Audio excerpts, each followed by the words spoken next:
generation of the technological society, we have been acted upon by forces of such power that few, if any, of us can understand.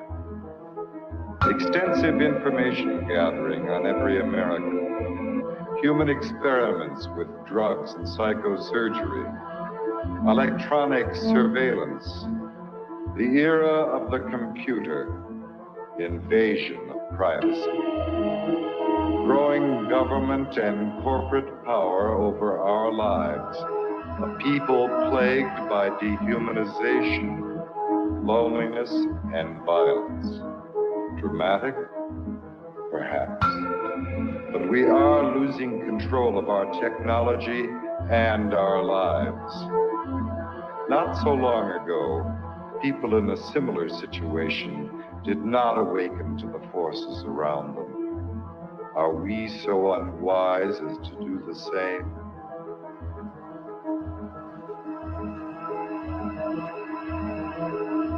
Behavior control. And then you change it up every Alien.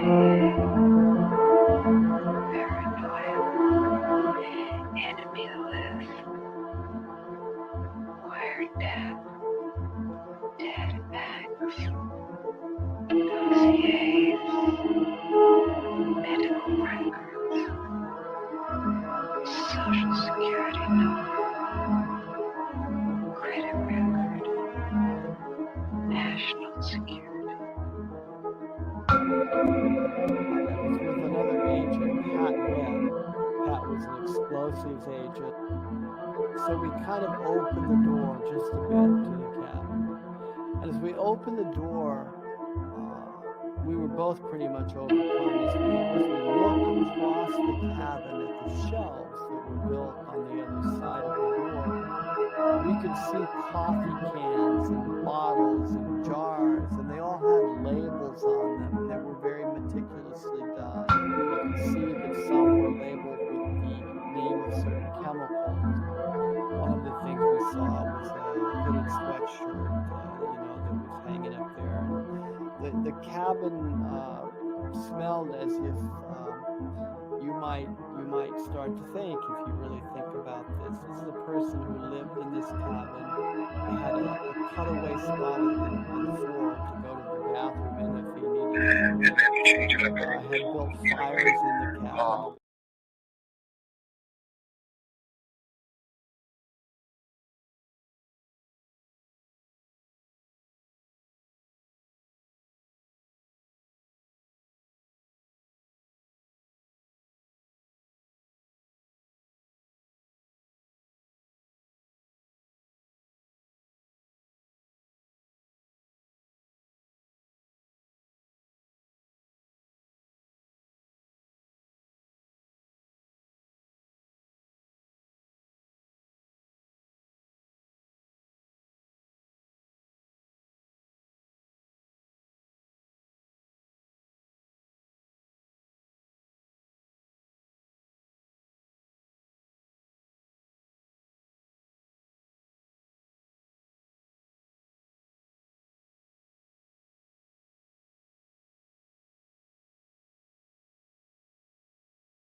individual is handicapped by coming face to face with a conspiracy so monstrous that he cannot believe it exists. That's part of what's happening here. The biggest lie we've ever been involved with. The false image existence before you betwixt you give your birthright for porridge. Curses unearth these birds brought upon us. The serpents they lurk in birth of the carnage. Stuck in confusion, don't know the author. Snake oil in a lamp walking through darkness. Sold by an astronaut, lab co-prophet that hold up a rod with two serpents on it. Two wings on the heliocentric sun disk. Same symbol found on the pharaoh sarcophagus. The same Babylon erect a phallic obelisk to the same religion pushed by the Catholics. The devil done did a half mental backflip. The temple of Mithra under the Vatican.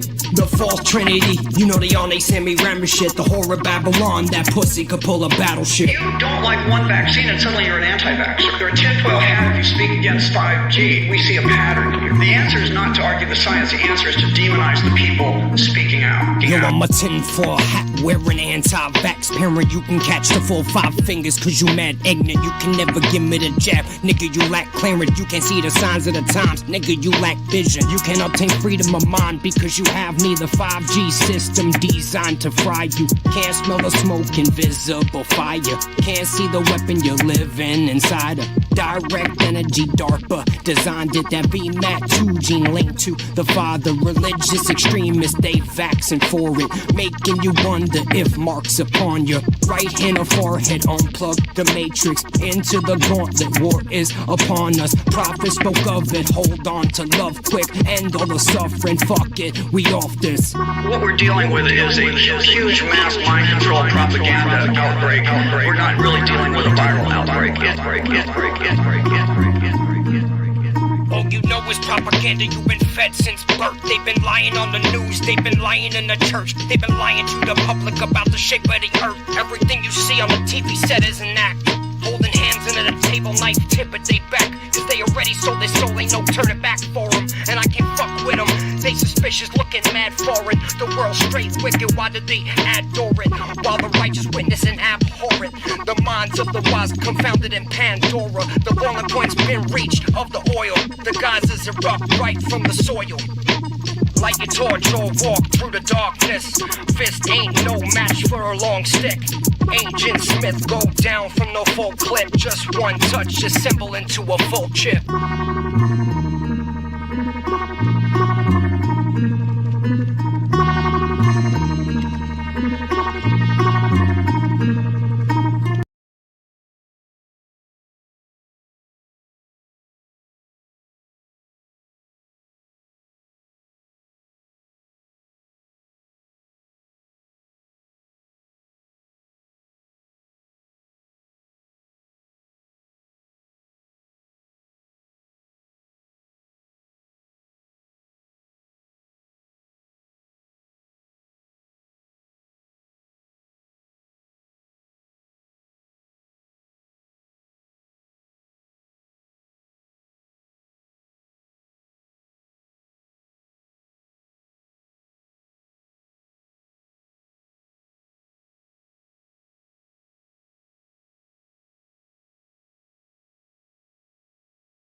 You're here because you know something. What you know you can't explain, but you feel it. You felt it your entire life, that there's something wrong with the world. You don't know what it is, but it's there, like a splinter in your mind, driving you mad. My manuscript is like divine consciousness. Humanity's mind programmed to this brainwashed nonsense. Religion was made to bind your mind back ever since the conception of time. Dark space matters, it seems. Similar dreams and Constantine's. Magical demons writing on Solomon scrolls. Entwine two pyramids, then decompose the fold. Indoctrinate your soul to the role. Golden minerals from ancient extraterrestrials. Axis tilts coordinates are gonna flip, scoring the children. Born to radioactive tobacco will make your lungs glow. Cancer cells get inhaled from smoke screen chemtrails. Secret of life, law of attraction is detailed in rapping. Robert Wilson rap metaphor lines get passed down the prophecy of Celestine.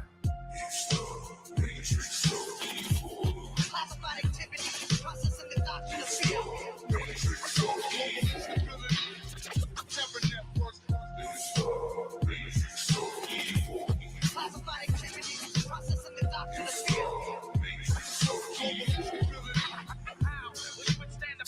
scientists. Telegraph, information, space, solar winds, Martian atmospheres. I rip the study of religion. It's space science. My prior memories, the Van Allen belt with Nate trying. Scientific diagrams, calico spirals, higher energy. I see my rivals. Material ambient and telepathic. Sumerian cuneiform scripts when I write on tablets. Henostrictor systems, maglev, circle park accelerators, transits into the magnets. Intrudes into the digital angel sound harassment. I can't seek entrapment. Stuck up in this rapping. Sucker book, the founder of Facebook. CIA, monitor all your thoughts and your activity. Classified activities, processing the doctrine of fear.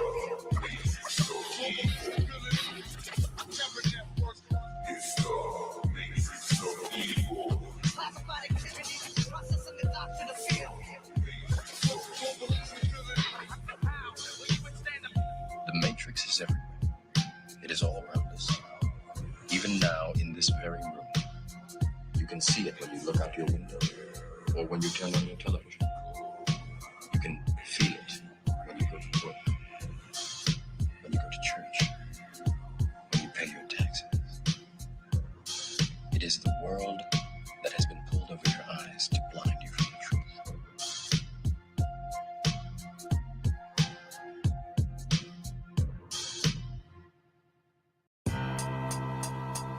Iraq-based Hezbollah brigades shows a U.S. Chinook helicopter dropping 2 boxes full of weapons for ISIL. Beast 1333. Salafi jihadi extremists fighting off behemoths, forming caliphates. The PTSD soldiers fight the meanest. Trigger fingers on the shoddy. Israel backing everybody. Human rights abuses, war crimes. Abu Bakr Baghdadi, Abu Muhammad al-Julani, power struggle in Syria. The fighters that they sending out to kill them are inferior.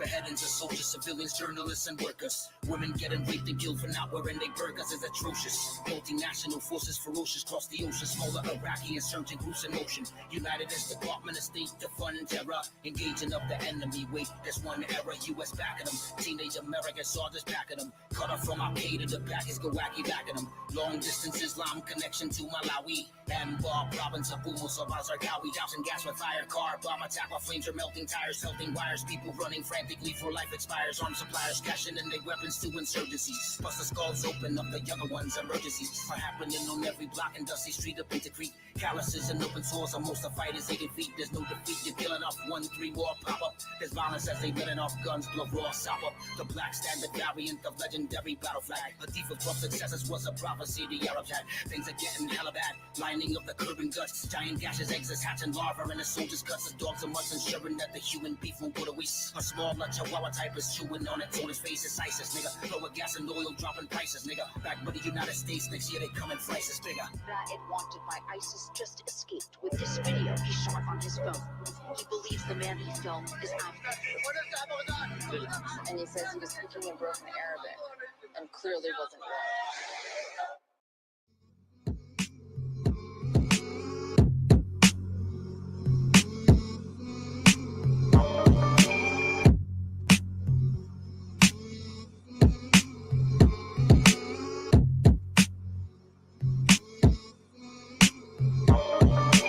Neurotransmitter raps cross my synapse and trap years of time caps and make them feel as if nanoseconds elapse. My subliminal responds with sparks and contradicts its content because I'm conscious of my subconscious thoughts. Verbal wit'll make you short circuit quick. I throw a Merkin fit and squirt some shit worse than a murder hit from David Berkowitz. I throw dirt on your birth certificate. Get deep to see our surfaces, slice you and walk through your personage like a curse. Spit my predatory nature so raw that I love Slim. While the vultures flew over him, I flew above them. I'm the derelict with sick terror spit. You don't produce natural paragraphs, you carry someone else's like a surrogate. The onslaught that I'm causing, no author can pause it. I'm the dark secret inside of the skeleton's closet. I raised my pages in the sacred Philippine cage. Grew stalactite braids and shaved them with guillotine blades. A cryptic rhyme shocked and ripped his mind. Cannabis and K-Reno combined is an unwritten apocalyptic sign. I turn MCs into shark feed, write and read and walk speed. The vampire and ultraviolet crossbreed. The rap gospel I follow is probably most optimal. My ultra opticals can spot fetus hair follicles. The possibility of me not winning is impossible. I'm so mentally hostile, I hear good news and get volatile. I telepathically move objects, my tongue concocted a new strain of saliva. One drop can fuel rockets. I throttle you with violent tailwinds, then extend another set of limbs and put you can you ace this quiz? You're the reverse opposite of what the opposite of true greatness is. Motherfucker, why would you try another fire beast with a butterfly? That's like singing an insomniac a lullaby. My eyes can catch rap as far as the skies can stretch. A bloody mic depicted and described in my composite sketch. Hit your place with self-imposed gashes in my face. Transform you from a solid mass to ashes in a face. So soon as you move, I'm dooming you. Then I'll take your widow to a room to school 20 minutes after your funeral. You wanna try to wipe my rhyme out? You'll be better off trying to put a strapped suicide bomber in time out. Over the horizon, radar rhymes. Patent number 4686605. Sound pours out of the ground across the land. Jethro Tull was mauled by the god called Pan. Creative writing and rhythm, grammar and composition. Don't ignore me, ignore the fools who tell you don't listen. To you it shouldn't sound like I'm quitting, cause I'm not. If I am to continue, it's up to hip-hop. Wary of body and mind. Tired of swimming against the tide. Why swim or walk when I can glide? Zero gravity exercising requires expert timing for skydiving. My call sign is flying wing, an impossible profession. Saint Germain was made to explain the lesson with a 1,000-bar message. Now you may go, you have graduated. Now you may know. Tell the world exactly what you were shown. Shown up, Sesame Street poems brought to you by Sears Roebuck. Countdown 48 months. Does it amaze me? No. Does it faze me? Maybe a little, yo. We gotta find a way to generate dough. The promoter won't pay me what I want for a show. Why do it for free when I'm worth my weight in gold? Mind, body, and soul inseparable. Incredibly, protoplasma recycles the matter perpetually. Hip-hop became boring. Lyrics seem more like a vestigial organ, but they shouldn't be important. The diaphragm, the thymus, activate the latent powers that reside inside us with 13 chakras. The Guantanamo Bay, the Alcatraz way. You heard what I say? These pigs gotta pay. I steady my approach. There's supposed to be a no-fly zone. Black sheep squadron with strobe light hose. The hurricane's eye open. Gale winds blowing. Moses on the rowboat, floating in the ocean. I figured out how to save water in a drought. If we save the right amount, I know we can make it out. The ever-expanding mind commanding the body. Do you copy the quantum biology biopsy? My austere designs are so ahead of the time. Even when you press rewind, you're still left behind. Father Arthur, Paul Pauper, breeze to draw prana in a yoga pose, trying to get close to your mama. Your ear cartilage has been targeted. The bombing will commence. Don't be a bitch, nigga, you started it. On the Sabbath, I write pre-planet for the planet. Drawing mechanics suspended in space as holographics. Scientifically quantifiable, megalomaniacal, viable style. It's like trying to ride a bull. The lyrical inimical is miserable because I built a citadel of syllables that make me invincible. Am I a madman or a mason? A patriot or a pagan? West coasting in a 6'4" with Dayton. The propulsion system matrix poorly calibrated. I'm waiting on the part, special order replacement. Battle rapid, just aimless entertainment. Second round knockout was one of their favorites. Fuck all the haters. My luck was crushed. I felt like they fronted. My heart kept pumping. I had to do something. I turned the page, wrote a turn of phrase. Verbal x-rays, they say I don't burn, I blaze. Don't look at it like winning or losing. In 98 it was amusing. Poet Laureate's my new shit. Time keep on slipping, the ripper keep ripping. But right now my image stands still in a prism. My light reflects like mirrors. I choose to share it. Greetings. Welcome to The Machine Lies, where we talk about the lies of the machine on the machine that lies. And we're going to be bringing to you some collected videos and themes today concerning many different topics in the arena of the collapse of technological society, as well as other topics that deal with that in terms of the religious ideals. So we're going to be talking about some of the philosophy of the occult, and also some of the themes that are linked to Jesus Christ and the whole mystery of Jesus, and how we are going to expand on what's going on with the understanding of Jesus in a historical setting. So yeah, thank you guys for joining us.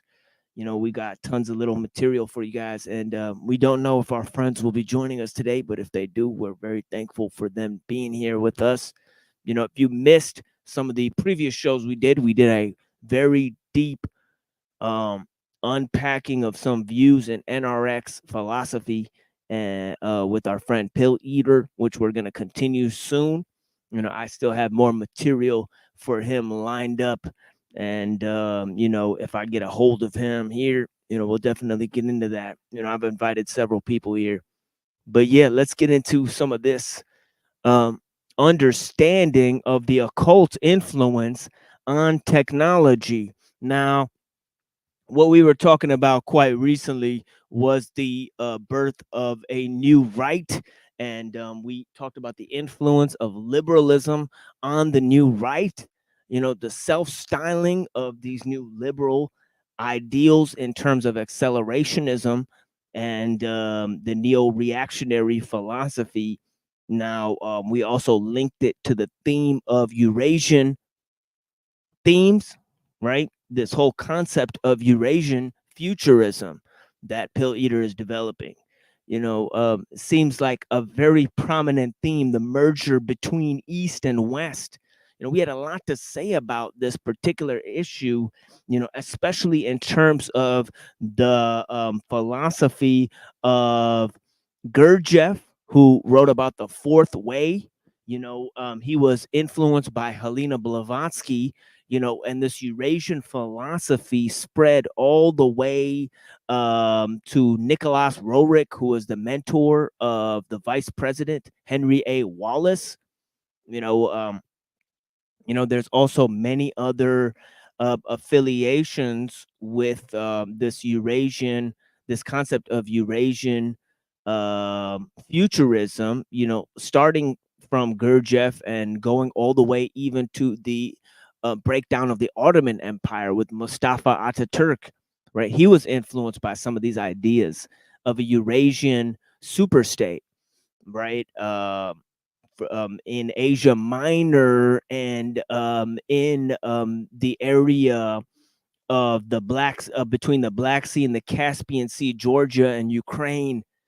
Also historical references to this ideal as being the bridge between East and West. And there also you have a new instantiation of occult philosophies, right, and themes. There. So you have this concept emerging from the going from Gurdjieff to Ouspensky to Alan Watts, and even going into influence some of the Russian Orthodox thinkers, um, you know, like Father Seraphim Rose and others. So there was a lot of connections that need to be unpacked in terms of that. Also, the understanding of futurism and accelerationism coming into the fold of a new age philosophy, also a new age religion, right? So we talked about two different poles of that. In terms of what I term a new right and a new left, I've went over that many times on this show, but back to the occult ideal, some of this has to do with a merger between Eastern occultism and Western occultism that could be prominently seen in the works of people like Helena Blavatsky, who talked about the Oriental Kabbalah, right? The Kabbalah of the East, right? And so did Swedenborg touch on these topics, right? And ultimately, it came to be synthesized in Hegel. Hegel writes in his lectures in the philosophy of, Eastern, of the Eastern, persuasion, in his lectures in the history of philosophy, right? He writes a considerable amount about Confucius and Lao Tzu and all this type of stuff in the 1800s during the occult revival. It was these ideas that were seeping into the mainstream. You see William James quoting Vivekananda, all these ideas, So, this is just scratching the surface of some of the basis for the Eurasian philosophy. And I think I will do a full length presentation at some point, based on the history of Buddhism, The spread of Eastern philosophy to the West because of the Alexandrian, um, expansion, right? Where you have the examples of things like the Alexander Romance and also the Kushan Empire, where you have works like the Melinda Panda, the dialogue with King Melinda, of these Buddhist teachers like Nagasena and others, right? Where you see a incursion of sort of Alexandrian styles of argumentation within the Buddhist framework and vice versa, right? You see some of the religion of the West arriving in India with the followers of Thomas, who was one of the disciples of Jesus. This is actually a history that's even been propagated by the church, by the mainline church teachings, right? So you have all of this instance of Eurasian philosophy. Maybe I'll touch on it. One of the seminal figures in this whole exchange is Bodhidharma, right? Bodhidharma, Um, let me try to see if I could find my work here. Bodhidharma. Let's look at the Bodhidharma, right? And his journey to the east, right? We'll check that out, at some point. Let me find all my sources and all my books, and I'll check back in with you guys on a lecture on Eurasian philosophy, right? That's going to be interesting for everyone.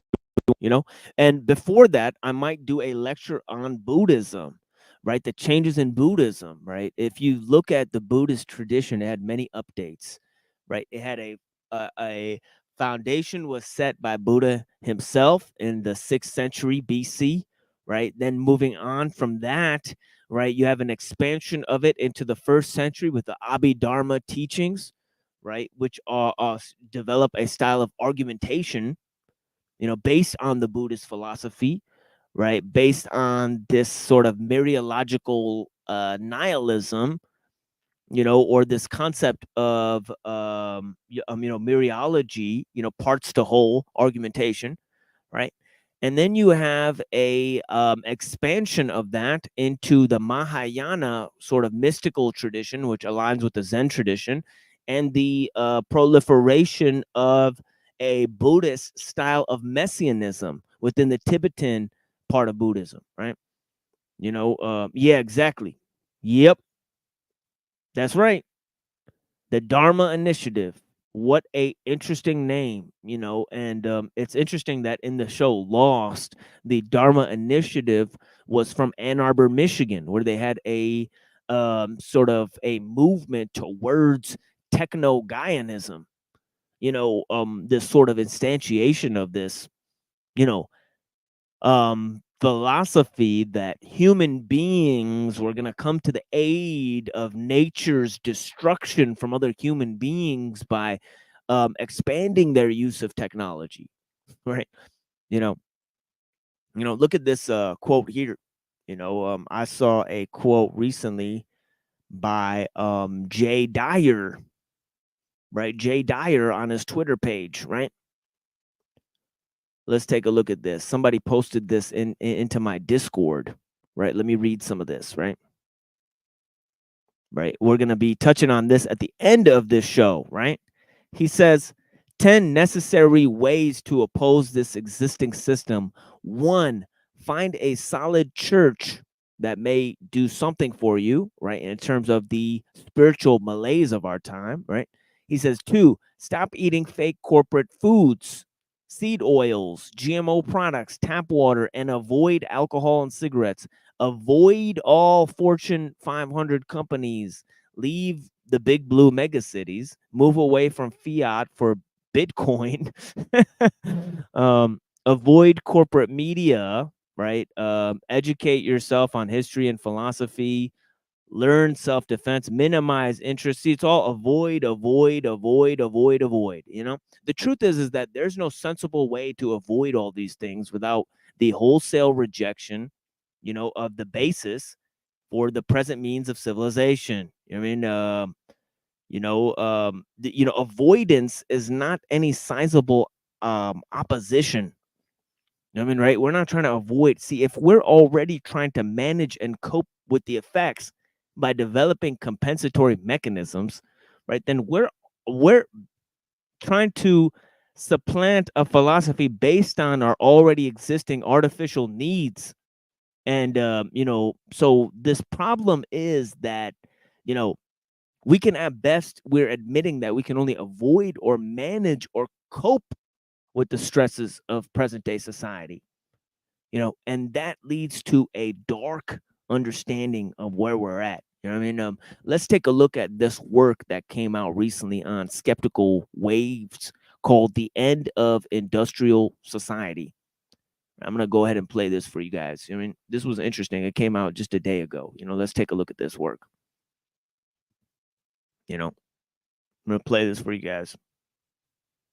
The End of Industrial Society. Let's check this out.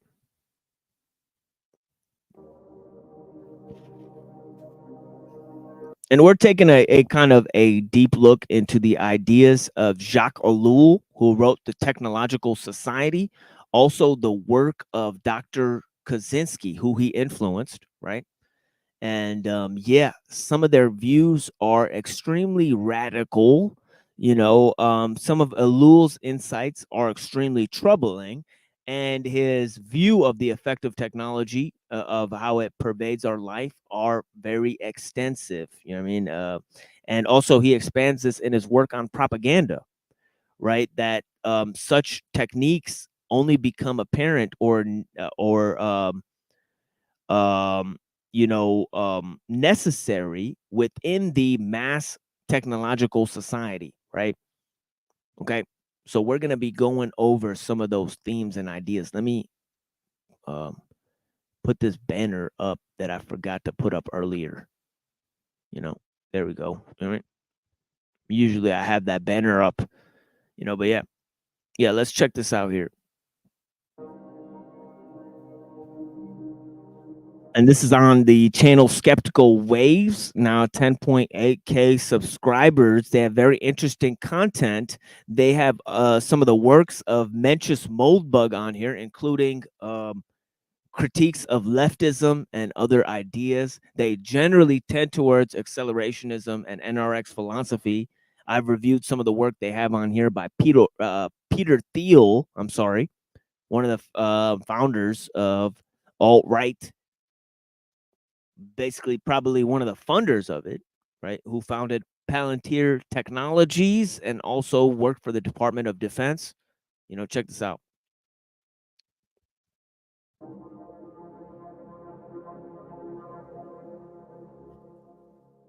The End of Industrial Society. Samo Burya. Palladium Magazine. March 24, 2021. Narrated by Skeptical Waves. Recognizing the unique signs of a possible civilizational collapse, rather than being blindsided by it, requires a bold thesis as to what the core engine of our civilization is. Without a clear and correct theory of what makes our civilization function, signs of decay will go unnoticed or rationalized, rather than recognized.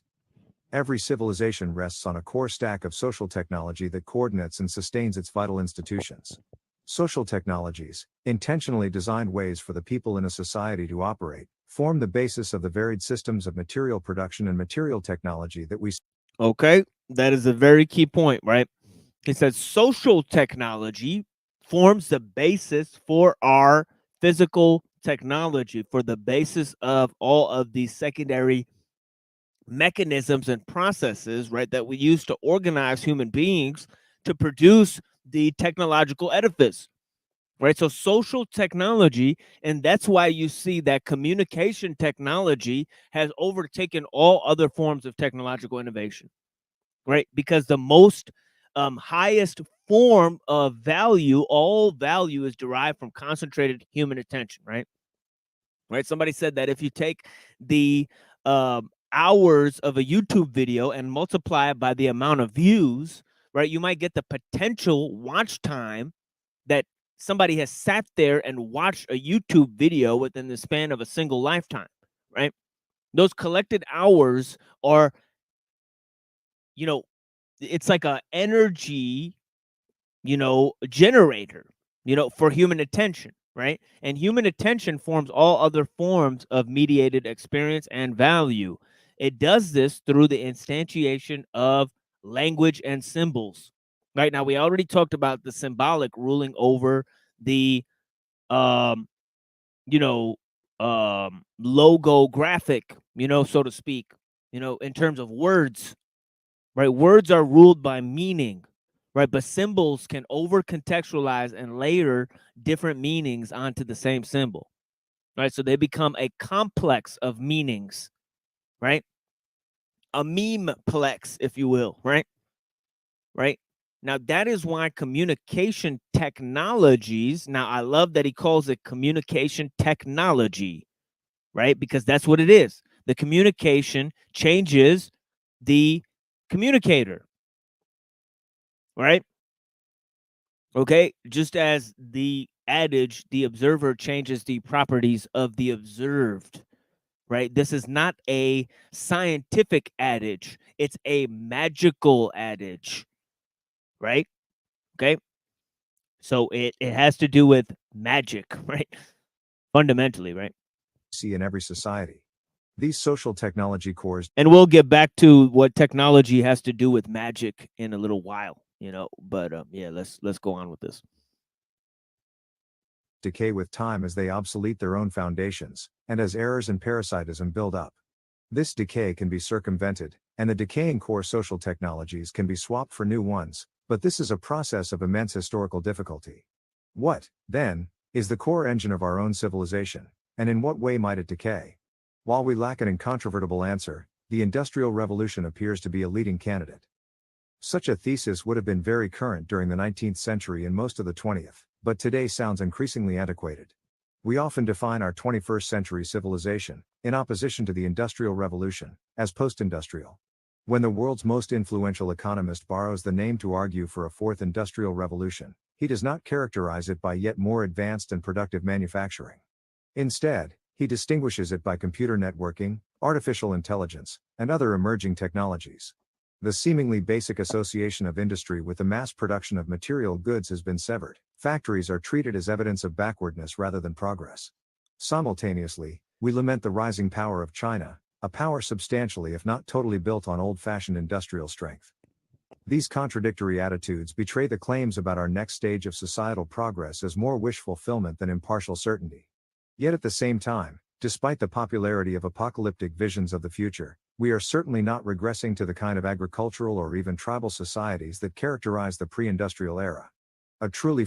Okay, now this is interesting because he's admitting, and I agree with him, that there's no actual going back to pre-industrial civilization, right? So now that we're in industrial civilization, we look at what non-industrial civilization is as a reaction to industrial civilization. So most of our ideals about this non-industrial civilization are post-industrial, in fact, right? So I think that is one of the key points, and I think that is a very interesting and astute point to be making, right? And also, I think that it dwells on this idea that most people feel like they have no control, right? If there's no going back, then you already admit that there's no choice being had. You could only possibly manage the outcomes that you have at hand, right? There's no actual physical going back, right? Okay, so we have to proceed into the future. Now, all the critiques of the present civilization have to do with less industry. For example, they have to do with more interconnectivity by the use of AI, so that the common standards or the facade of the technological realm, fades away. But the problem is that we can't let go of industry while we're doing that, because we'll let go of all of our money, right? Our economic system will collapse. So in order to make this transition into this global mode, you need to supplant a philosophy that's sort of against industrial technology, right? And more for the fourth industrial revolution. That's why you see what me and Pill Eater have been talking about, this come back to this, sort of neo-tribalism, which is a sort of new age right wing philosophy that's now being co-opted in order to move the right to the center left, right? Because they see that any real opposition against liberalism would have to constitute a rejection of the technological society, right? Anyways, let's go on. The fourth industrial revolution would imply the sudden emergence of a whole new stack of social technologies, unlike any we have seen before. These would form the new core engine of our civilization. Does the Internet of Things really pass this bar? The question answers itself. Post-industrial society is neither the next vaunted stage of human progress, nor the prelude to a catastrophic reversion to pre-industrial ways of life. Our social technologies have not been upgraded in the wake of the Industrial Revolution's conclusion. They have been exhausted before we even finished industrializing. Industrial mobilization makes cities the center of material production. Early modern Europe, while sharing many features typical of agricultural civilizations, also developed social technologies that lent themselves to an explosion of material production. One example was an ideological commitment to truth in speech among some aristocratic circles, exemplified by Britain's Royal Society, whose Latin motto translates roughly to take nobody's word for it. This commitment enabled advances in basic science by assigning high status to verifiable mathematics, empiricism, and experimentation. It further lent itself to honesty about the process of production. Another key social technology was the Protestant conception of friendship as expressed through the community of willing believers. Strangers could be trusted by default within this community, and thereby coordinate closely to form and run companies. Material factors like roads, canal networks, or good climate contribute to industrialization, but they don't tell us about the social machinery that took advantage of them. With a handshake and a reputation at stake, you could sail to the other end of the world, spending years out of contact with your business partners, yet secure in knowing they would honor their word. This trust at a distance. Yeah, this is why Mumford refers to the communication technology as the mega machine, right? That you saw that built the pyramids and all of that type of stuff. You know what I mean? That the social technologies are actually the primary sort of technology. This is why you see the arrival of the autocratic state, right? And the ideological mainframe for the Enlightenment before you had the appearance of liberalism and then techno-liberalism of the 18th century that was partly linked to the occult revival of the 18th century, right? And the incursion into scientism, right? The reaction of the Romantics and all that type of stuff. You know, that then goes into postmodern philosophy, right? So you have all of these sort of neo reactions already pre-planned, right? Right? Within the basis of the present civilization, right? Anyways. Provided the conditions for ocean-based commodity markets to beat regional commodity markets. After this material transformation, the plantations in the New World and workshops in India became logistically closer to a city than shepherds living in geographically nearby hills. Before this point, city-based labor markets had the highest impact on society, while the role of markets in exchanging the raw resources of the countryside for the finished products of the city was minor and easily replaced by customary trade. With the social technologies of long-distance commerce, the labor market of a city became connected to a commodity market that could match its pace, opening massive potential to make the city a center of material production. Creating those markets involved mass dislocation. Armies rip people. Okay, this is also a major point that he's hitting right nail on the head, you know, that the cities are the hub of you know, this A, technological innovation, B, cultural disintegration, right? And monoculture, and C, international trade, right? So the cities are the incursion of all of these things. You know what I mean? Blessings, Calix. Thank you for being here. And thank you, Chaz, for being here. Some new faces. Good to see you guys. You know what I mean? You know, but yeah, the cities are the hub of technological innovation, cultural disintegration, you know, international trade, right? So this project, right, to either have the city turn into a mode of urban sprawl, you know, with the smart city or the smart town, right? But also there's a sort of reaction in terms of, people either, the culture of the city is becoming more and more disharmonious with the culture of pastoral life, to a level where at some point they're either going to have to merge, right, or one of them will be eliminated, right? So that's kind of really the process that's going on, right?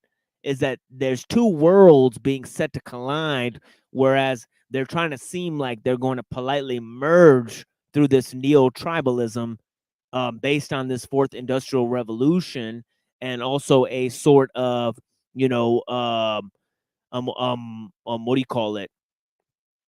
Um, the stock option capitalism that you see in the work of people like Mencius Moldbug, right, which we've already covered. His idea of patchwork and all these things. But yeah, let's go on a little bit. But yeah. From their homes and turn them into soldiers. This was well understood in antiquity. During industrialization, the shock of dislocation from previous social ties combined with a newly institutionalized environment to produce distress not too dissimilar from the shock of incarceration or hazing. Cities already functioned as labor markets before the coming of industry. But if one can marry a labor market with the organizational methods of factory production, like rote work on an assembly line, the result is an army of production. Such productive armies started out as more literal than metaphorical. The early British industrialist Matthew Boulton was not just a boss with an economic relationship to his employees, he was also a charismatic and personal leader. In 1791, he armed his workers as a makeshift militia to defend his factory from rioters, a feat which today is only managed by small businesses bound by family ties or ethnic divisions. The origin of such assembly lines and the required discipline of workers wasn't psychologically trivial. At times, the mechanization of life departed radically from previous methods of regulating urban life. At first, city life wasn't damaged significantly. A single factory opening isn't very different from a monastery setting up shop in the city center. As this process progressed, however, more and more of the workers and managers built their own social infrastructure, which grew incompatible with the city life that existed before. The social technologies that previously regulated city politics and security ceased to work. The rural periphery started being drawn into the center, not because of material prosperity, but because the countryside was fundamentally tied to city life to begin with. The same pattern exists in urbanizing countries today. As the old agrarian city fails and the industrial city rises, the countryside, which was sustained by the social and economic ties of the agrarian city, is no longer viable, and people are brought into cities where they either live in squalor or work on the assembly line. Okay, let me read some of this from Jerry Mander in his work Mega Technology, written in Foundations of Deep Ecology, and he also wrote Arguments for the Elimination of Television in 1977. He's asked, mega technology is a word that appears quite often in your writing. What does it mean?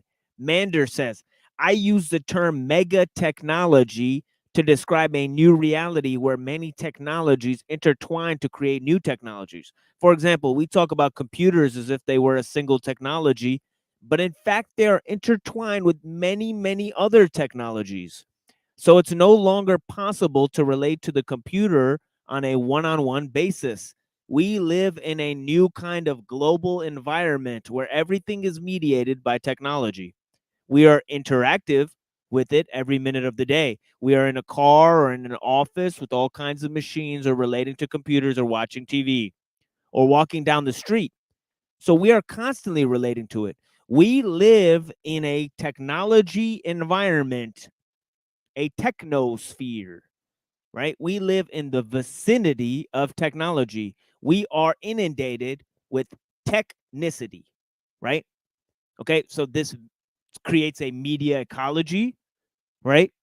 A world of communication technologies that siphon in and out our present stage of communication, right? Anyways, let's go to this. This wasn't just an unconscious change. In England between 1604 and 1914, Parliament itself passed more than 5,200 acts of enclosure that recategorized previously commonly held land worked by peasants as privately held by larger estates. The old way of life was collectively outlawed in favor of the more modern, profitable way of doing things. New work was found in the cities instead. The assembly line, however, is so effective that it produces on a truly global scale. A single factory might even supply the whole world with some specialized component.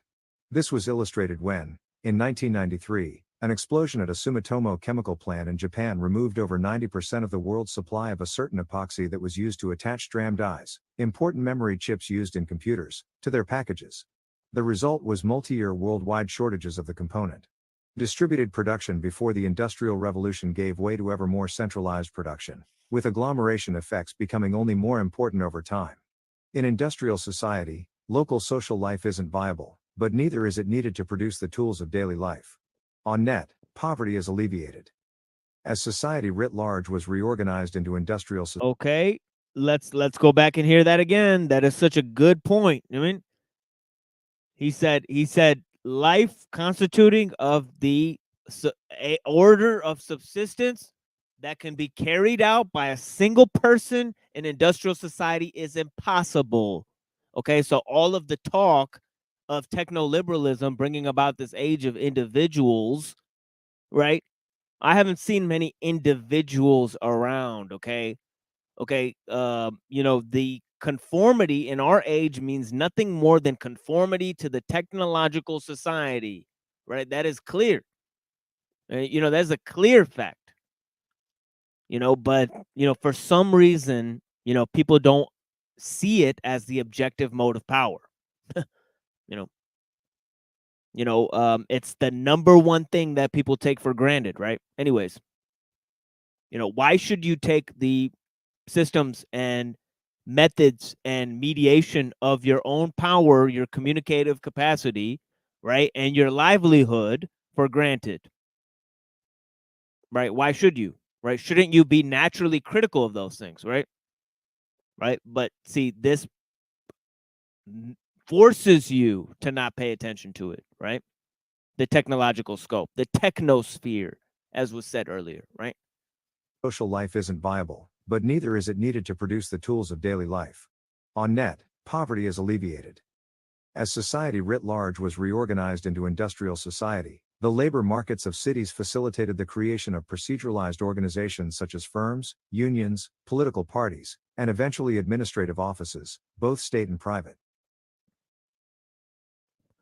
Yeah, I agree. I agree with this fact. If tech was not expanding and intersecting into our communication technologies, it would not provide such a horrible, instantiation of what we call the technosphere or of these media ecologies, where, I'll wait for my internet to stop fucking up there. But yeah, my internet's kind of going in and out there.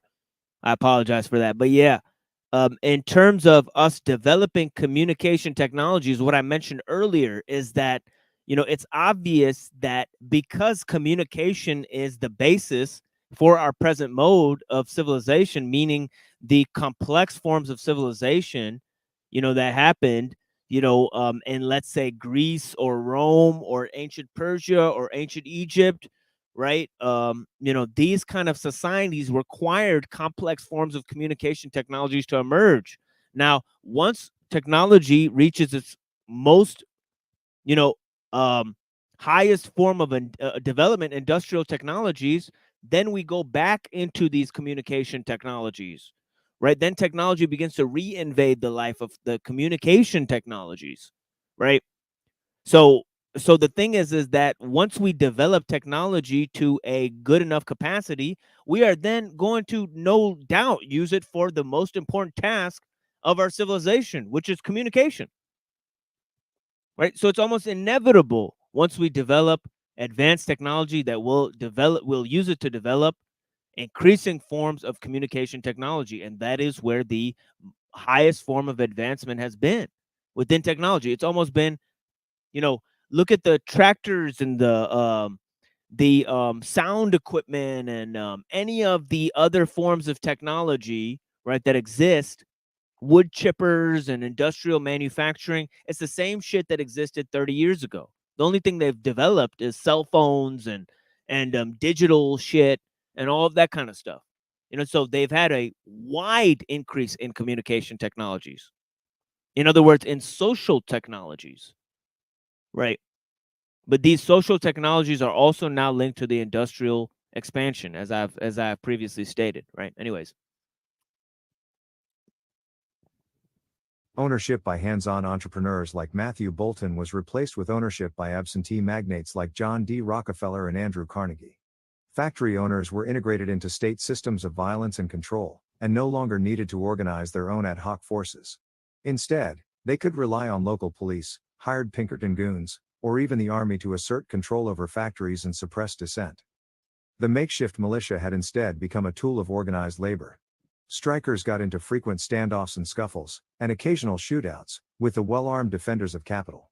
To circumvent this disadvantage, labor used asymmetric bombing campaigns, usually directed at property rather than people, although there were exceptions and accidents. Much as the factory militia before it, the labor militia was also eventually integrated into state systems of violence and control, supervised by government institutions like America's National Labor Relations Board, NLRB. Today, picket lines are no longer enforced by mob violence, but by custom and by special legal privileges, so long as the state recognizes the strike as legitimate. For the last few generations, factory life has been less violent than ever before. so what he's describing is that the increase in industrial technology brings an increased capacity for social violence to emerge, and then he's linking that to the basic instinct of people to defend their technologies and to have bombing campaigns on other people's industrial technology, industrial warfare, if you will, of the early industrial age, where these people would break down these unions by employing the mob and all this kind of stuff. So what becomes militarized, or the capacity to protect, is actually the need for these technologies. It's not the people that are involved with them, right? Welcome, brother. How's it going? Pretty good. I just came across this piece a few days ago on skeptical waves. Yeah, I was having a listen. It sounds fascinating, to say the least. Yeah, this last part is a real is a real crazy shit. He's talking about these barons that are like destroying, like bombing other people's tech, like industrial like technology. It's like crazy, yo. It sounds like a interesting plot for a movie for sure. Industrial level espionage. Yes, yeah. Yeah, it's like it's like a unique aesthetic mixed with that like noir or whatever, Dang. But yeah, blessings, lizard tree.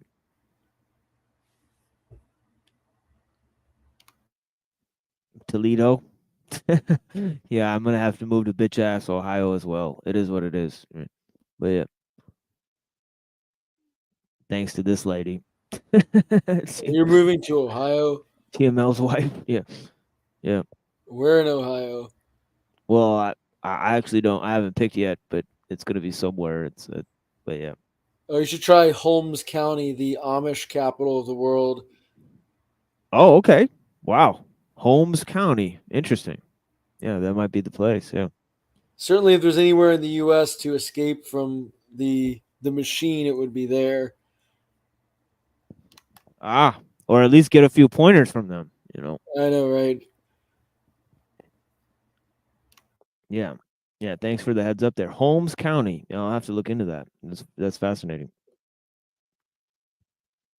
The new proceduralized organizations of the 19th century industrial city further increased demand for human capital of the industrial type.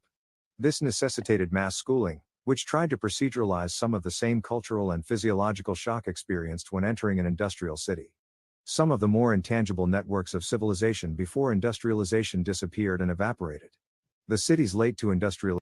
Okay, now this is an obvious point, that public schools were invented to suit the needs of the industrial society. No other civilization on Earth would ever think of leaving their children with unattended strangers so they could learn skills that are not possible for them to teach them themselves. No other society on earth would dream of such a strange position to put yourself in. Leaving your kids open for all types of abuse, as is commonly happened. Not only that, but it's a socialist program. Why should kids know everything the same and have the same skills? That seems ludicrous in every sense. Other than the fact that we live in a equality-based ethos. The men and the women have to be integrated in the society as basically androgynous slaves. And then you have to put them to work learning skills that their parents couldn't possibly teach them. This is the school system. Okay, it's socialism, and so are the daycare centers and the old folks' homes. You people just don't get it yet. This is what's ruining your society. Let me go to this. Let me go to this real quick and show you guys. I don't know if you guys are familiar with the work of John Taylor Gatto, but yeah, John Taylor Gatto and also Ivan Illich and Deschooling Society. Go ahead and look that stuff up, guys. Oh yeah, it's interesting. If you look at the history of the public school movement, it was completely like a utopian movement by these people that really were mostly like proto-socialists. People like Horace Mann, who was a Unitarian and a utopian, who believed that basically by creating an overeducated population, we could have an over-indoctrinated population that could lead us towards revolution.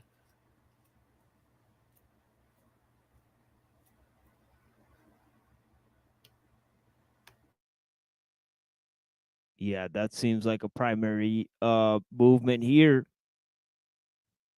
as well. And yeah, I mean, there's hundreds of videos of John Taylor Gatto. I mean, I don't know if I'm going to actually play one, but let me try to see.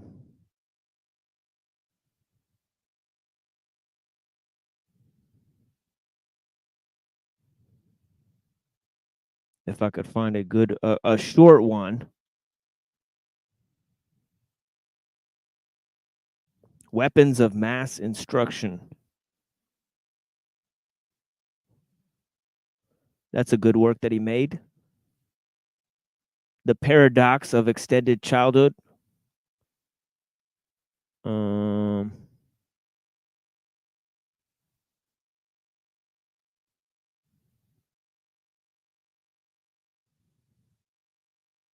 Okay, here we go. This is the exact video I was looking for. Check this out, guys. This is such a good ass video. I love this video. Here we go.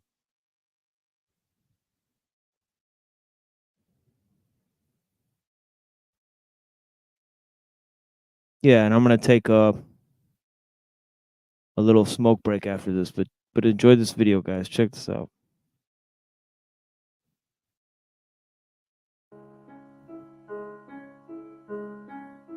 School was intended on this continent to be, as it had been in northern Germany, a fifth column into the burgeoning libertarian condition where disenfranchised and oppressed groups were clamoring for some kind of seat at the bargaining table.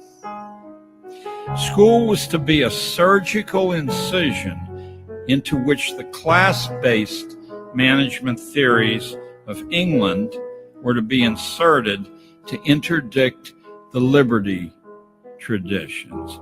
England's multi-layered social class is simply a modern-day representation of Julius Caesar's advice that when you're overwhelmed by the enemy, you divide them and conquer them that way by setting them against each other.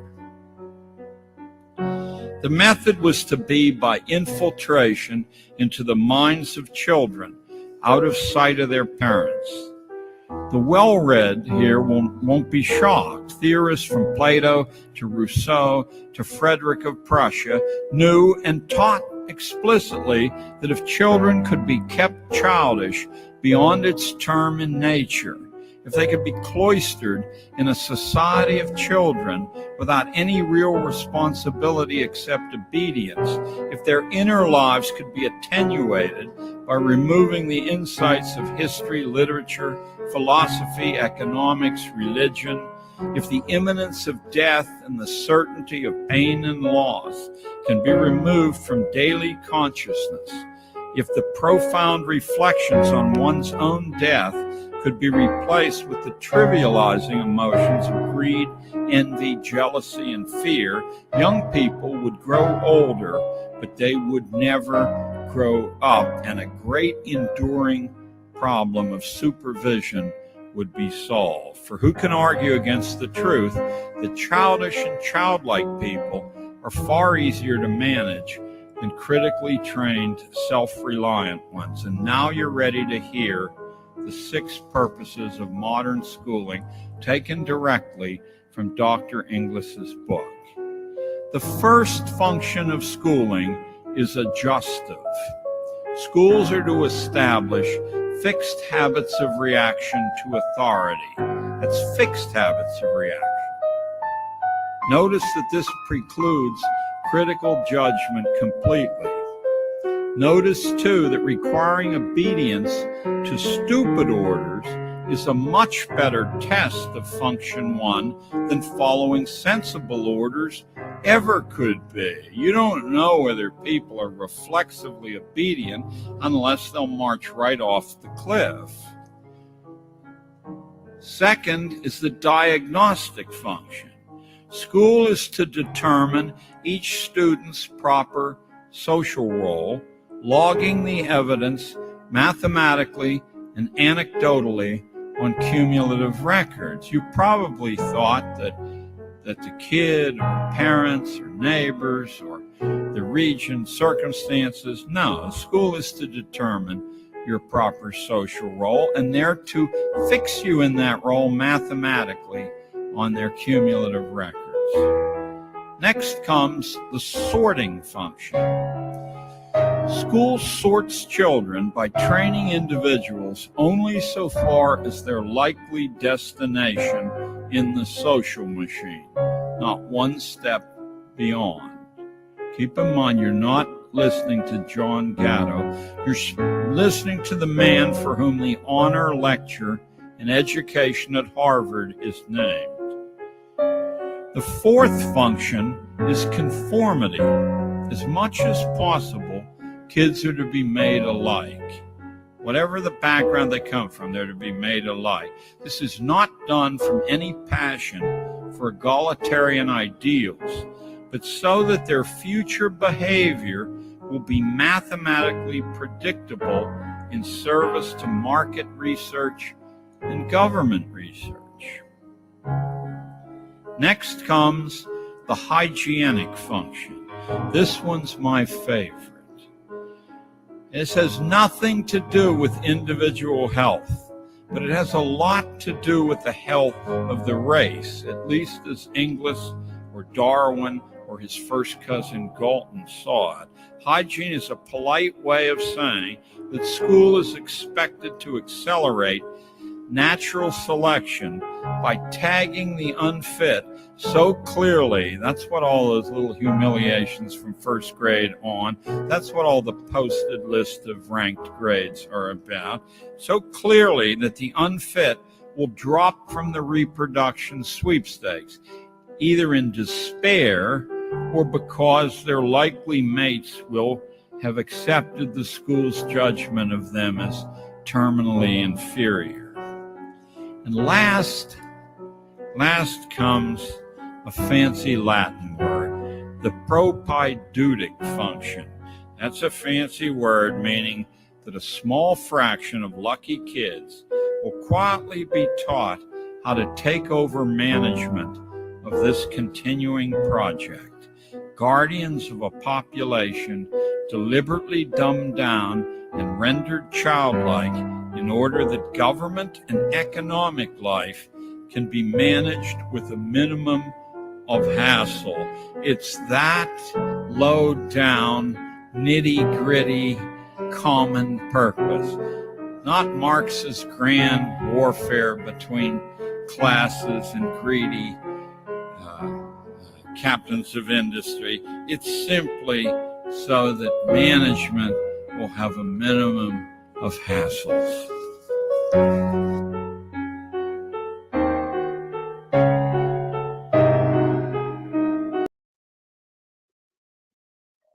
There you go. Schooling on your pitiful school nonsense. Hey, teacher, leave those kids alone. Yeah. No, Ebitard is not here. He's hating, watching, waiting, perhaps.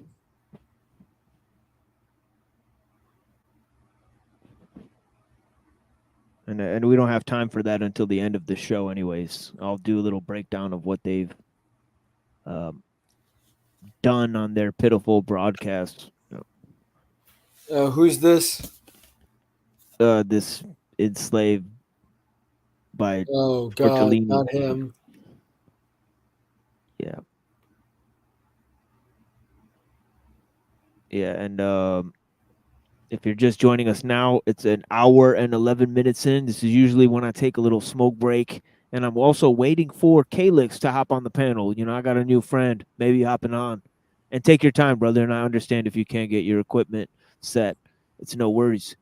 You know, but yeah, I love to talk to new people out here. You know, I did drop a little link there. If you guys got something you want to say to me, you know, it's okay. You know, but you know, and, yeah, we're gonna continue on with our discussion of this collapse of industrial society in a minute here.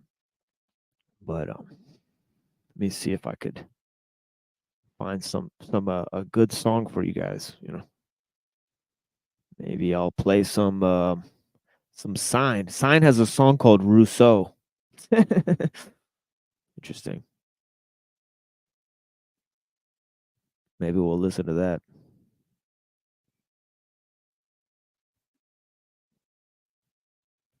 You guys know about Jean-Jacques Rousseau and his philosophy? He was just mentioned there, you know.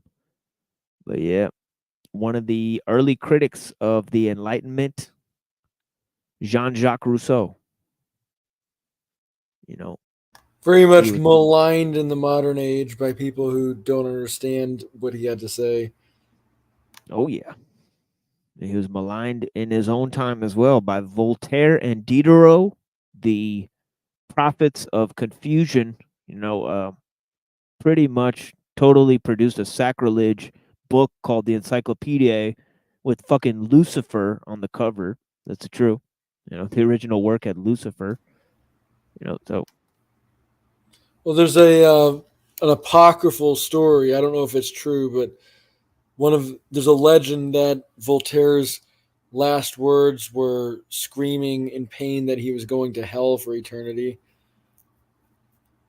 Yeah, I would believe that, you know, and other things. And when they totally lied about Rousseau, you know, part of the reason that Rousseau had to leave Geneva and was stoned at his own house was the shameful accusations that he was responsible for burning down a theater, you know, to prevent the spread of, you know, civilization and all this stuff. You know, they had accused him of creating a philosophy that encourages men to crawl around on four legs like beasts, you know, and totally rejecting civilization. So yeah, Having noticed this, that like the shills for the system will always come up with the most intellectually dishonest, stupid arguments to try and discredit their opponents because they're scared of them. Yeah. And if you look at Jean-Jacques Rousseau, I mean, such a terrible life he had and such a terrible consequence he faced for being a representative of those ideas that were anti-enlightenment. You know, and they say that he influenced the French Revolution, but yeah, I mean, the French Revolution basically, you know, was celebrating the ideals of the Enlightenment. So I don't know how they put that one together. It's like how they say Nietzsche was a nihilist. You know, Nietzsche abhorred nihilism. You know, it's like they don't know how to read philosophy. This is what you get when you read philosophy from YouTube videos. That's a pretty good way to put it. I mean, Like, and how often in my life have I been accused of quote unquote being Rousseauian because I'm trying to forge a path ahead that's not techno fascism and all this other stupid within the box ideology. It's like, it's just weak. Like, if you have to start using these arguments like, oh, that this is Rousseauian, like that in itself, I mean, that's just a really weak argument. And I imagine that during Rousseau's life he faced the same thing, because these people that are like this, these people that are afraid of having the current system undermined, they're the real fear mongers. They're the ones who are naive, not their critics. They're the ones who are idealistic, not their critics. They're the ones who are wishful thinkers, not their critics. And they're the ones that are intellectually dishonest clowns that are going around trying to cancel and destroy the people that are telling the truth, not their critics. Yes, and it's interesting how these ideas. Hegel was obviously at the pinnacle of romanticism in the 1800s there, but Rousseau was right there at the outset of it. Now, what the bridge between Rousseau and Hegel is the fact that Kant used to read Emile, and he famously promoted the work of Rousseau, even though he was a proponent of Enlightenment philosophy. So Kant is literally the bridge between the Enlightenment philosophy and the ideas of postmodernism that are seen in the likes of Hegel. So Kant is really a nefarious character in my eyes. Well, I always thought it was fascinating that Schopenhauer said that Emile was one of his top favorite books of all time. Yes. Yeah, and it was also interesting that Schopenhauer was relegated as a total nonsense thinker in his own age, whereas Kant and Hegel were regarded as philosopher celebrities. And basically they taught at the University of Jena and stuff, and this whole thing of Hegel being this great writer. Schopenhauer said the writings of Hegel belong in the madhouse, and he was absolutely correct. So once again, you have the apparent real philosophy being pushed down for this nonsense ideology, in the form of Hegel, this apotheosis of the state, and whatever goes along with the French Revolution, and whatever goes along, got to go along to get along. But the real critical ideas of people like Schopenhauer pushed to the side. Such a sad consequence, and finally refurbished by people like Nietzsche, who are partly deranged in their approach because they were already sick of this. They're already sick of the 1800s and the crying and the waxing and waning about all this return to Plato. He said Plato's what got us into this goddamn problem. You guys really want to go back to Plato? Fair enough. Certainly the end result of Platonism seems to have been quite a bit of a corruption introduced into many aspects of Western philosophy.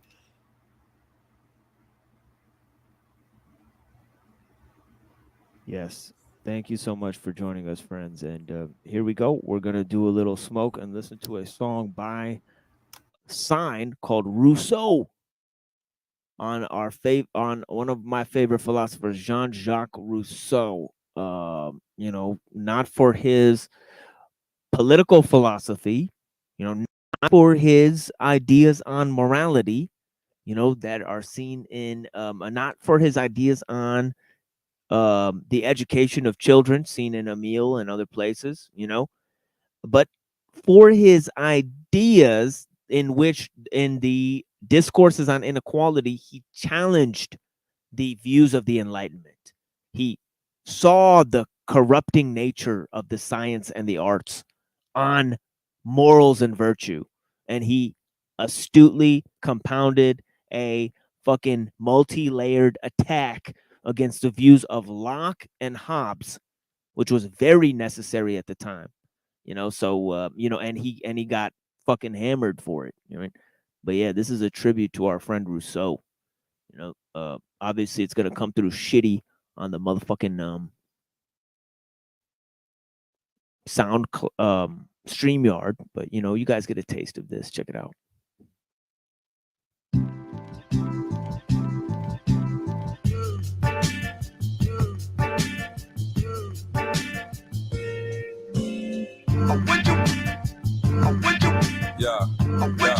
Yeah.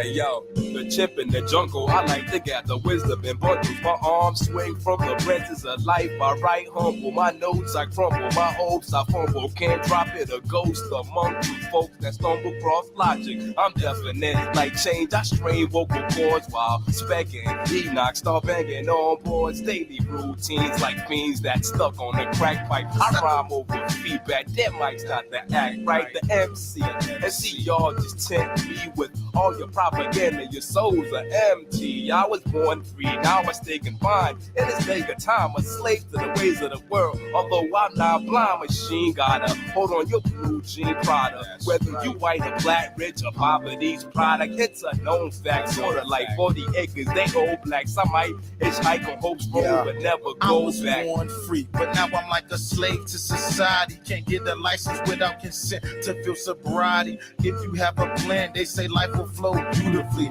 I need tech support like Vanilla Sky, cause somebody lied to me.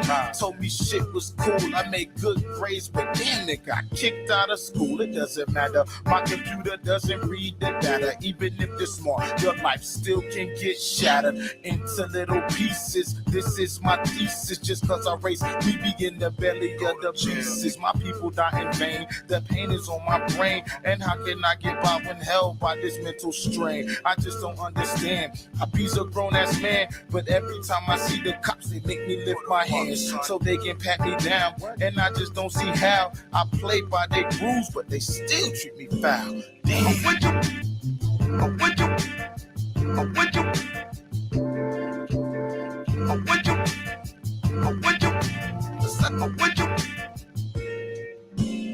So what is this I'm living? Day in and day out earning. My soul I'm overspending. It's the petty change I'm getting. Back through transactions. Money limits my actions. I try to raise up, but trying to move, I struggle. Moving through hurts, trouble. Bumping my head against the ceiling, I ain't even stumble. My eyes are black and blue. Rattle my shackles too. I try to remove them, but damn. Sounds like that I'm in jail, but really I'm in hell. The space between my two ears became my private cell. Ready and willing, able. Anything just as stable. They just cut off my cable. No food up in the kitchen, but I got dirty dishes. Does that make any sense? My life ain't ever easy. My girlfriend's gonna leave me. Who scratched my Nas CD? Man, you let Kenny hold her shit again. I'm gonna be scratching up my CDs, man. Real bad motherfucking shit.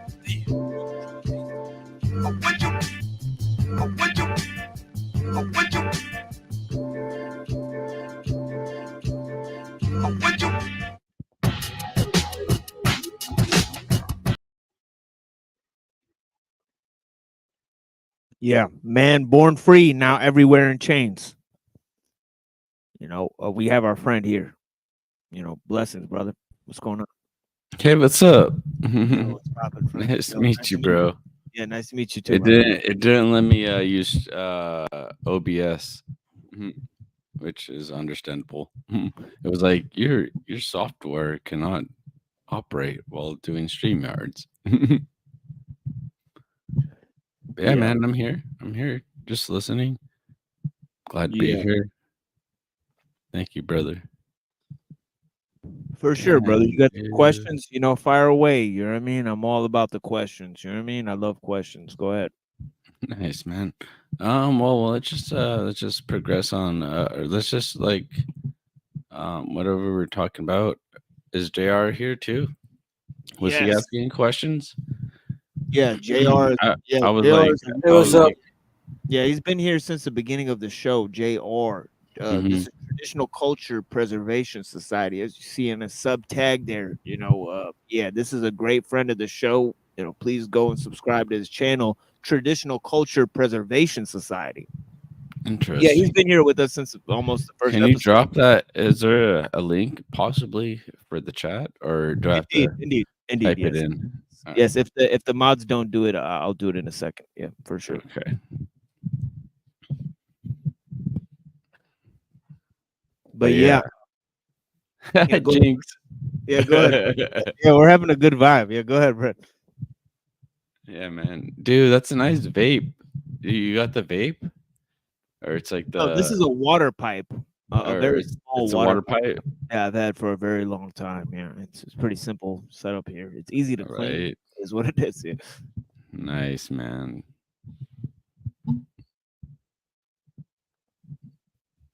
But yeah, industrial society. I think you saw me on Nachikita. Is that correct? Yeah, I've seen you around before. Ah, okay. Very good. Yeah. Were you on Mel's panel at all? You know Mel, Yes. that one chick? Yeah, I was on there one time where I was giving I them a think hard time about feminism. You saw that, huh? I think so. I saw Yeah. probably saw it, but I forgot I get about my it. radical views on feminism. Yeah, yesterday I went on a red pill panel and Yeah. I told them I've never had sex outside of marriage. They were shocked. They were like shocked. They were like, "What?" And they were like, yeah, they were Really? looking at me like I was like Is that pristine a or something. normal thing? Like, I mean, for you, that's like an. I mean, You said a that. lot That's of what you a lot of said. for a lot of brown people it is. Uh, Yeah, a lot of for brown people. Yeah, it's yeah, we it's a get normal arranged thing. marriage. Yeah, we get arranged marriage. Yeah. Whoa, that's cool, man. Hey, my mic isn't too bad, right? Is it? No, Is it fine? no, All right, cool. no, it's fine. You coming in clear. Yeah. Yeah, thanks for joining, my friend, and thank you for joining us here on this smoke break, friend. Yeah, Friends who are man. watching. You know, let me Of course. see. Okay, this is Trad Culture's channel here, Lizard Tree. Thank you so much. Oh yeah, TR or what was it? Oh yeah, LLT. Shit, I gotta copy. I have to copy and paste the link. Yeah, it's all good. Yeah. but we were going over this. Oh, Traditional Culture Preservation Society. Yeah, Dude, I love his not his like his thumbnail or something like yeah, he's a some real native dude. guy. That's not Yeah. him though, right? I mean, you never know. Right. You never know. Some dude with a fucking longbow. Yeah, that's a Veda tribesman from Sri Lanka. Oh, really? Damn, from Sri Lanka, dude. He's got a longbow. Dude, what I would give to live that day in Sri Lanka. Just light that a bitch on fire and let him fly with the flaming arrows, or put some poison on the tip so that motherfucker can wake up again. Boom. You got With that poison poison arrows. tip arrow. That poison tip arrow. Mm-hmm. Hell yeah. Yeah. You know we don't fuck around. I mean, it's time to do jihad in these streets. Jihad unit. What does that mean? Does that just mean something? What, jihad? Yeah.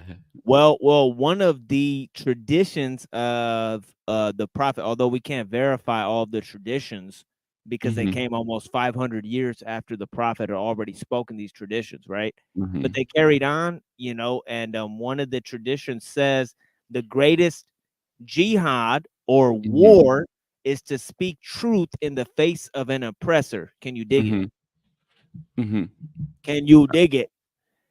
All right. You know what I mean? That's what it is, you mean? And that's a lot of what this is right here. There's an oppressive tactic going around where we're at.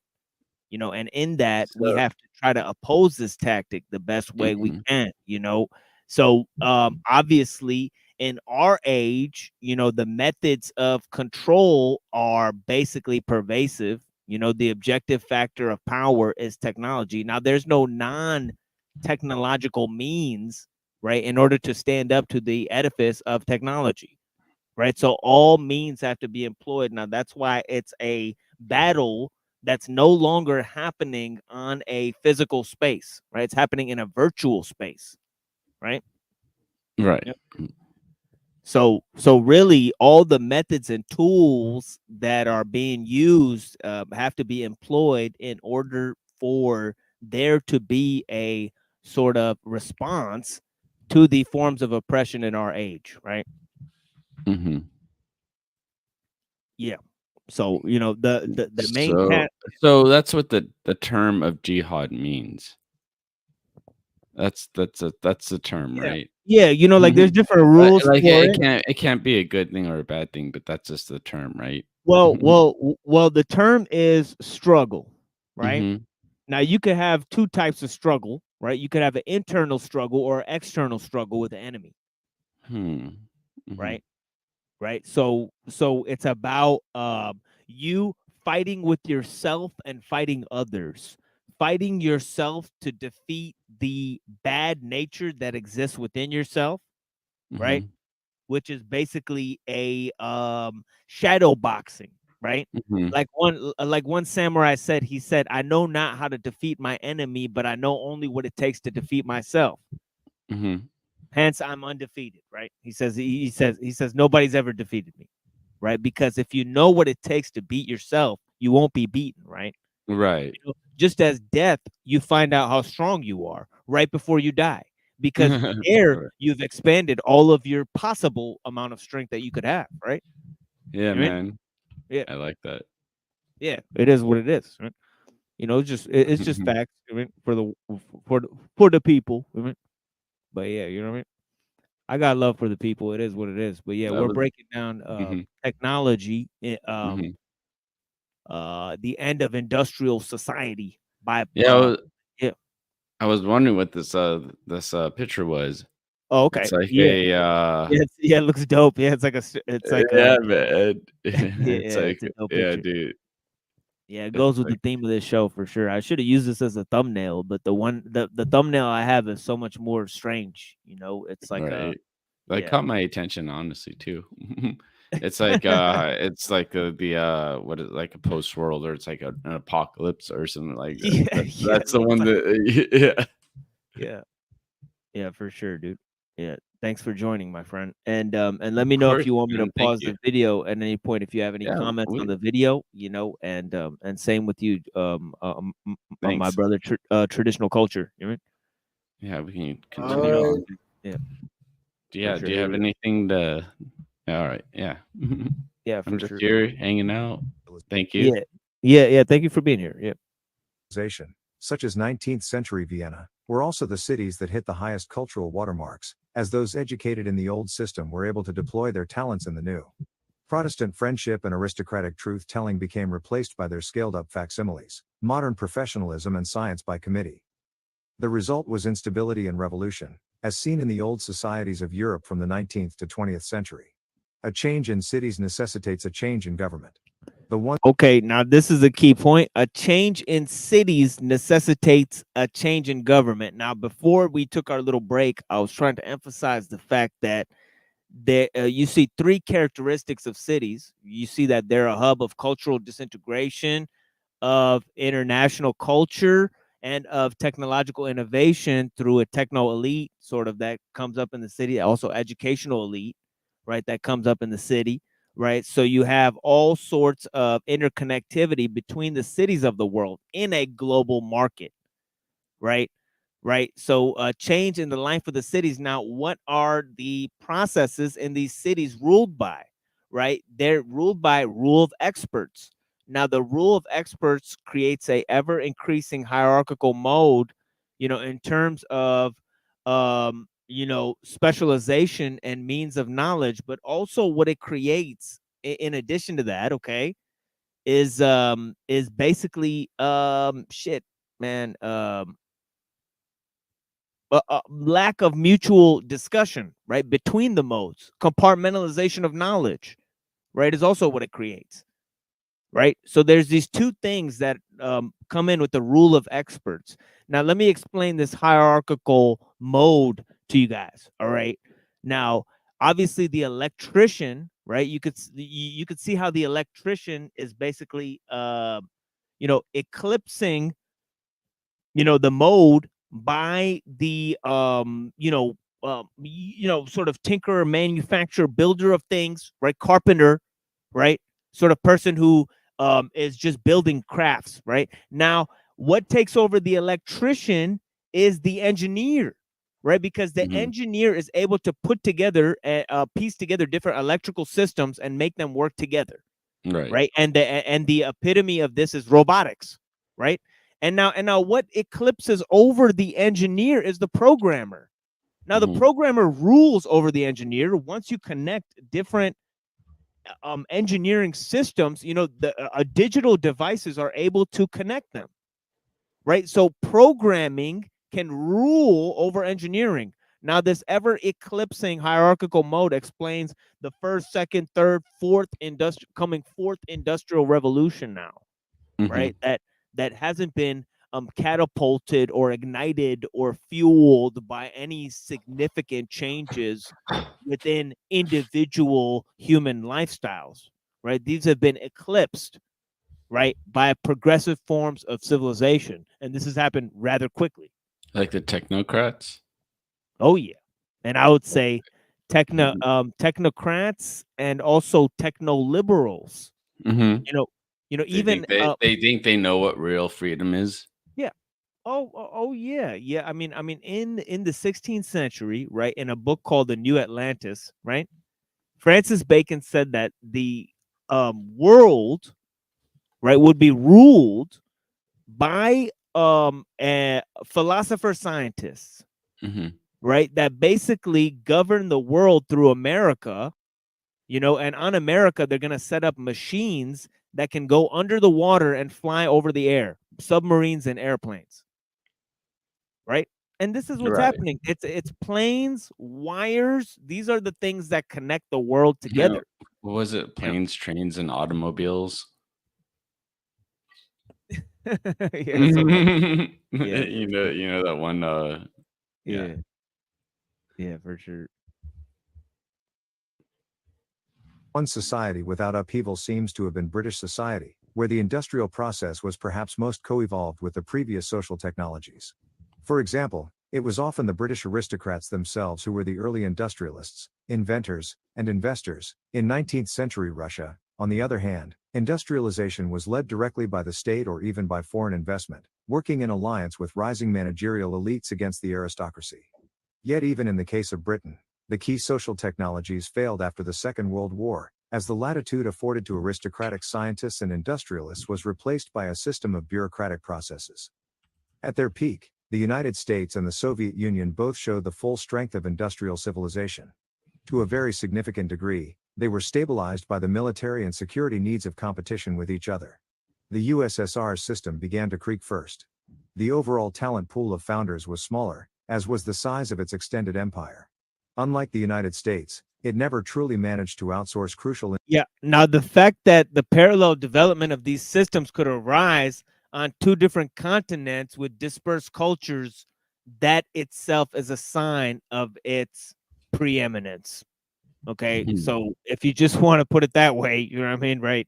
I mean, these systems arise and you know, you also have, you know, the astounding nature of events in which one discovery or possibility of a discovery of something like nuclear war technologies was then independently discovered in many different countries. You know, so just from somebody discovering that something can be done, you know, people figured out how to do it. You know, So people it's who like, put their heads together and picked up a few books figured out how the fuck to do it. So what once can you be done will be done. yeah, I mean, or you know, or everything that can be done will be done.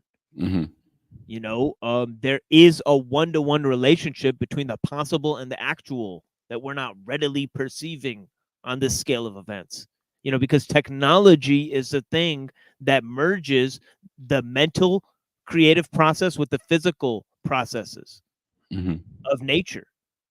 You know, so it's literally the thing that combines the two in a one It just takes dynamic system, and that's why it's the bridge to metaphysics, because it itself is the bridge between the immaterial mind and the material capabilities. But anyways, go ahead, my brother. I was gonna say it just takes one, right? Like sometimes, like these people, I don't know if I don't want to like derail this conversation, but Oh, just take it. But no, it's fine. It's a good point. You know, all it takes is one guy to innovate, and then the box has been opened. You know what I mean? Yeah, and I'm always like, who the fuck is this dude? Like, I want his name. I want his name. I want to open up a debate like right then and there. And it's just like, for some reason, there's like a weird, like what is it? Like it's like a hive mind at Congress, and I'm just like, who the hell? Who's who's the first one to come up with that? Like, like who was the one who was sending billions of our tax dollars to Ukraine Well, or that's the something? thing is that Mhm. some of these research projects are extremely. See, that's why I was talking about the rule of experts. Mhm. Like, some guy who's creating some new chemical in a laboratory doesn't always necessarily know why he's doing the job he's doing. As long as Gotcha. he gets paid to do it and he has the expertise to do it. Mhm. So in a way, he's part of a greater functioning plan. I mean, right. So he's not himself guiding the innovative process, yet Mhm. he's at the tail end of it. So it almost doesn't matter who's the first guy to do it. You know what I mean, right? It's like Right. it's not being done by them specifically, anyways. I mean, right? So it's like some guy who's like inventing like polyuromethylane or Yeah. whatever. You know what I mean? Some new form of acid or whatever, some new form of acidic substance. To deal with some new industrial process. He doesn't exactly know why he's doing it, or even sometimes the machine he's being, because these processes are being so compartmentalized at the highest level. Mhm. That it's increased forms of specialization, but See, that's the increased forms of problem. hierarchical dynamism. Wait, I'm sorry. What did you say? I was like, yeah, see, I was like, that's the one of the problems, right? Yeah, for sure. Yeah, But one of the sorry, big. Yeah, I'm gonna yeah, hear one of the big problems. keep Yeah. keep keep keep going. Sorry. Unless like I wanted to say, yeah, that's a problem. Like there's too many cooks in the kitchen. Yeah. Yeah. I always like simplify like my thoughts like that sometimes. It's like, damn, dude. And it's just like, why do we have to have that many fucking cooks in the kitchen? Yeah, and often if you don't like the meal that's being made, and you're complaining about the food that's on the table, Mhm. you should have been in the kitchen helping out making the meal, and if you don't like the food that's on the table, you should have been in the kitchen helping out. If you don't like what's on the TV, make your own Mhm. show or turn the TV off. But don't just sit there and complain about what you don't like, adding to the ratings of what you don't like, Right. and then basically creating what you don't like, Pretty much. that's what we all seem to be doing, in some strange way. So I think YouTube is shadow banning us sometimes. It's like, Oh yeah. like we Oh speak yeah, up, I've experienced like that big time. they just want to like just like idiot.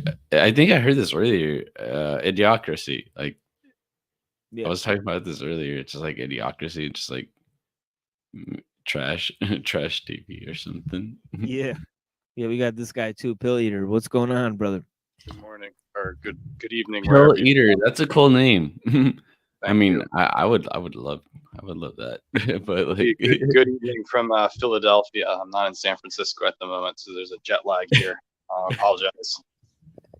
Yeah, nice. yeah, it's all good. It's all good, my friend. Welcome Yeah, to we're the chat. we're looking at this work by Oh yeah.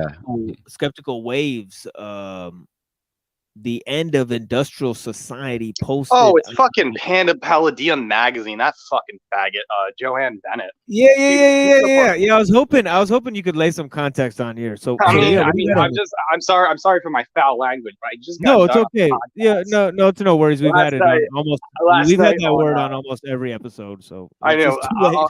I was talking to Ruick Skywalker. I was talking about like psychological operations and we were just talking about Palladium magazine last night and how that was started by a guy named Johan Bennett, who went by the name Aimless Gomar, and he was friends with another reactionary blogger named I Am Legionnaire. He used to hang out at Richard Spencer's DC little outlets back in 2013, 2014. they soon got into the, you know, the TRS party with like Enoch, and they're going to pool parties. And then basically, you know, connections, they were just making Hitler jokes constantly, being like, oh yeah, our friend Hitler, oy vey. And just kind of this like crass, you know, let's pretend to be Nazis humor jokes or whatever. And he took it back. He said he was a liberal. And he said, oh, I changed my mind. So he starts this like stupid magazine of sorts that's just like panders to Thielbach, Elon Musk. And like it pretends to be anti-liberal, talking about liberals, and it shows you a skyline of San Francisco and just like idiot life coach idiots like Wolf TV or something. We'll have snarky articles like why the Chinese Politburo member is actually an innovative poli-sci guy like Dugan. And like all the point of this is just a tired rhetorical campaign by this rich kid named Johan Bennett. And the point is to basically push their crass neo-reactionary ideals they had a decade ago and put it over the facade of this Bay Area hipsterism, in that they think they're going to get the feel bucks. And I think Palladium magazine is the worst of the bunch, is because they basically cater to this whole like rhetoric that just hides their almost crass ideology. They're basically the Republican Party. They're Uniparty? Are they part of the Uniparty? I guess. I mean, I just don't trust any of these people because they pretend to be like transhumanists and shit. I'll tell you what's even more peculiar. I'm blocked by Palladium magazine without a reason. I didn't know who the fuck they were until I looked on the Twitter. I was blocked. That means because I know information about them. So I'm just telling you, these guys are like dark money shit, and whatever gets spewed from their magazine is bull, and I don't want to read it. Right.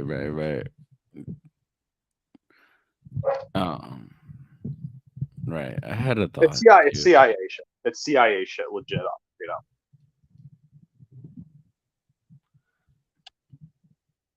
know. I wanted to talk about religion for a second. Or actually, we can keep talking about what we're watching at some point.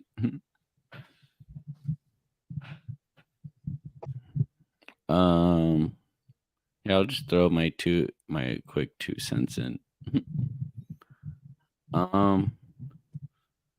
Oh yeah, I wanted to give my quick 2 cents in about religion.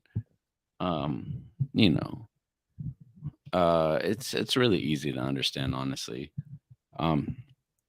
We like, you know, like I grew up Christian, and I grew up going to a church, and like I don't like usually how like religion is just so like not hostile, but it's just like, you know, it's like that's your own business, like whatever like personal relationship or faith you have, you know, like I hate how it's just like a one-sided type of thing, and it's like if you don't join this side, you know, blah blah blah. And so when did you decide to get hookup skateboards? You like the skateboards? Yeah, that's early AXA culture right there. I might. Do you want one? I can give one. I mean, I guess you can send one. Yeah. Give me the peach one. I just. Oh, you want the peach one, dude? Peach dude. That's like, it's like the finest one. Yeah, I'm sorry. I mean, switched up. This Jewish guy from LA, he knew about the AXA subculture in the 90s and he's manufacturing that with the skateboard stuff. Some of those get really pricey. Yeah. I'm not. Yeah, what was it? Jeremy Klein? I don't know him, but he lives here in California, like I do. Yes, it's SoCal. Yeah. Yeah. He's like a high Asian sexual sort of guy that makes punk culture. He knew about Asian? it. Oh, I was like Asian sexual. Yeah, he's an Asian sexual, and he knew about it. They got him today. Yeah, I've got those. I even got another one. Like that. Literally, that's like the only thing I have in my room is just like, because I like skateboarding. Skateboarding is my exercise. Right. The peach one, dude, you can tell it's still got the plastic on it. Right. I mean, I would just put it up on the wall and then make art. That's all I do with art today. I mean, probably my wife would kill me by seeing one of those, but it's in a guy's perspective. A man cave? Do you have a man cave? This is it's- my I'm parents. a nomad. This is the room that I fucking grew up in. It sucks. I'm 34 years old and I'm still here. Well, yeah, that's In everyone. Cal- It's completely normal. That's Right. completely normal. Like, especially in LA, SoCal, yeah, it's impossible to have your own house because the house you're living under is like close to $1 million. So it's like whatever. Yeah. It's like what is it? Generational. Yeah, They're so making that would it only you would only have your own house if you were like born in Ohio, because all those houses were like $250,000, and then somebody buys a house for $250,000. But the logic doesn't work in New York, SF, LA, Chicago, because all those properties are like 1.8 million. So it's like you can't have a new house in that area, the place you grew up. You're kicked out to like, I don't know, Stockton or something. Right, bro. I'm glad I spoke up about this because I thought it was the only one. Oh no, it's normal. It's like normal right now, and people are losing their collective minds about it because it's just how fucking broke capitalism is. Oh, we have mindful exposures in the chat. I want to give a huge shout out to mindful exposures. Let's go. Sorry. Oh yeah. No, go ahead, dude. We gotta give her a shout out. I want to give a huge shout out to mindful exposures. Let's go. Anyways, what were we talking about? Oh yeah, the skateboards. Oh yeah. Do you see that? Yeah. Yes, skateboards. There's Chung Lee, and then there's the Link one and the Peach one, and then there's one called I'm a bit of a poser, but that one it's like it was called what was it? Loom Khan. I don't know. I've never watched the anime, but I was like, that's a sick artwork. Yeah, thank you so much to Trad Culture for joining. He'll be here longer on Saturday, he says. So yeah, guys, look forward to that show on Saturday. We'll be talking more with Trad Culture. But yeah, I'm so happy to hear more context into this video that was posted, and about this. What about Samo Burha? Wait, what happened? This character here is called Samo Burja. Wait, at the end. Yeah, who wrote this piece? Hey, what happened? Yeah, Bill Eater fell out. Yeah. So yeah, I was asking him a question, but yeah, I'll figure out when he comes back. But yeah, who's that? Who's smoking Yoda? Smoking Yoda. Is he smoking those trees? Yeah. Anyways, yeah, let's get back into this. Wait, I wanted to highlight this comment. It says Freemasons are gay. Where? It's down. It's just an nice. Yeah, nice is going off. He also likes your cartoons. So he says those are some hot ass cartoons. So it is what it is. But yeah, for sure, dude. But anyways, every time I think of Freemason, I think of a paranoid American. Yeah. Fucking PA, dude. Yeah, for sure. But yeah, I'm waiting for Pill Eater to come back here, or I don't know if he will. But yeah, what happened to Pill Eater? Okay, here it is. Yeah, here it is. Yeah, Pill Eater. Yeah, what do you know about this Samo Burha character?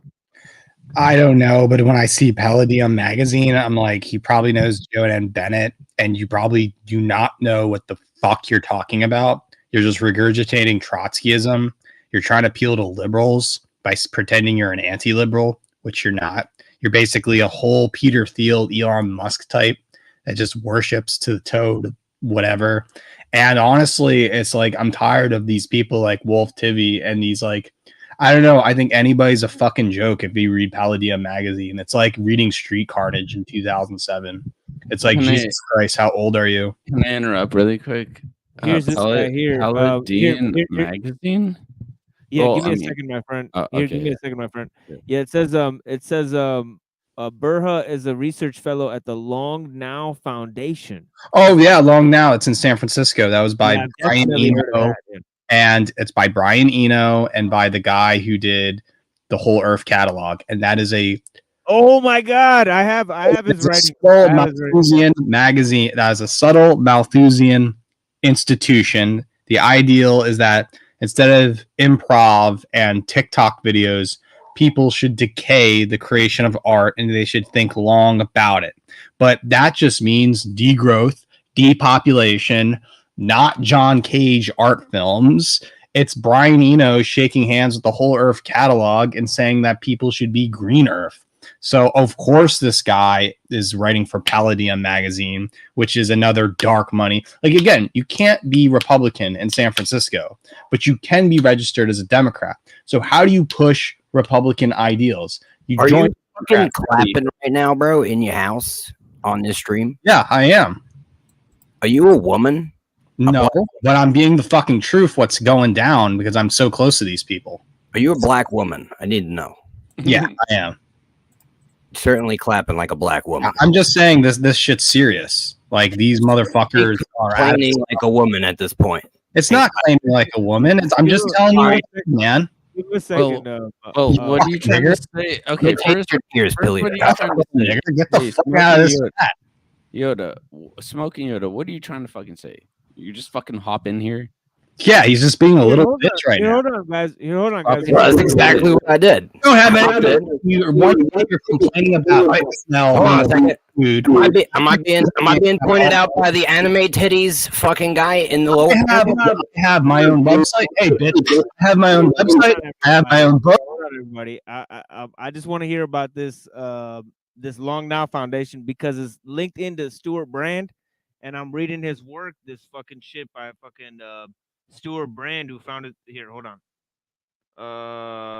Fucking, I can't find.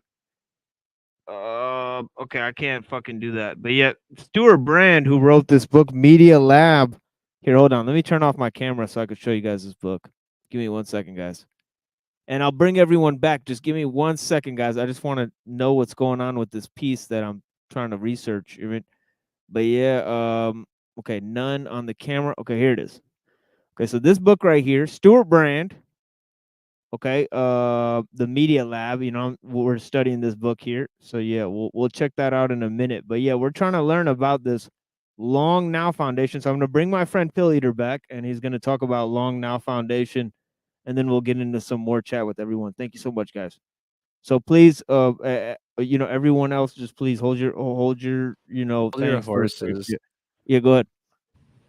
I'm just saying the Long Now Foundation is by Brian Eno and the guy who did the Whole Earth catalog. It's very important because it's a part of the Malthusian plan of depopulation, degrowth, and the part of the neoliberal capitalist plan that hates all of us and doesn't care about going to the Mars or creating anything. They just want transhumanism here and there. It's very simple to understand. And that is what Palladium magazine is about. They're fake racial nationalists. They're fake blame the Jews people. It's a psyop. That's the whole entire point. If you didn't get it to your fucking head. What about this Asia Times? Go ahead. Do you know anything about Asia Times or? I mean, that's just whatever. It's working with G7, so. Oh, okay. And then the national interest. All right. Well, we're gonna move on to this presentation here now that we put so much of this shit in context. Welcome to my brother here, and welcome to my friend here. Thank you. And yeah, thank you so much. And well, what happened, Pillier? You wanted to tip out? yeah, he'll be back in a second. But yeah, we're gonna. I wanted to say something. Damn, I had some deep thought. Yeah, but yeah, that makes a lot of sense. And, wait, I want to highlight what Bex said. She said, "Sounds like xenofeminism." Xenofeminism. What does that mean, Bex? Some alien feminism? Industries to be handled by its client states, thereby extending the bloc's viable industrial phase. The industrial cooperative body that the Soviet Union created, the Council for Mutual Economic Assistance, Comecon, never succeeded in coordinating economic plans as effectively as the US-led international community did, with organizations such as the OECD, IMF, and World Bank, and initiatives like the Marshall Plan. By the early 20th century, the United States had perfected an advanced social technology that ultimately gave it a second important advantage over the Soviets: marketing. Originally developed to help missionary efforts, it can quickly adapt and train consumers in how to use new products, technologies, and lifestyles. The great 20th century architects of life and desire built a whole replacement culture and provided just-in-time replacements for gaps that the typical institutionalized factory worker experienced throughout the course of their life. For a time, life was good, as shown by the post-war baby boom. Optimistic American thinkers believed they had found a way to make an industrial society technologically dynamic, yet politically stable and socially sustainable. The marketers were eventually replaced by people who grew up on marketing. Beware, social engineer, of obsoleting your own origins. Can I Yet, interrupt? they did so in field after field. Not only marketers, but scientists, statesmen, industrialists, politicians, philosophers, and writers shaped ersatz social technology to fill the gaps, but completely failed to guarantee knowledge succession of the generative core of knowledge. The strange spiritual practices, scientific exploration of human psychology, and at times outright ideological cults of the founding cohort gave way to a more shallow type of knowledge. This was a knowledge of levers and buttons, rather than the first principles which built those levers and buttons. When times change, and you don't need or can't sustain the full pace of industrialization anymore, the vast masses of the industrial population prove themselves difficult to demobilize from their war of production. They can't be returned to the social fabric of agricultural society, since the urban environment that enabled the agricultural hinterland to function no longer exists. The countryside has become an industrial resource base, rather than the setting for a pre-industrial way of life. The solution of overproducing white-collar jobs is at first natural and then dysfunctional. Bureaucracies decay in a way that is much less visible than the decay of factories. The real upward mobility of dysfunctional agriculturalists to functional industrial workers is replaced by the on-paper upward mobility of functional industrial workers to dysfunctional knowledge economy workers.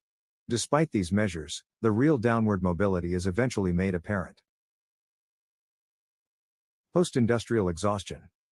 The COVID-19 pandemic showed East Asia to be the best place to put key elements of the supply chain. East Asian societies remain industrial societies and can adopt factory-derived values to force compliance with public health measures. Public health policy can also be set in ways that respond to evidence, since their professionalization is young and hasn't yet consumed its own epistemic foundation. Importantly, authorities see it as vital to enable the gathering of many people together in crowded spaces. Without this impetus, industrial manufacturing is impossible. The working factories are a political asset, since the production of steel and other fundamentals strengthens their states. Because of this, you cannot simply send everyone home forever. Europe and the United States are the worst places to put key elements of the supply chain. They cannot produce compliance with public health measures. On paper, they have the best scientists and administrators, but massive white-collar overproduction means the victory of sharp elbows over sharp minds. Factory values, if re-implemented, directly challenge their existing power centers and partially undo the political pacification project that is the knowledge economy. In such a society, sending everyone home doesn't impede production. In fact, it solves several social and political problems. Post-industrial society finds itself having exhausted the organizational and social technological capital of pre-industrial society, having replaced it with the control system optimized for containing the militant potential of demobilized worker units. Factories might persist in post-industrial society, but primarily as local traditions. The self-catalytic process that birthed them is long over. They become strange sociological. So this is a very interesting project here, basically trying to take post-industrial into a industrial, because it's saying that the pre-industrial is impossible. So basically, I mean, it's not hard to see what this is trying to do. You know, this is basically steampunk, you know, type of futurism, you know, that kind of fits into the Dugan aesthetic. You know, really, it's this kind of, let's return to heavy industry, because that'll make us see, it's part of that ever eclipsing cycle that I was talking about with the you know, the programmer, you know, rules over the engineer, rules over the you know, the electrician, you know, and it goes in that ever you know, hierarchical mode. You know, well, he wants to move it back just to the previous one, because you can't move 2 steps back. You got to move 1 step back before you move 2 steps back, is basically what he's saying. But there's no going back to pre-industrial. You got to go back to industrial to get out of post-industrial, right? Is that a point? Well, they're trying to promote a sort of, what do you call it? Neo-tribalism. See, he said that the factories will remain as a sort of traditional hallmark of the industrial society within the post-industrial society. Just like we have little,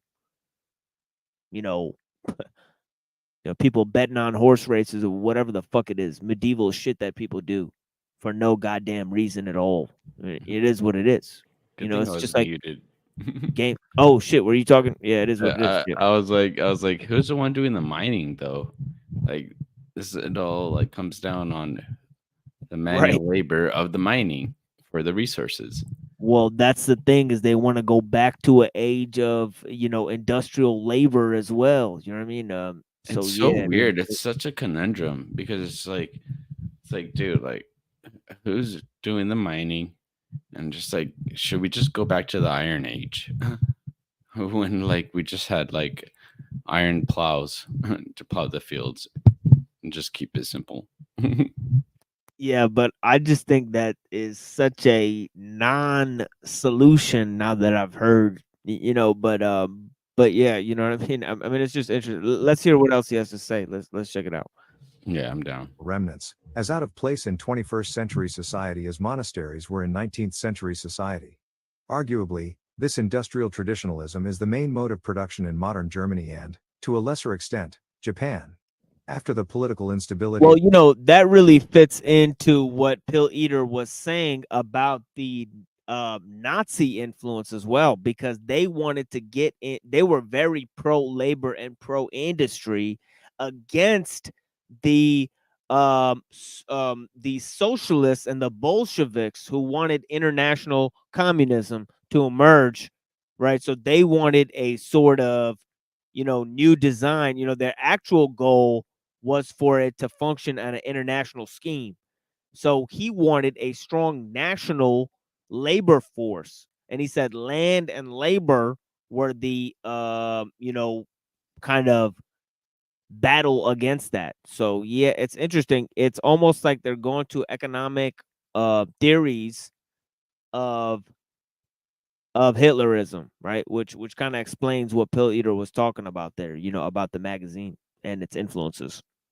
Of the first half of the 20th century, Europe converged on social democracy, which vigorously protects the arrangements and interests of the existing ecosystem of factories and firms.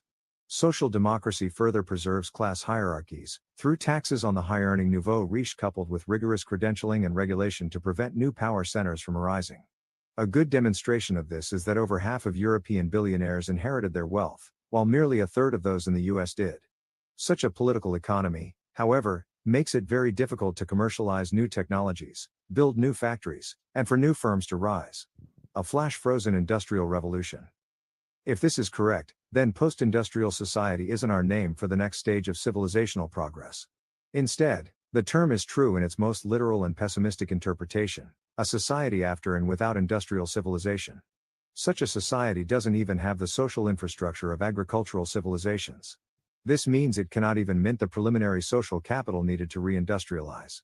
Likewise, we have lost the implicit knowledge upon which our industrial systems functioned even as recently as a few decades ago. That knowledge cannot be regained absent the people who actually built and understood those systems. What then follows is slow decay, first of production and then of advanced technology itself. At a macro scale, this is the deep root of civilizational collapse.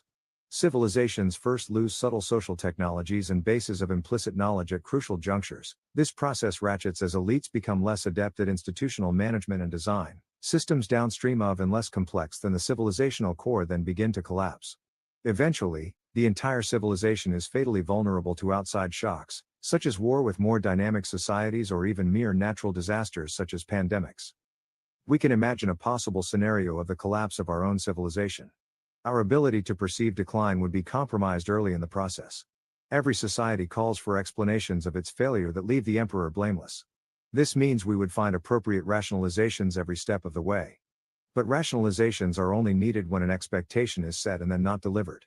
Mostly, the adjustment to decline would just be an invisible lowering of expectations. When political incentives at all layers of the government pyramid go against ascertaining the truth of a situation, the truth isn't ascertained. Social scientists wouldn't see it coming, since official numbers would be about as reliable as public health messaging during a pandemic. Wealth can shrink by 1% per year for a century, while measures such as GDP can show continued growth by 2% per year. The Soviet Union's era of stagnation had 30 years of solid growth according to their metric of NMP, net material product. American economists only noticed and revised our GDP estimates for the Soviet Union after its collapse. What would a century of such compounding discrepancy mean? Image and reality would be different planets. Despite this, every step of the way, the discrepancy isn't noticeable. Only external shocks can break the illusion. While the great illusion persisted, we'd have more and more trouble maintaining current customary industries housed in client states such as Germany and Japan. As technologies would be retired and replaced with more expensive alternatives, this would be perceptible to the common population as a decades-long, somewhat mysterious drop in lifespans, quality of goods, and convenience. The products wouldn't vanish, but rather be replaced by dubious substitutes. This might be explained, if it is remarked on at all, as driven by environmental measures, changing consumer preferences, or the malevolent schemes of rival great powers. If the assumptions of the scenario hold, China would also succumb to its own post-industrial problems. Western media might tout this as evidence that China is on the verge of collapse, which it wouldn't be. Americans and Europeans may at that point be de facto barred from visiting China by their own governments, so seeing the still gleaming cities such as Shanghai and Guangzhou up close won't be an option. How might China respond to such social developments? A very likely possibility is that it might try offshoring production to client states that can still undergo the Industrial Revolution just as we did in the 1970s. Perhaps this would be touted as the next stage of economic progress in Chinese media, which it wouldn't be either. Societies elsewhere on the planet going through their own industrial phase might provide enough to help us maintain European, Japanese, American, and Chinese stasis until they too exhaust themselves. Suddenly our imports would become expensive, then shoddy, then finally we wouldn't be able to find suppliers at all. At that point, technical knowledge and the ability to deploy it at scale would truly start to vanish. External shocks, wars, and natural wear would exhaust our legacy machinery, never to be replaced again. Out of order becomes the order of the day. I don't think we will see a return of the sea peoples, but I can't rule it out either. Here we start to hit the limits of what we can say about this scenario. How far we regress technologically under this scenario depends on how dependent technologies are on our quite That was really strange. He made a very strange allusion to Atlantis right there at the end. So I don't know what to say about that other than he had to throw that in there. The return of the sea people, very, very interesting, stuff. But yeah. centralized societal infrastructure. We probably Damn, wouldn't dude, keep you read modern my consumer lips. I CPUs had with their myself highly on mute. centralized I was like, can you rewind that? And you Yeah, rewound like it. it was fucking weird. It was like all of a sudden, like I was just talking about Francis Bacon and the pro-industrial shit, and he just brings up Atlantis right there. It's crazy. A very likely possibility is that it might try offshoring production to client states that can still undergo the Industrial Revolution just as we did in the 1970s. Perhaps this would be touted as the next stage of economic progress in Chinese media, which it wouldn't be either.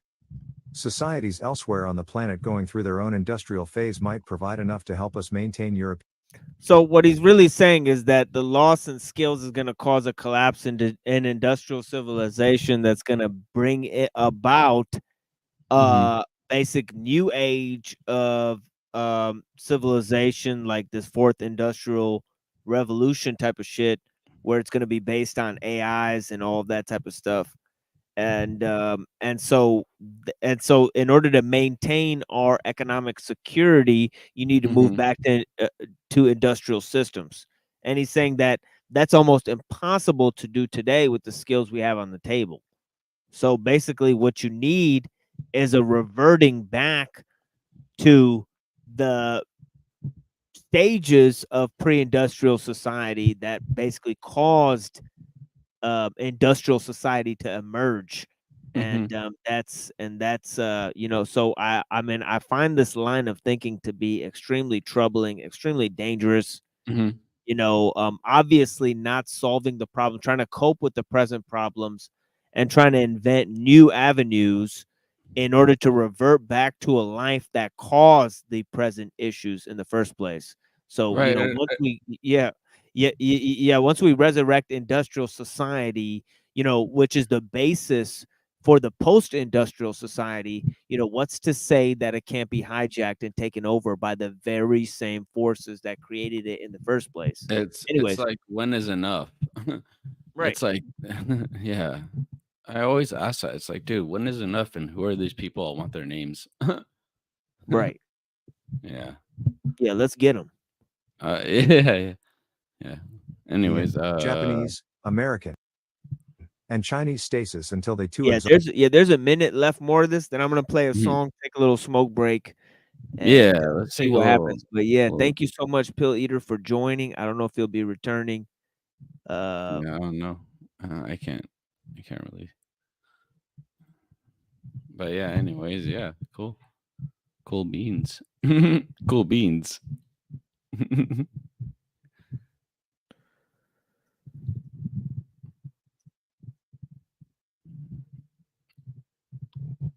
Yeah, give me 1 second. Yeah, of course. I wanted to bring up something, but Yeah, go ahead. Yeah, there's only a minute more left of this, so go ahead and bring up whatever you like. Yeah. yeah. These are just like completely different topic. I actually wrote these down. Hell yeah. Have you? Sounds like Yeah. Have you ever like had a thought? Yeah. Have you ever done that? It just feels good, yeah, right? like yeah, I wrote a book. Yeah, it's basically composed of shit I wrote on fucking napkins and fucking the Nice. side of fucking tissue boxes and all sorts of loose leaf papers and shit, So it is what it is. Yeah. That's cool, man. I'll just monologue until you're ready. No, just go ahead and read what you got.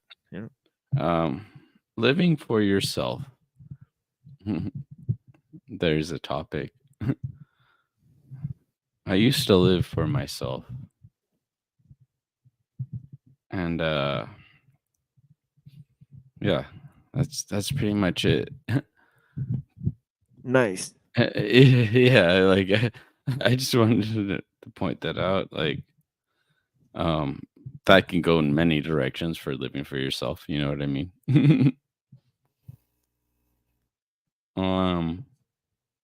I want to get, if we have enough people in chat in here, or I don't know. I knew I was going to go somewhere about living for yourself, but I want to go. Where was I going? I don't know. All I saw was a period after yourself. That's it. Living for yourself. It could be good. It's a bad thing. Oh yeah, that's what it was. The negative impacts of living for yourself, or something like that. Money dynamics. Yeah, materialism and money dynamics. I want to get everybody's input on that. I don't know. I'm just gonna go. Yeah. That's a good topic too. For Mhm. sure. I think that this sort of techno-industrial age does have a capitalistic element to it. You know what I mean? And also a materialistic element to it. If you look at it, it came from this idea of secularism, right? That we Yes. could basically, understand nature without God, right? And then we can recreate nature in a way to make ourselves like God, right? So the whole idea of materialism and turning nature into property, it fares heavily in the critique here, so it's got to be linked into this thing, techno liberal complex. You mean? For Thank sure, you. yeah. Thank you. Yeah, Thank you. I Yeah. definitely think there's something to that, my friend. But yeah, thanks for thank Thanks, you for man. asking the question, for sure, brother. Yeah. Yeah. Yeah, let's go to Oh. the last minute of this, and then we'll Oh, listen to okay. a song. I'll play a song. What type of music do you like, my friend? Oh man, if I could play my music, that'd be so cool. You got No, music that you make too? no, I wish I could make music. I don't know. Oh, okay. Okay, But okay. yeah, but just Y- yeah, Yeah, well, literally. let's hear this, and then I'll play a song for you. Let's see if you like it. All right, brother. Let's All get right, to it. Yep. all right. Exhaust themselves. Suddenly our imports would become expensive, then shoddy, then finally we wouldn't be able to find suppliers at all. At that point, technical knowledge and the ability to deploy it at scale would truly start to vanish. External shocks, wars, and natural wear would exhaust our legacy machinery, never to be replaced again. Out of order becomes the order of the day. I don't think we will see a return of the sea peoples, but I can't rule it out either. Here we start to hit the limits of what we can say about this scenario. How far we regress technologically under this scenario depends on how dependent technologies are on our quite centralized societal infrastructure. We probably wouldn't keep modern consumer CPUs with their highly centralized production and global supply chains. We likely would keep cars, although it's unclear whether we would keep electric cars, specifically their advanced and industrially intensive batteries. Perhaps our smartphones would turn out to have been bad for our mental health all along, and the devices would become controlled purchases as a public health measure. Civilians really shouldn't be carrying them around. These material symptoms are, however, just that, symptoms, and cannot be treated with mere technical innovation, nor minor variants of economic policy. Whatever solution our civilization might find to escape the post-industrial trap, it will require social technologies of production and knowledge very different from anything we've seen before. A good place to start would be a new basis for friendship that defeats atomization, and a truthfulness that is compatible with political loyalty. At that last part, he might as well give up. He's like, the solution is friendship. Right. It's like, give me a fucking break with that I nonsense. wanted to say, I wanted to comment on his last sentence, dude. Yeah, that was complete nonsense. But here, hold on. Actually, let me go back to what he just said, because I think I wanted to comment on what he just now said at the end there. Give me a second. Here we can say about this scenario. How far we regress technologically under this scenario depends on how dependent technologies are on our quite centralized societal infrastructure.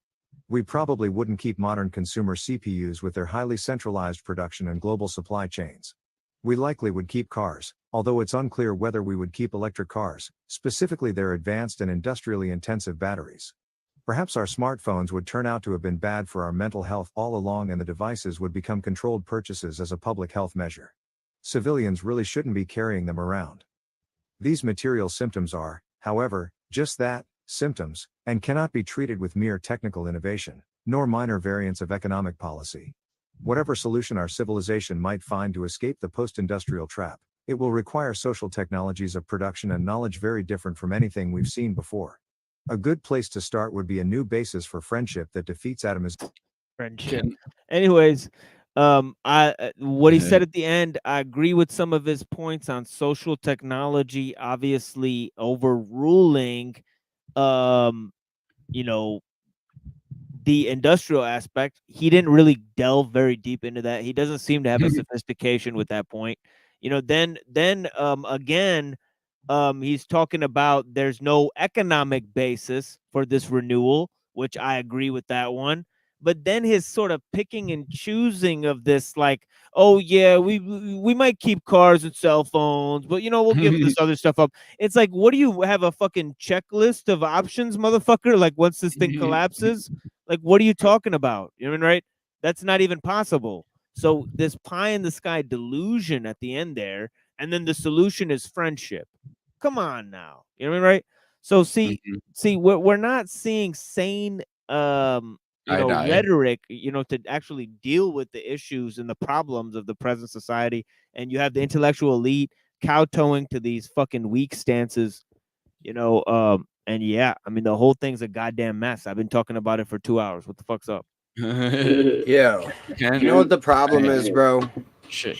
People try to sit here and, get real philosophical, try to get, real vocabularic, on the track, bro, trying to throw around big vocabulary to try to really, maybe if they could just educatedly define the problem to the audience and educatedly define the solution, then that would solve the problem. But they don't realize that that's been going on for a long time. And the reality is, your average human being reads at a 7th grade level. And if you're going to sit here and throw around philosophical dick measuring, you're going to receive just rewards for what you do, right? You're going to get the praise of philosophical stick up their ass douchebags who don't actually know anything and are actually pseudo intellectuals. That's who you're going to basically convince of whatever the fuck you're trying to put out, but you're never going to actually get it across because these people are spineless and they're idiots. So that's out the way. Now, here's the real dilemma, right? Here's the real dilemma. We could sit here and figure it out, but guess what, folks, ladies and gentlemen? The clock is almost fucking over. Right? All of the information's coming out. Everybody, the fucking cat is out of the bag. Okay? And guess what? They're not just going to let us all know what the fuck is going on without any repercussion. There's a plan. You see? They need to put it all out there because whatever fucking survivors, the remnants, are going to have to know what the fuck happened so that they could then step in and fucking control them. You see? There has to be a narrative. Right? So the reality of the situation is we're walking into a time period, if you live in the United States, where we're going to have a massive catastrophe.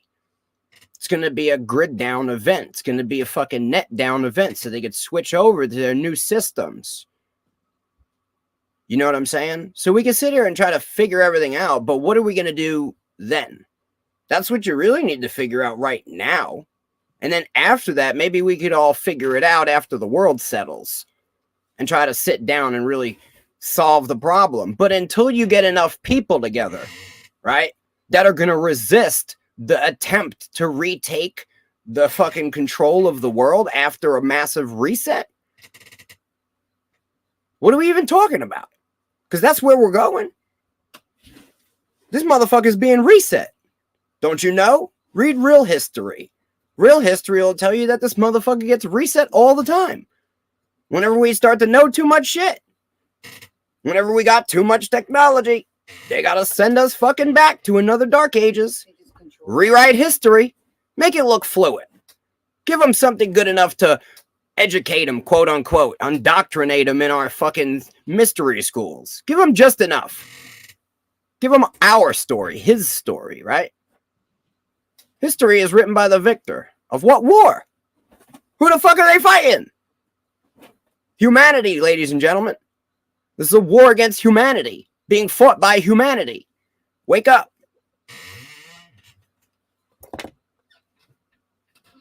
We have bigger problems than, the theosophicals and the Socraticals.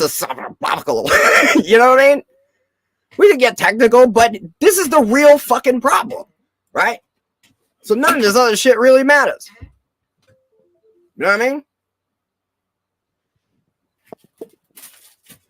Your mic's unplugged. Thank God, because I was going off on a rant. He actually noticed it this time. I don't even notice when your shit is unplugged.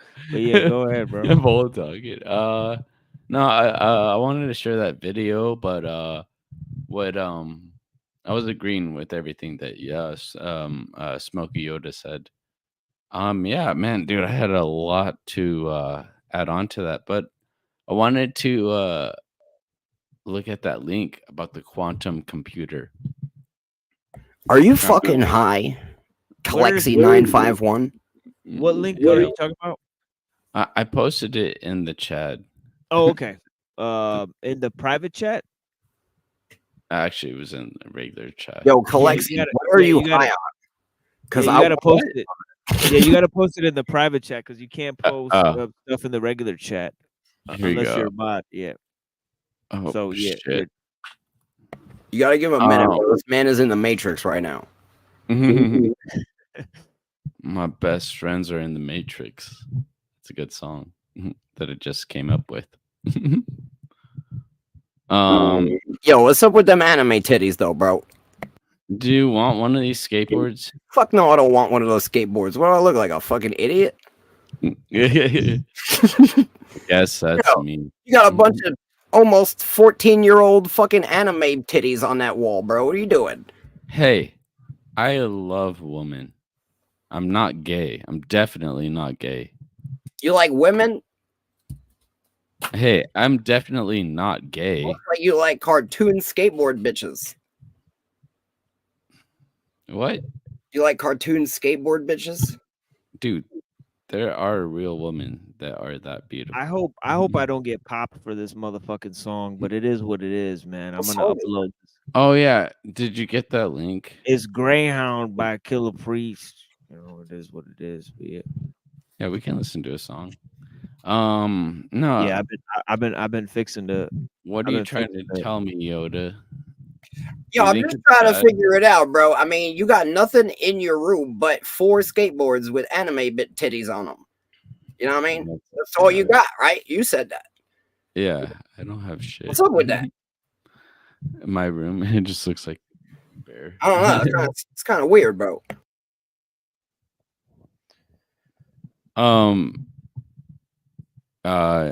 Yeah, I don't know. This is it. I'm being real with you. This is it. I feel I mean, you. yeah, I'm just saying. I could have skateboards. Look, They're gonna be I'm just used. saying. You know what I mean? I don't want to go too deep with the skateboards, but it's a strange choice of decor as the only decor of your room as a grown man. Do you get any bitches at all? Like actual bitches or just anime bitches? Yeah, I we like might to not read. be able to play the quantum Yeah. computer video. The reason is Oh, because it has really?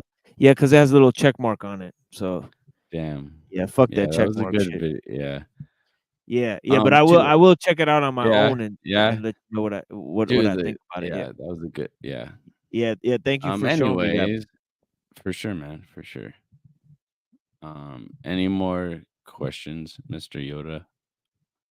Why is a 34-year-old man have anime chick? Yeah, what's up with the anime bitches, bro? Dude, I could take all of that down right now. That's not the point. You're missing the point. Where's your background? Show me your background. Bro, you don't want to see my background. I got actual live bitches in it. They're not anime. What the fuck, you fucking weirdo? Saying, there's literal, you know what I mean? Live. All right, never mind. I'll just shut up. Anyways, let's go back to the. Wait, do you want me to get to the heart of the conversation? I mean, because we can keep talking if you want. You're asking me why I have fucking artwork on my wall. All right, look. You're asking why I have artwork on my wall. I'll be real with you, right? I'll be real with you, right? You're pretty new. I've never seen you before. And there's a lot of pedophile pogos out here on the internet, right? And I'm just trying to see, like, where you're at, right? You're calling me a pedophile, dude? No, that's not what I'm saying. Yo, guys, we got to say PDF instead. Yeah, I'm sorry. You get what I'm saying? I'm just saying there is a lot of them out here. I'm just trying to see where you're at. You know what I mean? You believe in God? Of course, dude. Like one God?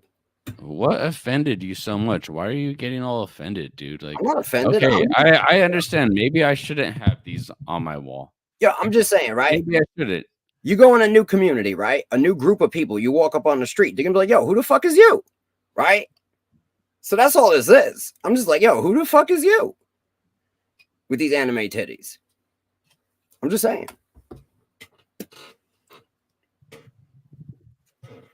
No, I wanted to listen what Lizard Tree said. I ain't hating on you, bro. You know what I mean? I'm just trying to figure where you're at. You know, the fact that you was like, yo, fuck these skateboards. You know what I mean? You got 1 point. I'm just saying, like, there's a whole statistical analysis happening all the time. You know what I mean? Well, welcome to the metaverse, panelverse, supermarket. You know what I mean? Yes, brother. And anyways, I just didn't like that. I feel you. I mean, yeah, I'll take those down because sometimes I feel like I mean that's the only artwork I have. I'm not telling you to take the shit down. What I'm saying is that's the representation you're putting forth. That's all you got going for you in the little window that I'm viewing you from. You know what I mean? You got an air purifier. It's probably ionic. It's got the blades in it on the left. You got a curtain, 4 anime bitches, and a black t-shirt with headphones and a mic. That's all I can see, Bubba. You know what I mean? I really don't know what you mean. So what I'm saying is I have to judge your character by what you're displaying to me. Dude, that's all I have is artwork, and I'm just questioning the display so that I don't misconstrue it. I don't want to judge you by the image of it. I'm asking, I'm inquiring. I like you better based on the answers you gave me. If that makes you feel like any type, you know what I mean? I'm going to be real with you 100%.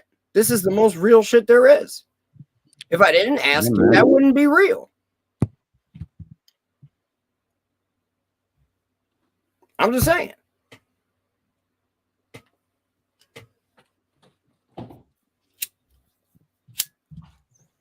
That's as real as it's You got do you smoke weed, Calix?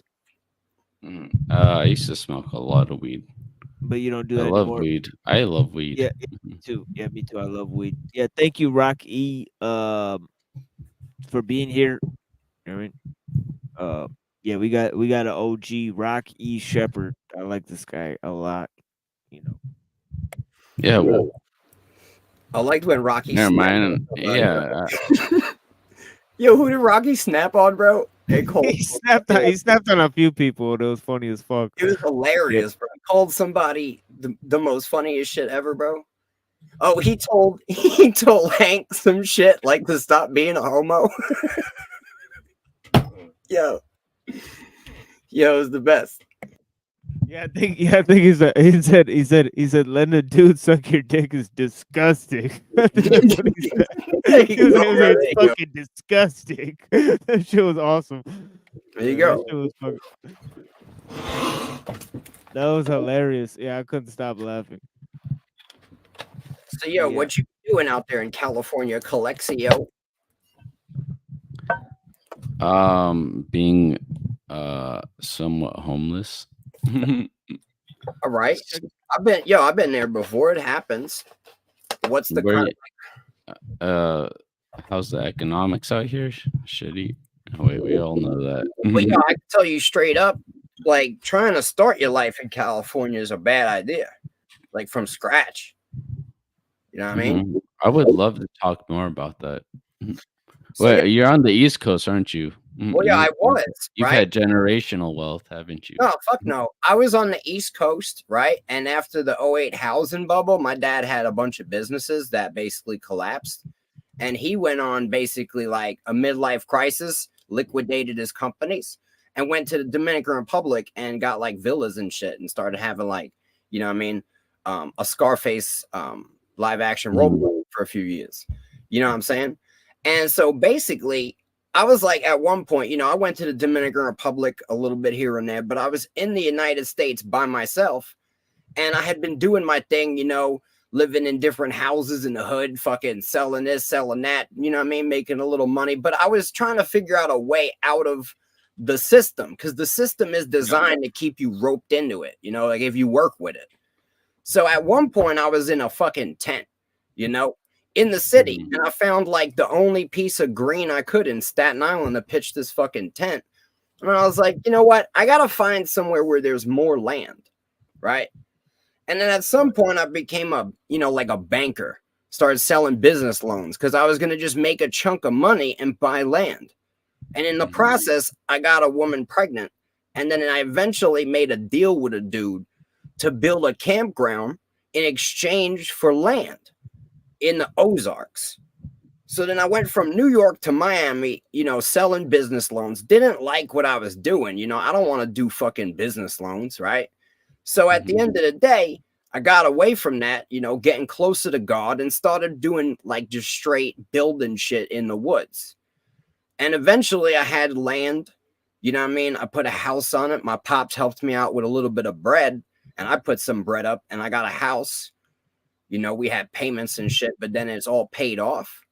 And now I got a bunch of kids and I live in the middle of the woods. You know what I mean? I'm not fully off the grid, but it's completely doable in a 10-year span. I started when I was like 23, right? If you start now, you could achieve it easily in fucking 10 years. But you're about to walk into a world, right, that is essentially collapsing. It's at a much worse standpoint than it was 10 years ago. So it might even take longer the longer you wait. Mm-hmm. And what I mean by wait is staying where you're at, right? You're basically going to be suppressed in your growth by the environment, the cost to exist there. And you'll never be able to escape it. And then you'll never have hard assets to actually like leave the family unless you inherit them. You know what I mean? But if you want to do it on your own, you got to go to where there is nobody and carve your way out. And it'll be cheap and it's doable. You know what I mean? And all you got to do is just do it. Just play life like a video game. Dude, Yeah. you know how many times I've thought about that, dude. That's the only way you could start over. It's by dipping out. Now, the best way to really do it is to find somebody. Like I found a dude on a permaculture website, right, that had this opportunity. And so like the best way to do it is to negotiate a deal and do it in a piece of area where you want to be. I recommend the Ozarks because, you know, if you really look into it geographically, there's a lot of reasons why you would want to be there. Mm-hmm. Like if you're thinking in the future, and like you said earlier before, right? You stopped living for you, right? Mm-hmm. That was the now topic, living for yourself. Right. But now what do you live for? Right. You might just sit stagnant if you don't find something to live for, right? Unless Dude, I'm between a rock and a hard place, honestly. But yeah, go on. I want to listen. Well, yo, at the end of the day, right? You got to build something to offer that which you want, right? Can I build a house? Yeah, like if you have something that's sustainable, you set a way up where you could sustain you easily, then you have the ability to take on extra responsibility, like a wife and children, if that's what you're trying to do. I mean, that's the goal of most, you know what I mean, creatures in the earth is to procreate, grow, and prosper. Mm-hmm. The best way to do it is outside the system, and I only speak from experience. You got to basically just do whatever anyone else is not doing. You know, everybody else is doing their 9 to 5, doing their bullshit. Fuck all that shit. You know what I mean? You got to just find that little niche. And yo, there's websites out there, bro. Check permies.org, right? And there's a lot of like different opportunities. You might be able to find an opportunity for land and work and housing in exchange for, you know what I mean? Like a work contract, bartering. Mm-hmm. You don't get fucked with bartering. You know what I mean? You're going out there on credit, technically. You're lending them your service, and then you earn it at the end. Mm-hmm. It's the way that shit's supposed to be. By the time you actually earn it, it's priceless. You know what I'm saying? You can't even buy the land I have. Like, no one would sell it to you. You get what I'm saying? Right. I was only able to earn it. That's the main goal, is to have land. And you want land with water. Make sure you do it somewhere with water. That's why I say the Ozarks, because this is like tons of aquifers everywhere. You drill into the ground almost anywhere in the Ozarks, you hit water. I'm just saying, you need water. You could pitch a tent with a well, bro. You'll be good to go. In California, dude, it's like Newsom. Actually, that doesn't mean anything. Bro, if you had a little money, you could literally buy an entire house with land in the Ozarks for like peanuts. Yeah. 10, 15. Should I go to Tennessee? Is that Ozarks is Tennessee? It's very close. It's similar. Depends where you're at. I can see this just delves into it deeper, you know, like I'm single and like I can just easily pick up and go to the Ozarks. You have nothing holding you down. Yeah. See, I don't have a lot of problems, but see, like you can know where I'm going with that. I have a lot of problems. But not really. I'm just chilling, hanging out. I mean, that's all I could offer is like that was the path I chose to essentially freedom. Mm-hmm. You know what I mean? Like self-sufficiency. Because when you pay rent or when you know what I mean? You're always literally working for whoever is supplying your housing. Can I highlight this comment by Mr. Me Agi? He said, "Don't come to Tennessee." Is that because like, yeah, I don't know.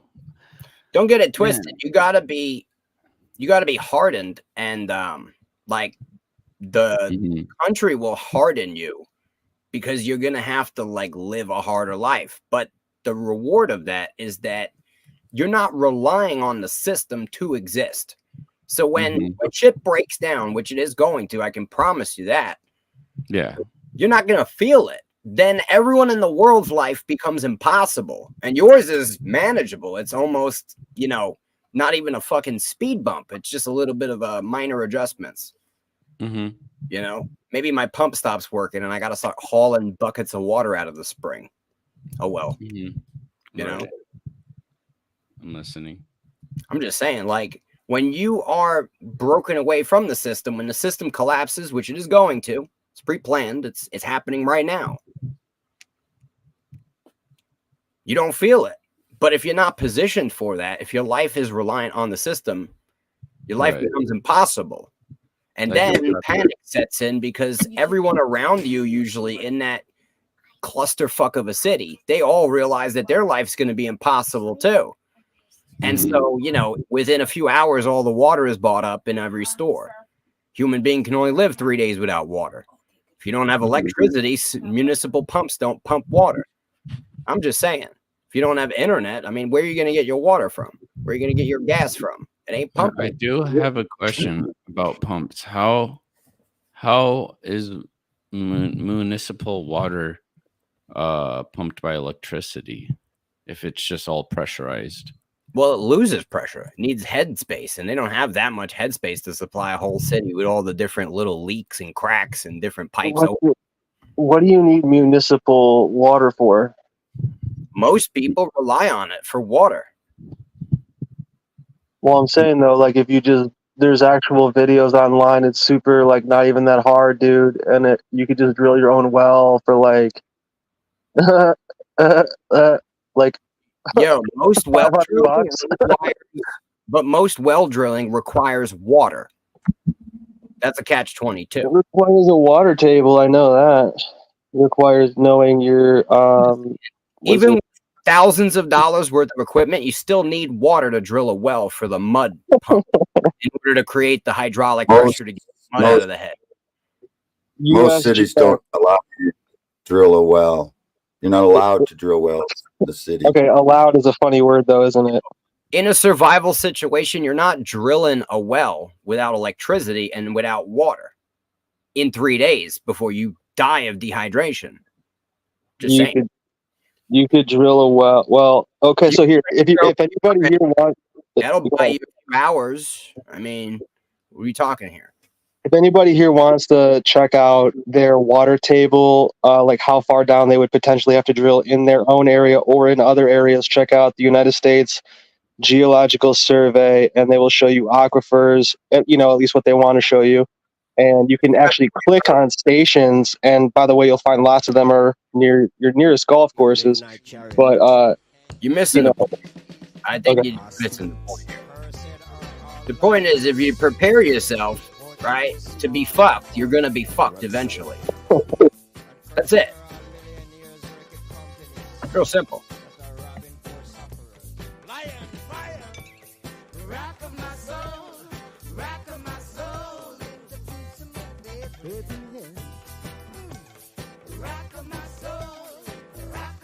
Rocky, I think you're muted, brother. Rocky, old man, you're muted.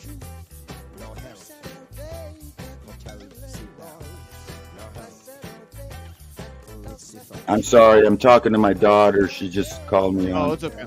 Yeah, sorry about that.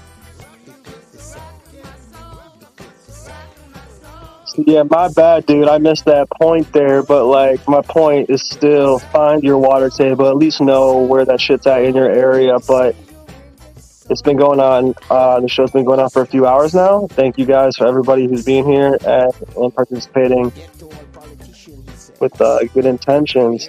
And all Hell that. yeah, we're about to take a little musical break here, and we'll be back in about 4 minutes after this song ends. So thank you guys for joining us here, and blessings. Enjoy this song here. It's one of my favorites by Killer Priest called Greyhound. So yeah, let's check this out. Revolution. Part 2.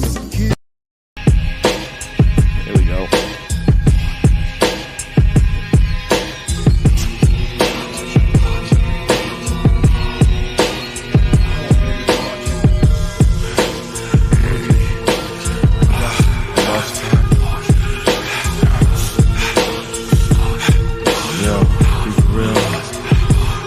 Buried on the battlefield.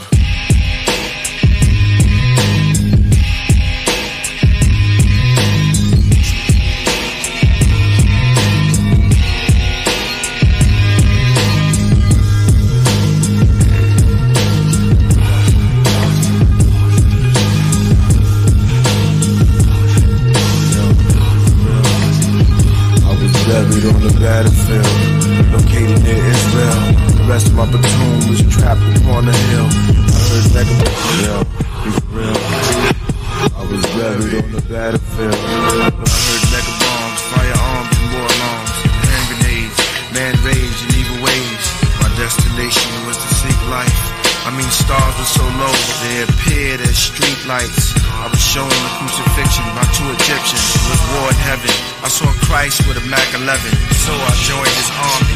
Prepared for Armageddon, Armageddon, Armageddon, Armageddon, Armageddon, Armageddon, Armageddon, Armageddon.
Control me as slowly taking me into the mental orgasms, ejaculating, stimulating, relating to life, incubating, rotating around light beams.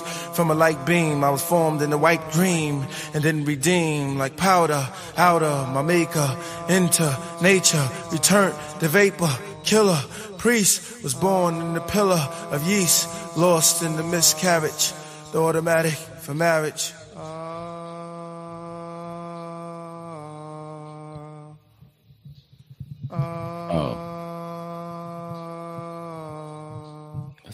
That's a good song.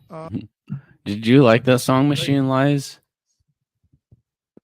Indeed, it's one of my favorite songs. I Yeah. like it a lot. Yeah. I always have to be like brought on to new music because, like, you know me, like I'm like, what do I say? I'll just say it, like I'm like conservative with my ears. You know what I mean? It's like, dude, I don't have time to waste on that. But that was a good song. You do know, all right, yeah. But yeah, that was a good song. Thank you. I almost want to listen to it again. I feel you on that. Right. It takes a lot for me to get turned on to a new artist and musician. Shit. But But there's a what is it? But there's a caveat. No. Oh well, yeah. I'll bring. That was a good one. All right. It takes a lot for me.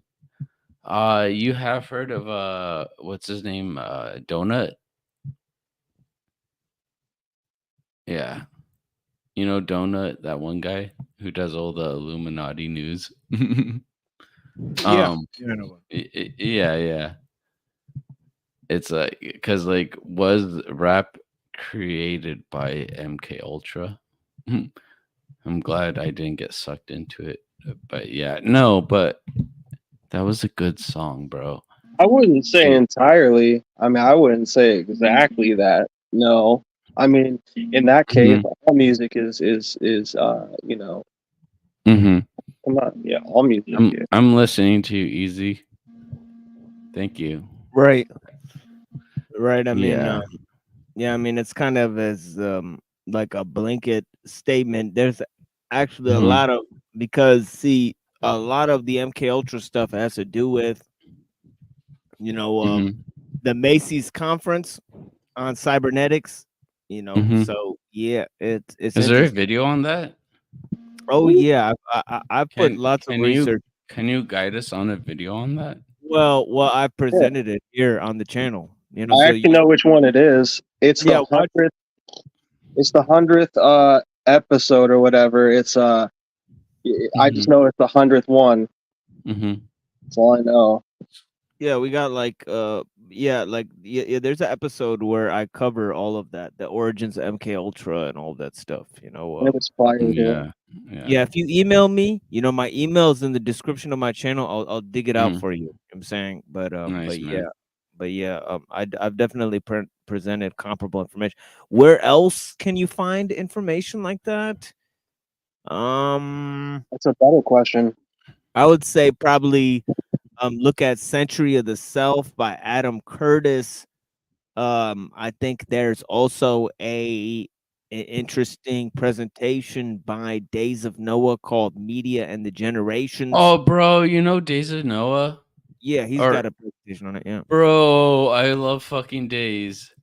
Yeah, yeah, that's great. dude, fucking Yeah, he's Days. one of the. I mean, I'm I trying to love get him. maybe him on the show, you know, to Get talk him about on some the of his show, research. bro. That'd be such a cool collab. That would be dope. Yeah, maybe if I get his email or something like that. But yeah, the thing about it is that Adam Green and Days of Noah, that's a lot of the reason why I started doing this channel. You know what I mean? Because of the type of show that they do, not the particular, you know, I may disagree with a lot of the main esoteric. yeah, I disagree with their humanism. No, well, I disagree with their general ethos on a lot of points. Adam Green. Oh, and, of course. Well, they're and Christian. Days of Noah is Christian. Yeah. So the general, because he thinks we live in a fallen state, and so the idea of utopias drives into that idea of us living in a fallen state, and that's a lot of where this Ahrimanic concept comes from, and the Ahrimanic deception that we're gonna go over next. It's a work by Rudolf Steiner. So yeah, let me get into this work here. Yeah, I'm listening, dude. I'm intrigued, like deeply intrigued. Like yeah, for sure. Yeah, this is called press on, dude, because I want to talk about this. This is a deep subject I want to talk about. Okay, I appreciate you, my friend. Okay, let's go to this a video, the deception of the demonic influence of Ahriman, which is the Rudolf Steiner's writings on Ahriman. Let's listen to a little bit of this from Rudolf Steiner press audio and get a feel of what he's saying about Ahriman and its connection between the birth of the computer. Let's check it out. Okay, I'm ready. I'm ready for the full 40 minutes. Oh, whoops. Welcome. Oh, is Whoa. this everything? We are a very old family. So many documents. Okay. Upgrade your business tools with American Express Dude, I Business love Platinum with over $1,000 in credits on select purchases every so per often. I year. love watching the commercials. They just make me laugh. Like, oh, I haven't seen one of them in a while. Yeah, like the commercials sometimes, but the problem is that it kind of Wow, I am so good at saving us money on things we need. Donate It's $5 $5 to get Machine Lies ad free. 5% off every day. It ain't even about that, homie. 5% off. Oh, 5% what's off. it about? It's about it. You're not going You to know, believe it. what you 5% know about that? And as loyalty members, we also earn points for tried buying less to money to Anyways, save on our next enjoy this project. commercial break. I'll be back in a minute, guys. I'm sorry about that. All right. The all-new Yeah, Milo's Rewards like, I loyalty wanna program talk is to here. you. Why are Download you the app trying to to- join, earn, and why are you save trying today. to play me with that easy? Slows. Do you like to prove me wrong, easy? Okay. I think easy wants to prove me wrong. It's fine. Uh-oh. Easy. Looks like we lost yeah, let's TML. let's give a huge shout out to Reddington. What's up? Hey, what's up, man? Not much. Where are you hailing from? East Coast. Yo, Oh, nice. there was a storm over on the East Coast. Is there a storm? Not Dude, here. Is it weather modification? Could be. What do you think it is? Sorry about that. That commercial caused my computer to wig out. So Yeah, I I'm saw so your bad. cam freeze. I was like, uh-oh. Yeah, I was like, oh shit. I was like, I don't know what's happening. Yeah, that commercial computer like hijacked my fucking computer is what I meant to say. So yeah, this commercial completely jacked my fucking computer. I don't know what's going on, but yeah, let's go ahead and try to get back into that video. The consumer is trying to consume you. Yeah. What? Yeah, we'll get back. Reddington, can you repeat that? Yeah, It you got sounded a little bit roboted. choppy. The consumerism was trying to consume TML. That was Yeah, beautiful. pretty much. That, And, that came in loud and clear. I can hear that. Yeah, so give me a second. Let me restart my tabs here, and I'm gonna replay. How many this. viewers? I'm just curious because I'm on StreamYard. Right now, it's 32 viewers. So be careful what you say around here. I mean, because fuckers are watching. Huge shout out to the viewer. Life, or is this just fantasy? Easy. Okay, let me try to restart this video, and if we get hit with the commercial, I'll take it off the screen this time to I spare want to you guys. give a huge shout out to the viewers. Yeah, let's Let's check give this a huge shout out to the viewers. Thank you. Okay, let me skip this. Okay, here we go. Rudolph Steiner Archives. Are you north, south, Cali? I'm South California, near San Diego and Riverside. I'll be here if anyone wants to hang out. Yesterday, I tried to give you a picture of the soul being of man. What we particularly want to take from this picture of man as a soul being today are the two boundary zones that we learned about yesterday. The one boundary zone comes about as a result of man's need to come to a halt when he tries to penetrate the outer world as it appears to his senses. Scientists, philosophers, and others speak of the limits to knowledge. We know that these limits to knowledge do not really exist, that they are actually only a reality for man's physical sense perception. The other boundary is the result of everything existing in or entering our consciousness being, in a certain sense, reflected back, mirrored back at an inner threshold, and thereby enabled to become memory. What we have in our consciousness does not enter right into the depths of that region of which man has no more than a subconscious awareness. Okay, so he's talking about this concept of technology being the thing that pulls us from inside outside, you know, and so it's developing this external layer of reality that's basically met through our sense perceptions. And those sense perceptions are basically defining our inner space. And that push and pull is basically, what I was kind of defining earlier as the creative spirit. Now, obviously, he's going to say that this is going to be from external to internal, hijacked by this Ahrimanic deception. The need to build, the or get to the end of the knowledge game, because he said the limits of knowledge are based on our perception. So there's something to that. Yeah. Well, I was gonna say one thing is I think this is like one of the first things I ever talked to GML about, but it was remembrance. Yeah. And this dude was talking about like something about being memory. Yeah. Yeah, he said the internal process, the external to internal process is called memory. Is that what you're referring to? Yeah. Yep. Hey. Oh wait, never mind. I wanted to do something. But if that, there's got to be an opposite of that too, though, where it's like there's a memory that can be like if there's going to be an input memory, I feel like there could be an output memory too, which is interesting. I agree with that.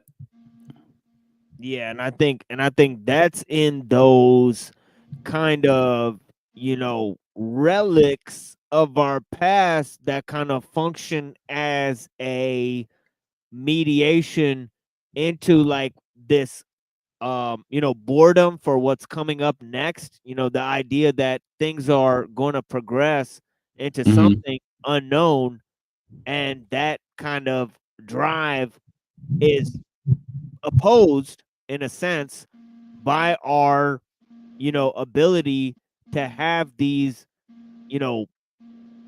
it's like something that reminds you of something and you don't know why, but you keep it with you. It's like these like hallmarks of fucking, Okay. You know what I'm saying? That's kind of like, interesting because yeah, because those could be like triggers that could be quote unquote reactivated through programming or through like Edward Bernays advertisements and stuff like that. That's interesting. Yeah, that's why people keep shit that reminds them of shit. It's like to prevent the dread of the future. You know what I mean? But yeah. Like you got like a picture of somebody, or it is what it is. But yeah, this thing is, I mean, yeah, I don't know why I lost so many viewers. It is what it is. It's at the minute I start playing Rudolph Steiner. I blame Steiner. You know what I mean? It is what it is. But yeah. We shall draw these two boundaries, see diagram. The boundary of memory left, and what we can really call the boundary of the capacity for love on the right, which is at the same time the limit of our knowledge of nature.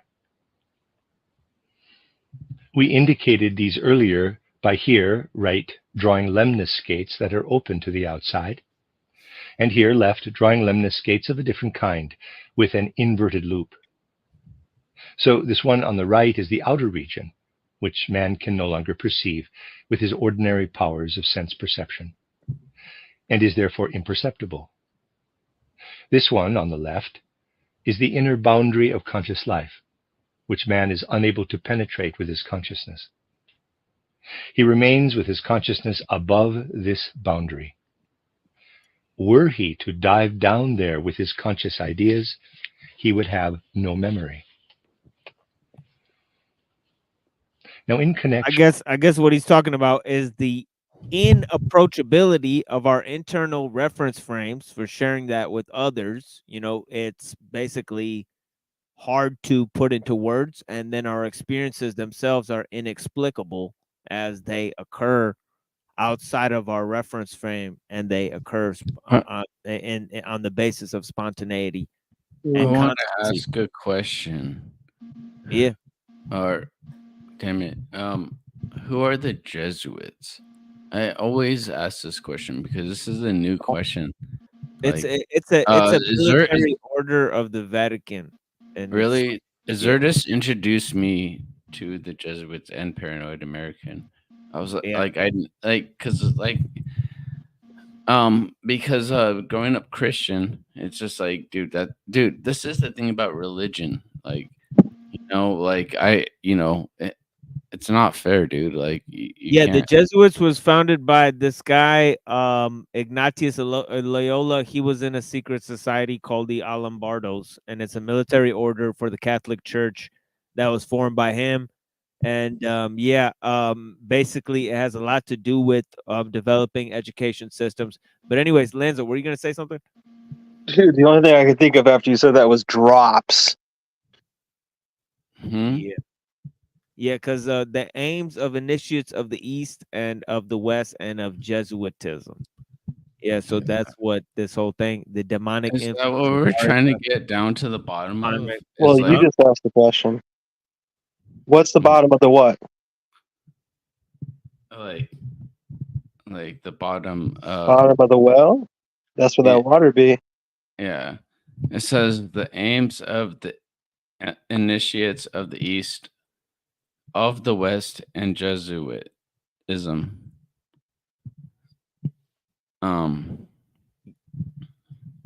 Yeah. Yeah. And the demonic influence. Mm-hmm. And the demonic influence of Ahriman upon technology. Just listen to it and you'll understand more, okay? Let's just go ahead with the video. Thank you. All right, thanks. With man's sole existence. There is something quite definite that can be said in the light of these two boundaries. If we go back in human evolution, somewhat beyond the 8th century BC, you will recall that the fourth post-Atlantean epoch began in 747 BC. If we go back beyond this period into the earlier post-Atlantean epochs, what lies beyond this boundary, on the right, still in a certain way exerted an influence upon man's consciousness. The atavistic clairvoyance that still existed at that time was indeed dependent on this. Certain impulses from the cosmos were flowing in at that time. And these made themselves manifest as atavistic visionary powers. Hence we can say that this outer domain has become impenetrable, I mean intellectually impenetrable, only since the 8th century BC. And it has become ever more and more impenetrable. We are living now in the 5th post-Atlantean epoch, and it is now thoroughly impenetrable. People today have become inordinate. We are in the 5th post-Atlantean epoch. That isn't like the age of the fifth sun or something, is it? Yeah, what is that all about? He's claiming that. Yeah. So he's claiming This guy. an Atlantean origin for the present basis for civilization.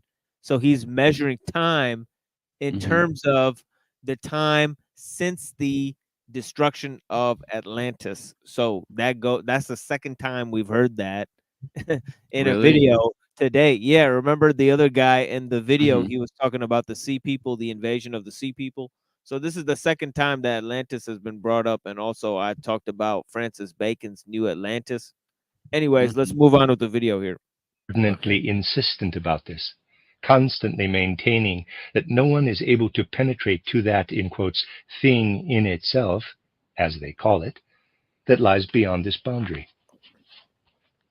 Yeah, the thing in itself is the noumena, also relates to the reason why Nick Land named his work Fanged Noumena, because it's about the incursion of the reality from the outside into the inside, right? So it's the different process from understanding and basically it's an inversion of correspondence theory, because correspondence theory is inner to outer, right, developed by Aristotle. And so this kind of inverts that. It says, well, it's a dual process, also going from outer to inner, and that is basically what he's calling the noumena, right? And this is the incursion of the thing in itself, and this is where all sorts of ideas come in, like hyperstition and the future, fear of the future, fear of change, right? And also the love of knowledge, right? The idea that man is his own god and all these kind of things, and the need to build a utopia and all this type of stuff on the other end. That's crazy, man. I mean, I get it. I was just thinking to myself about blueprints. For some reason, that word blueprints, like making blueprints and being able to view blueprints from, like, that's just interesting. It reminds me of Swedenborg's talking about I don't know if he calls it a law, but a theory of correspondences with not being able to. It's like it's not really physical reality, but it's more of like a state of mind, heaven versus heaven and hell, etc. Well, have you ever heard of Dreams of a Spirit Seer by Immanuel Kant? No. Okay, well, this guy, Immanuel Kant, wrote a work about Swedenborg, whether he was a prophet seer of visions, called Dreams of a Spirit Seer. And actually, it's a work about Emanuel Swedenborg. So Kant actually probably was drawing on this idea from Swedenborg of correspondences for his own fucking correspondence theory. And Steiner definitely knows about it. Because Swedenborg made a lot of claims in his Heaven and Hell book about talking with angels and basically having visitations or being in the heavenly realms for like over months at a time and stuff, and it's like really crazy stuff. Bro, like, I mean, this might be like I don't know. Allegedly. This might not be on the same level as what you guys are saying, but like, dude, like, have you ever just like looked around and just been like, yo, this is heaven compared, like, I don't want to compare, but like compared to like what, atrocities and stuff, like lies, like, and shit, and like ends in and all that. Like, there are so I find that thought process interesting about seeing heaven or whatever.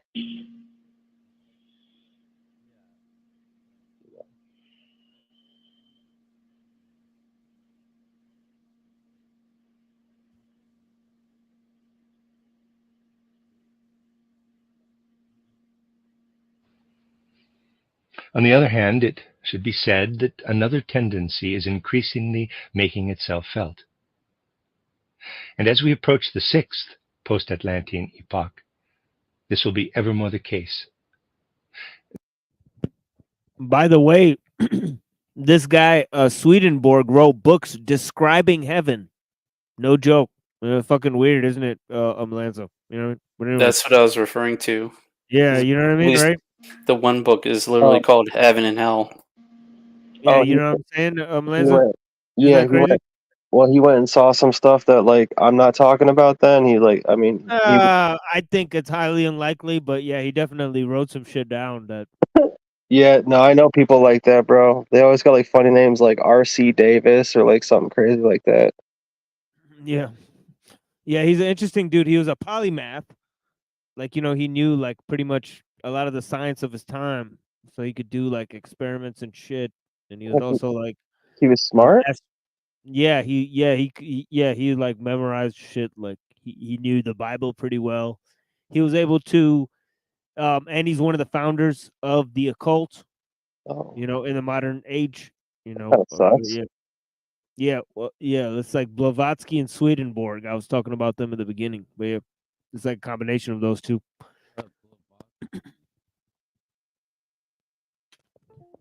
This is that this zone here on the left will, in a certain sense, become penetrable. The time will come when from the depths of human nature, a region which I described to you yesterday as an intermingling of spiritual and bodily aspects, and which man should not endeavor to behold, parenthesis, at any rate, not in the way that mystics, who are divorced from reality, would wish, close parenthesis. All manner of things will want to seep through from the 6th post-Atlantean epoch onward. Yes, this time will begin already in the 5th post-Atlantean epoch, in our own epoch. All kinds of things will want to leak through. This will show itself, above all, in that far more people than one would think today will deduce from purely inner experiences that there are repeated earthly lives, for example. Even today, albeit not very often, such insights are beginning to break through. I have frequently mentioned, here and among other places, of a remarkable man of our present time, Otto Weininger, who is known especially for his thick book titled Geschlecht und His Charakter, thick book. Race and Character. He was known for his thick book.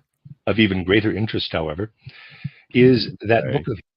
I just had to say that. No, it's true. Like whoever, like the translator could have translated it any way he wanted to, but he actually said, yeah, he was known for a thick book. Interesting. All right, that is good information. Yeah, like Oh, what? it Like, that's absurd. Hey, it's Wesley Curry. What's going on, old man? Hello, I'm okay. How are you? I'm doing okay, friend. But yeah, that's cool, man.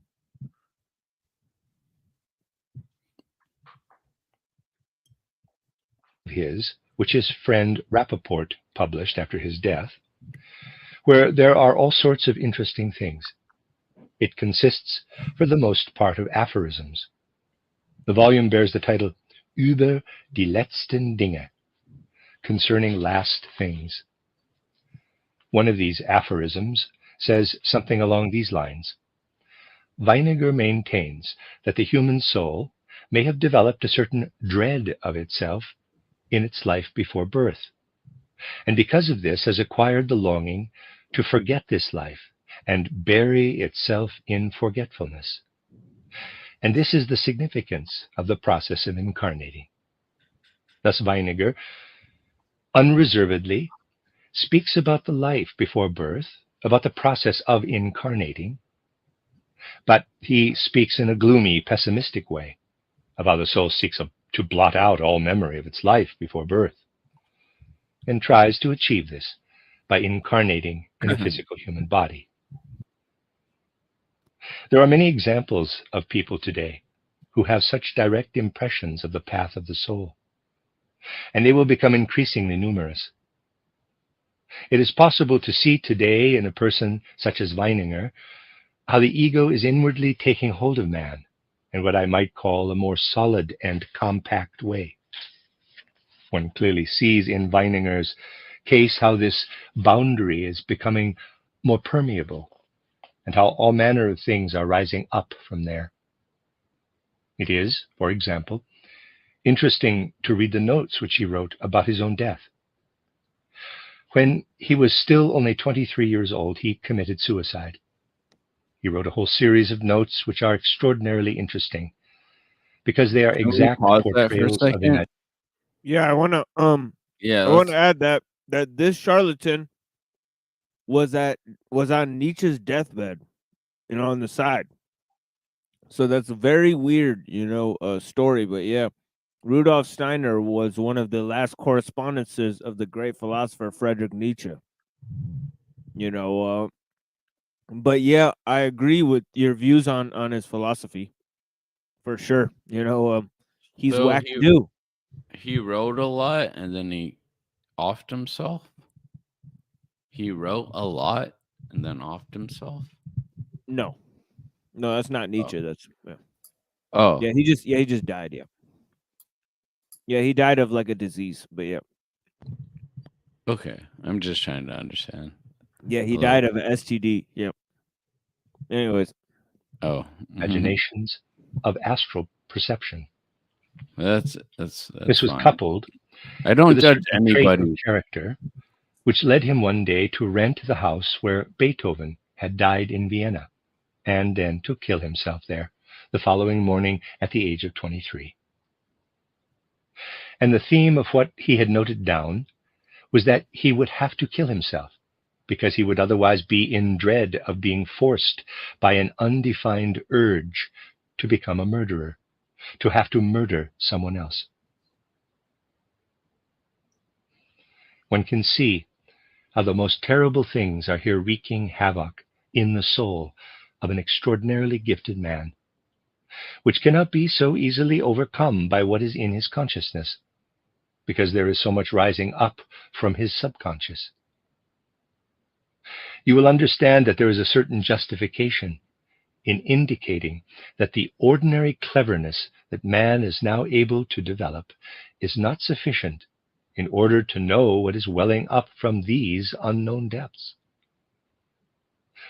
For it should not be emerging in this way. It should remain below, but it will nevertheless do so. Just as until the year 747 BC something entered in from without, henceforth something will rise up from within.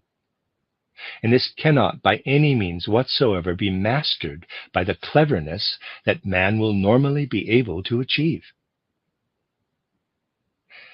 What is needed here is the understanding of the world that can be acquired through spiritual science.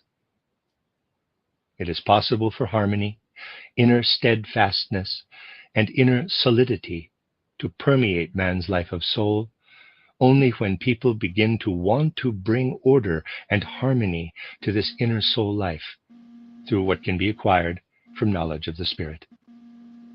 Human evolution is therefore reaching forward from a state where the outer world was more perceptible than it is today, to one where more will emerge from man's innermost depths than is normally the case today.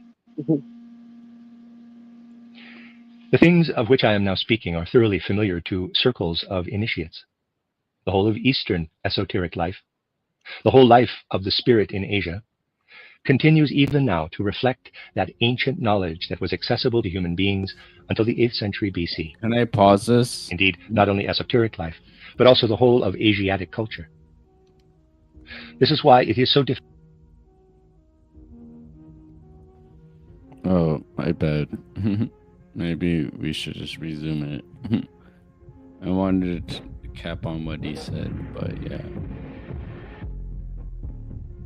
Oh, what is this for song? a European to understand when an Oriental, someone from Asia, speaks about his culture. In order to understand these people, one needs to arrive at a certain different way of forming thoughts and ideas. For example, it should be of the greatest interest to a large number of people today to study something as characteristic as the address that the Indian Rabindranath Tagore gave about the spirit of Japan. You will be aware that Tagore is the Indian author who has been awarded the Nobel Prize for Literature. He gave a lecture about the spirit of Japan.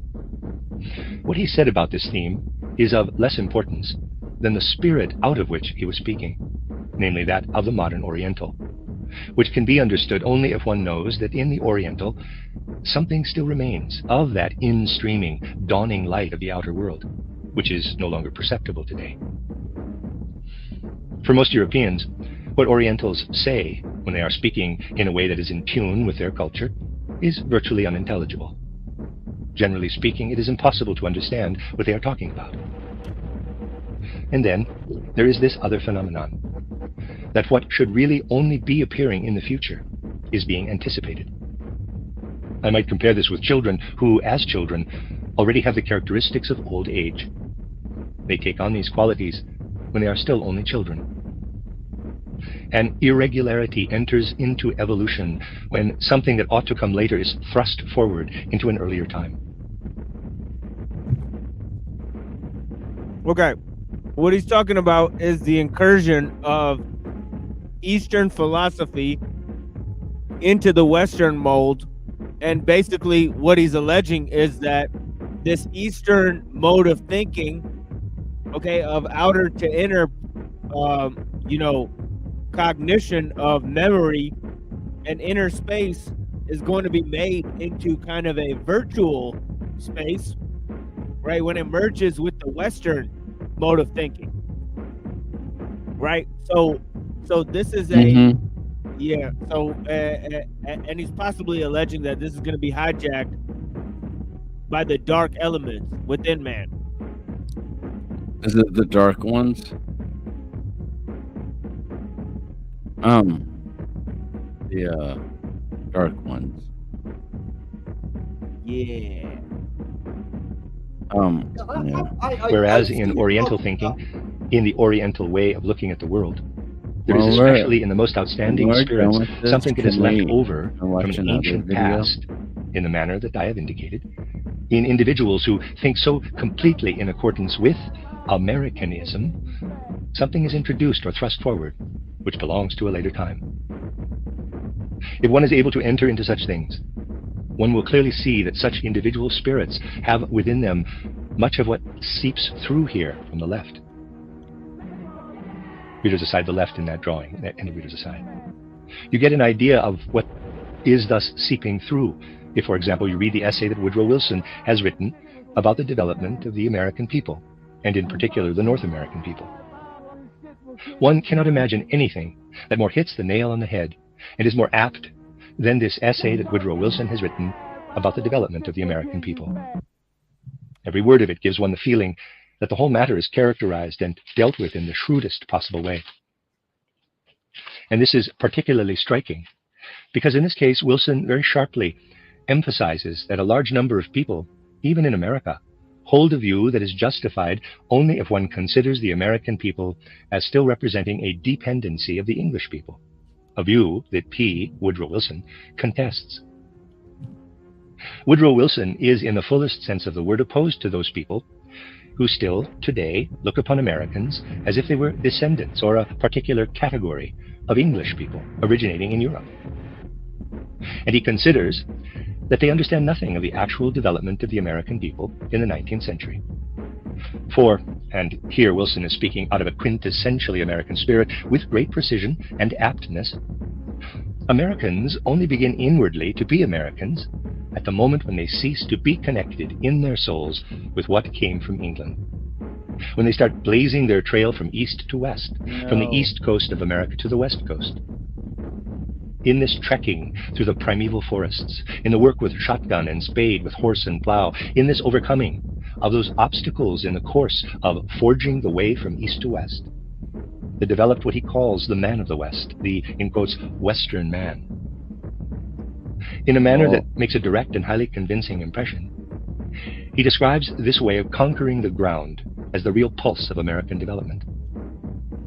In all this, one has the feeling, for in such a case, one must of course learn to discern the how and not merely the what, that there is far more standing behind these words than Wilson alone. For when Wilson himself speaks, there's nothing very clever about what he says. What stands behind his words are demonic beings who possess his inner nature, imparting future mysteries of immense magnitude. Mankind would need to penetrate these secrets if evolution is to be understood.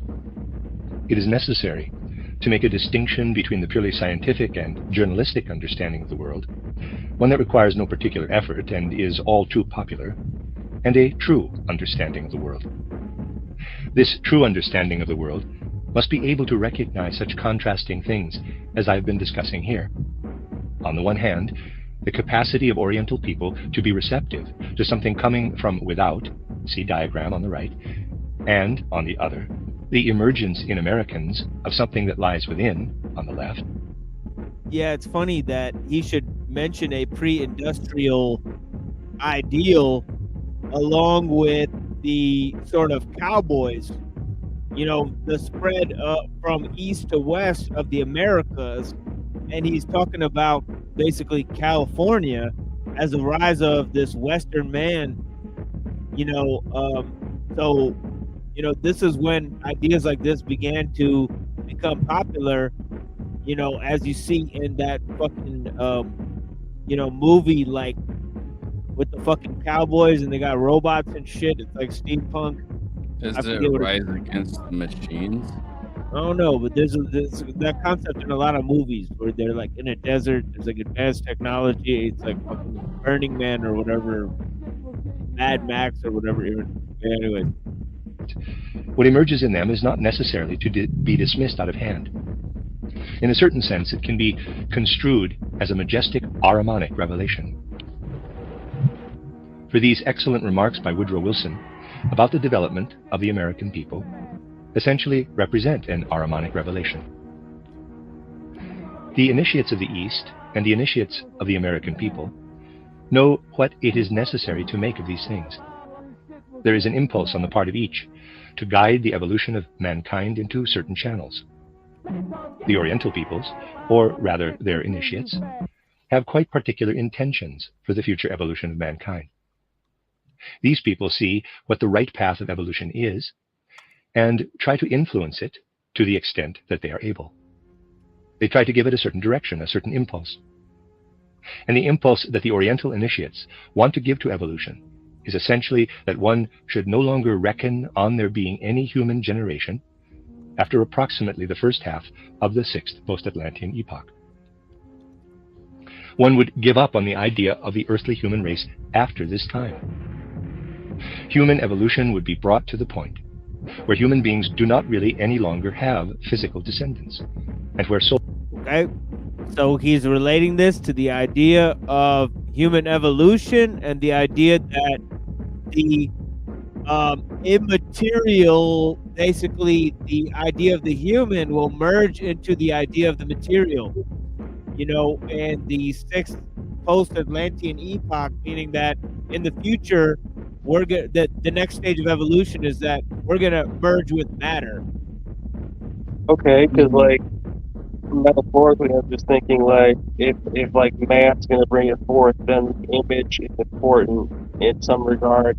So if we're gonna bring forward shit, and we're always just looking outside for like whatever, like we're just gonna keep bringing forth whatever instead of having a different vision or something.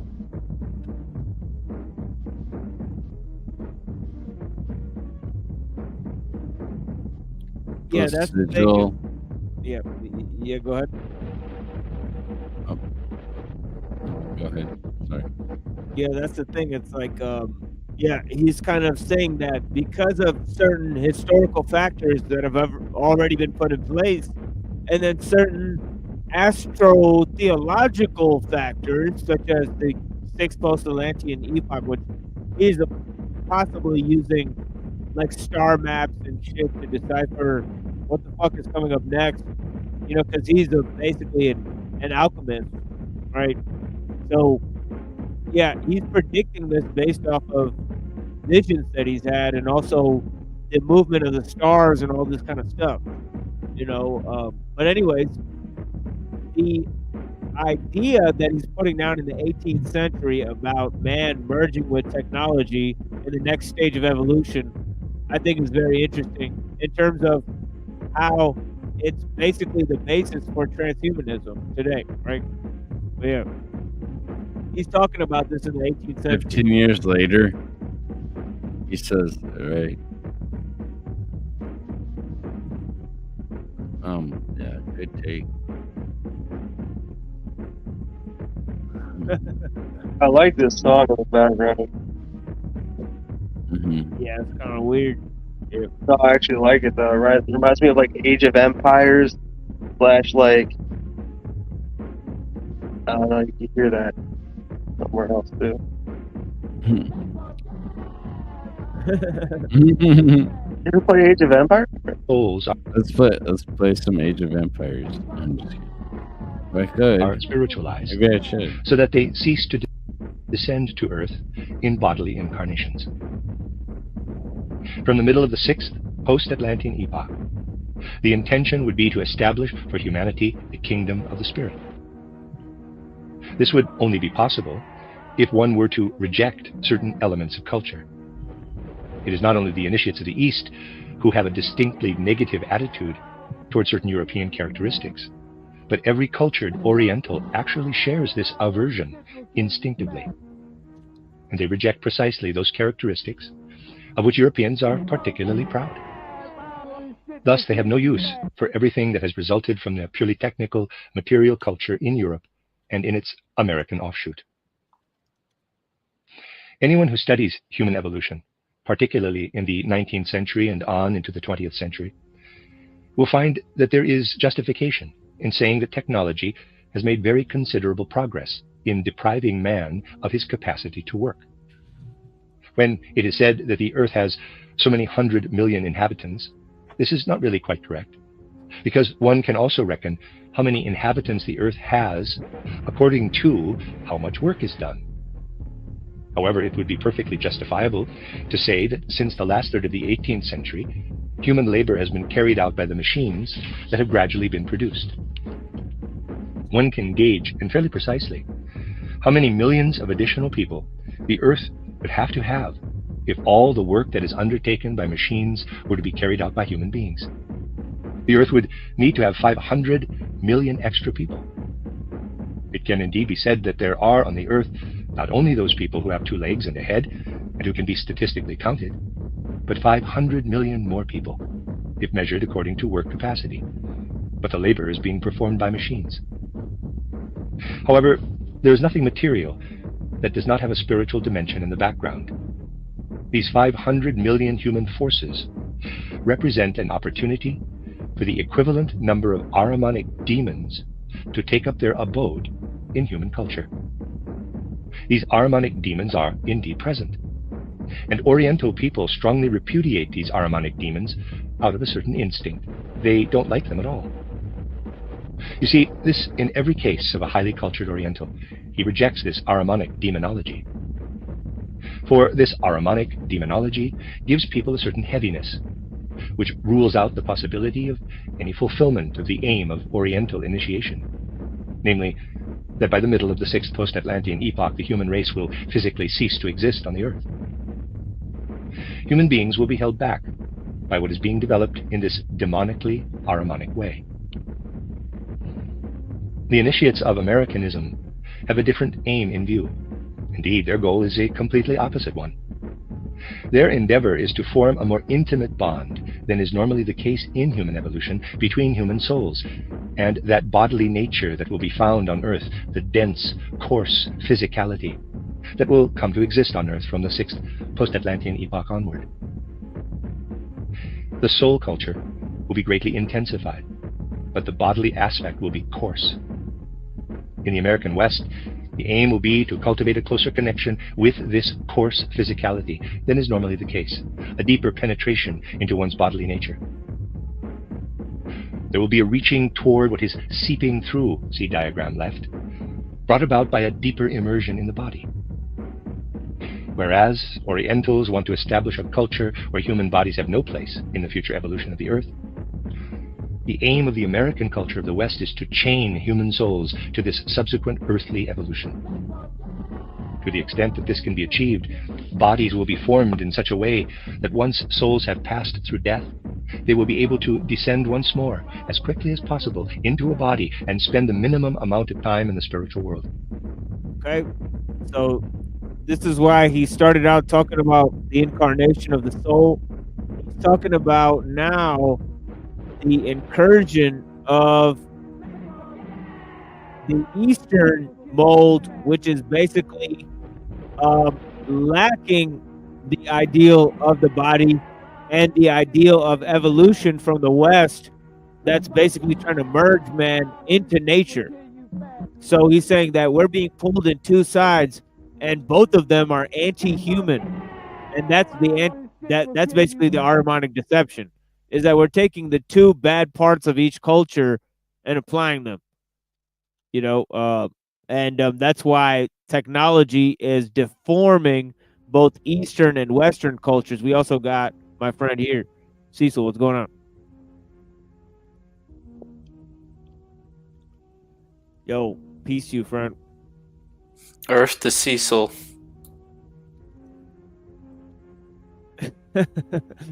Cecil, what you got? You got a drink? Drink it.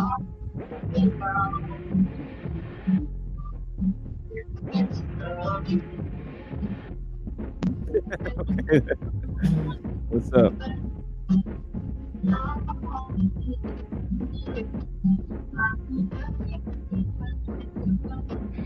Human souls will be held back as much as possible from residing for any length of time in the spiritual world.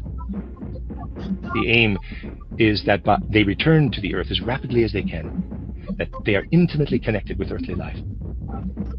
These are tendencies that one must recognize. However strange it may appear to people today to speak of these tendencies, it will be harmful to them if they are overlooked. For it is necessary that they enter with full consciousness into what is required of them, with regard to which they unfortunately often behave in such a way as to justify the remark that they simply allow things to take their course. However, this Western ideal, this tendency to allow demons to hold sway over man, can be attained only if the sole spiritual aspect of Americanism can be supported by another stream, or world conception, that is far more closely connected with Americanism than one might think. As you have seen, the most striking feature of Americanism is its inclination toward an Ahrimanic culture. But this aspect of American culture would receive a considerable stimulus from another world conception, which is far more closely related to it than one might suppose.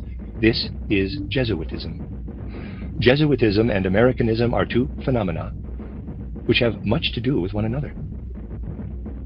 For at the beginning of the fifth post-Atlantean epoch, it was a question of finding an impulse through which a situation could be created where people were led as far as possible from an understanding of Christ. And the cultural impulse that set itself the task of bringing this about, of completely undermining all understanding of Christ, is Jesuitism. The aim of Jesuitism is gradually to eradicate any possibility of understanding the Christ. For what lies at its foundation is associated with a deep mystery. Man's capacity to receive something from without, see diagram right, into his inner being has always been associated, as I have said, with the atavistic clairvoyance that human beings had prior to the 7th and 8th centuries of the pre-Christian era. Moreover, as a result of this atavistic clairvoyance, they also beheld Christ in the cosmos. The Christ was an object of their perception in the old clairvoyance. I have often pointed this out. I described it in Occult Science, title Occult Science, also known as Title and Outline of Esoteric Science. And the whole meaning of my book, titled Christianity as Mystical Fact, ultimately culminates in this idea. Christ was seen in the cosmos. Christ was seen in the universe. But now consider this. From the 7th and 8th pre-Christian centuries, human beings have lost the possibility of beholding the universe. What, then, would people have lost, if nothing else had happened, through being unable any longer to look out into the universe? What would they have lost? They would have lost the possibility of knowing anything at all about a Christ spirit had the Christ not come down to the earth. At the historical moment of time, when human beings were no longer able to perceive Christ in the cosmos, Christ came down to the earth and united himself with Jesus. From then on, it has been man's task to understand how Christ dwells within him. And some way needs to be found of ensuring that together with what is seeping through here, see the left of the diagram, the Christ is recognized. Okay, so to be sure, right, as he's criticizing Jesuitism, he's himself committing heresy, right? Basically saying that a spirit was brought into the material being of Jesus, which if you read the Gospel of Luke, it may sound like that, but if you read the Gospel of John, it's impossible, because Jesus is pre-existing alongside God since the beginning of time. And we got Cecil here with some type of hose instrument. Yeah. That dark.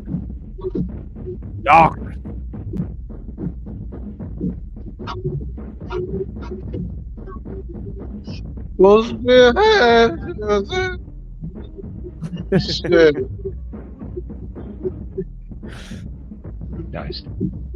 Where Christ has descended to mankind. Jesus is a human being in whom the Christ has dwelt. True human self-knowledge must be the bearer of the germinal impulse of Jesus, so that it will be possible to move on into the future.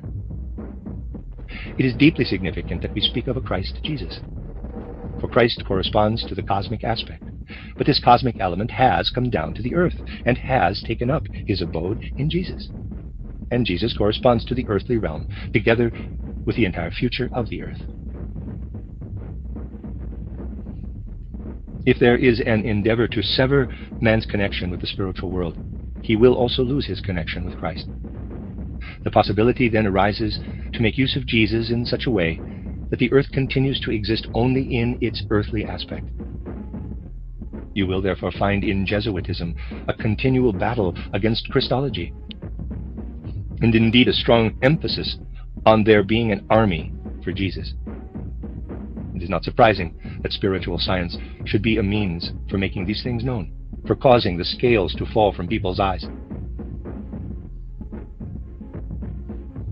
Hence, those who do not want to be recognized will become increasingly angry about the aims of spiritual science.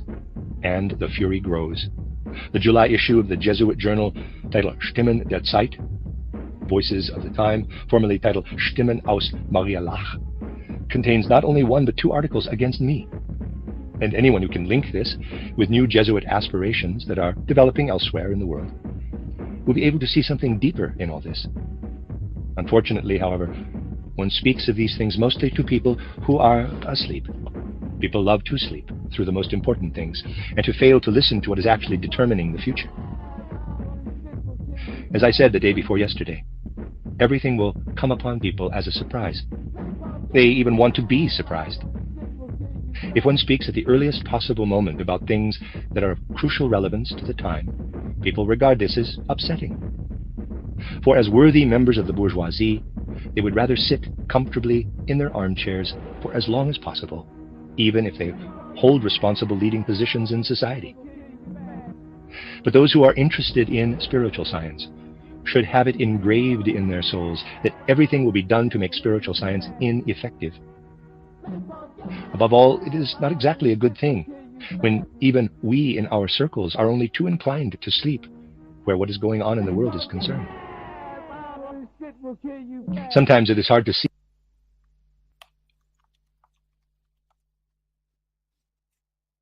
that all the personal goings-on are given a higher place than what is of such particular importance and significance in our present time, namely attending to the great concerns of humanity as they are gradually unfolding.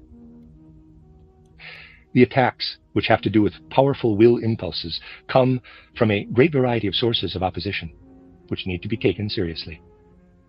Such an attack as the one to which I have referred must in a certain sense be taken more seriously. One has to be able to assess it in the right way. Less serious attention should be given to those snide attacks that constantly well up from the subterranean regions of our society, and which to some extent have an evil aspect, merely because again and again one can observe the tendency for there to be the greatest and most ardent sympathy for those people who malign and seek to denigrate what is striven for in our circles. Only when the harm has been done do people gradually decide to look properly for themselves. But up to now, many people have been lionized who have gone on to do damage. I say this not because I think that one thing or another should be different, but because I feel obliged to draw attention to the need for humanity to wake up and to the great importance of our being among those who are striving for the truth. In certain spheres today, more or less anything can be achieved. But the sleep of humanity to which I referred, which can be overcome only by gaining insight into the spiritual worlds, is extraordinarily difficult to overcome. And with respect to the dissemination of spiritual scientific knowledge, one has to wrestle even more with this sleep than with opponents. I am not referring to any particular instance of this, but in our whole cultural environment, there is something sleepy about the very impulses that are sprouting everywhere from people's heads. Two things need to be engraved in one's soul today like golden rules. Never has there been such a need as in our fifth post-Atlantean epoch for people to make an increasing effort, which I do not doubt that they can succeed in doing, to achieve what is of such particular value, understanding spiritual scientific knowledge. It is true that spiritual scientific knowledge has to be sought through clairvoyant insight into the spiritual world. That is a necessity. It goes without saying that there must be clairvoyance to research into the spiritual world, that there must be those who strive for spiritual knowledge. Secondly, however, it is of particular importance that people are found who are, by virtue of their intellectual power, able to understand this spiritual scientific knowledge, this knowledge that has been sought in supersensible worlds. The rational grasp of spiritual science is vitally necessary today, for it is the means whereby the opposing cultural forces are overcome. Man's intellect today is so vast that the whole of spiritual science can be understood where there is a will. Moreover, cultivating an understanding of this nature is a matter of universal cultural interest and not an egotistical affair. For such an understanding can be striven for if those intellectual forces, which are employed today in scientific domains on all sorts of trivial projects, frittered away in modern economic life and moreover applied in a futile and perhaps even soul-destroying technology, are to be used in a suitable way, so that people are no longer misguided from their earliest childhood onward. One would then see how easily the treasures of spiritual knowledge could indeed be channeled toward an understanding of humanity. This is the one aspect. The other golden rule is this, that something more is needed today if the gifts of the Spirit are to be made fruitful for our culture. The first is something that must be wrested from Ahriman. People today are so clever, for Ahriman sees to it that this is so. And oh, how clever people are. But they apply their cleverness only for materialistic ends. People are not merely clever, they are super clever. We shall speak of this further in the coming lectures, in order that you may see what an immense influence the Ahrimanic element has on the super cleverness of modern times. But something else is also necessary. Much still needs to be wrested from another spirit. We need not merely cleverness with which to gain a real insight into spiritual knowledge, but we need above all, and with the greatest urgency, the words are barely adequate, qualities of liveliness, enthusiasm, fire, and warmth in those human souls who are the recipients of these spiritual gifts. We need people who can demonstrate the reality of these spiritual riches with the whole of their souls. It is in the realm of the inner life that this knowledge must be wrested from the luciferic powers, which are now so active in the world. There is a beautiful vista. It is the picture of someone who, in calm clarity, but with an inner fire and enthusiasm, because it is for him a necessity, is able to engender an inner warmth for this spiritual knowledge. But there is another picture, that of someone who tries to lull himself to sleep by means of this spiritual knowledge, to become dreamy and imbued with warmth, to expand. Okay, so he's talking about some different problems. He's talking about the spiritual knowledge as being sapped by the technological and the economic spirit within man. And then he's also talking about the danger of seeking too much spiritual knowledge, that one gains into a sort of spiritual materialism, that doesn't have good exchange. So, yeah, he's talking about wresting the world from the forces of Ahriman and the Luciferian attack of the Jesuits, which is very interesting.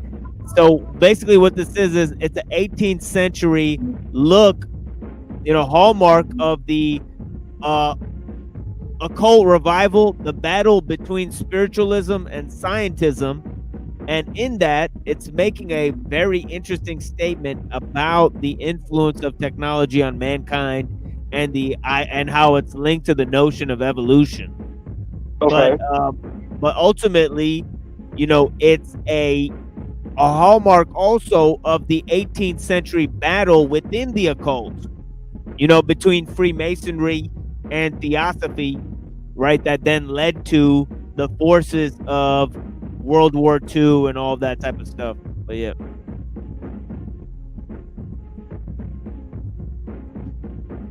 mewing. That was an important point, though, about the like seeking too much knowledge, like, and like, yeah, because then like it's like complacency, for sure. Is that what he was saying?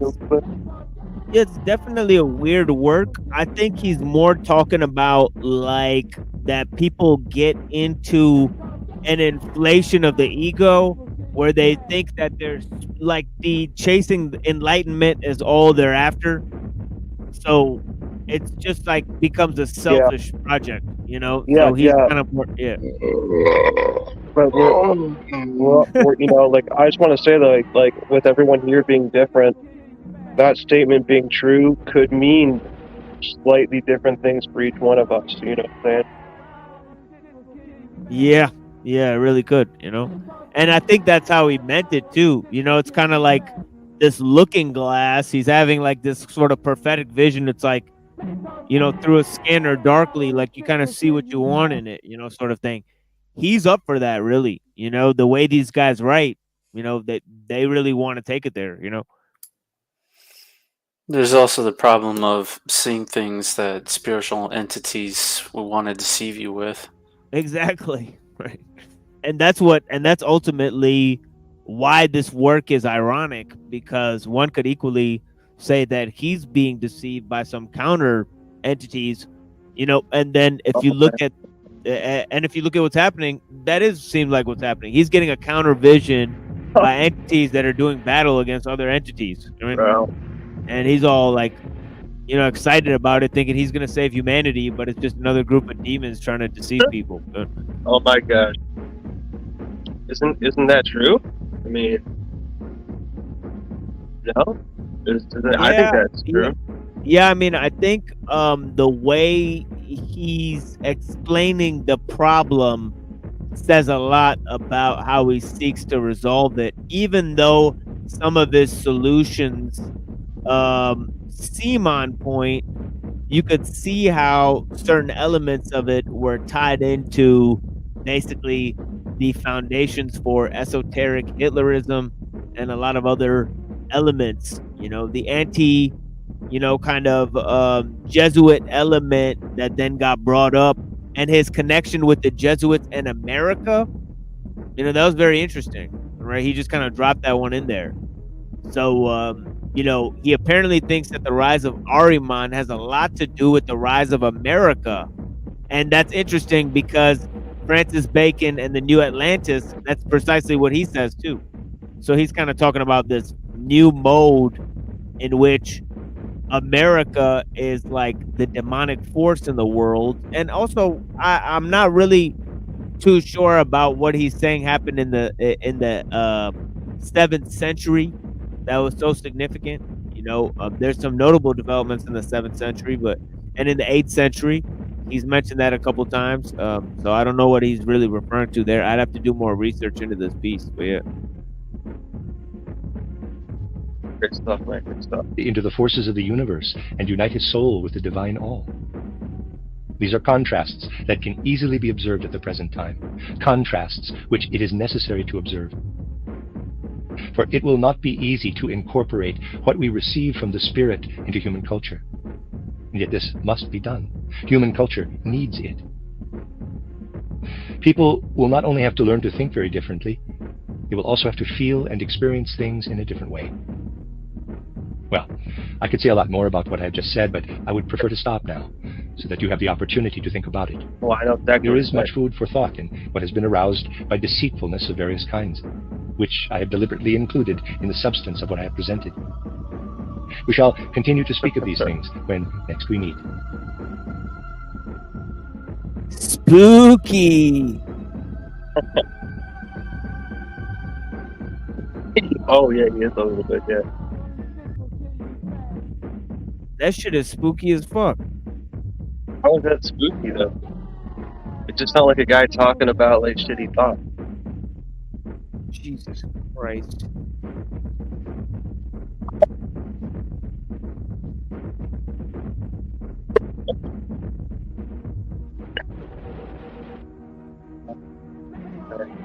So, Ahriman, Ahriman is from Zoroastrianism, right? Ahriman and the light god. What the hell is that noise?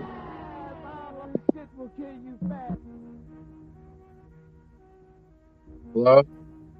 I think you're cutting out there, Lanza. Okay, never mind. It's the feds. They're trying to pulse his ass. So it's Ahriman and there's Ahriman is like the dark god, and there's like what's the other light god?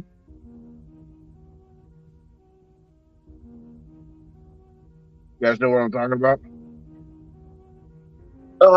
Yeah, I know a white god. I know a white god. Yeah.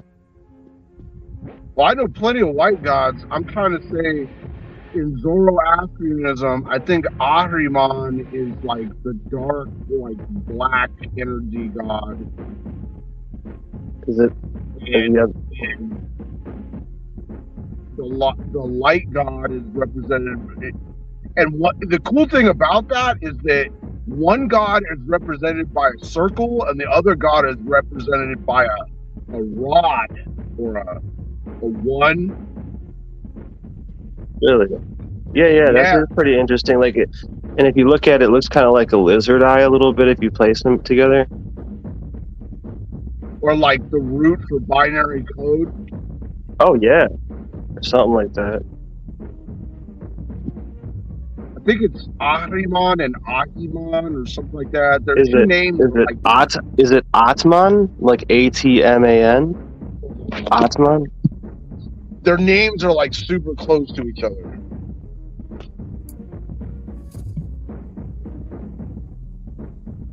I heard Atman's pretty good. That's all I know.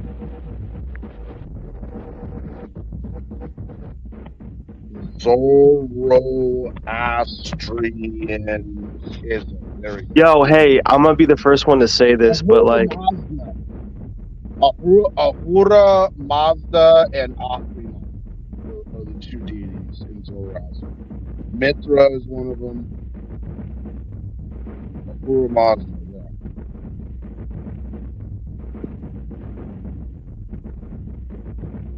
Yeah, I don't know why I did that 2 times. It just kicked me out of the StreamYards when it played a commercial. So I really don't understand that. Don't play commercials, bro. Yeah, I think I might have to. Yeah, but I don't really understand why that's a mechanism there. But yeah, it is what it is, you know. Playing commercials make you a tool. Hey, I saw you on Nakacheta channel or whatever it's called. Yeah, I'm gonna play that after this. Yeah, that's were tearing it up, bro. Yeah. Yeah, thank you, New Main Order. Yeah, that was some. Yeah, I think it went nicely with the whole background of the whole display of like what I was trying to present. All right, but yeah, I mean, it's a really strange piece, and so is the other one we saw. You know, definitely both sides of the coin there in terms of neo-reactionary understanding of the world. You know, you have this kind of post-Nietzschean synthesis with Steiner, and then you have the post-industrial sort of, you know, reactionary influence piece that we witnessed at the beginning. You know, so there's a lot of interesting, you know, theories presented there. But yeah, let me go to this, try to play a song for you guys. And I'm gonna smoke some cannabis. You're looking quite a bit more academic these days with the clean shavenness. Really? I thought it'd be less so, you know. Well, with the beard, you look like mountain man wisdom, you know. No man, right? But with the clean shavenness, you look. I think you look a little bit more academic. Oh yeah. Zero douche on top of the mountain. Yo, you think that's a clean shave? Catch him in the debate. Dude, these people are getting their heads chopped, bro, and like they just pretend that shit ain't. They just pretend that shit's not on rewind or something.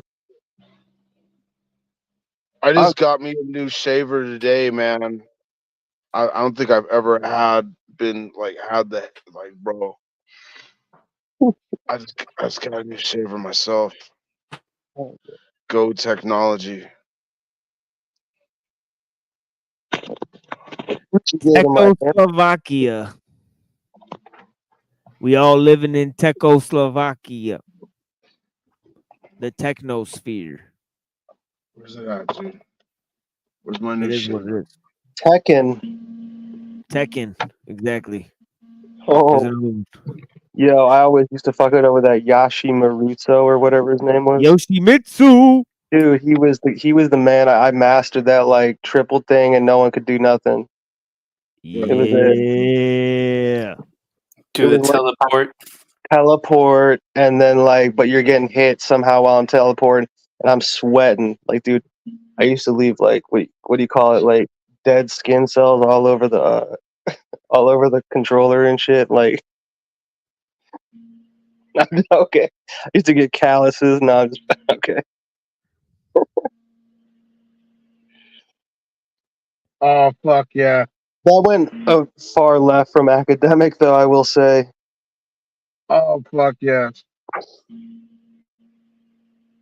Some of this techno right now, bro. Oh hell yeah! Immortal Kombat.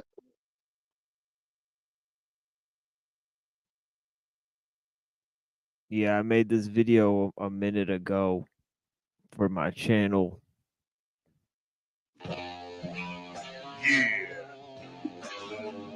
Funko's back. This time you can't fuck with my villain style. Cause I got Atari and I'm wild. Yeah. Plug that shit in. Go. Dig dug. Asteroids. Berserk. Combat. Goat's Revenge. Yeah. Funko is back. This time you can't fuck with my villain style. Cause I got Atari and I'm wild. Yeah, Funko Ho is back.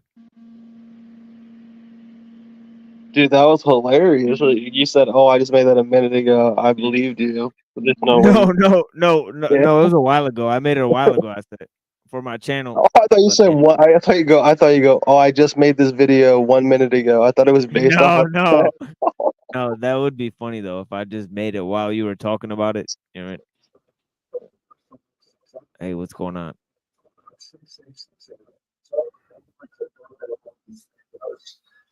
Rock E. Shepherd. Bible teacher, scholar, Rhodes Scholar. What's going on? You came for the debate. The debate.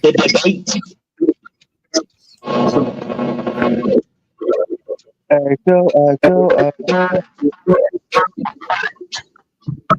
Uh-oh. Rocky, you're getting kind of feedback.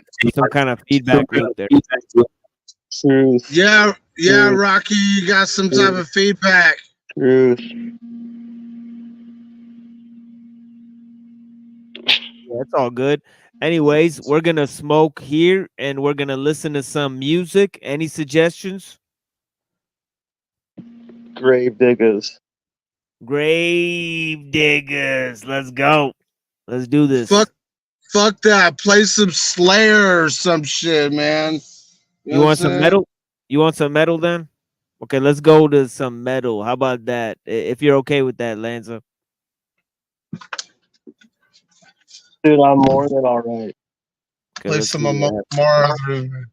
We're gonna do what Cecil is going into here. How about some Jewel Throne? You guys like Jewel Throne?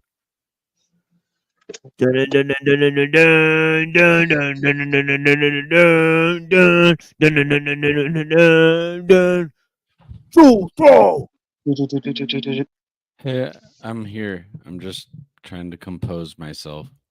Oh yeah, I see where I see that. Yeah, you know what? Hey, You might what's have up? muted yourself like 100 times. You So might I've want been to. here. Thank you. Yeah, because sometimes you accidentally mute yourself. But yeah, man, I didn't even notice that you were still here, man. Blessings, man. Yeah, this guy's been with us since the beginning of the episode. Good show. Caleb. Jolly good show, Great. mate. That's a Thank you. good tree. Jolly good show. Thank you, my friend. Yeah, we got another thing coming up here. In terms of Jewel Throne, we're gonna take a break and then we'll go ahead and rock out with the debate. I think Rocky had to drop out because of his sound there, but yeah, maybe he'll be back. Let's see what happens. But yeah, Jewel Throne, enjoy everyone. You know, it is what it is. Jewel Throne by Celtic Frost. You know, it is what it is.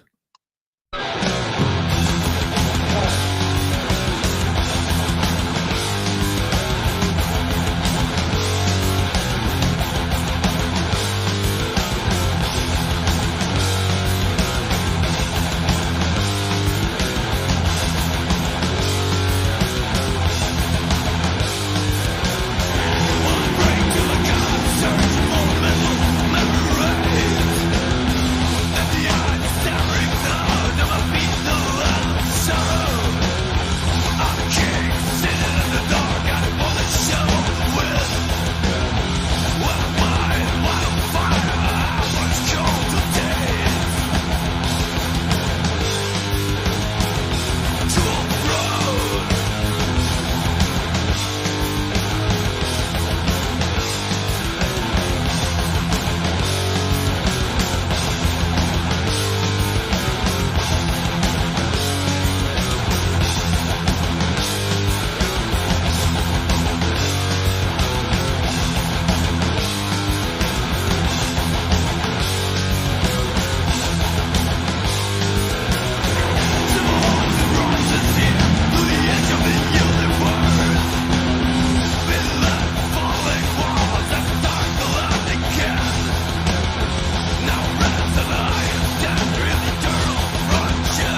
There you have it.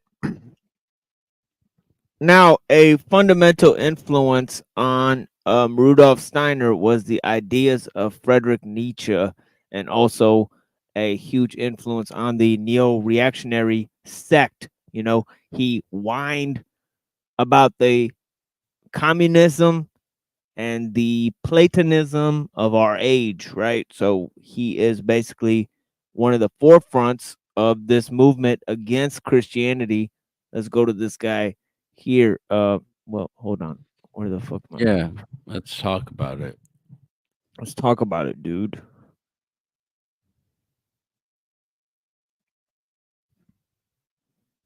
Let's talk about it.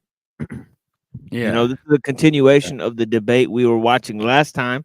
So if you're watching this, this is the continuation of a debate we started watching at the end of the episode last time. So thank you.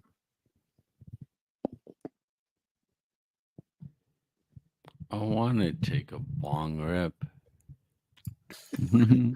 Oh, good.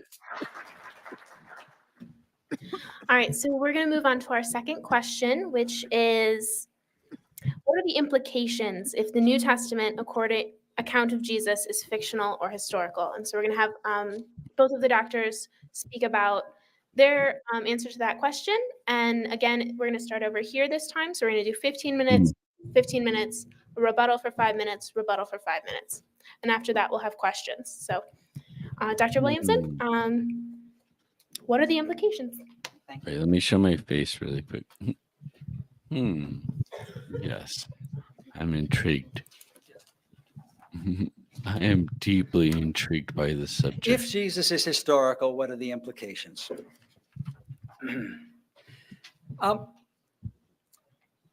Oops, where's my little...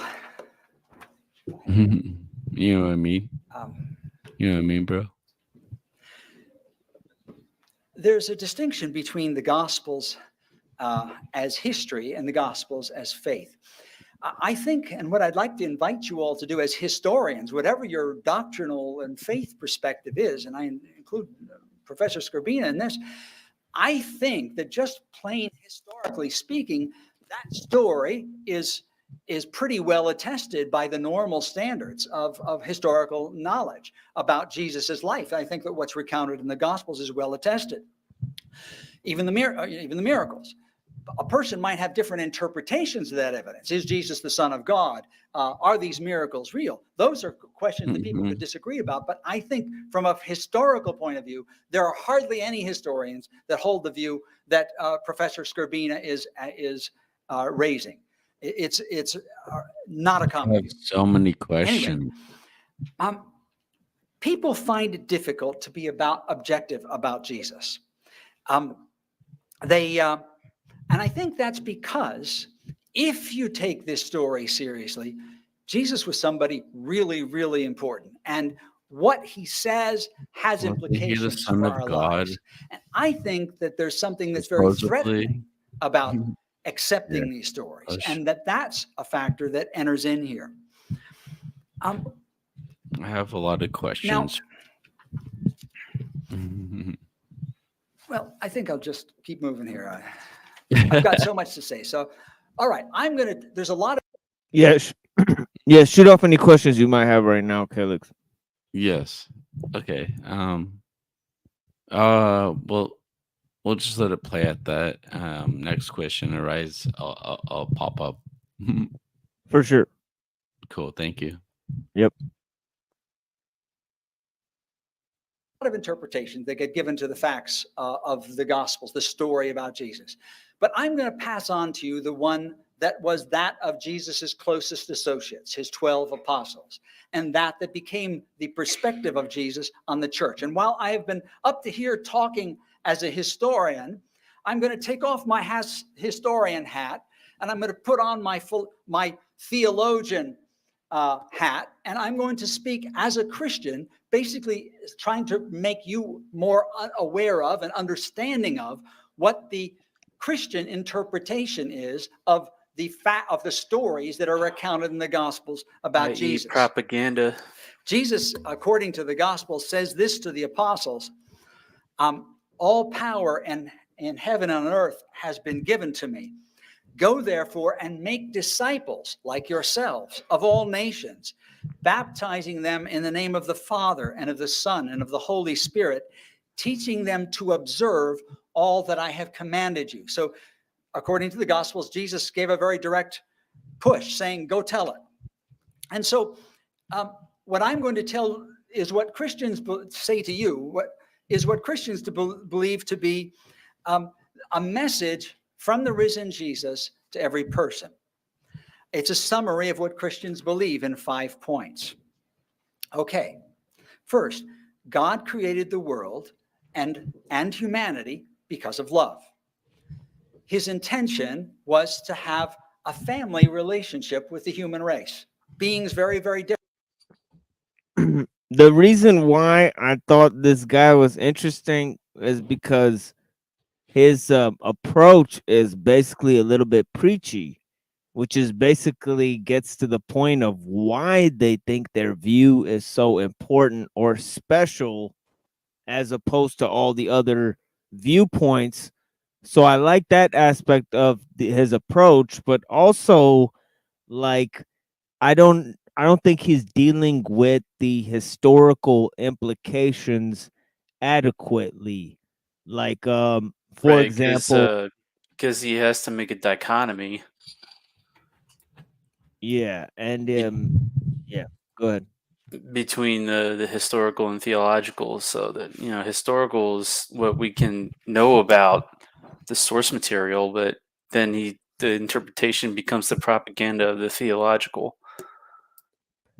Yeah, and it's also interesting that he mentioned the fact of Christ talking about going to all the nations. I think he's trying to take a preemptive strike at this you know sort of theme within the message that Nietzsche lays out, because Nietzsche lays out a message that basically Christians were coaxed into a message of Jewish salvation.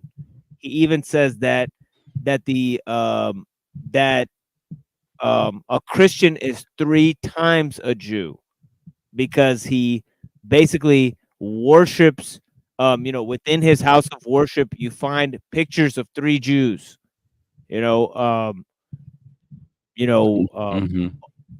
Paul, Mary, and Jesus himself. So he's saying that it's basically a fundamentally a Jewish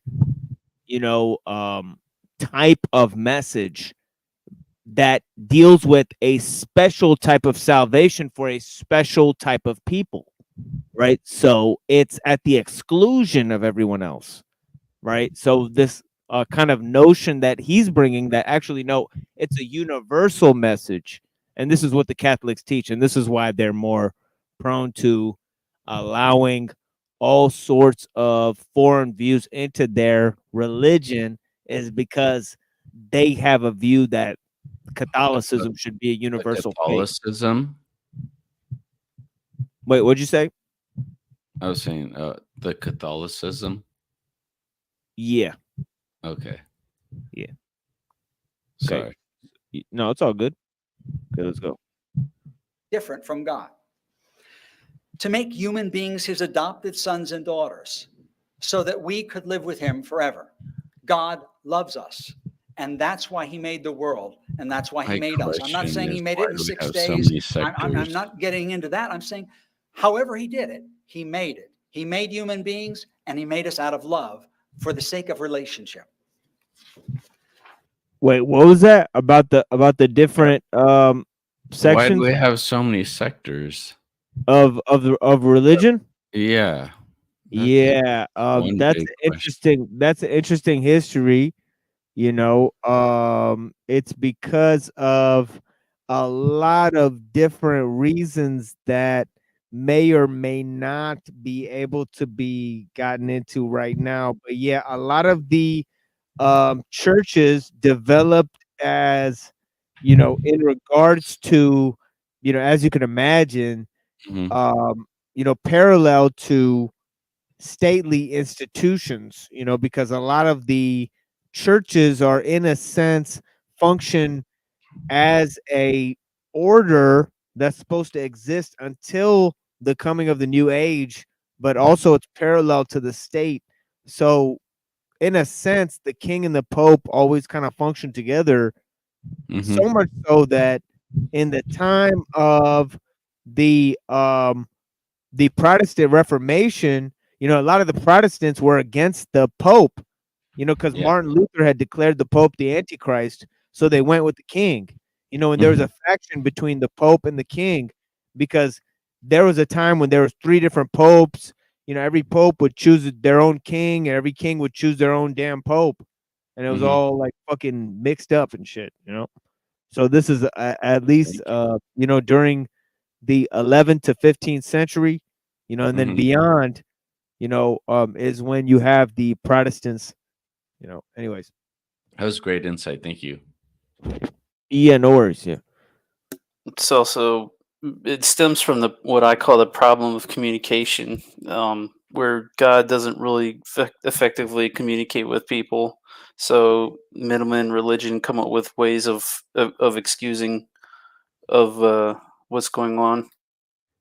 yeah, yeah. I mean, basically, some major dates that were brought up earlier, right? Is that, you know, roughly 30 AD, you know, Jesus Christ supposedly passes away, you know. Not everybody believes that. Many believe that, you know, Jesus still lives, right? Now, there's another thing that happens around 66 AD, which is that Paul passes away, right? Around 70 AD, right? The Jewish temple is destroyed.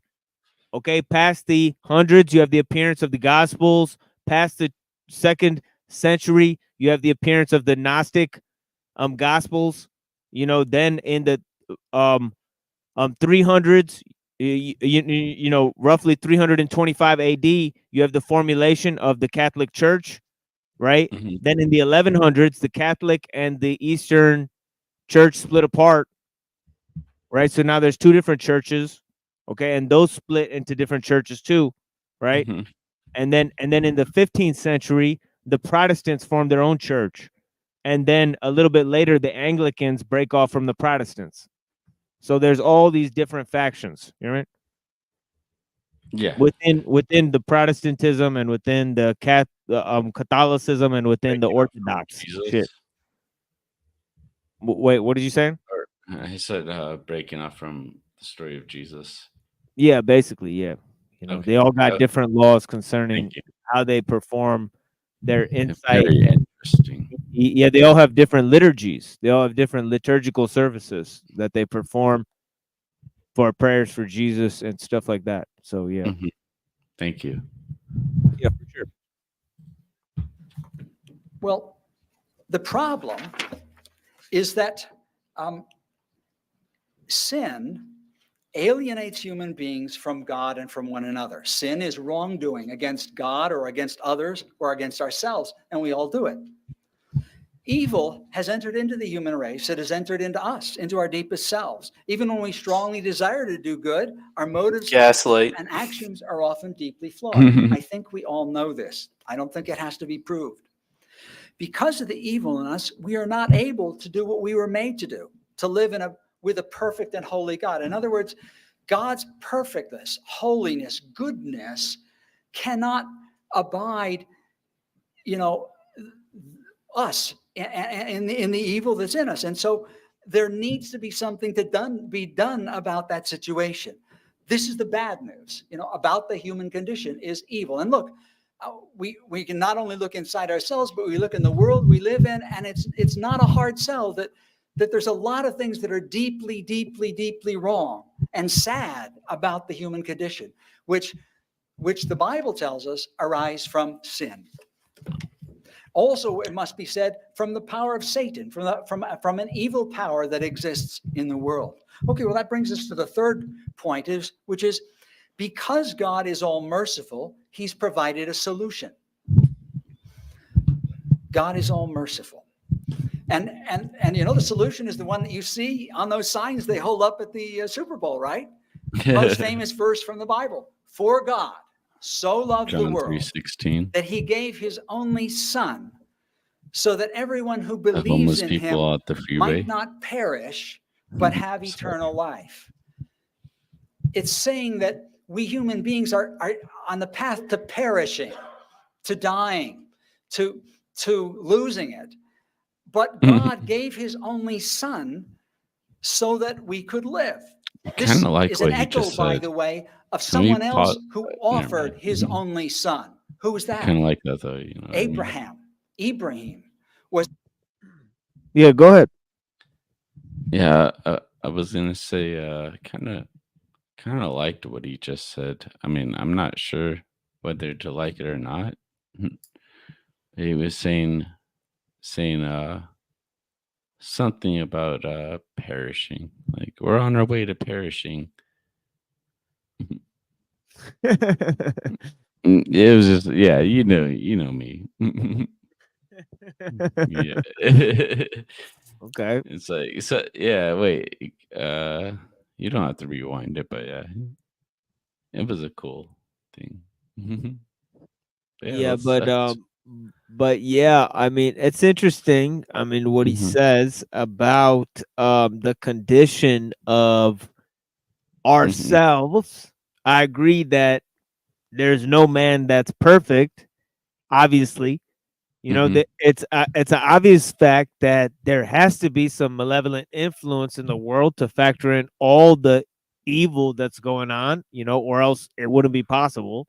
You know, beautiful. and then also, but on the other end, you know, I hate to excuse sin and suffering in the world and our responsibility in it because we're born naturally flawed. You know, we have to just forget about that to a certain extent and just do what it takes in order to overcome the evils of the world, right? So, you know, it's not so important to focus on our flawed nature so as to much to focus on what can be done about the evils in the world, right? So That was I mean, beautiful. I don't. It almost provides me no insight or reflection to focus on the naturally flawed nature of man, right? That was beautiful. Thank you. That was great. Thank you. In other words, as far as I know, none of us agreed to be born into this world, so we shouldn't be really hung up on being guilt ridden about whatever flaws we have. We just need to focus on the virtues and improvement.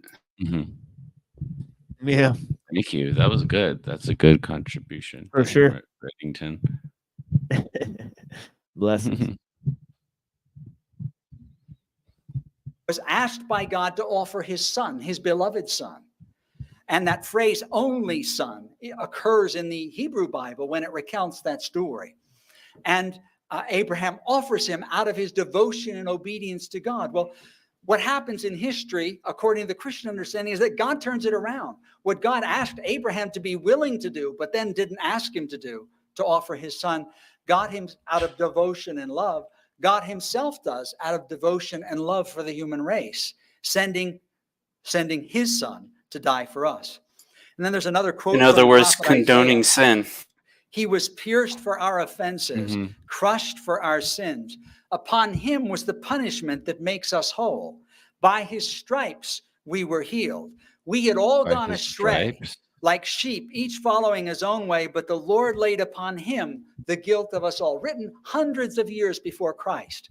But if you look up Isaiah 53 and you read it, you'd say, who is that? And everybody pretty much would say that sounds like what happened to Jesus. Appeal to the popular. Jesus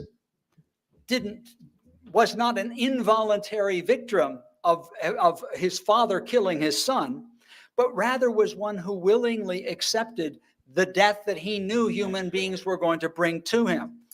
So Doesn't the make meaning it of right. Jesus' death in his own words are, I almost wanted on his to way to ask Jerusalem, according to the was gospel Jesus, accounts before his but crucifixion, that's he says, the we Son of got to Man save did that not for come to another day.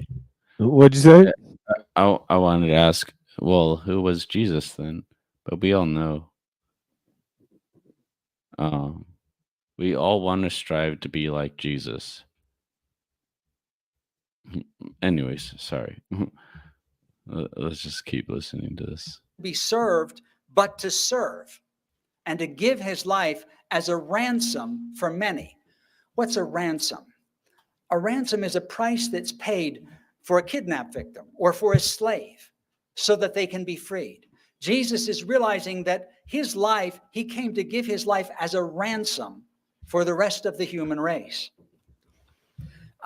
So that we could be free from our past sins, free from the power of sin, free from the devil, free from death, so that we could be truly free as human beings in every sense. Well, while they were eating, here's another saying from Jesus. Jesus explained the meaning of his death. And this one was at his Last Supper, a Passover meal. He says this, while they were eating, Jesus took bread. This is right before his crucifixion. And said the blessing, broke it, gave it to his disciples and said, take and eat. This is my body. Then he took a cup, gave thanks, gave it to them, saying, drink from it, all of you, for this is my blood of the covenant, which will be shed on behalf of many for the forgiveness of sins. So it's in a very explicit way, and this is accounted in 3 of the 4 Gospels and also recounted by Paul in 1 Corinthians, is this exchange where Jesus explains the meaning of his death. He's saying it's for the forgiveness of sins. It establishes a covenant, between God and the human race. And he says, eat it, drink it. It's Jesus's way of bringing people into that relationship with him, into that relationship with God. So what about the resurrection that's accounted there? I have deep questions.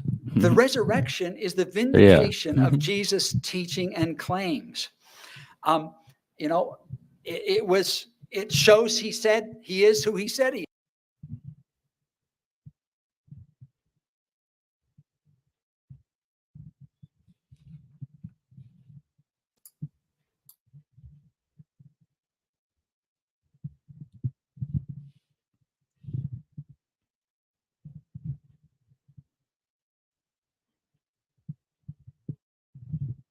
This is right before his crucifixion. And said the blessing, broke it, gave it to his disciples and said, take and eat. This is my body. Then he took a cup, gave thanks, gave it to them, saying, drink from it, all of you, for this is my blood of the covenant, which will be shed on behalf of many for the forgiveness of sins. So it's in a very explicit way, and this is accounted in 3 of the 4 Gospels and also recounted by Paul in 1 Corinthians, is this exchange where Jesus explains the meaning of his death. He's saying it's for the forgiveness of sins. It establishes a covenant, between God and the human race. And he says, eat it, drink it. It's Jesus's way of bringing people into that relationship with him, into that relationship with God. But my question is, how did that concept arise? I mean, I don't want to question it, but yeah, let's carry on. The blood. Yeah, right. Like, you got questions about the blood. Yeah.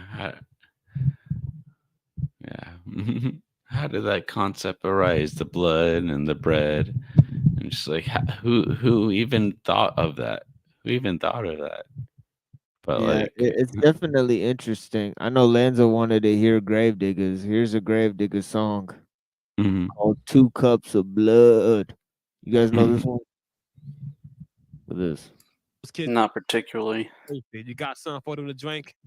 Gravediggers. Arm to the leg, arm to the head. Yo, be the resurrect the mental dead. G to the R to the Y, M Reaper. As I get deeper than a grip, resurrect kid. Don't go against the grain, man, slang is my thing. I'll leave the hearty party with a bang, buzz a boom. Check my tune, it got you hyper. Don't give a fuck about a sucker C cipher. As you decipher the tricks of the viper, swine is lethal, it's evil. I am original. We can build upon the ill form and keep all your brain cells warm. Hocus pocus, yo, what's the focus? Weak techniques should speak, the shit is bogus. Even in a mortuary, science of bloom. As I seek the gnaw from the womb to the tomb. Yo, deadly, deadly, yeah, get ready. Here comes the Styler, wilder than Freddy. Cause the Kruger, boom, I do ya. Just to let you know, grave diggers coming to ya. That sick and rotten, your brain still forgotten the past. You had your boomer eyes picking cotton. Now you hate your naughty hairstyles. I guess you figure the texture is too wild, child. 2 cups of blood, boy. 2 cups of blood, girl. Alright, drink that shit up.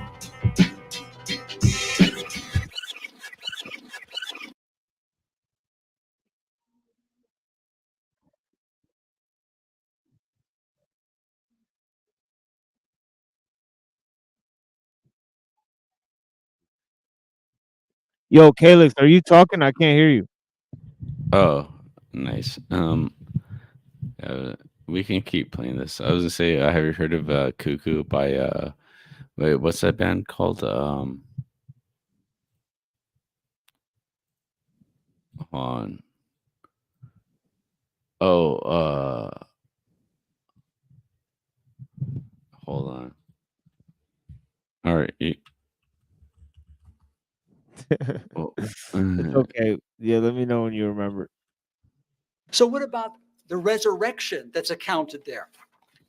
Oh no. The resurrection is the vindication of Jesus' teaching and claims. You know, it shows he said he is who he said he is. It's a well-attested fact. I actually regret that I didn't read it, and perhaps I'll be able to do that in a minute. It's called Cuckoo by Slaughterhouse. Okay. Have you heard that song? No. Yeah, it's kind of a wild one. That's why it's called Cuckoo. Interesting. Okay, well, thank you for that, brother. All right. Anyways, there's a quote from 1 Corinthians 15. Okay, I'm going to go get it.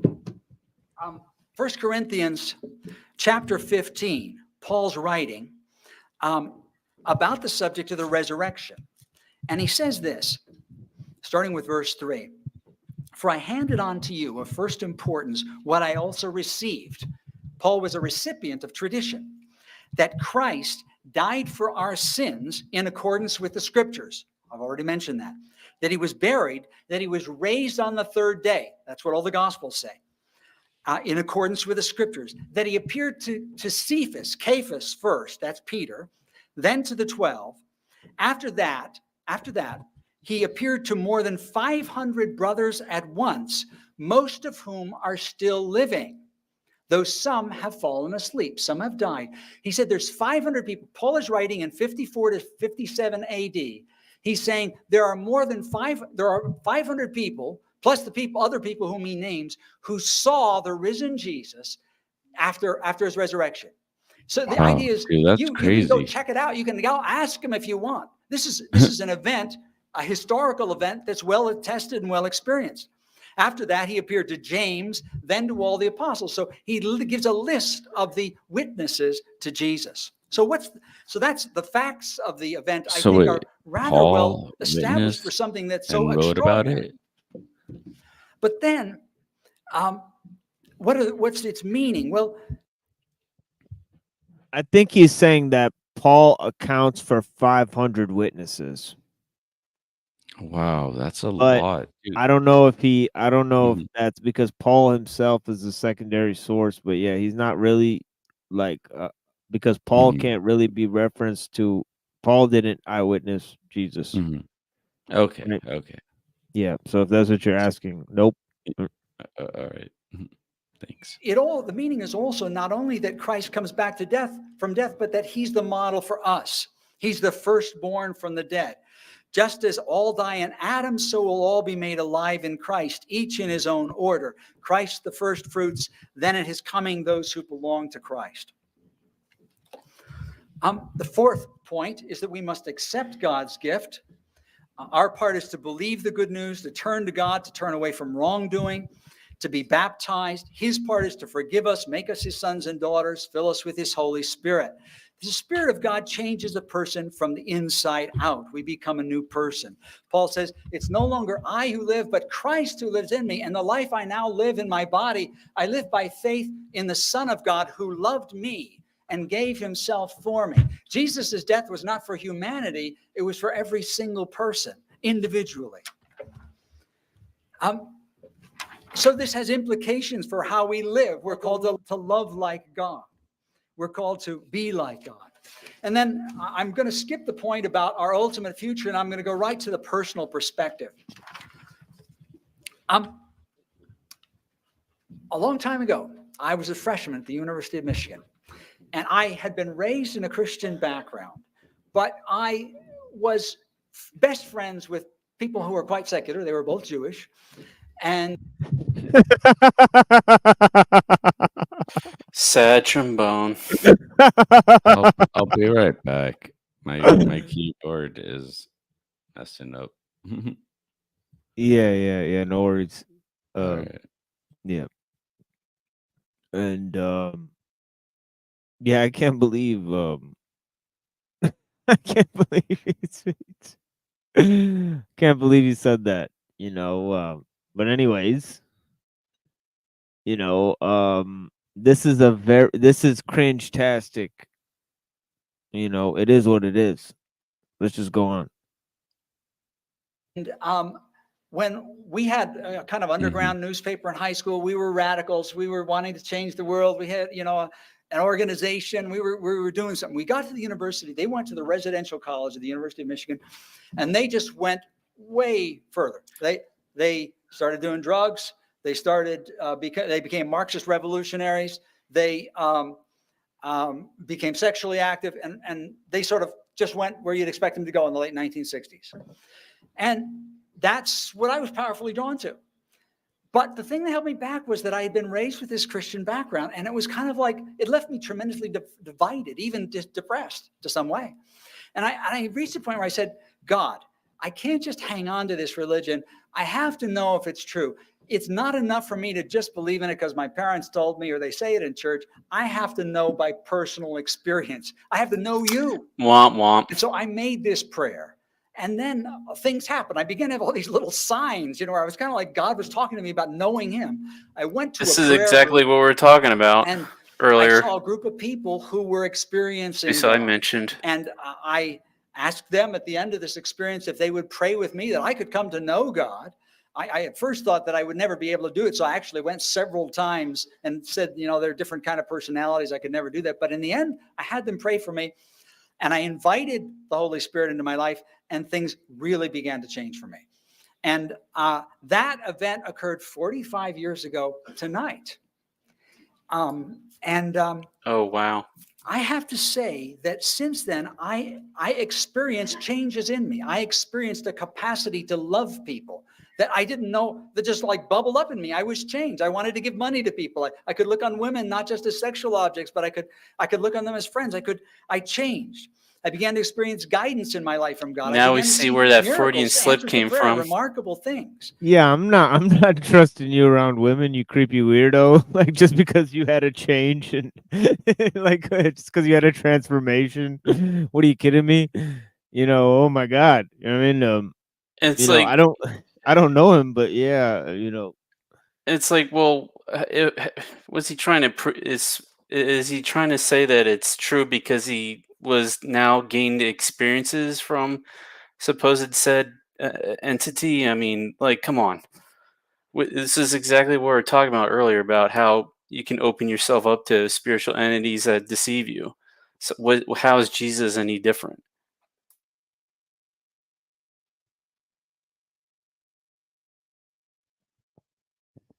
Yeah, I mean,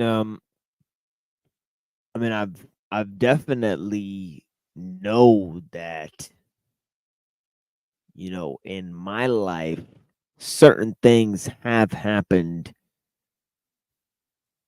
due to some sort of, I would say, fortuitous circumstances that possibly can't be explained, so much so that it gets a little bit out of hand, But then on the other end, it's interesting that, yeah, who's to say, any experience that is of a spiritual nature could also have dark influences, and who's to say that certain even fortuitous consequences or circumstances didn't ultimately lead me or weren't prodded on by some external entity or third party, to get me to where I'm at, to try to distract me from what I'm doing. So yeah, it could possibly work in both ways, I could suppose. But I think, there is a sense of spiritual discernment that comes with certain, experiences. But yeah, I can tell that not a lot of people possess that. And definitely once people say, oh, I was transformed, and I can't, like, I don't look at women like anymore. That starts to get a little like, like, I don't say I necessarily believe you. You know what I mean? Right. For a lot of us have had experiences to know that we can't just go to the extreme opposite where we're just militant atheists, saying that there's no afterlife, that, miracles don't exist, blah, blah, blah. That's the extreme opposite. So there's kind of a balance that needs to be had in that spiritual discernment.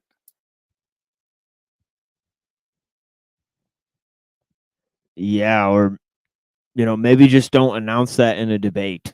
That for starters. That too. But he seems to be trying to make a point. Like, I'm already kind of forgetting what he's supposed to be doing, what he's supposed to be proving here.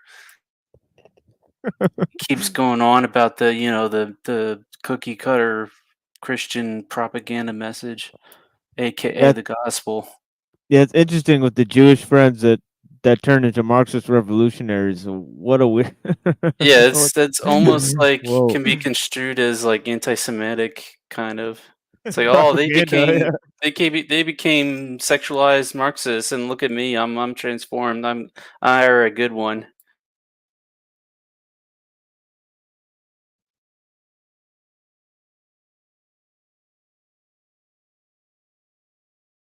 And then the long range effects, have been tremendous. I am an extraordinarily happy person. I bet I'm as happy as anybody in this room. And I maybe I'm not, but I just know that I have. And the event that made the decisive difference was this personal acceptance of the Jesus of the Gospels. So I offer that as a personal perspective, in addition to the facts that I mentioned. Thank you.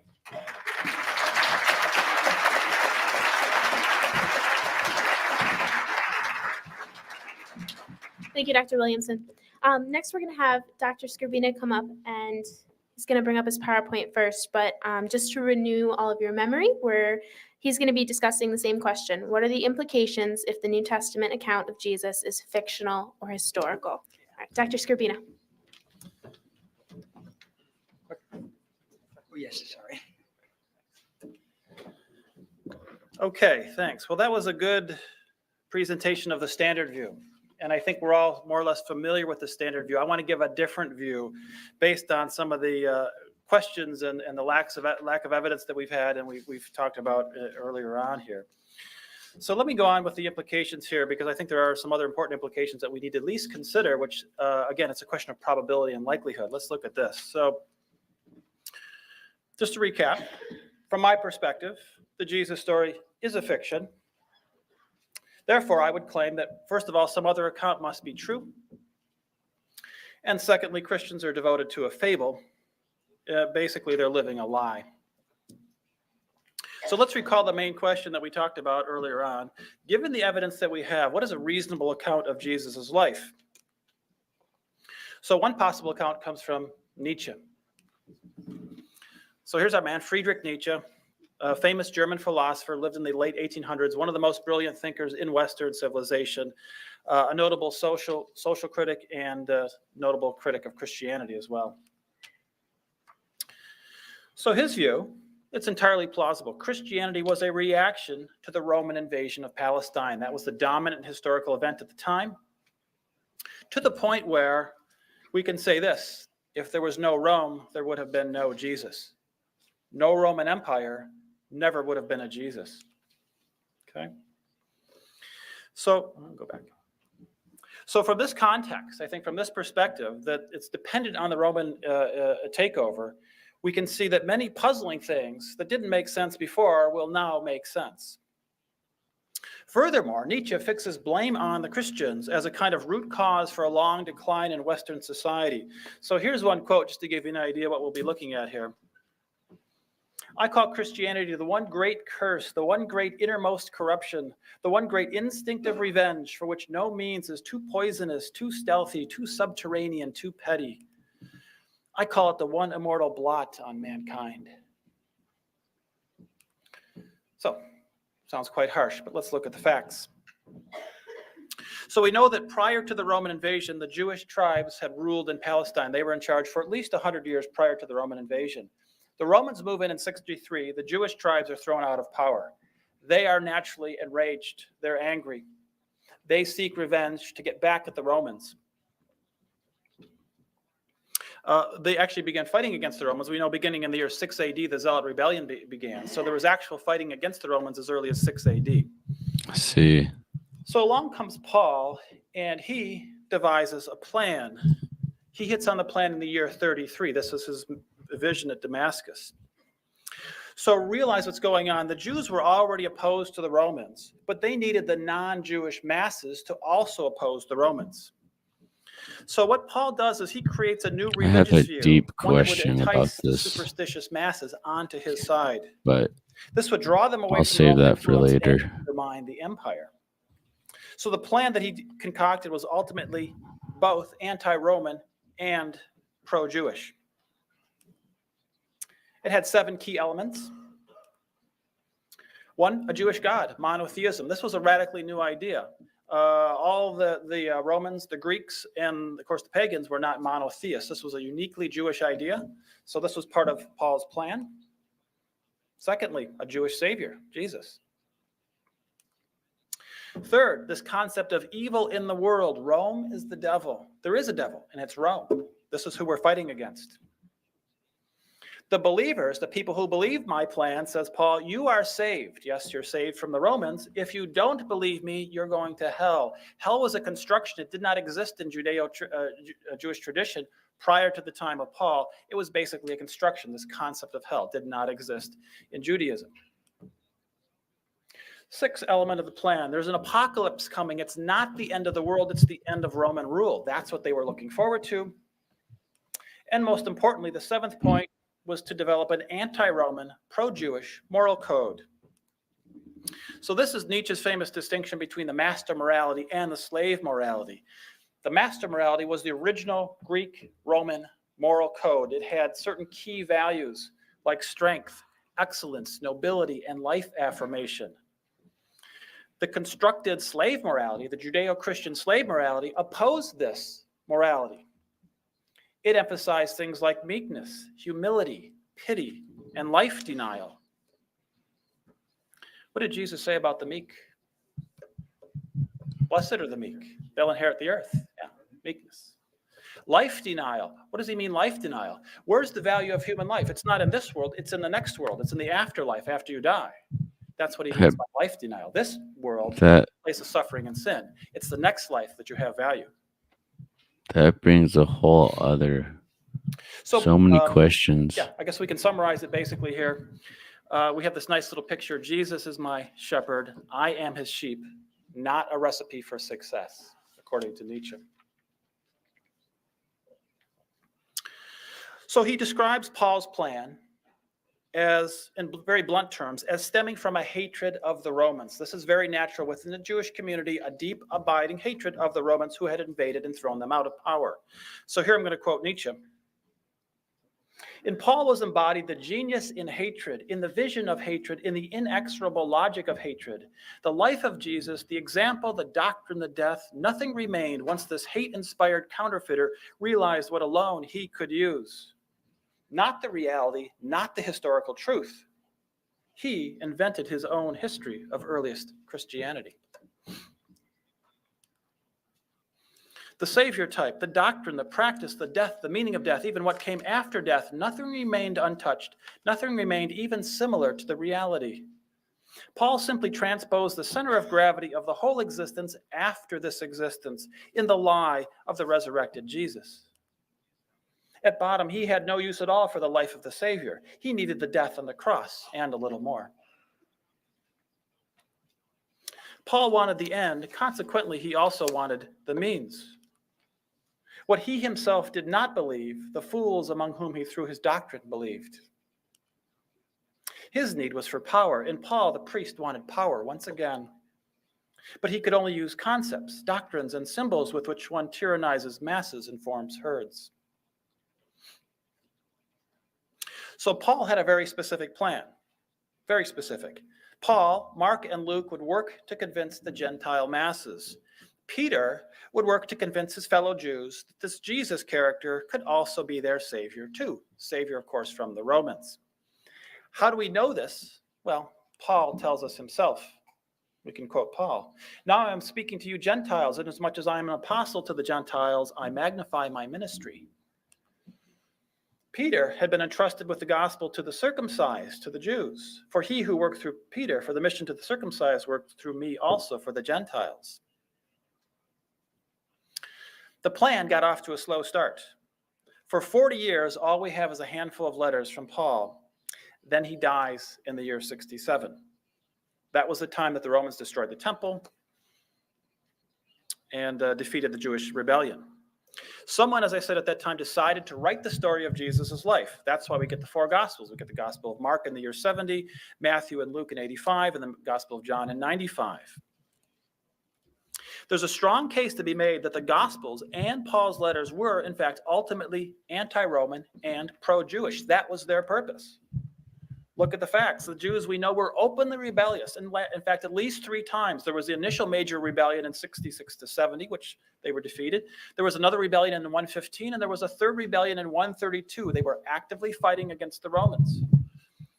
2, we have the concept of the Jewish monotheistic God, which is in sharp contrast to the Roman polytheism. 3, we have Jesus, the Jewish Son of God, the King of the Jews. 4th, we have the concept of evil in the world. As I said before, Rome is the devil. Mm-hmm. We can quote the Gospel of John. Salvation is from the Jews. They're here to save us, according to them. 6th, the few anti-Jewish passages in the Gospels were basically needed to convince the Gentile masses. That's who they were intended for. 7, as I suggested earlier, there are many passages that suggest war and rebellion and even violence. And lastly, the main point, of course, is the apocalypse. The apocalypse, as I said, refers surreptitiously to the end of Roman rule.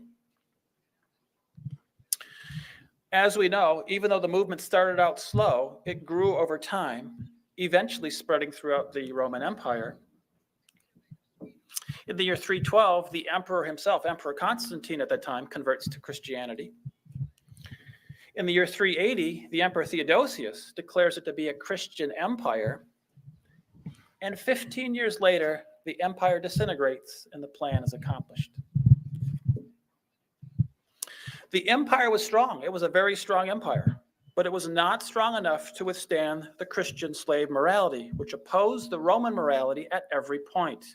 Christianity effectively drained the life from the empire. The empire was not firm enough against the most corrupt kind of corruption, against the Christians.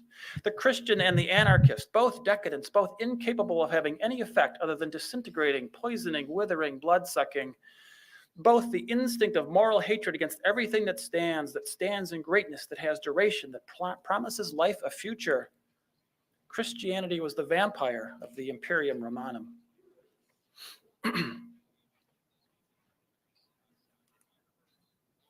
Rome felt that the Jew was like something contrary to nature itself, its monstrous polar opposite, as it were.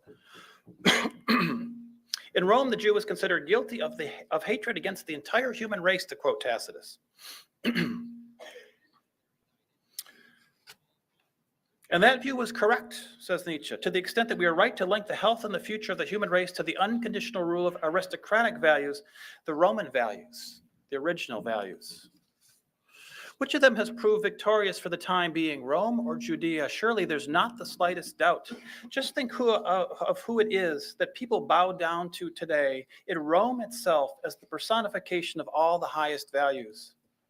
In front of 3 Jews, as we know, and 1 Jewess, Jesus of Nazareth, the fisherman Peter, the carpet maker Paul, and the mother of the aforementioned Jesus named Mary. This is very remarkable. Without doubt, Rome has been conquered. So, Christianity is therefore a myth or a fable founded on a lie concocted by Paul and his fellow Jewish conspirators.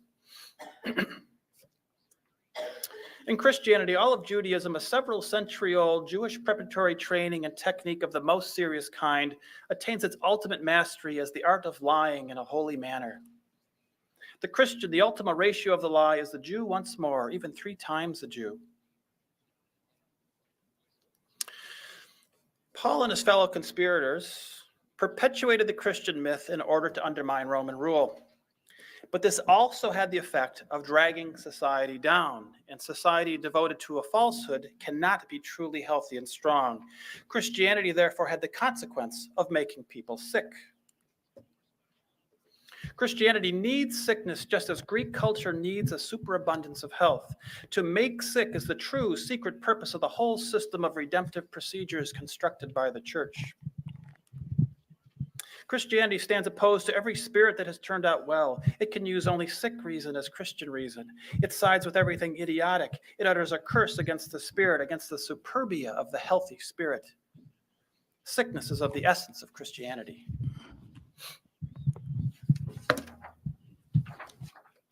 Nietzsche summarizes. Paul, the hatred against Rome, against the world.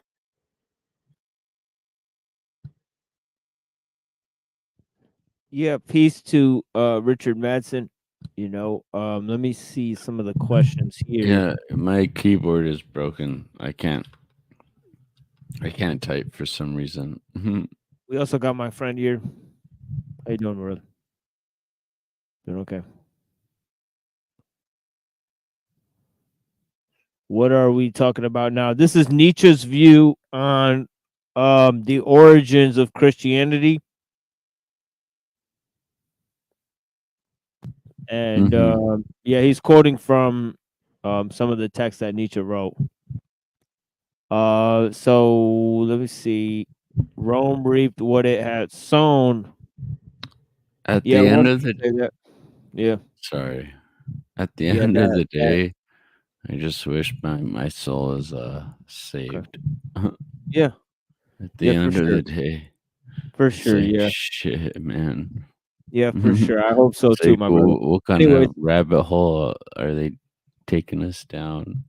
Yeah, for sure. But what I wanted to say is that Rome had a thing where it was basically weakened from within, one could say, by the internal corruption that it had gained through the expansion. So it was already being weakened by the Germanic tribes attacking it on the outskirts.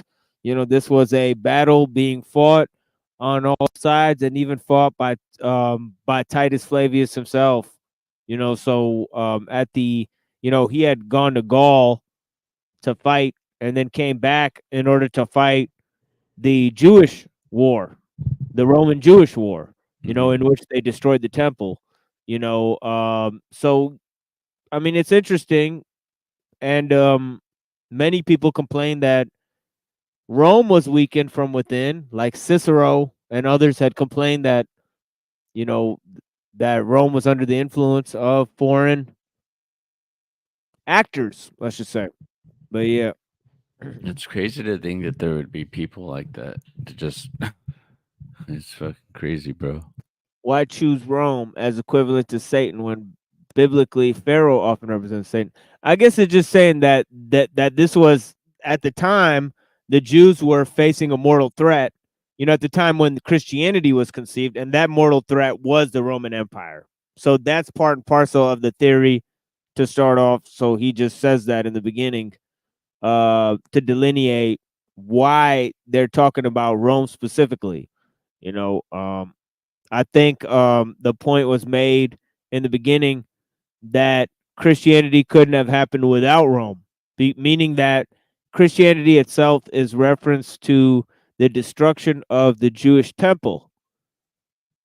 That was a act predicted by Jesus, and then moving forward from that, it seems like a fundamental basis for the spread of Christianity to the Gentiles was the fact that the Jews no longer had a temple. It was another aspect of the Jewish diaspora. So that's something that Nietzsche felt that ruined Rome from within, and it may be difficult to hear for certain people, but it is what it is. This guy is very offensive, Nietzsche, to the Christians and the Jews, obviously. But the thing is that his views, I think, are gaining popularity over time, and they're definitely reflected in some of the other people we've seen today, like Rudolf Steiner and some of the other, and the neo-reactionaries.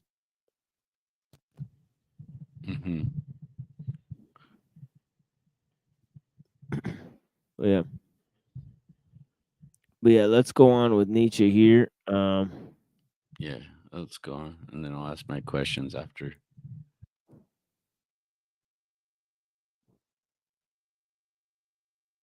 Okay, I never saw this one. Anthony Hopkins starring Titus movie. Okay.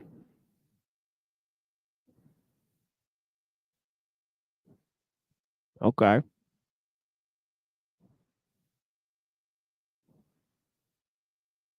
World, become flesh, become genius. What he guessed was how one could use the little sectarian Christian movement apart from Judaism to kindle a world fire.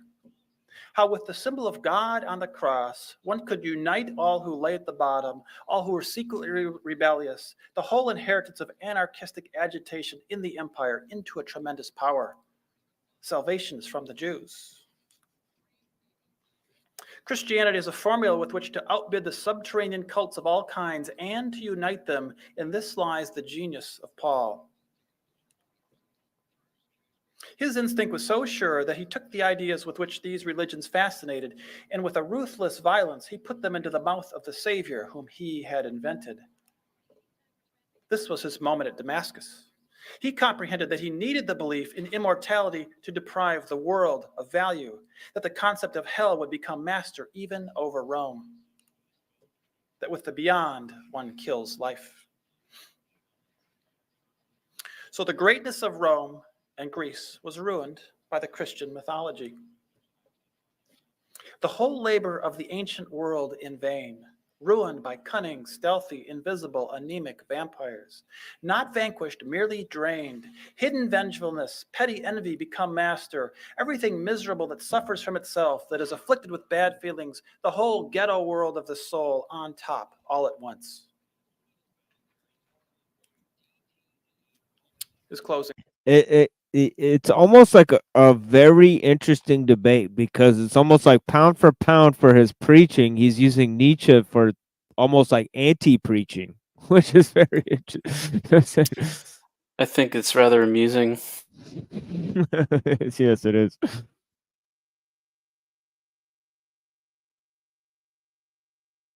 Thought. The cross was the mark of recognition for the most subterranean conspiracy that ever existed against health, beauty, whatever has turned out well, courage, spirit, graciousness of the soul, against life itself. I call Christianity the one immortal blot on mankind.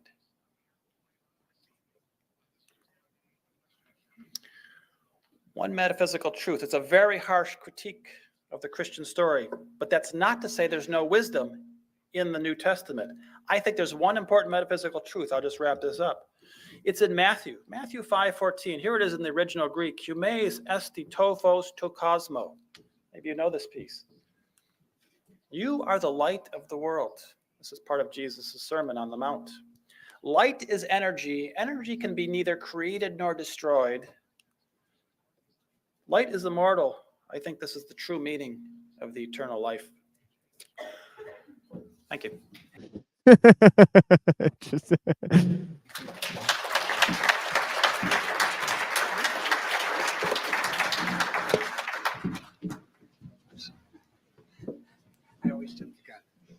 You're very eager. I see that. All right. So next, we're going to hear a 5-minute rebuttal from Dr. Williamson.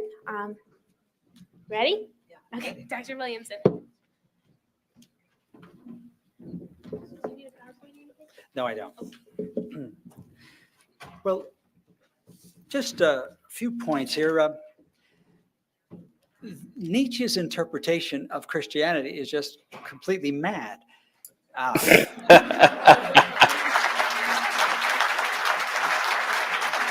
It has no basis. Not surprised at all. Yeah. So that was interesting.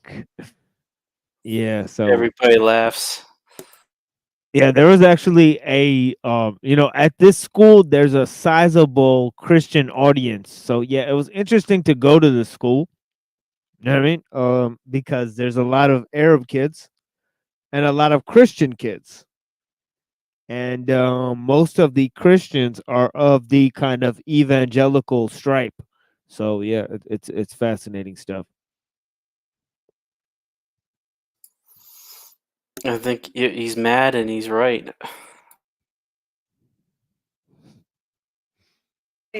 No basis in fact. And I challenge anyone here to read the Gospels and try to find anything of Jesus's strategy against the Romans, or read Paul's letters to find anything of Paul's attitude, strategy against the Romans. Let me read. Anyways, let me summarize a little bit of Nietzsche's views if I can. Nietzsche basically said that Christianity and basically Plato, that Christianity and Plato were a form of subterranean anarchism that had usurped both first Roman and then European civilization, because it was essentially a type of thing that makes you dream of a world beyond this world. So it abhorred the understanding of, beauty and health and richness and those things that he considered to be part of a master morality. And he thought that this understanding of the otherworldly aspects of life had been basically invented, primarily by the Jews to trick the Romans, right, into accepting the Christian teaching, which is basically a way to usurp their master morality and make them subservient to the subterranean designs of Jewish morality. That they basically, because they couldn't dominate the world with it, they just simply used a sort of another method to convince the world to accept it. Right? So this is Nietzsche's entire theory is based on this deception, right? Anyways, and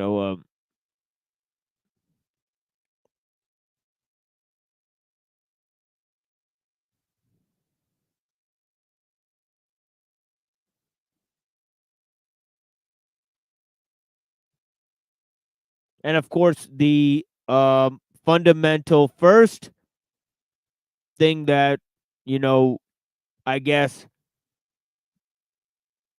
this man said, Williamson, he's basically talking about the conventional view. And in the conventional view, Christ was sent down in order to incorporate the Gentiles into the Jewish salvation, because the Jews had basically effed it all up, right? So it's not because they messed up that, we're saved, but it's actually because of our own sinful nature, and also because, I guess God used the Jews in order to teach the world about how he's to save people. So he selected a special nation in order to give salvation to the entire world. That's the conventional view. Very opportunistic.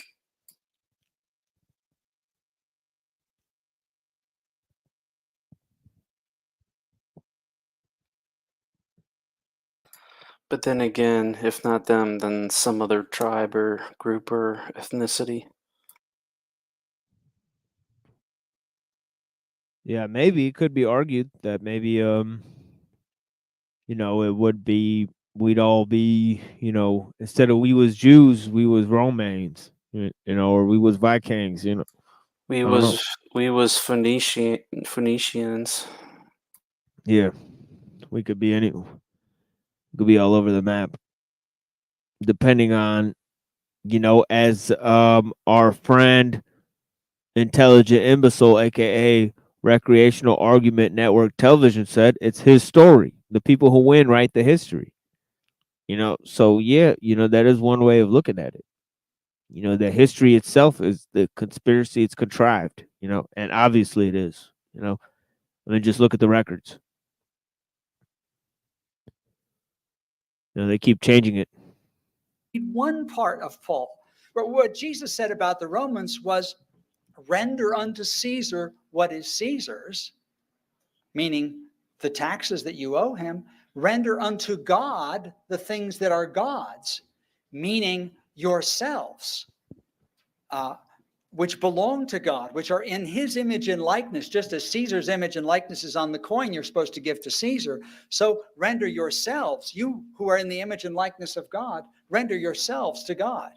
He wasn't speaking against the Roman Empire. And then when Pilate, the Roman governor who was trying him, hears the accusation that he's a king, he says, so you are a king. And Jesus does not deny that he's a king, but he says, my kingdom is not of this world.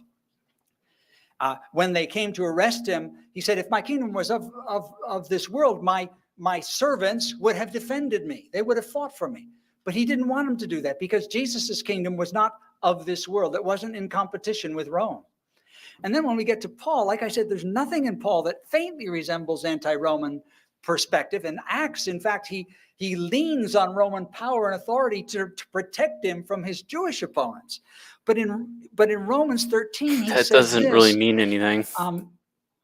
Let every person be subject to the higher authorities, for there's no authority except from God, and those that exist have been established by God.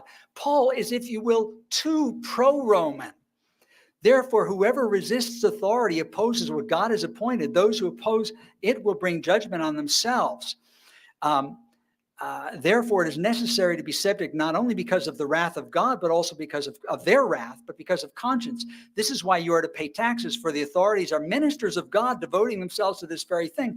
Pay to all their dues, taxes to whom taxes are due, toll to whom toll is due, and so on. So Paul nowhere goes in that direction. Nietzsche's perspective is just totally unrelated to the biblical text. But what's going on in Nietzsche? He takes up, if you will, the pagan accusations against the Christians, because it's true that after the Roman Empire accepted Christianity at the end of the 4th century, it had already been in serious decline for centuries, but that decline began to catch up on it. And so the pagans actually raised this chorus of, it's Christianity that's ruining us. That's how come we're losing all our wars and our economy's in shambles. Well, that is partly true, because Nietzsche could read the Greek text. So he read all of the Roman writers in response to the Christianity at that time. And, when you read Tacitus and stuff, and he's basically talking about that they're vampires. He's saying they're they have rituals where they're, talking about cannibalism, and stuff like that. So, I mean, a lot of the Roman writers are talking about very strange aspects of the Christian teaching, and sometimes it sounds like they're making a lot of stuff up about the Jews, because if you read it, it just sounds like it couldn't possibly be true. They describe them in very grotesque and insulting ways. Christians, Jews, you know, and maybe Jesus. You know, at the time, you know, I guess, you know, I guess at this particular time, it seemed like, well, let me start by saying Nietzsche was a Greekophile, right? He thought that Greek and Roman culture should be preserved. This is why he took the task to learn Greek, you know, and say how it spoke to the modern age, how the classical age was so much better than the modern age. So this was one of his main contentions. In that sense, I mean, you know, you can't really find his take on the Christian message too surprising. And also, he's living in a time where, you know, in German society, there's a really an occult revival going on. So I mean, I don't really know if Nietzsche was influenced by this, but yeah, he had this championing of, you know, Wagner and these other kind of guys who brought in this neo-paganism, and he didn't think that they went far enough. You know, Nietzsche was a great critic of theirs, and that's why Steiner was influenced by his work at a late stage. You know, because he was saying how these, you know, extreme elements within the German occult didn't go far enough. Anyways, let's go on. All right, have a good day, friend. Vampirism, your store. Meat.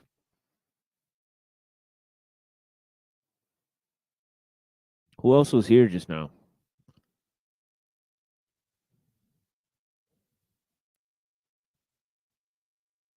Well, somebody just fell out. Okay.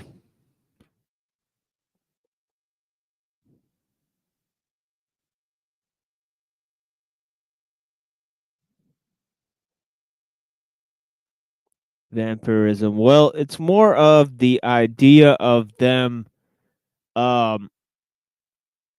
eating flesh and drinking blood. You know, that was kind of the concept that's brought up there. And that could be seen in a lot of ritualistic cults of the time.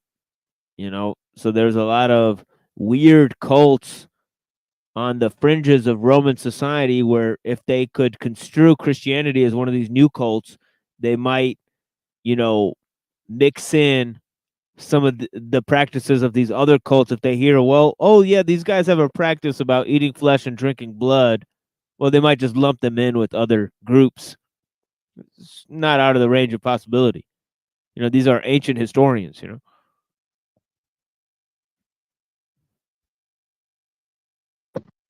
Bro, I heard ancient historians and I was like, I'm here.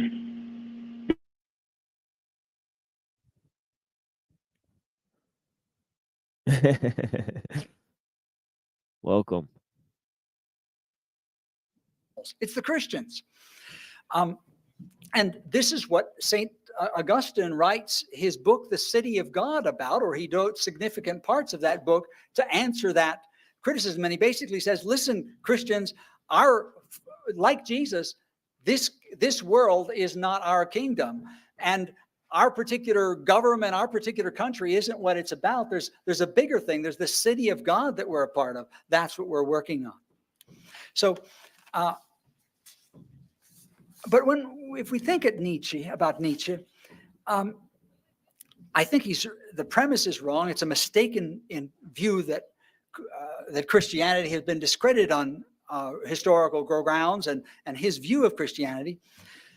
But Nietzsche was in rebellion against all of Christianity and all belief in God. And when that happens, when people reject God, they begin to embrace other. Yo, hold up. Yeah, to my friend, you know, that was here earlier, you know, the brother from another mother. Thank you for joining, friend, Raccoon.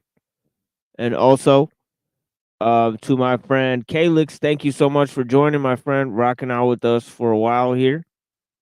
Blessings. Yeah, you're gonna dip out and recharge. Yeah, no worries, my friend. Thank you so much. It was pretty chill time talking to you. Okay, here we go. Other values that are harmful to human life. Dostoevsky said, if God does not exist, everything is permitted. And what you have is you have the gulags and you have Hitler. And Hitler was a great admirer of Nietzsche, of the strong human spirit of Nietzsche, of the will to power. But listen, my will and your will and every human being's will is disordered.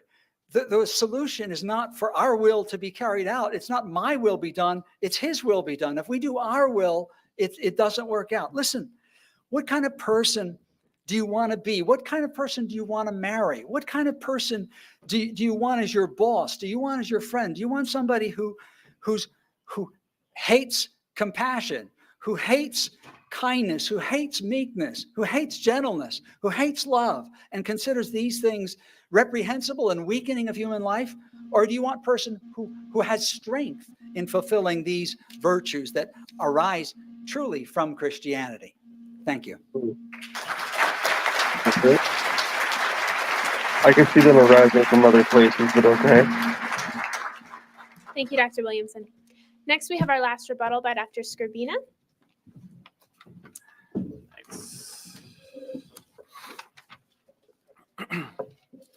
Okay.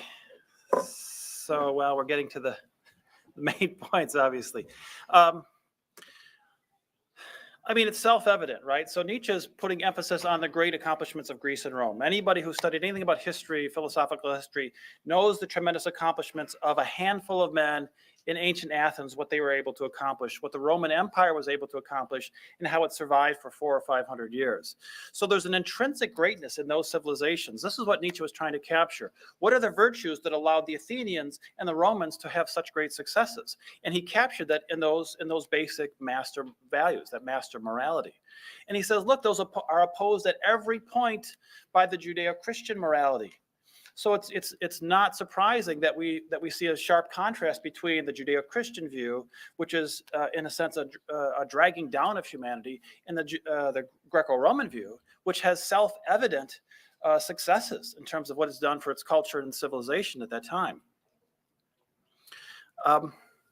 He says there's no basis in fact. Okay, so we're talking about plausibility. So we have unattested miracle workings that have no documentation from the entire first century. We're trying to ask what story makes sense here. It makes sense that you have Jewish tribes fighting back against a Roman oppressor, and they're finding ways to do this. This is an obvious and logical story. It doesn't take a large stretch of the imagination to think that that was a plausible motivation.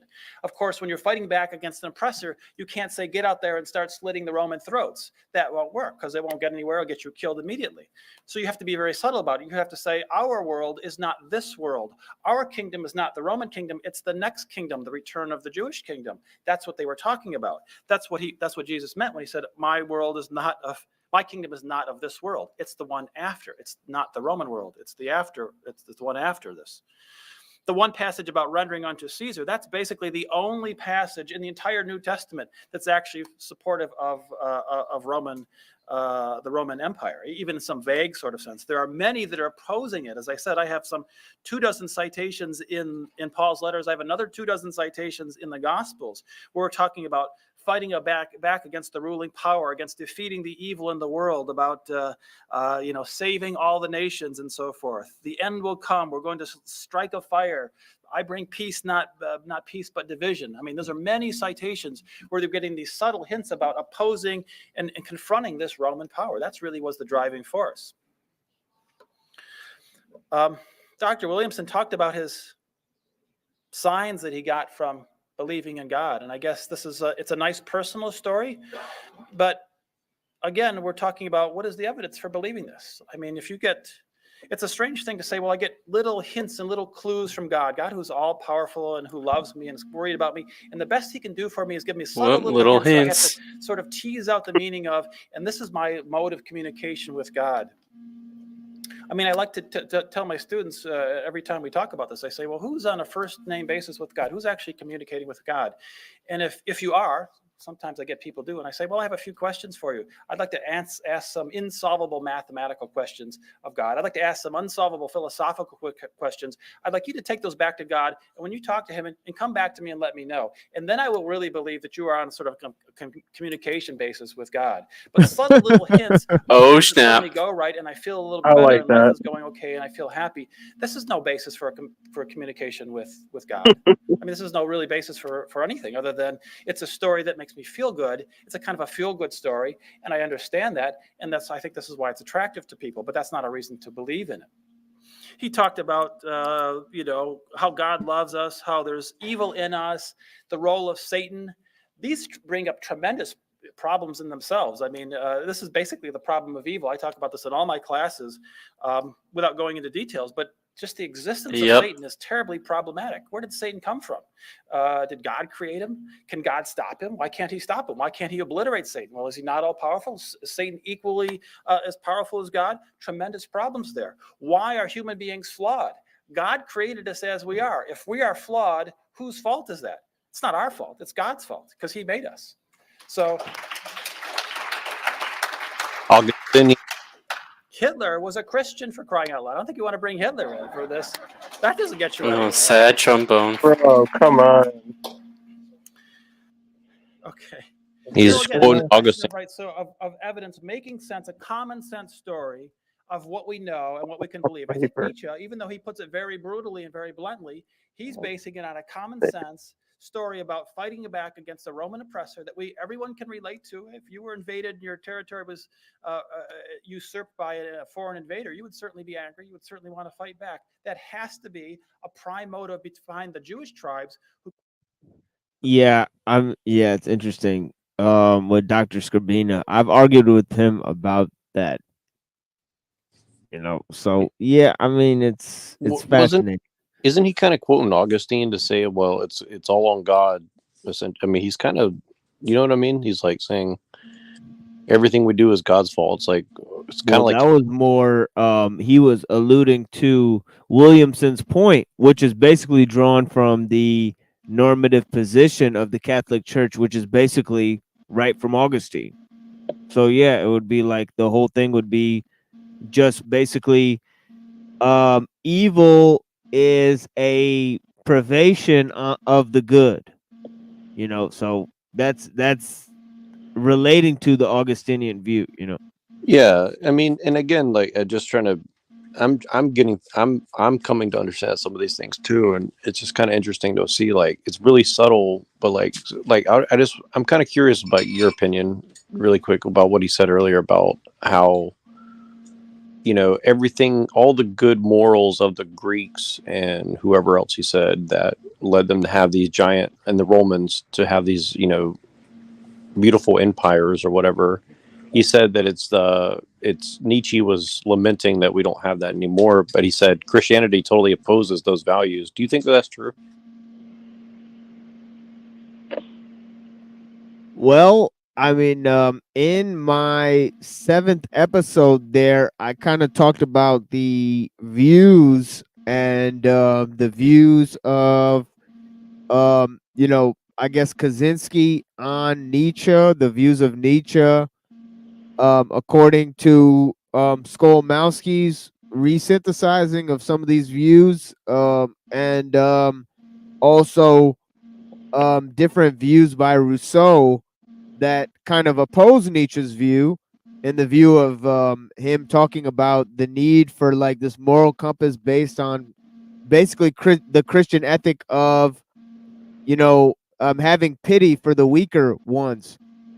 So then so there's all of this interesting dynamic with give and take within different teachings and how they relate to Nietzsche's philosophy. But ultimately I think that Nietzsche was right about some of what he said about how over time Christianity and Plato have been weaponized, but then I think he's wrong about how Christianity doesn't have a response to modernity, because Christianity is in a sense part of an ancient thought structure. You know, so I think as long as it could be looked at in that way, you know, and be wrenched away from the ideas of the post-enlightenment thought, then it can have a stable basis within Western society, right?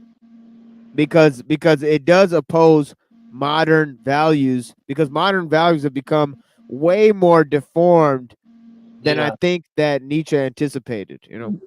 Well, and no offense to Reddington, but I think, and this is just off the top of my head, so don't think this is like a real argument, but it seems that a lot of the things people disagree with about Christianity, it's actually Platonism that they have a problem with.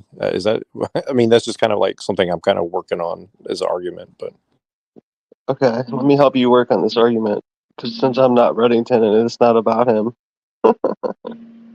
Or wait, is it?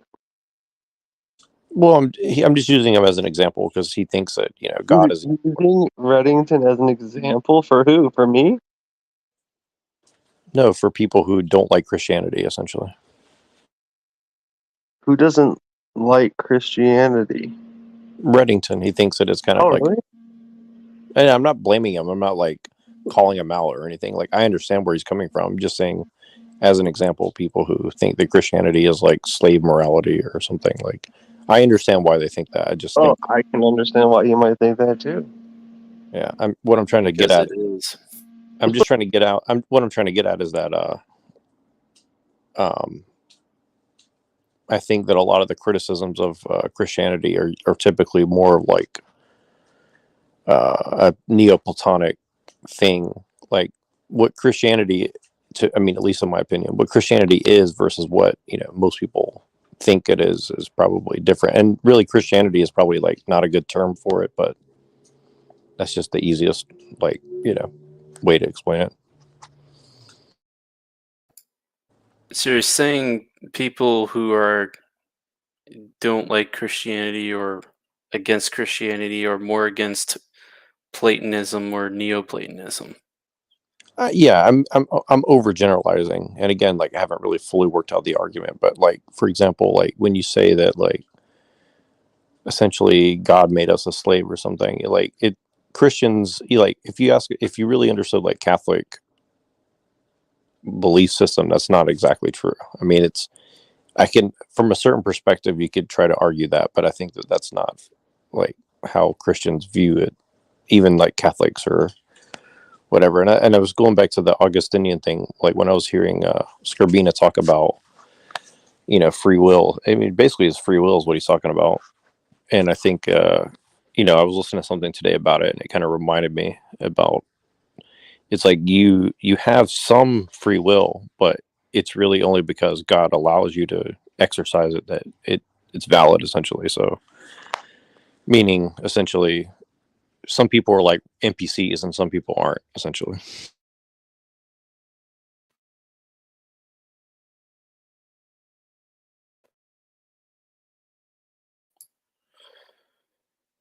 Well, obviously, most Christians aren't going to admit or agree with me. Obviously, they don't say that they are slaves. Well, some of them I weirdly do say that they're slaves to Christ, but they don't mean it as in like how I mean them to be slaves. Yeah, well, and I'm actually hoping you'll kind of explain that a little bit, and I want Anna to jump into because I think she kind of she's been thinking probably something along these lines as well, because like just what he said there reminded me so much of like this thing I heard about Augustine, where he's like, you know, and I think even Nietzsche, like I think Nietzsche's misunderstood. I don't think Nietzsche was like saying. I mean, again, I could be wrong, but this is why I was trying to ask Machine and people's kind of opinions. Like I kind of think that from my impression of Nietzsche is that he's not saying Christianity's slave morality. What he's saying is basically Christians have become enslaved by some external thing, and it's kind of destroyed whatever potential they had to, you know, approximately try to build a heaven on earth, essentially, something like that. I guess maybe an Atlantis type of thing or something. I mean, you know.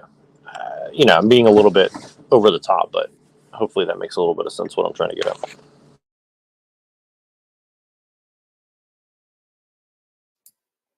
I think basically Nietzsche was like saying that Christianity got subverted, but he didn't just come out and say it. That's just kind of my personal take on Nietzsche, but I could be wrong, but that's my impression of what Nietzsche was trying to say.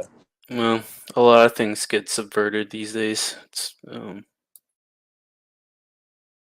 Yeah, and even atheism, like I think a lot of what Scribina says, Scribina is very smart, and I think that really his attitude is good compared to a lot of people that I would say that think they're Christian, just because I think that his questioning of certain things is good, but I think that he could frame it a little bit more accurately, in my opinion. I mean, who am I to criticize Scribina? I'm just saying, like, for me personally, like I think that he has some holes in his understanding of certain things that I think would help inform his connect a few dots, I guess would be a better way to put it. Not to say that I'm smarter than him. I just think, some of his perspectives are probably missing a few little key points, and that's probably what Machine's book is trying to point out to him, I think, but could be wrong.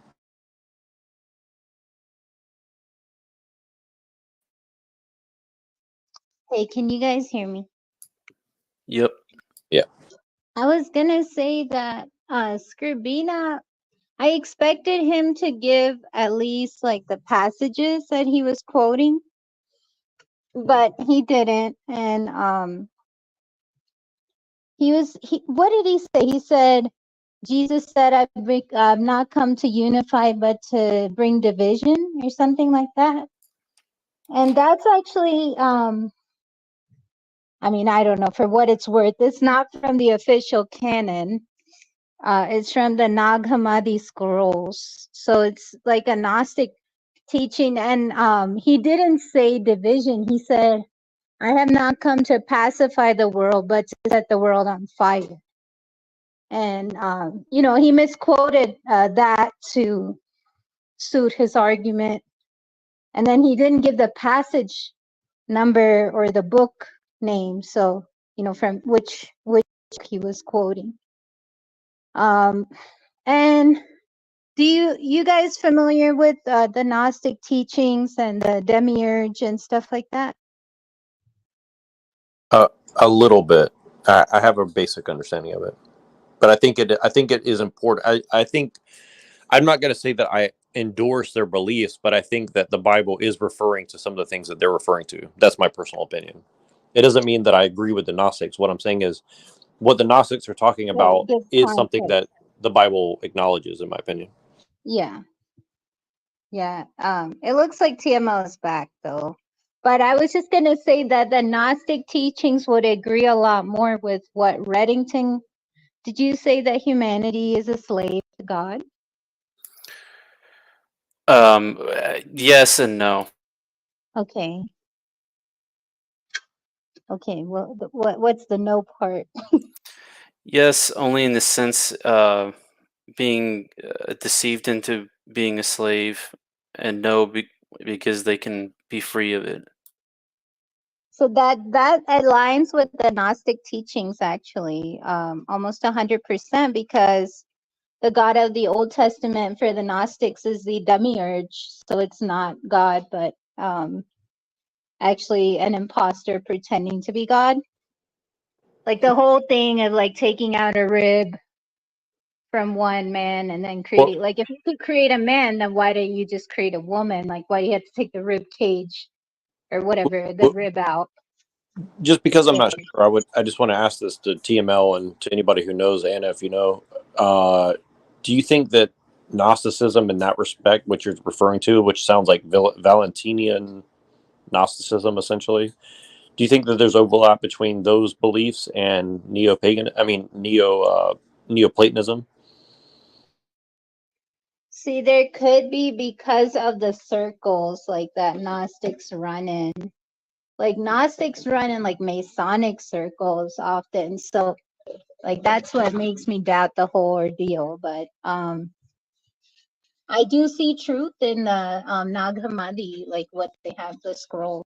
So No, I think that, I mean, just my personal opinion, like, I think that there's some things that they're telling that are true. I mean, I have my doubts about the validity of some of those documents, at least, just because I think that there is significant motivation to quote unquote find certain things at certain time periods. But aside from that, assuming that it's all true and that they are really written by a certain amount of people, I my hunch, and again, I don't know this, but my hunch is that Valentinian Gnosticism or something akin to it is very similar to like what Neoplatonic and occultists basically believe, is what I'm trying to get at, but I could be wrong.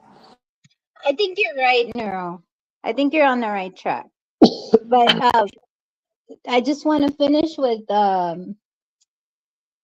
at least to the point that the God of the Old Testament doesn't seem to be like the God, the creator, because he doesn't seem to be powerful and he has limits and like he needs to rest and stuff, which shouldn't be, if it was God, like the creator, the end all be all. But okay, that's it.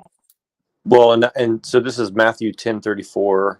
I like the ESV version. Do not think that I have come to bring peace to the earth. I have not come to bring peace, but a sword. Mm-hmm. And I mean, that could be interpreted so many things. I have to go look at what happens around that thing just to be double sure. But I think Well, it goes with I think that he was quoting this one, and because as far as I talked to Dr. Scribina, he's not very much aware of the Nag Hammadi stuff. So when I try to talk to him about that, yeah, he doesn't actually know about it at all. Like I tried to bring it up to And it him. doesn't say division, right? It says sword, and like he just like Yeah. offhand interprets. Well, you could you could actually take it in that way, because in the other kind of understandings, it's saying, well, because I've come to turn a man against his father, a daughter against her mother, a daughter-in-law. He basically talks about almost every relation in society.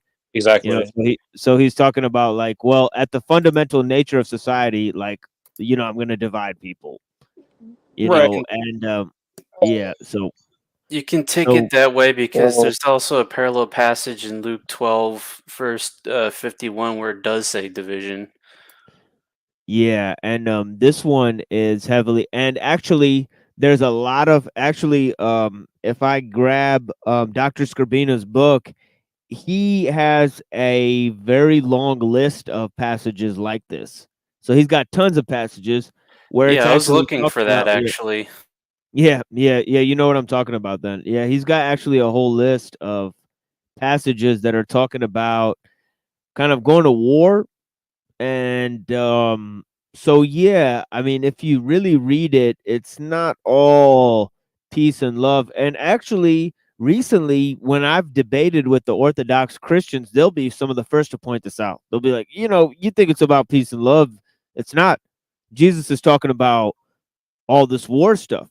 So that's why we have the crusades and stuff. We have to Well, defend our church. So he's they'll openly tell you. Yeah, but I mean, like, are we in agreement that that's like a spiritual battle that is being spoken about? Or I guess that's the argument in this debate, right? Wait. Whether it's a spiritual or material. Exactly. Yeah, right. No, it's both though, because like at one point when Scribino was talking, when he was saying the words he was saying, this is about 2 minutes ago. I was gonna ask, like, maybe we could go back 2 minutes because we have been talking about it for a second, and it'd be kind of cool to rewatch it in general. But like, what he was saying, like, I think it has something to do with like the art of listening, or like it's like something that has to provoke you to listen. I don't think it's about the words themselves. You know what I'm saying? It's about the message, right? Like, because it doesn't matter what the words are if the message isn't received. I mean, to me personally, but I know how like the world Are you operates. saying And like he's being like purposely over academic and not getting the message no, across? no, like I just listened. I just was like unbiasedly like listening to the words he was saying and seeing how they related to my life. Got it. So with that being the case, I don't really see a lot of division in that. But also, like, yeah, like, so with the division thing, like, okay, so in order to get new goals, you need division of some sort. So, like, division is inherent in some ways. So, like, I think maybe that was one of the things. But like I said, it was like 2 minutes ago, and we've been talking for like a while, so I can't remember exactly.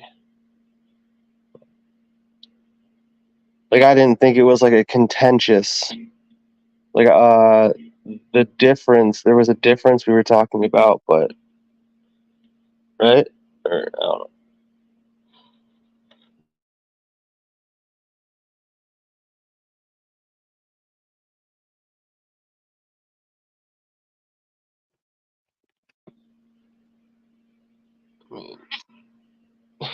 Yeah, I'm still trying to find these passages, and I think Neuro fell out. Oh, here he is. I think it's page 164 in the version I have.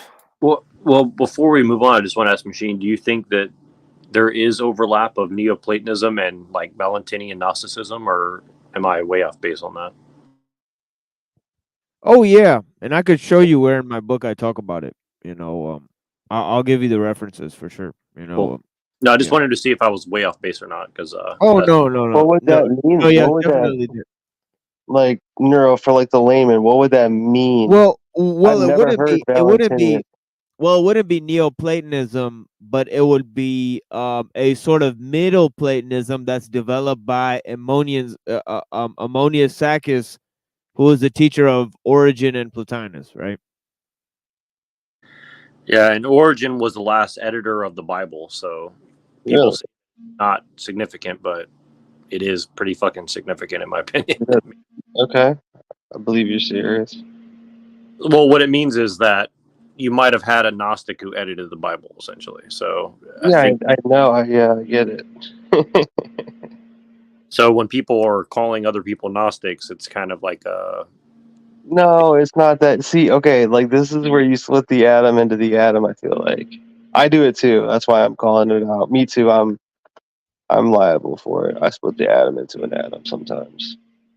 But it's like, what did you find in that? Like, other than like division, right?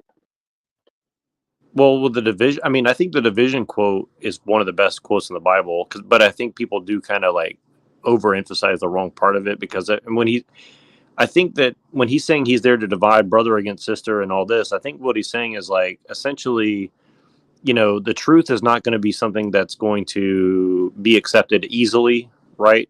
And I think that that's kind of just something that is a statement of fact. And what he's trying to say is like, if people don't want the truth, it's going to lead to, essentially things that are not good, like violence, etc. And I think that he's just acknowledging what is. I don't think it's necessarily like, let's go kill everybody, but he's saying like that's just what it's gonna be, right? Like he's just saying like this is how it's gonna be, and we can't exactly change it, but we can, there is a path forward. But I think that I don't know. I think that quote is very very important. When he's saying essentially what I've come with a sword, I think there's also something about, to me personally, I think it's something about categorizing. I think he's here to categorizing things. If I may, man, if you guys don't care, on sword, what I got is it's word, right? So word with an S is like sword, and like they're kind of double edged or whatever or something. They're like double edged, and they're like, I don't know, like, but word is also provoked by fire. So like so word divides, right? I mean, I think that's a story, right? So if you're talking about division, word, or division of belief, or division of belief, or Even faith, a or word, thought. even a word itself categorizes things. So that's kind of the word. A word is basically like Does making it it. though? Does it though? Like, what's a picture worth? Well, 1,000 words, but a letter is basically the ultimate picture because it's a very simplified, Mm. One represent. letter? You know, a word is like a picture that means something that you have to generate in your mind, essentially. So Okay, so there's a progression. So it's like there's letters, and then letters make words, and then words make sentences, and then sentences make paragraphs. But action peaks louder than words. well, So also letters lead to law, and then there's a spirit of the law, and there's a letter of the law, right? So there you go. I don't know. Here's another one from Ephesians. It says, "Put on the whole armor of God, that you may be able to stand against the wiles of the devil. For we are not contending against flesh and blood, but against principalities, against the powers, against the world rulers of this present darkness, against the spiritual hosts of wickedness in the heavenly places. Therefore, take the whole armor of God, that you may be able to withstand the evil day, and having done all, to stand." So yeah, shield of faith, helmet of salvation, sword of the spirit. He goes on to say,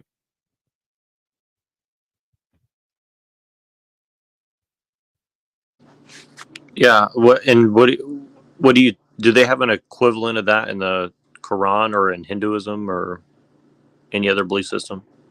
"Oh yeah, yeah, Yeah. like in Hinduism, it's literally about like fighting a war against like a demon army. Like the Gita is literally like Arjuna is told to fight,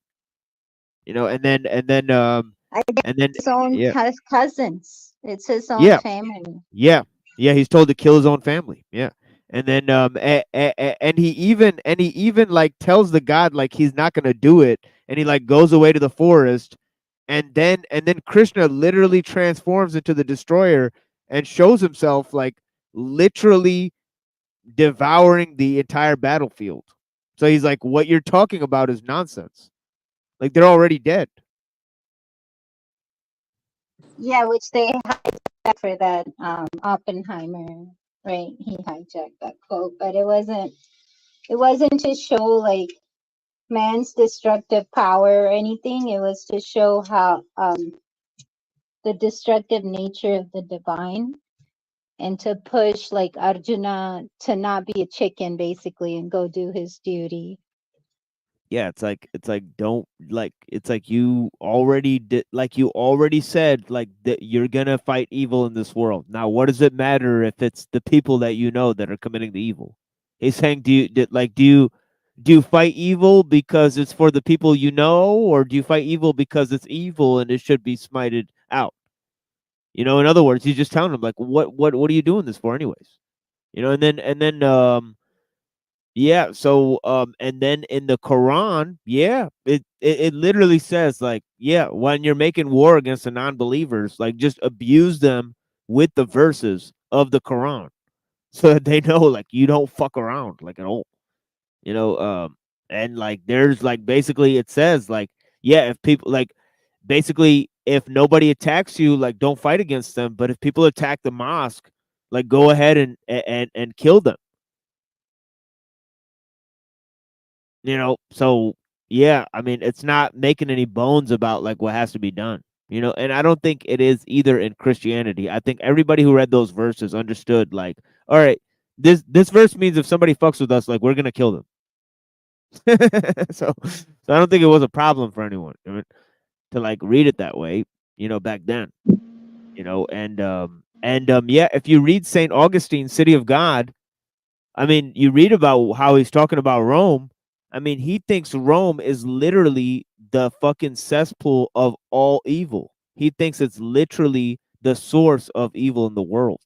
The way he's describing Rome, he's saying it's literally the source of the opposition of the city of God. He describes the opposite of the city of God as Rome. So that's one of the things he's describing it as. Right?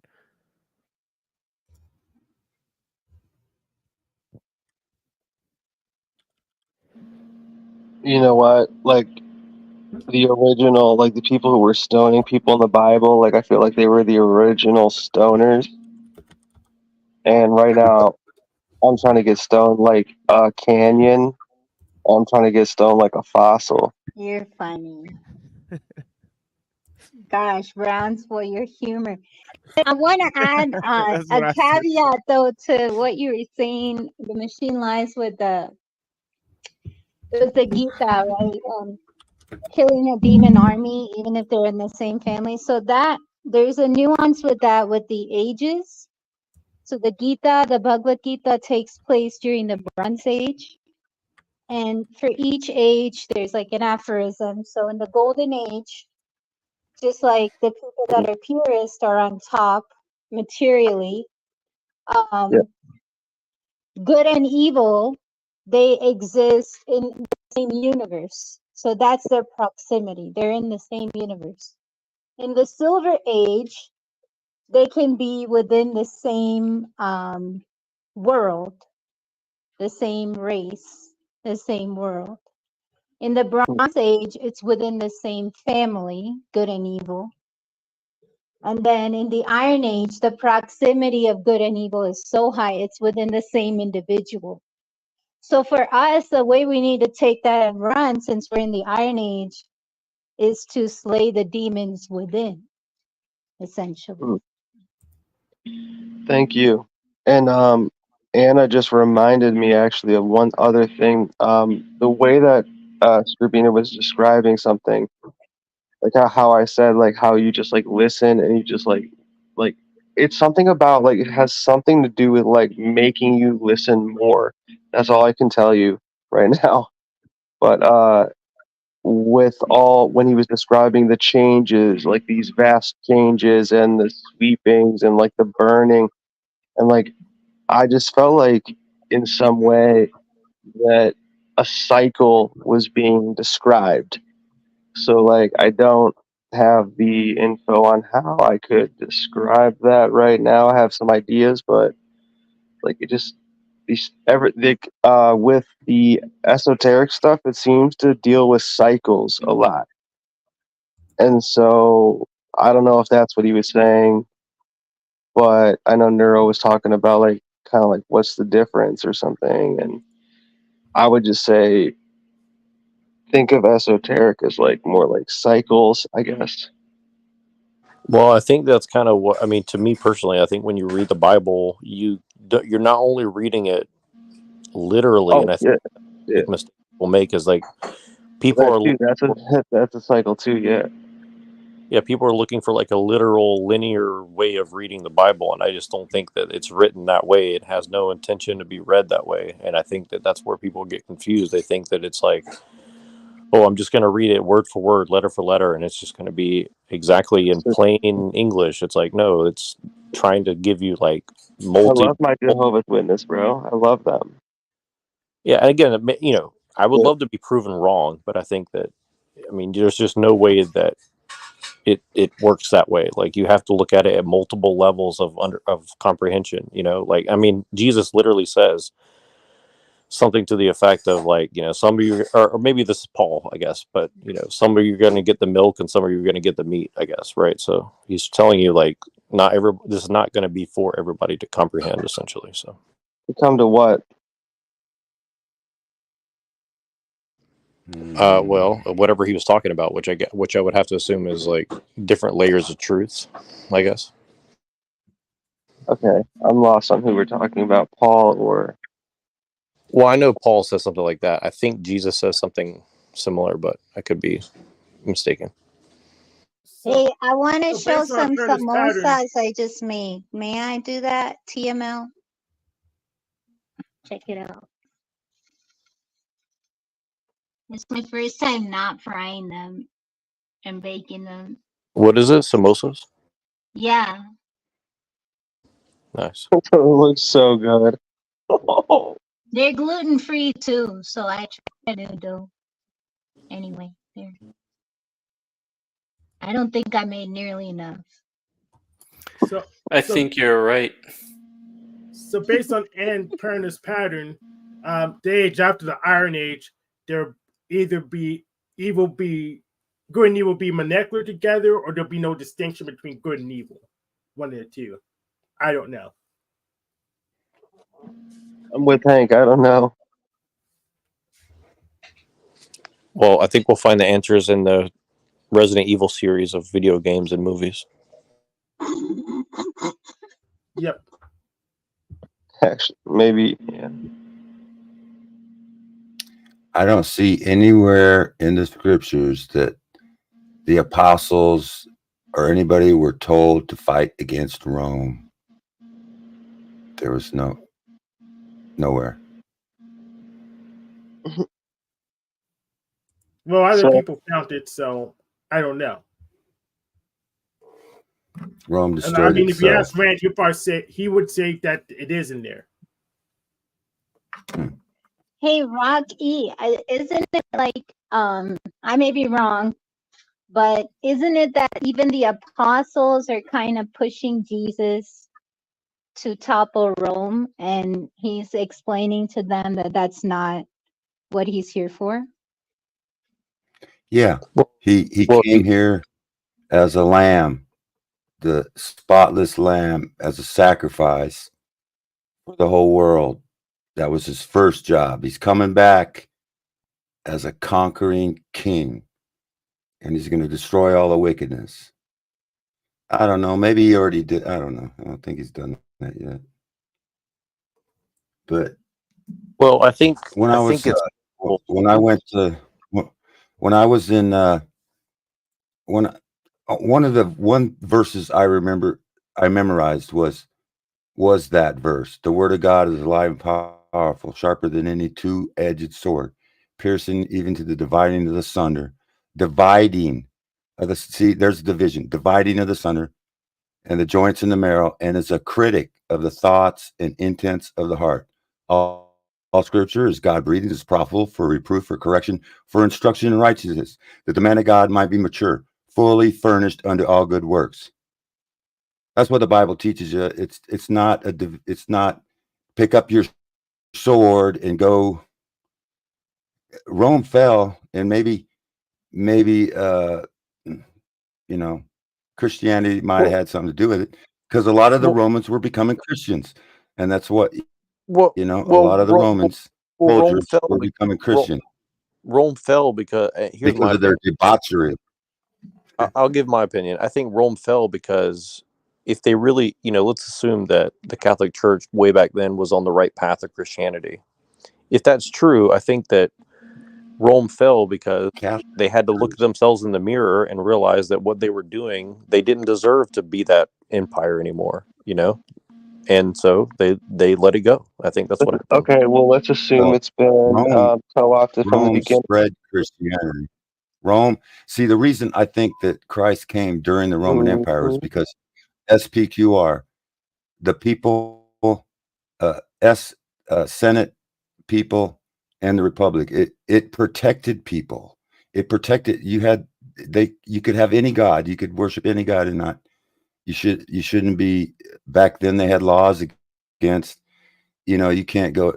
So Christ came during that time on purpose, because at that time in the around 30 AD, when that was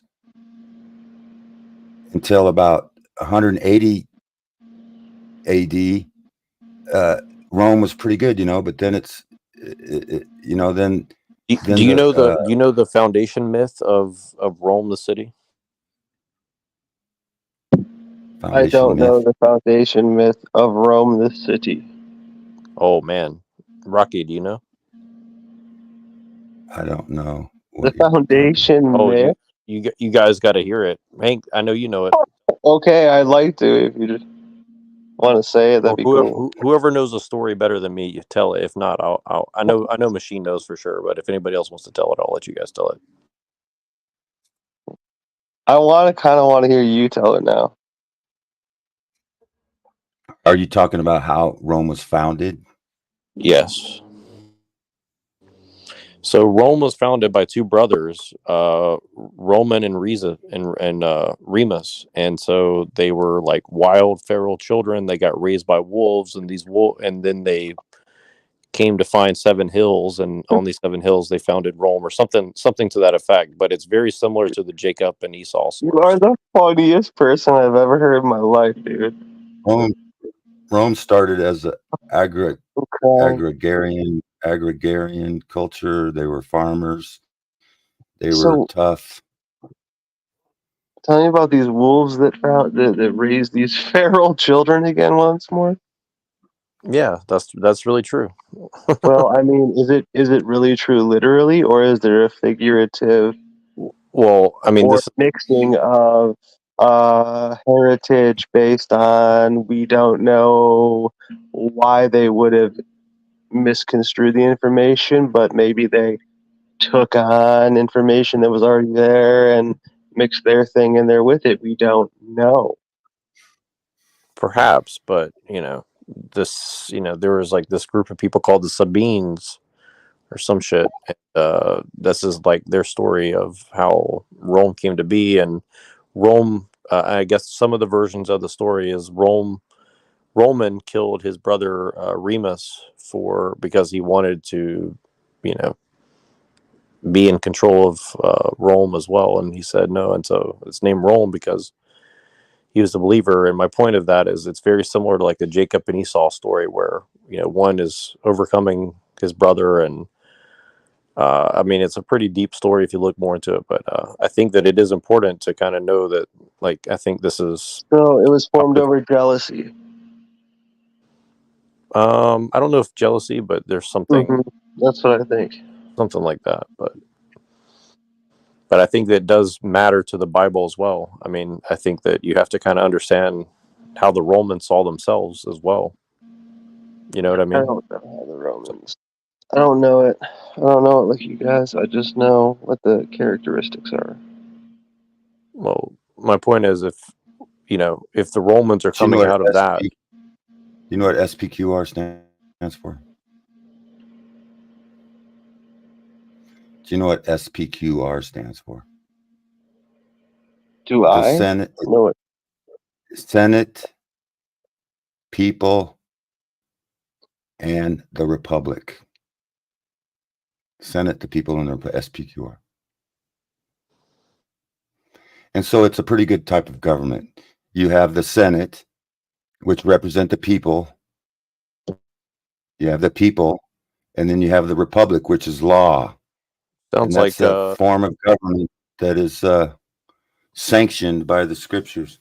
sounds like Plato. So, are you saying, Machine? If you don't mind answering this, I'm curious. Is Rome founded on Platonism?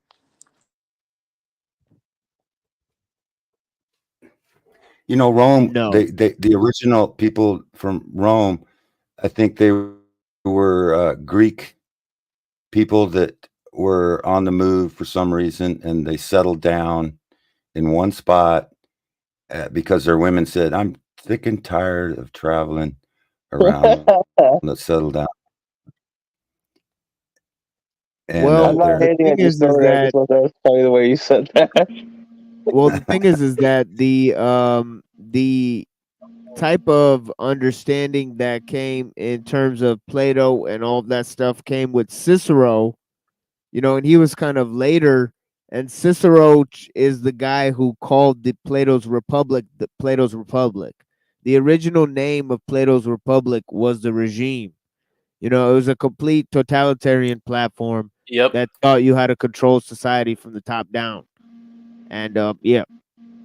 Anyways, I'm gonna play a little bit of this debate, and then I'm gonna play the second part of this debate, and then I'm gonna go ahead and end my show in terms of my presentations, and then I will play the presentation I did on Nachikita's show, as well as a presentation I did on Jack Talcott earlier, which will possibly only last like an hour long. But yeah. I think who just fell out? Oh, I think that was Lanza. Lanza. Yeah, that was Lanza. All right. Yeah. Let's go.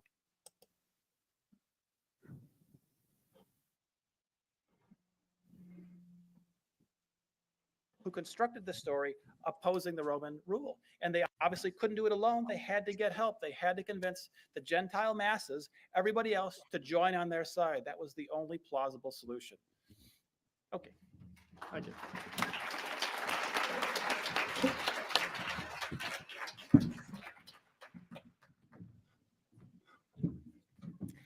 All right, so it's about 6. I think I gotta go to the other part of this. That was pretty short, I guess. I guess that video was already over. All right, let's go to this fucking video. Last part of this, I think, is a question and answer. It gets pretty interesting in the question and answer shit. It is what it is. They have a little back and forth. They don't really do that in a formal debate. Let me go here. Try to look this here. Hank seems like he's going to say something. He's got the yellow. He's got the Curious George on today, so we know something's up. I kind of already dealt with that. Louis Tommy Davidson's going on me. I warned him via email that don't do the same born autism stuff because it doesn't work. And when I went to the show and asked him about, he was in a loop. So I'm just gonna say he's not on my level, and I don't think he's gonna catch up to me anytime soon. So I had to move on. In fact, I may switch from the bank to video games because people don't understand when he lost the debate yet. So.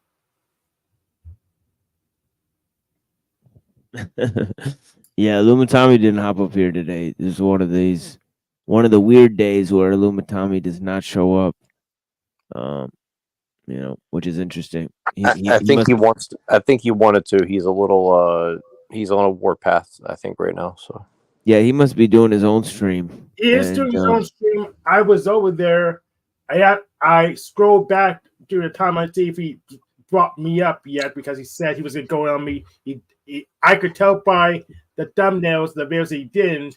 Then I went ahead and super chatted him, and we did. He just went back to the autism loop. But the thing is, I don't believe the shrinks insults are valid, so it doesn't make any difference to me. I was hoping you would get to the free will thing because I know it's incoherent, and when I try to press him on it, he slow walks away from the issue because I think he already knows that could prove it's incoherent.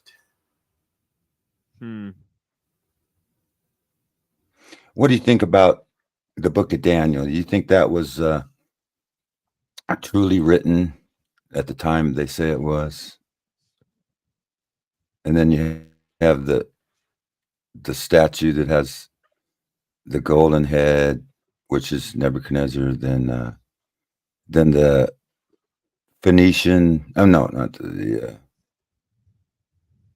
Assyrians, and then you have the Greeks. Well, King Cyrus, I think, is most probably a historical figure, right? Okay, so the Bible predicted the iron legs, which represented Rome, and it eventually divided the East and the West Rome. You had Rome and what was it? Constantinople. Anyway, and then the last. King Cyrus is mentioned in sources by Xenophon the Spartan as a ruler of Persia. So he may have been there. There may be independent sources that mention King Cyrus as a ruler of Persia. The story of him liberating the Jews in the Bible. Obviously, most people wouldn't find much proof of that. I want to get into this just because it may or may not relate to what Rocky's trying to get into and shit. But I just want to make this point really quick, if you don't mind, TML. Just because it's on my mind, I want to work through it very quickly. Okay. Romulus and Remus, I saw in the chat, it reminded me what my point of all that was. So Romulus and Remus is very similar to the Jacob Esau, right? And my point of bringing that up is that time frame is very similar to the time of Cyrus, if I understand correctly, right? Like we're talking about 500 BC, 400 BC. This is when Cyrus was around, right? Or am I way off? Or is that 1,000 years before? Or is that 1,000 BC? Yeah, 490. Yeah, around 490. That's right. What they say. Yeah, that's what they say. Here's where I'm trying to. here's where I'm trying to go with that. Sorry. Where I'm trying to go with that is, do you remember Benjamin? We were talking to Benjamin, and we were talking about, kind of like, did the Jews see Rome as like their long lost brother? And he said yes. And then it reminded me of the Romulus Remus story, where you have two brothers fighting over two different empires, essentially. So they split the empire, right? And I think that there was at least some sort of certain belief systems, including some Jewish people, see Rome as their brother. And I think that this is, you have the Jerusalem and Roman thing, and I don't know exactly what that means, but it just reminds me of the Romulus Remus and the Jacob and Esau, where they're brothers, and there's a struggle. And I think there's something to that, and I don't know exactly what it is, but I think there's some sort of connection there, personally. My point was that the Bible foretold of the Greek Empire, and then it foretold of the Roman Empire, and then the last empire is iron mixed with clay. What do we have now? AI trying to mix iron with clay. The final and will not and we have Rome and Jerusalem still to this day working together. Rome, we have Rome and the United States. The United States, exactly. Washington, D.C. sits on 7 hills. Capitol Hill, Madridian Hill. That's my point. And I don't remember the other hills. Yeah, that's exactly right. We're still under Rome, the two legs, but the last empire is iron mixed with clay, which represents like the world that wants to make you a cyborg, and that's when the rock comes down, and that's Jesus. And just really quick before I forget, I wanted to make sure I understood what was the role of Platonism in Rome? Is it like it is the foundation, or is it not? You said Cicero, but I'm just saying, does Cicero use that as to apply, or was it already there and he was just kind of recognizing, softening it up a little bit from regime to republic? Well, okay, Babylon was the head of gold, and then you had the Medo-Persian, the two that came together, Medo and Persia, and then you had Greeks, and then it separated into 4 division, and then Rome, and each one succeed. Like Rome took on some of Greeks. It was already Hellenized. The world was Hellenized through Greek, and the Romans took on some of that. They took on some of Medo-Persia's beliefs. They took on some of Babylon's belief. It's still, they use all of them, but it represents the world empire at the time. Originally it was Babylon, then it was Medo-Persia, and then it was the Greeks, and I think it's still Rome, the two-legged Rome. And but they incorporate the preceding empire, because Rome they spoke Greek. It was Hellenized. They still all spoke Greek. So of course they're going to have Greek philosophy because they speak Greek, and whatever. Just trying to throw in a few thoughts. Maybe someone will click with you guys. Yeah, depending on how you interpret mixing iron with clay, we've been doing that for either decades or centuries already. So I don't understand. Well, maybe we are in the empire of iron mixed with clay, and maybe I don't know. But the iron mixed with clay, I'm thinking it's the last. God says it's the last kingdom on earth, and then a stone, a mountain comes down, and breaks it up. That's Jesus coming and smashes the whole thing, and the whole system We're not falls. a kingdom, though. Well. So can't we talk about the United States because we're not a kingdom? The world empire? What is controlling the world right now? It's Megacorps. Rome. Megacorps, sorry. Yeah. Rome. Okay, I'm gonna play this. Every megacorp is Rome. That's a all roads lead to Rome right now, bro. I'm gonna play this at double speed here. That's literally a false statement. You know, there's freaking oceans. Let me try it out. I don't know where the hell this went. Okay, there we go. Unless you mean there's Roman Catholic Church in every road system, which then I agree. The United States is a branch of the Roman military. It's the military branch of Rome. It sits on 7 hills. It was, the Christians came over here to get away from Rome. The Rome followed us, and that's the way it was. They followed us and they subverted everything. And how did they get away from Rome? They fused with Rome. They have a Rome church. They fused with Rome. The Protestants. That's the only way Rome could be on every. That's the only way all roads could have led to Rome is that they fused with Rome and put Rome everywhere. What he's saying is, Rome wasn't white people. That's what he's saying. Existence of all gods. If there were gods, how could I bear not to be a god? Consequently, there cannot be gods. He had a God problem. He died as insane, signing his letters at his death, calling himself the crucified one. My question directed to you, Dr. Williamson, is why would his followers die for a lie? I mean, you didn't say much about what happened and why perpetuate a lie and die in the process. So. Yeah, it's what the questioner. Can you hear me?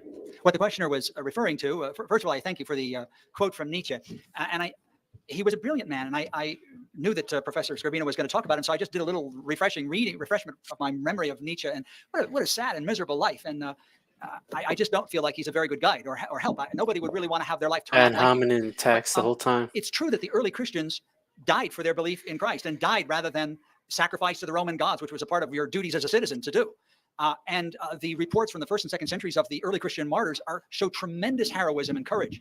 To be meek, to be loving, to have compassion is not consistent with having tremendous strength. And if you look at the strength of the Roman martyrs, if you look it up in Wikipedia, Roman martyrs or Polycarp, the martyrdom of St. Polycarp or any of these others, it's quite extraordinary, the courage that they showed. And of course, all the apostles who bear witness to these texts died in their defense. So yes, no one would die for a lie, for what they believe to be a lie. Right, except, well, 2 things. Of course, they were fighting a deadly battle against the Romans, so certainly they would be willing to die because they were in a mortal battle. That's the first thing. Secondly, as the mythology went along, people actually believed it. So the later Christians, they believed the story. They were 100 years removed from the event. They started to believe their own mythology. So that changes the tenor of the discussion, right? It's different from the earliest Christians, Paul and those guys who constructed the story.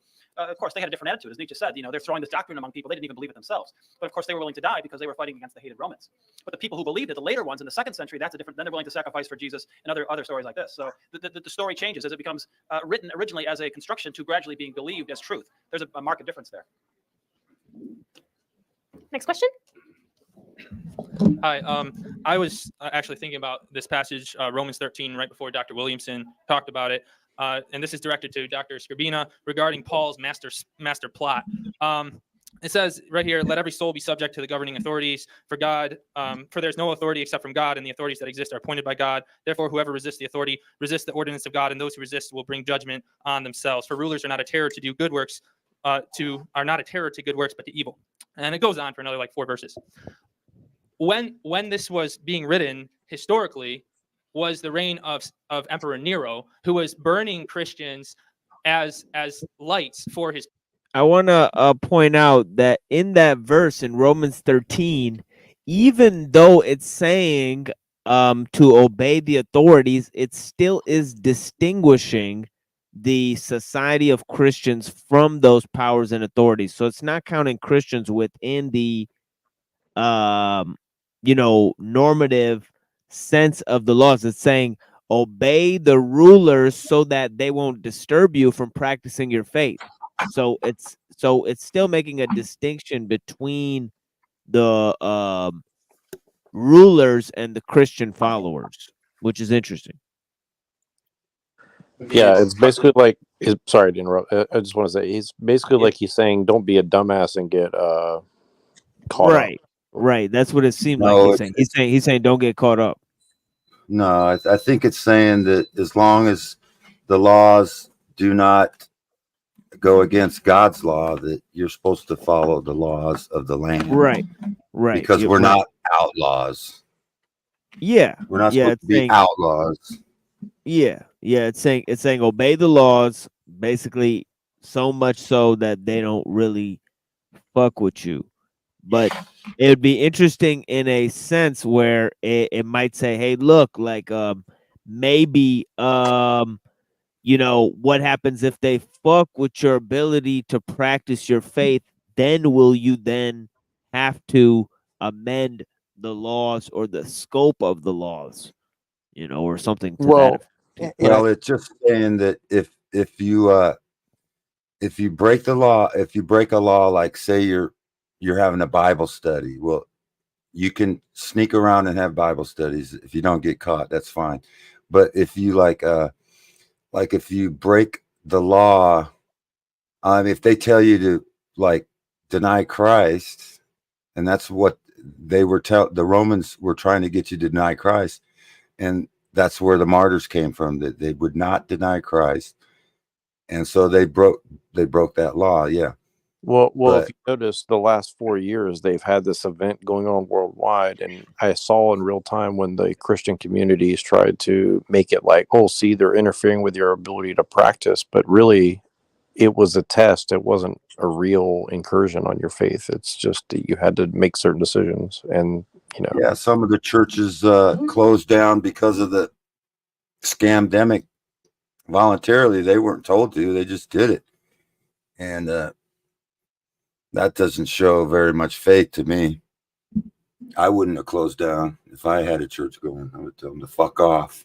So, Rocky, my church went all remote during the scamdemic. Would you say that was good enough or not? What'd you say? My church went remote. You just use video conferencing to get around the. Okay, well, let's just get off. Let's just go ahead and just get off this topic. Yeah, let's get I off don't of even feel comfortable. I'm trying to watch this debate, and I was gonna fucking get my video iced just for talking about it. So let's just go ahead and just watch this video. Sad parties.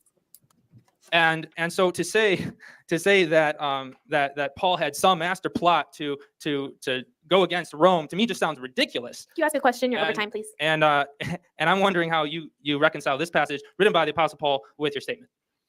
Well, I think it's possible that they were persecuted. I think many of the stories about the Christian persecutions, those actually don't have any basis in fact. I don't know that we have any independent attestation that that he was burning them for streetlights or whatever the stories were. These come up decades, if not a century, after the alleged time of these events. So that's very problematic from a historical standpoint. So that's my answer. So, did you want to respond? Yes, no. The attestation for Nero burning people was in I think both Tacitus and Suetonius, 109 and 121. It was they who spoke about the madness of Nero in doing this. So that's a very well attested fact. Yeah, but that's 60 to 70 years after the event. Yes, but any historian does not consider that a problem in terms of accepting it as the most probable explanation historically of what took place. As you've said earlier, there is no certainty about historical matters. There is only probability, but there's that story coincides with things that we read in the book of Revelation, written in the 90s, with things that are described in the writings of Pliny the Younger in about 109, where he speaks about the Christians he's killed. He's the governor of Bithynia, writing the Emperor Trajan. So there's a very strong foundation there. Thank you. Next question. Thank you both for coming out and speaking today. We really appreciate both of your time. This question is really for Dr. Skrbina. You say that historical sources have to be evaluated based on a number of factors, including whether they're biased. But you reveal very much that Nietzsche himself is very, very biased against Christianity. He doesn't present an objective, reasoned, and unbiased portrait of Christianity. He has a very strong opinion against it. And for someone who's convinced that Paul was perpetuating a religion of hatred, he's talking about somebody who spent an awful lot of his time talking about love, about forgiveness, about living a different, much more difficult morality. And you also said that Christianity does not value life, that the ultimate goal is eternal life. Please ask a question. You're over time. So if Christianity doesn't value this life, why does Jesus always uphold the old law and the commandments not to kill and not to sin against neighbor? Thank you. Yeah, a couple quick comments. I mean, it's not really correct to say Nietzsche was biased against the Christians. Obviously, he did not like them. But again, but that's not a bias. Okay, so in fact, I just talked about this today in my philosophy class. Bias, technically speaking, a bias is a hidden or an unreasoned assumption. So when you hold it in the background and you don't let that come out, and that somehow informs your views, that's bias. Nietzsche does not hide them, and they're not unreasoned. He's very explicit about the views, and he gives basically, arguments based in historical reality for his beliefs. That's not a bias. He came to, as far as we know, he was not born anti-Christian. His parents didn't beat him to him the evils of Christianity. He studied history. He looked at the flow of events, and he came to a conclusion that this has been a disaster for Western civilization. You can't call that bias. That was just his conclusion. His father was a Focus on love that preacher. we see in Paul and Jesus. That's a very specific kind of love. That's loving us. Paul and the Jewish conspirators say, love us. Don't love the Romans. Love us. That's where the doctrine of love comes from. Did you want 2 minutes to respond? No. Okay. Next question. Hi, I'd like to ask Dr. Williamson to comment on the earlier comment that was made that if we have fault or sin, that it's God's fault. Well, the Christian explanation of fault in the human race is the story of the fall.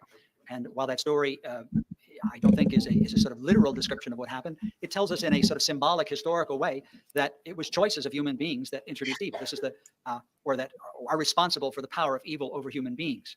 Symbolic gaslight. The theology of the Bible is that when God made the world, he made it perfectly good. But he did allow a test for the human race. He allowed there to be the tempter in the garden and was wanting to see how human beings would respond, inviting human beings to make the right response. Adam and Eve made the wrong response, according to the biblical account, but Mary and Jesus made the right response of faith and obedience. And that's why salvation comes through the obedience of Christ in contrast to the disobedience of our first parents. So the goodness of creation is a central Christian doctrine there, and the goodness of people in original creation is central to Christianity. Evil cannot be a test. God knows what's coming on. He knows the future. He knows when people are going to err. It's not a test. If he sets you up for failure, there's no free choosing because God already knows. I'm setting you up for this test. I know you're going to fail. Here's the test. Boom, you failed. I knew that. That's not a test. That's a masochistic torture. That's not a test. It's got to be something else to it. Thank you. Next question. Yep. Mr. Williams, you said before Nah. there's a car accident, there's multiple people that see it, right? So there's multiple stories. But then you said the story of Jesus was orally kept. So how couldn't there be a bias put in from someone else in the village? Like an elder puts in something biased towards himself. How would you respond to that? Yeah. So the question is about, oral transmission of stories and information. Can the bias of the particular teller of the story enter in there? And of course it can. That's where there's a kind of whole science of oral history where they've studied how that's happened, not just about Christianity, but in tribes all over the country, all over the world. And they found that the communities tend to correct what's going on. Now, in the early church, where you had a network of communities in different cities, there was a way in which the story could be corrected not only from within a local community, but from other communities. If people started telling a story of a different kind about Jesus that was somehow contrary to the stories that they knew that weren't consistent with him, there would naturally arise a rejection of that story. It's interesting, we have this phenomenon in the 2nd century when you have the Gnostic Gospels and these other stories that are talking about Jesus, but they're saying completely different things. And the Christian community reacts and says, that isn't it. That isn't the true Jesus. That isn't the Jesus of our tradition. That isn't the Jesus of the Gospels we have. There's a line from the Gospel of Thomas. Well, I don't have probably time to tell it. I didn't mark my watch. I still have a second. Let me see if I can find Gospel of Thomas here. I have a great quote there. Read the regular Gospels, any one of them, and then read the last couple lines of the Gospel of Thomas. You can find it online. Simon Peter said to them, make Mary leave us, for females don't deserve life. Jesus said, look, I will guide her to make her male, so that she too may become a living spirit resembling you males. For every female who makes herself male will enter the kingdom of heaven. Now, a Christian hearing that, having read the rest of the gospel, says, that doesn't sound like the same Jesus. I don't think that saying is from Jesus. And this is the kind of response of the Christian community to the inconsistent passing on of stories. Thank you. Except they made that decision after several hundred years. The lost Gospels of Jesus comprise a book that's about as thick as the Bible. That's how many false Gospels, false letters, and false attestations are out there in history. For hundreds of years, people thought they were true. Somebody around in the year 350 decided that certain of these will count and certain of these others were going to keep. That they made a decision back then. People believe those for decades and centuries. On the oral issue, that's a separate problem in itself. Even if we believe that the Gospels are written down and based on an oral tradition, everybody knows what happens in an oral tradition. When you pass along something that is a story that you've heard that you tell to someone else. When you tell somebody who tells somebody who tells somebody, what happens to the oral story? It gets a little bit better, a little bit juicier each time. So we can imagine that happened over 30 or 40 or 50 or 70 years, that the story got a little bit better, a little bit better, a little bit better. By the time we come along to year 80 or 90, it's a really... You know what's interesting about that Gospel of Thomas quote is what I was talking about earlier about how the one of the bases for occultism is the merger of this male and female, so it's a androgyny cult, you know, in a lot of Yep. ways, you know, so Yep. there is that aspect to it that, you The know, I mean, you Baphomet. can hear it in that verse that, you know, it's saying, Uh-huh. you know, you got to make Mary have a male spirit, you know, and, Yep. you know, it's like, what are you getting at here? You know, That's females got to why. have a male spirit. It's like, it's trans, you know, which is That's why the which is book was weird. rejected. That's why the book was rejected. Yeah, it's definitely got some colorful ideas. And the Valentinians and the guy, you know, Marcus the Magi. I mean, this guy's talking about Jesus forming, appearing to him in the form of a woman, as a naked woman with Greek letters. So it's like, what Jesus are you talking about? You're talking about something completely, you know, and he's having this vision, you know, which is, you know, I mean, it sounds interesting, but yeah, you could probably tell that he's talking about language itself. What he's talking about is a metaphor for speech and not for Jesus. You know, so he's talking about some sort of transcendental notion, you know, that is based in his idea of androgyny and magic. But yeah, yeah, let's go to this. Good story. We're going Right. to write this one down. That's the story of Jesus, and he's working miracles. Maybe it just started out, he was just a great guy. He did wonders. He was a wonderful teacher. Oh, he did wonders. Oh, he performed wonders. He raised people from the dead. You can imagine how that would change over time. It's not hard to imagine how that goes. Thank you. Next question. Yes. Earlier, Dr. Williamson was talking about Nietzsche and trying to discredit his view, or not discredit per se. And you gave us a few quotes and things to support that. One of them was a quote from, or something that Jesus supposedly said, "My kingdom is not of this world." If that's the case, does that statement itself not support the view of Nietzsche, saying that the use of an afterlife takes away from the focus on this life by saying that there's a kingdom that's not of this world? Yeah. Thank you. Appreciate that question. This has been a criticism of Christianity, you know, raised by many, that our belief that this world in which we live is not going to continue forever, that it's going to come to an end one day, and that there's going to be a new world, a new age, the kingdom of God, where Christ and God dwell among his people, and we have a completely different kind of reality, is something that will make people not be interested in this world. And, you know, there are some Christians who I think have had too much of this "it's all in heaven" kind of perspective, which is not correct.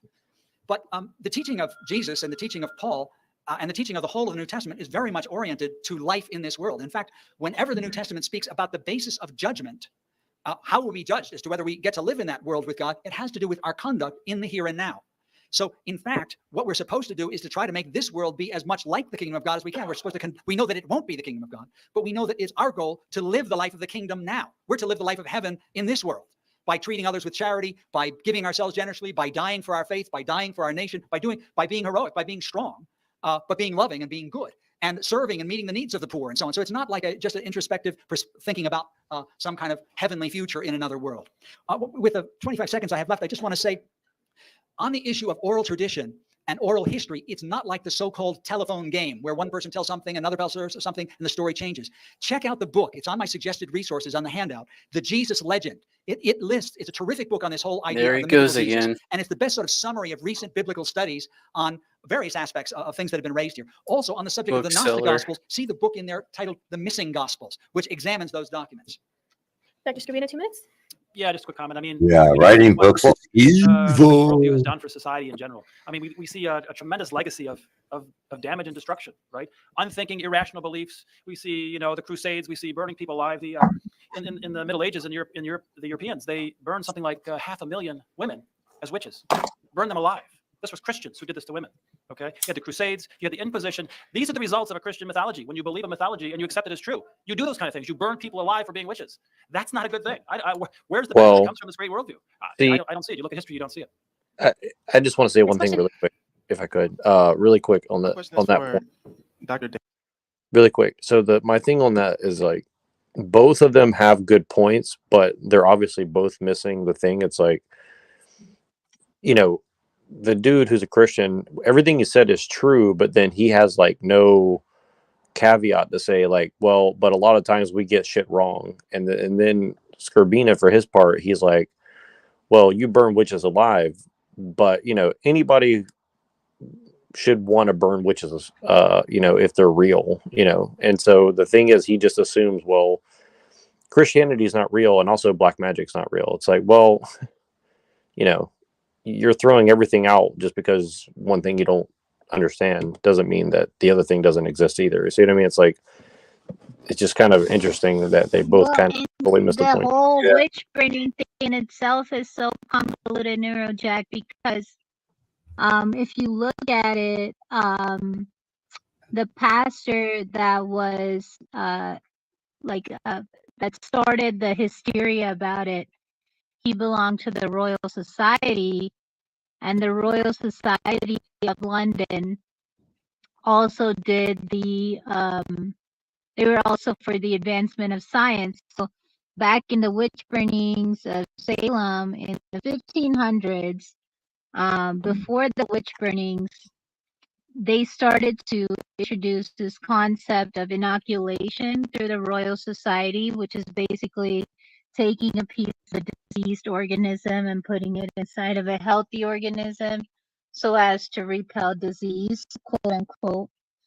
And the people were really highly against it, and they weren't getting their vaccines that were being rolled out, essentially. So We can't talk about that on the stream though. So, but Yeah, but basically, no, Jack. She's saying you fell for a big pharma propaganda because the witches were. Yeah, I gotta say this at this point. This stream does not give medical or legal or any type of that advice, and definitely not spiritual advice. Granted, our title here today, so it is what it is. Just take it in stride and don't. Yeah, but it yeah, is we what have to just speak around those issues just because. Yeah. Got it. I usually am good about that, but That's okay. But no, but I get what. So, are you saying along those so lines? here's the kicker: is that the Royal Society started the fucking witch burnings through this pastor because he's the one that hyped up the hysteria, and random people were called witches or whatever and burned at the stake. But it was a hysteria created to sort of like bully the public into thinking that they didn't really know what was good for them. So they used the hysteria, the mass hysteria around the witch burnings to shame the public right after it happened and say that they didn't really have good sense as to what was good for them. And lo and behold, the inoculation rate goes up. And as soon as almost everyone's inoculated, smallpox rolls out as well. So that I'll just leave it at that. Yeah, and I would say I don't see anywhere in the scriptures where it tells you to burn witches, and that the Royal Society, I would say, was probably not Christian. And there you No, go. they're Jesuit, if anything. Well, but here's the other side of it, though. Like, there definitely is witches, though. So Yeah, there are witches. We know that. So but I don't think the Bible tells you to burn.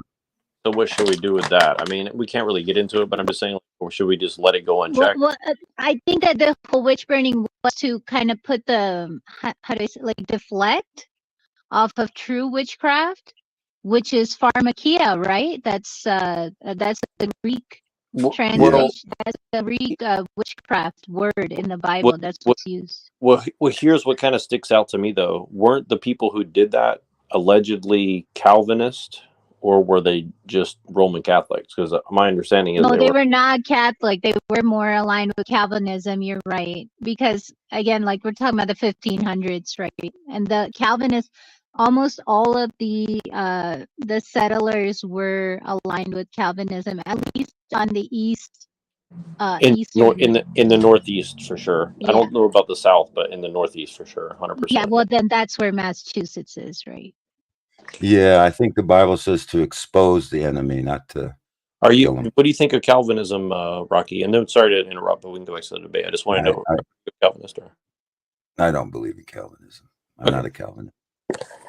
Sorry to interrupt. I just wanted to mention that because these guys are talking past each other, and I think that that's a waste. But it seems to be in every major debate like this, where there's no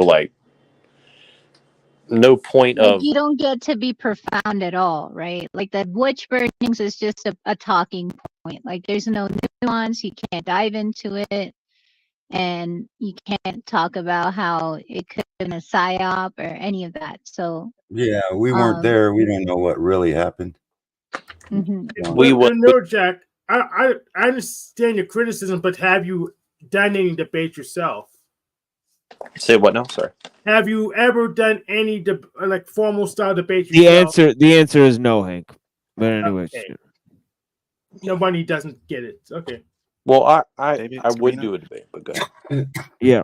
Debates He's ready. are He's ready to debate. So if you got any suggestions, we'll take them up at another time. But yeah, Hank, I heard you were a master debater. I mean, yeah, master debater. Yes. I actually got an atheist to concede doing a Monday debate thing. I'll put a link in the. I'll bring a link for you. I'm gonna bring it. It was a joke. It was a joke. Yeah, drop the link there for the people. Well, it's true. I actually got atheists to submit. So I was saying you're a masturbator.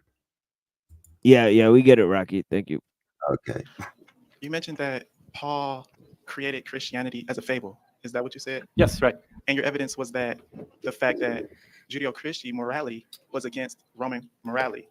But does it follow that the fact that they were opposed mean that Paul definitely created it? Or could it just be that Christianity is real and that it just happens to oppose Roman morality? Just because it opposes it, does that mean that Paul created it? Or does it mean that it's real and it opposes it? Right. I think that's a valid point. I suppose it's possible that Jesus really existed. He really was the Son of God. He developed the morality, and it just happened to be opposed to the Greco-Roman morality at every point. I suppose that's possible.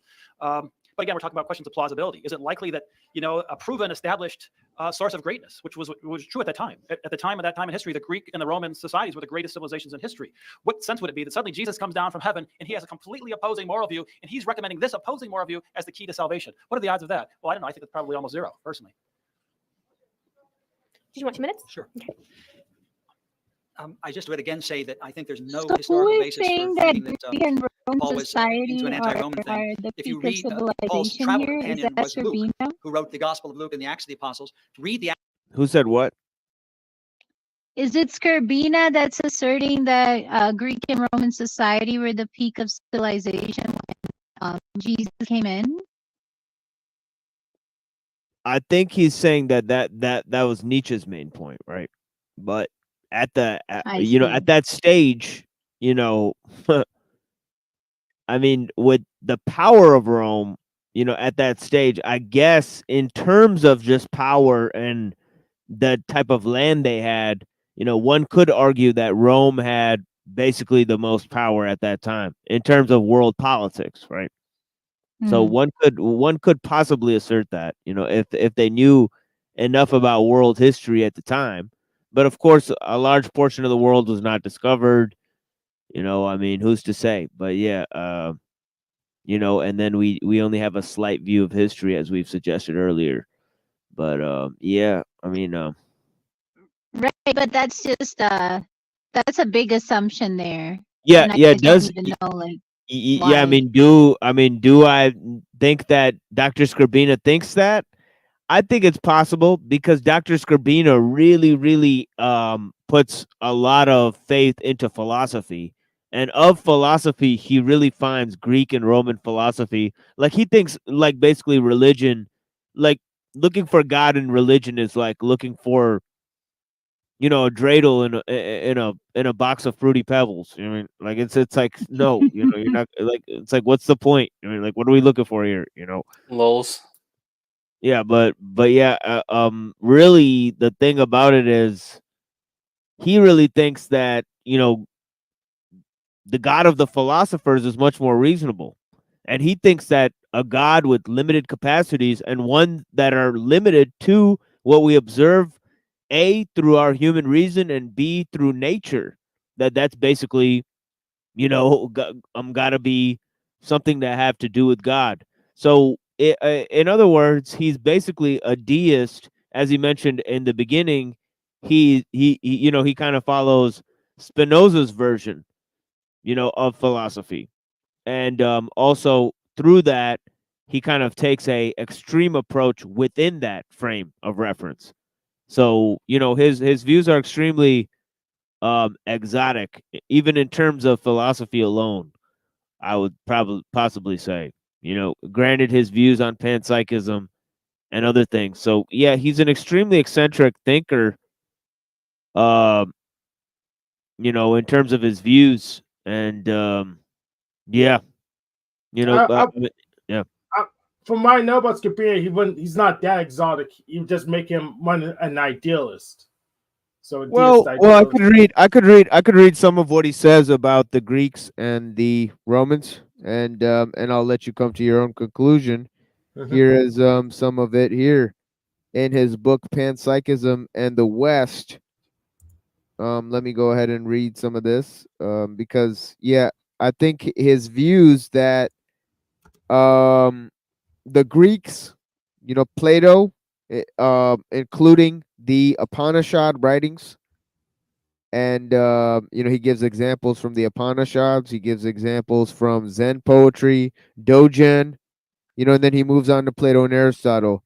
He says during the peak Athenian philosophical development, Plato and Aristotle developed forms of panpsychism that were subtler than their predecessors. For Plato, psyche was an explicit, widespread phenomenon in the cosmos.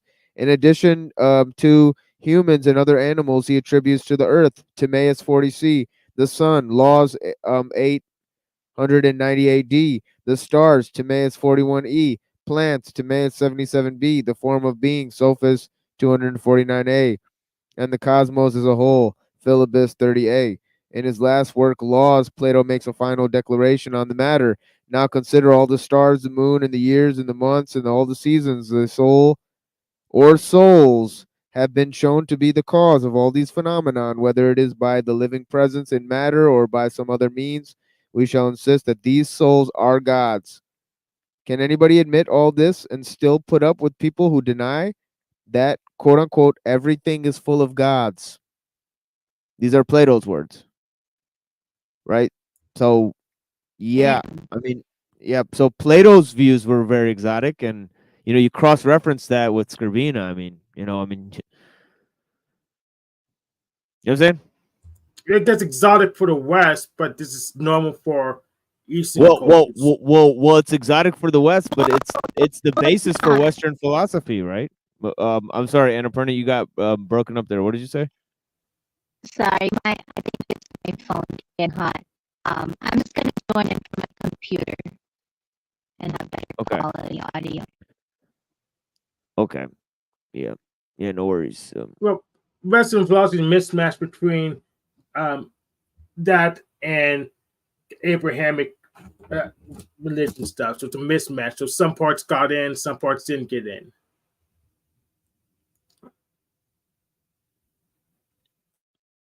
Yeah, maybe, but you know, I mean, I'm pretty sure most people in the audience, or you know, most people in general, they've never heard of that, and they've never heard of the quote, "Everything is full of gods," quote unquote. That's a quote by Thales. That's Plato's quoting. But anyways, you know, yeah, it's a sort of primitive pantheism, you know.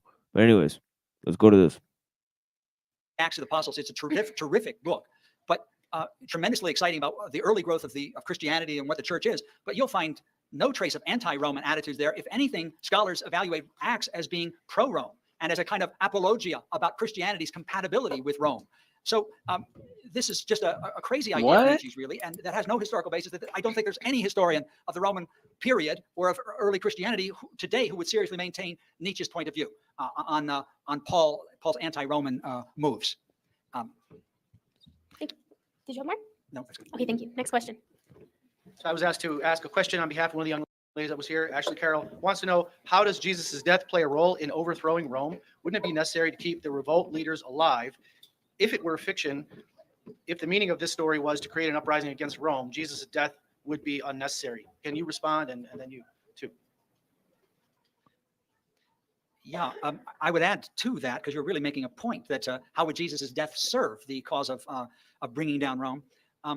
But I would also add that at the time of the Jewish rebellion in 70, the Jewish Christians, and there were thousands of them at that time, the Jewish Christians left, and they did not participate in the Jewish wars against Rome, either in 70 AD or in 130 AD, the Bar Kokhba rebellion in 130, which was basically gathering Jewish leadership gathering around someone they considered the Messiah, Bar Kokhba, son of the star. But the Christians had nothing to do with it, because they said, no, the Messiah already came. That was Jesus. So there was no participation of Jewish Christianity in this in the Jewish wars against Rome, and historical records bear that out. The Jewish Christians left Jerusalem and they fled to a city named Pella before the Roman armies came, guided by a prophecy. By the way, there is a point to God's communications to us, but it is not a matter of him telling us the answers to mathematical problems. God does communicate. There are prophecies. There is guidance, but it's about things that God is more concerned about in our lives. And God isn't maybe all that interested in trying to reveal, the answers to sort of unsolved mathematical questions. He works with the human race in a different way than that. We can't make God jump through our hoops in terms of communication. It's a matter of learning what he wants to guide us about. Thank you. He's a shifty character, that God. Did you want 2 minutes? Yeah. Yeah, I mean, it's kind of interesting that God really cares about us, and he only gives us these subtle little hidden, almost imperceptible clues, and this is the best that he can do, right? I mean, this is really a strange situation.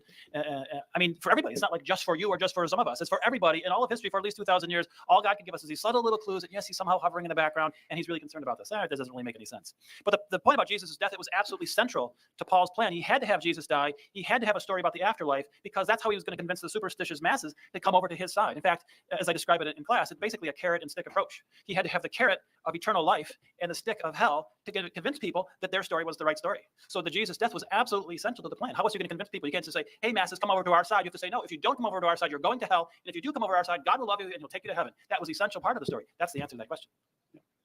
Next question. I would just like to talk a moment about Christian hypocrisy. First of all, I think it's kind of ironic how things like an eye for an eye is in the Old Testament, I know, and then turn the other cheek, and how we are, as Christians, you're supposed to deny worldly pleasures, and but in the afterlife, the streets are literally paved with gold. Yeah, we're gonna kind of skip these next two questions. They're kind of more of just very, and I might just go ahead and just shut this down here. But yeah, because there's only like two more questions here. Hey, Hank was saying that that Scribina's views would not be exotic to the East. That's what I was disagreeing with.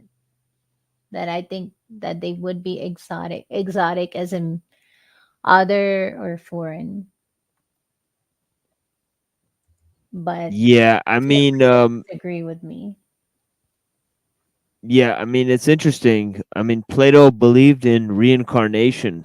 So where did he get that idea from? It is very interesting fact, because there's a lot of evidence of communication between India and Greece. yeah, Especially so with Alexander, and then like each of our historians, they call him Sikandar in India. That's the name for Alexander. And then we had Purush, a great king, but I think they couldn't pronounce Purush, so they called him a different name.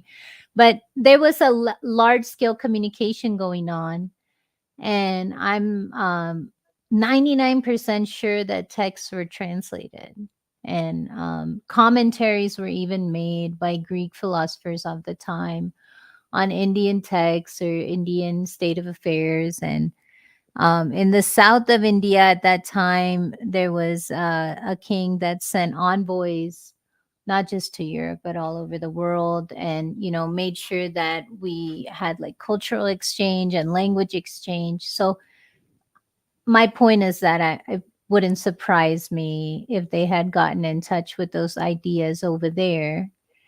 But what seems so odd about it to me is like it's so piecemeal. It's so like cut out these different portions of these different philosophies and then like stick them together. And that's both for Plato and for Scribina, I gotta say.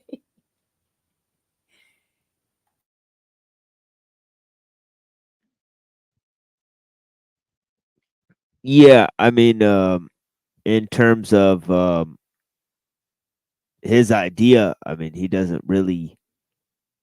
Well, I'll quote you some of the stuff that he writes about the Eastern scriptures, because I didn't go ahead and read that, but And that's but Plato, right? yeah, that was Plato. Yeah, yeah, the Eastern scriptures that he's quoting is different things, but mainly what he's talking about is this idea of the mind. So that's mainly what he's getting at, is this concept of mind. So, within the Vedic scripture, so he's not really concerned with following anything within the Vedic scriptures, or even within Christian teaching, or even within Plato and Aristotle. Yeah, and that's just Yeah. typical. Like that's the typical Freemason for you. Is Well, I have no. an interest. Well, no. Scorbina's not a Freemason. He rejects all of that. You I'm know, but sure. I'm just saying that's the attitude. Like that's the typical. Universities are full of them anyway, but it just kind of like bleeds through like, that's their job, is to kind of put that sort of attitude out there. Well, actually, since you bring it up, Dr. Scorbina was not very well liked in the university. Is he a They don't like, professor? huh? Is he a What was it? tenured professor? Was he a tenured professor? Yeah. No. No. Dang. Yeah, Interesting. tenure. Yeah, tenured professor means like you're teaching for a very, very long time. Well, and then basically that you're guaranteed like a retirement, like an exit package, you know. Yeah, there's nothing like that for Dr. Scorbina. So Scorbina is not a tenured professor. He's a radical teacher within the university that basically teaches things like Ted Kaczynski and stuff like that, and teaches people about like conspiracies and stuff. And so, yeah, Like I've had my share of experiences like that with professors, but it just feels like a controlled opposition at some point. At some point, and well, the thing about Dr. Scorbina is that in but do you terms of panpsychism, wait, what did you say? you probably know him personally. That's my teacher right there. Oh snap! Okay, Yeah, so that's my personal teacher right there. So I know he's not a Freemason or anything like that. That's all bullshit. But the thing about it is that Dr. Scorbina is basically a person that's into a a very exotic philosophy in terms of panpsychism. So now the entire philosophy department is sort of moving in that direction, and also the critiques of technology. So in terms of that, and also his views on hoaxes and conspiracies, and the idea of adopting Nietzsche into this discussion, Dr. Scorbina has been consistently 10 years ahead in terms of a lot of these radical views, and they're still considered radical today. So yeah, he was not very well liked inside the university by the Freemasons and the Jews who ran the pretty much establishment. And yeah, I would say personally that he did everything he could to expose those people far more than you and me could ever speak on. Right? So that's definitely a fact. So Scorbina's been fighting all these things for way, way longer than you or me have, and his knowledge is much more extensive than you or I could ever probably try to surmount, in a lifetime. In terms of just reading, like probably Dr. Scorbina has read a lot more books on Vedic philosophy than you or I have. For example, and even about Christian teaching. So more books on Christian theology and Vedic philosophy. Did And possibly that's just the because he's guy. older. That's the guy Yeah. that was in the debate, Yeah. and that's your teacher. Yeah. That's my teacher. Is he considered a Gnostic or a what? Philosopher? Yeah, just philosophy. Yeah, just philosophy. It's like but now see that's where it gets confusing Or because some of the philosophy's Gnostic, or Gnostics use philosophy. I don't know. yeah I'm kind of, I yeah don't yeah that's understand all. that's what it is. Gnostics use philosophy, and the type of philosophy they do is not very good philosophy. Oh, Yeah, so that's the bottom line well, I about that. put a link in the back Yeah, chat. they do. Yeah, they do almost as good philosophy as they do theology. You know what I mean, right? It's kind of a mishmash of both, and that's the problem, right? And even Plotinus, who's the like the founder, some would say one of the fathers of Neoplatonism, he basically writes 1/10 of his whole, book, the Aeneads. He writes a tenth of it against the Gnostics.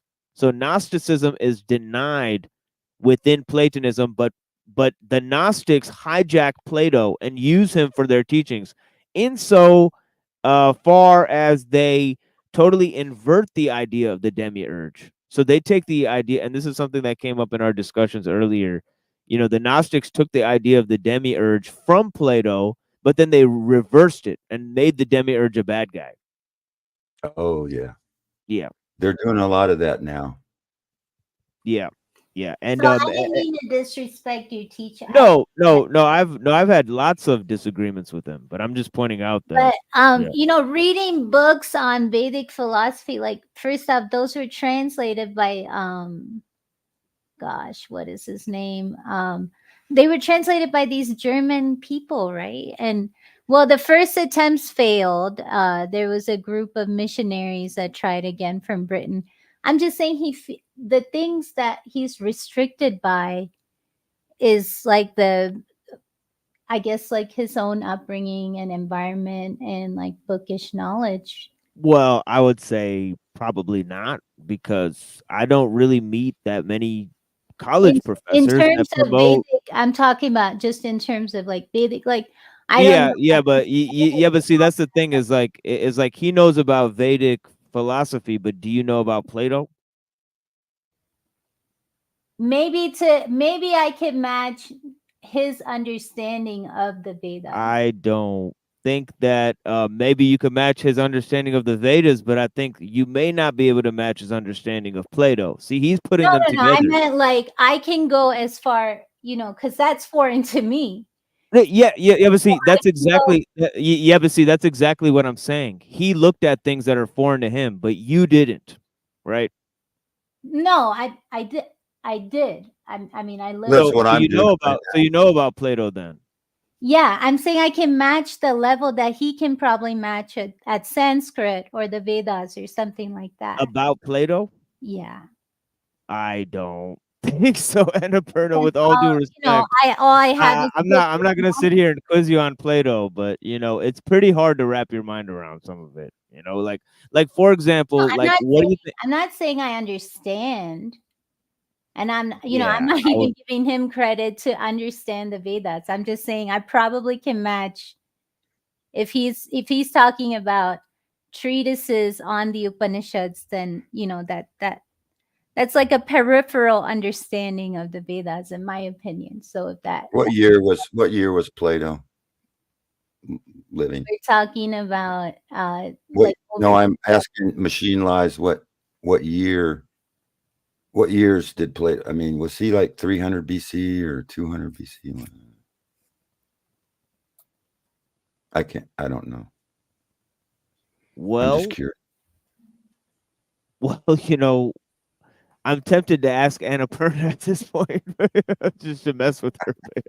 Yeah, No, because see, the thing that I'm saying is, like, I look at it as I was forced to learn in a system that was fathered by Plato and Aristotle. Am I wrong? Like, isn't all of our education that comes it's not. I'm afraid it's not that. Yeah, but it's not that I'm guessing simple. Plato was around 200 BC, around there. It's not that simple as like you go to public school and you understand Plato for sure. I'm saying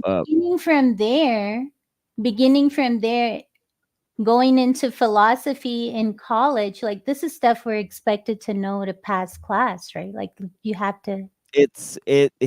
I would argue that like probably his understanding of the Vedas and all of that type of stuff is far more complex than a philosophy 101 level understanding of Plato. All right. Yeah, that's just my opinion. I mean, I've known him, I've studied under him, I've read some of his writings. I think you can learn the Vedas from books. So like books on it. Maybe not, but he's not trying to or attempting to quote unquote learn the Vedas. He's just explaining the theory of panpsychism using some of the text. So to me, that's like appropriation. That's not really an independent understanding of a subject on its own. It doesn't claim or to you be. make a comparison. Right, it doesn't claim to be.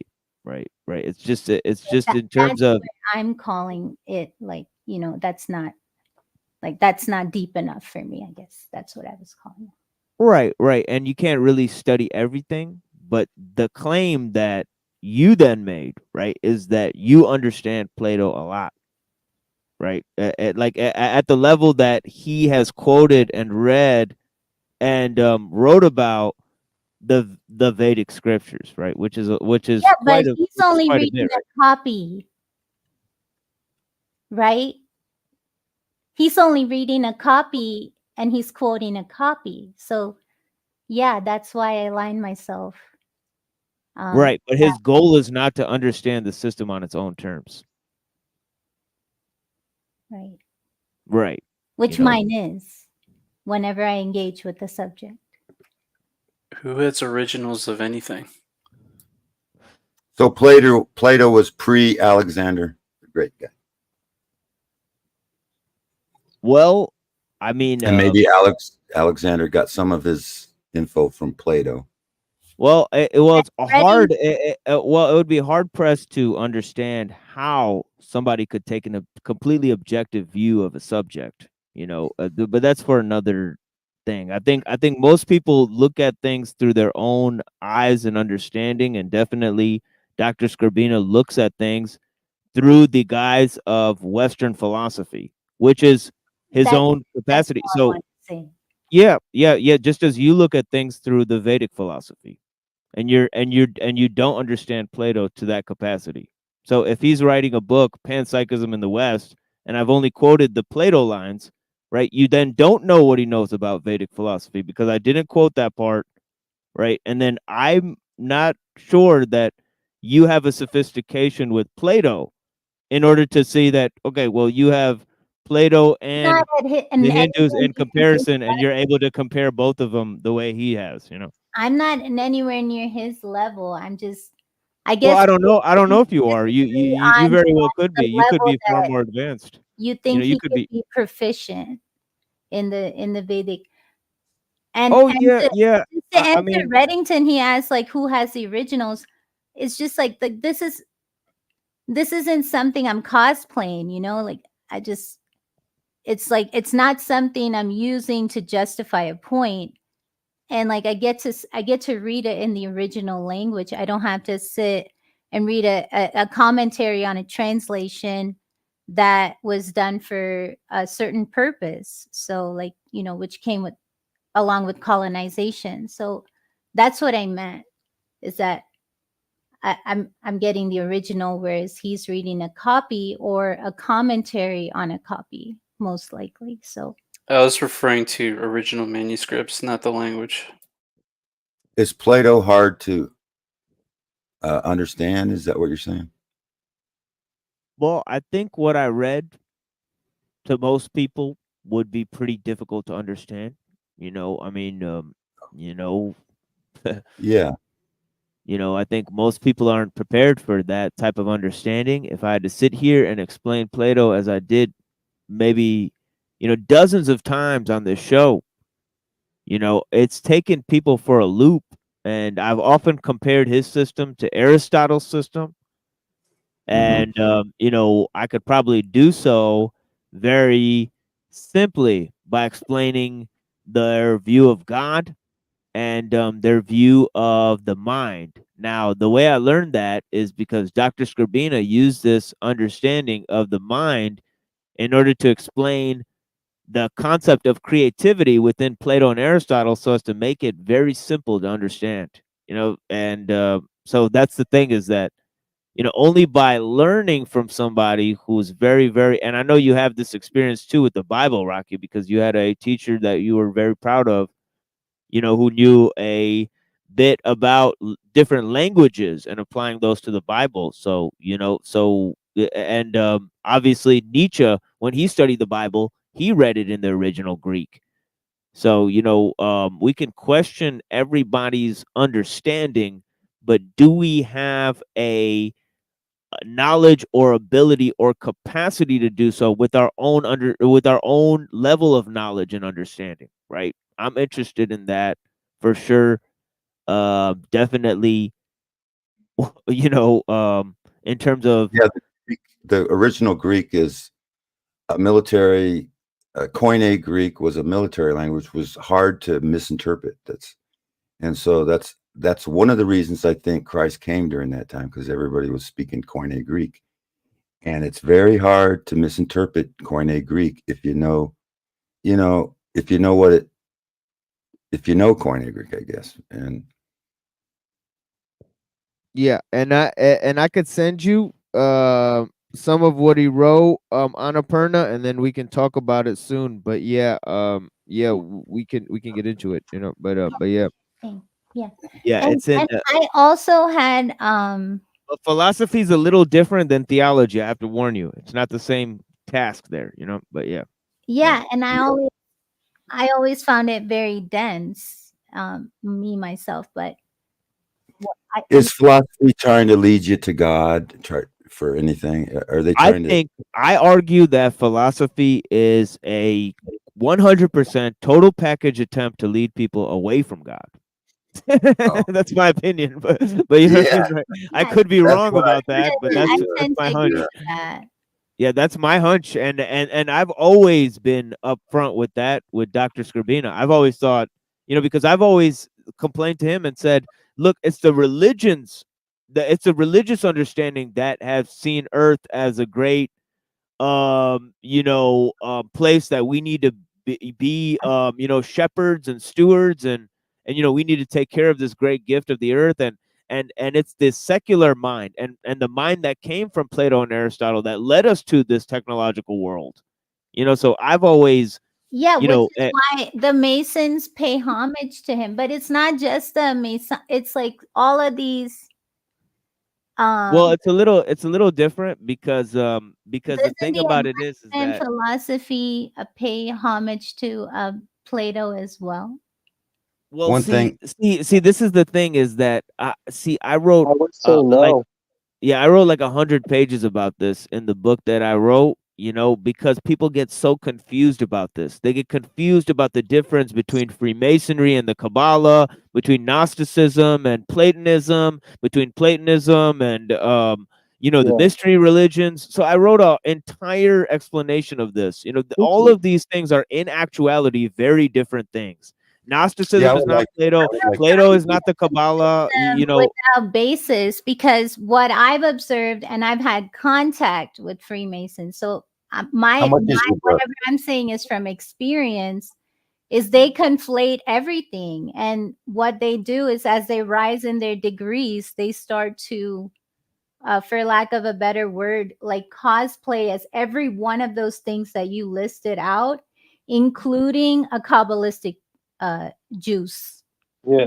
Yes, but in order to understand history, right, you go to the 16th century, right? You understand that Gnosticism was in the 2nd century, right? And so was Hermeticism, right? And then the Kabbalah grew in the 15th century, and then Freemasonry basically started like 100 years later. So historically they're distinct movements, right? So Freemasons may cosplay as all of these things, but in historically speaking, they arose at different times and they had their own set of influences, right? Yeah. Yeah, but what about those?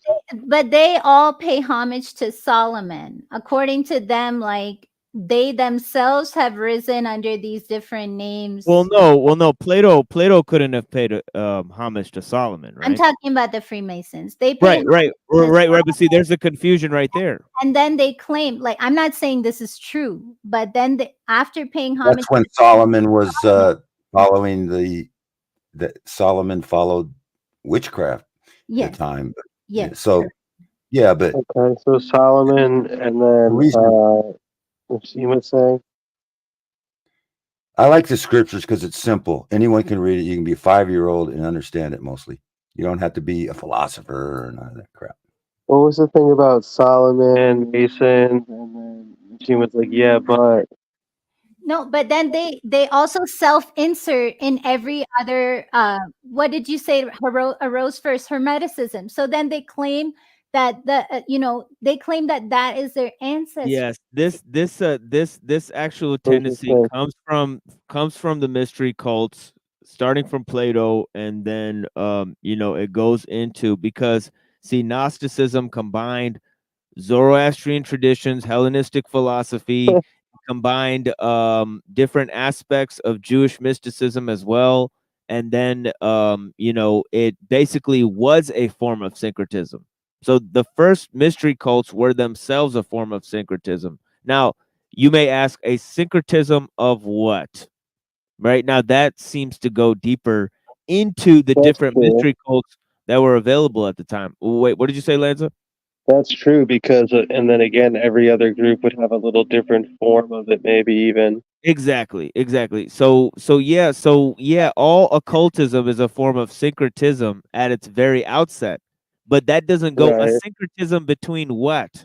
You know, now I've argued that it's a syncretism at its base level between religion and philosophy, right? And it's a subversion of philosophy and an inversion of religion. You know, so it has both Wait, of wait. these tendencies Say that one incorporated with time. it. Syncretism, you're saying bringing two things together. Wait, Right. inversion of Inversion of religion. religion. Okay. Well, Yeah, inversion. we Okay. gotta get rid of this whole view guy, man. What's your fucking problem, buddy? You know, you got nothing better to do. You know what I mean, right? What a fucking asshole. So Anyways, fuck it, dude. Like fuck it. Let's talk about it because you're asking me how I know about Plato. It's because of Santos. Santos is a Neoplatonist, so I had to sit he's and. not a Neoplatonist. He's a Gnostic.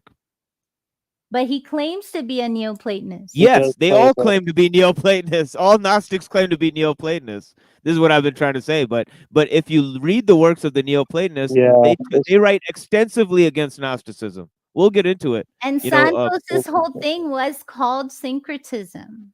Right. yeah, because Exactly what he's studied under Jordan Maxwell, and Yeah. he follows the teachings of the Theosophical Society. I didn't know about the Theosophical Society, but I did Yeah. know a little Yeah, bit. that's what Like, Jordan Maxwell and them all talk about. yeah. But yeah, okay. There's other things too. That's why just how we were talking about Steiner earlier, I already covered some of this earlier. How Steiner kept talking about the Jesuits. Right. It's all the same shit Yeah, that's coming out from you know, leading up to Santos people did like the same things. yeah, exactly. Yeah, But I know then about the there's origins a of them. reference to the Atlanteans too, so that also. Yeah, the Atlanteans were the bad guys. But You know, that Shambhala's the good Santos guy. has made reference to that, and then there's this Yeah, like, because it's Tartaria a craze going on yeah, right now. yeah, because it's a split within the occult. You understand? Oh, okay. Santos Book on Amazon. Yeah, that could make a Could you ton of sense. elaborate on that? Yes. There's two breakaway sects within the occult, and they're having a war against each other. Basically, Santos is part of the Theosophical side. They're against the Atlantean side. The Atlanteans are basically, yeah. Yeah, there's a war. Yeah, no, keep Yeah. going, man. That was Yeah, fun. yeah. Like if you go into the OTO, how it was started, and how you know, Lanz von Liebensfeld created a breakaway sect of the OTO. All of that shit is basically that's why they're basically part of you know, they follow the Freemasonic, you know, basic religion, but they also reject Freemasonry. It's very confusing to understand. You know, I mean, I don't know. Yeah, but it's a mind game. That's why it's played that way. Well. Also, that's why the Theosophical Society is ran by women. You know, I don't know if you noticed, but Freemasonry doesn't allow women in there. You get it right? So it's like Freemasonry that allows women. Get it right? So it's a different kind of a program, right? So they're having a battle, an internal schism, right? Anyways, yeah, and that's been happening for 2 or 3 centuries since the 1800s. You know, so I've talked about this many times, but I really got to hang up the phone here, guys. You're good, brother. You're good. Thank you so Yeah. much, dude. Sorry about that. Sorry. Yeah, I love you guys. Yeah, no, it's okay. I just got to run, and I have lots more information on this stuff with the Gnostics and the you know, the Freemasons and the Theosophical Society, the Battle of Atlantis versus Shambhala, you know, and the ideal of the Egyptian Memphis Mizraim Freemasonry versus the new sect, which is based on the Hinduism. You get what I mean? Annapurna, like they hijack Hindu. Like there's a sect of Freemasonry that incorporates Vedic teachings, and there's one that doesn't. Yeah, and the one that does, they'll do shit like they'll masturbate, they'll edge in front of like a Lakshmi or something like that, you know, like shit like that. Yeah, exactly. What the hell? Well, where can I find your book, TML? I will. Well, if you email me, I can send you a copy. You know, it's also available online. You know, and yeah, just email me, Rocky, and I'll send you one. You know. Okay, You I'll know. put my email in Okay. text, Dave. I'm still Okay. waiting for mine. I wouldn't mind sending you a donation directly. No, I got your back. I got you guys' back for you know. I'll send you guys a copy of that. So it's all good. And No worries on that. Yeah. want to let us know like how we can support you or anything. Just like let us know at any point. Yeah. No. Yeah. I'm pretty He's good trying right to now. let me know. Let me know how you can. All right, me. I was gonna say like let it be known as since this is a public forum, but just No, that's what I'm saying though. Same thing. It's like let him know how you can support anyone. I Yeah. don't Well. get it. Open. But hey, TML, I'm sorry to disrespect your. I didn't know that was your teacher. So No, it's okay. You just look at my channel, and yeah, he's actually I didn't know it was you your know. actual teacher. Well, no, it's just in philosophy. It's not like it's not like, oh, my dear guru, you know. No, Yeah, it's but different, it's right? different when you He's have he's just my philosophy teacher. So you know, a lot of things I learned about philosophy are from him. But you know, obviously, you know, me and him and many other teachers on the subject, you know, PhDs and stuff. You know, I've talked to them for a very long time. I've had the honor of studying under some very astute professors, and all of the professors I studied under, we looked at primary source documents and actually read the classical text. So, you know, that is the thing that yeah, so yeah, so that's why I studied under these guys, is because they actually opened up Plato and Aristotle and stuff. We actually read that shit instead of reading books on those motherfuckers. You know, because who cares? You know, what I mean, like let's actually get to the meat and bones of it. So if you're open to it, it would be nice to go into Plato and Aristotle, because I know also that they differ completely. They're like two different schools of thought entirely. But if So it's go into your that, book is called Christ Protagonist or Logos Dethroned. Yep.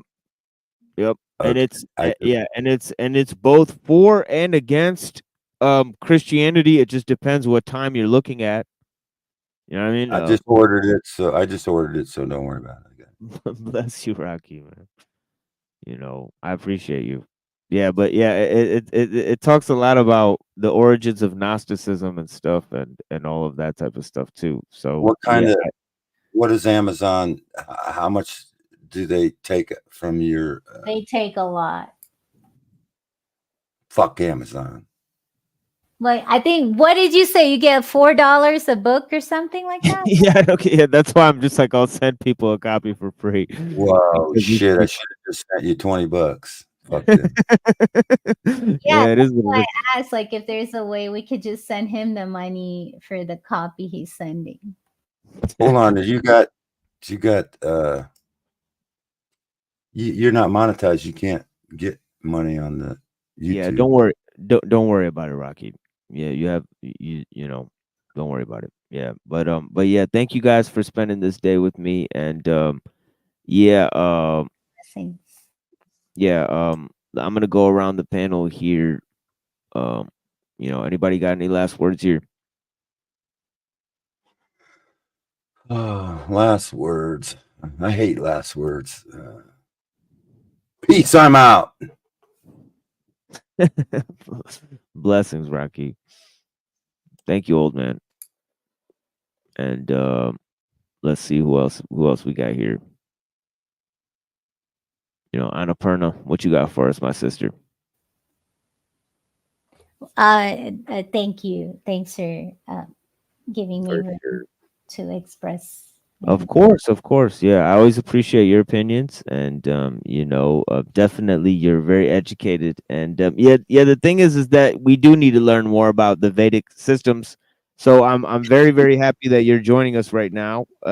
So yeah, that is the thing, is that my knowledge on that is not as polished as I could be, as with Pill Eater. When he comes through, I learned so much about, these new writers in terms of these new philosophers, the postmodern and all this, accelerationism and stuff, man. I have to go back and watch my own episodes to hear you guys talk and explain this stuff sometimes, so man, I really appreciate you guys. you know um Same. The feeling is mutual, and I don't want to out intelligence anyone. That's not like my modus operandi anyway. Well, that's what we need. We need to be, educated. That's the thing here. And actually, if you observe some of the previous episodes, I'll send you the episode I did with Dr. Skrbina. Now that I know that you don't know about it, Oh, snap. He did an episode with you on the channel. He's open to all that.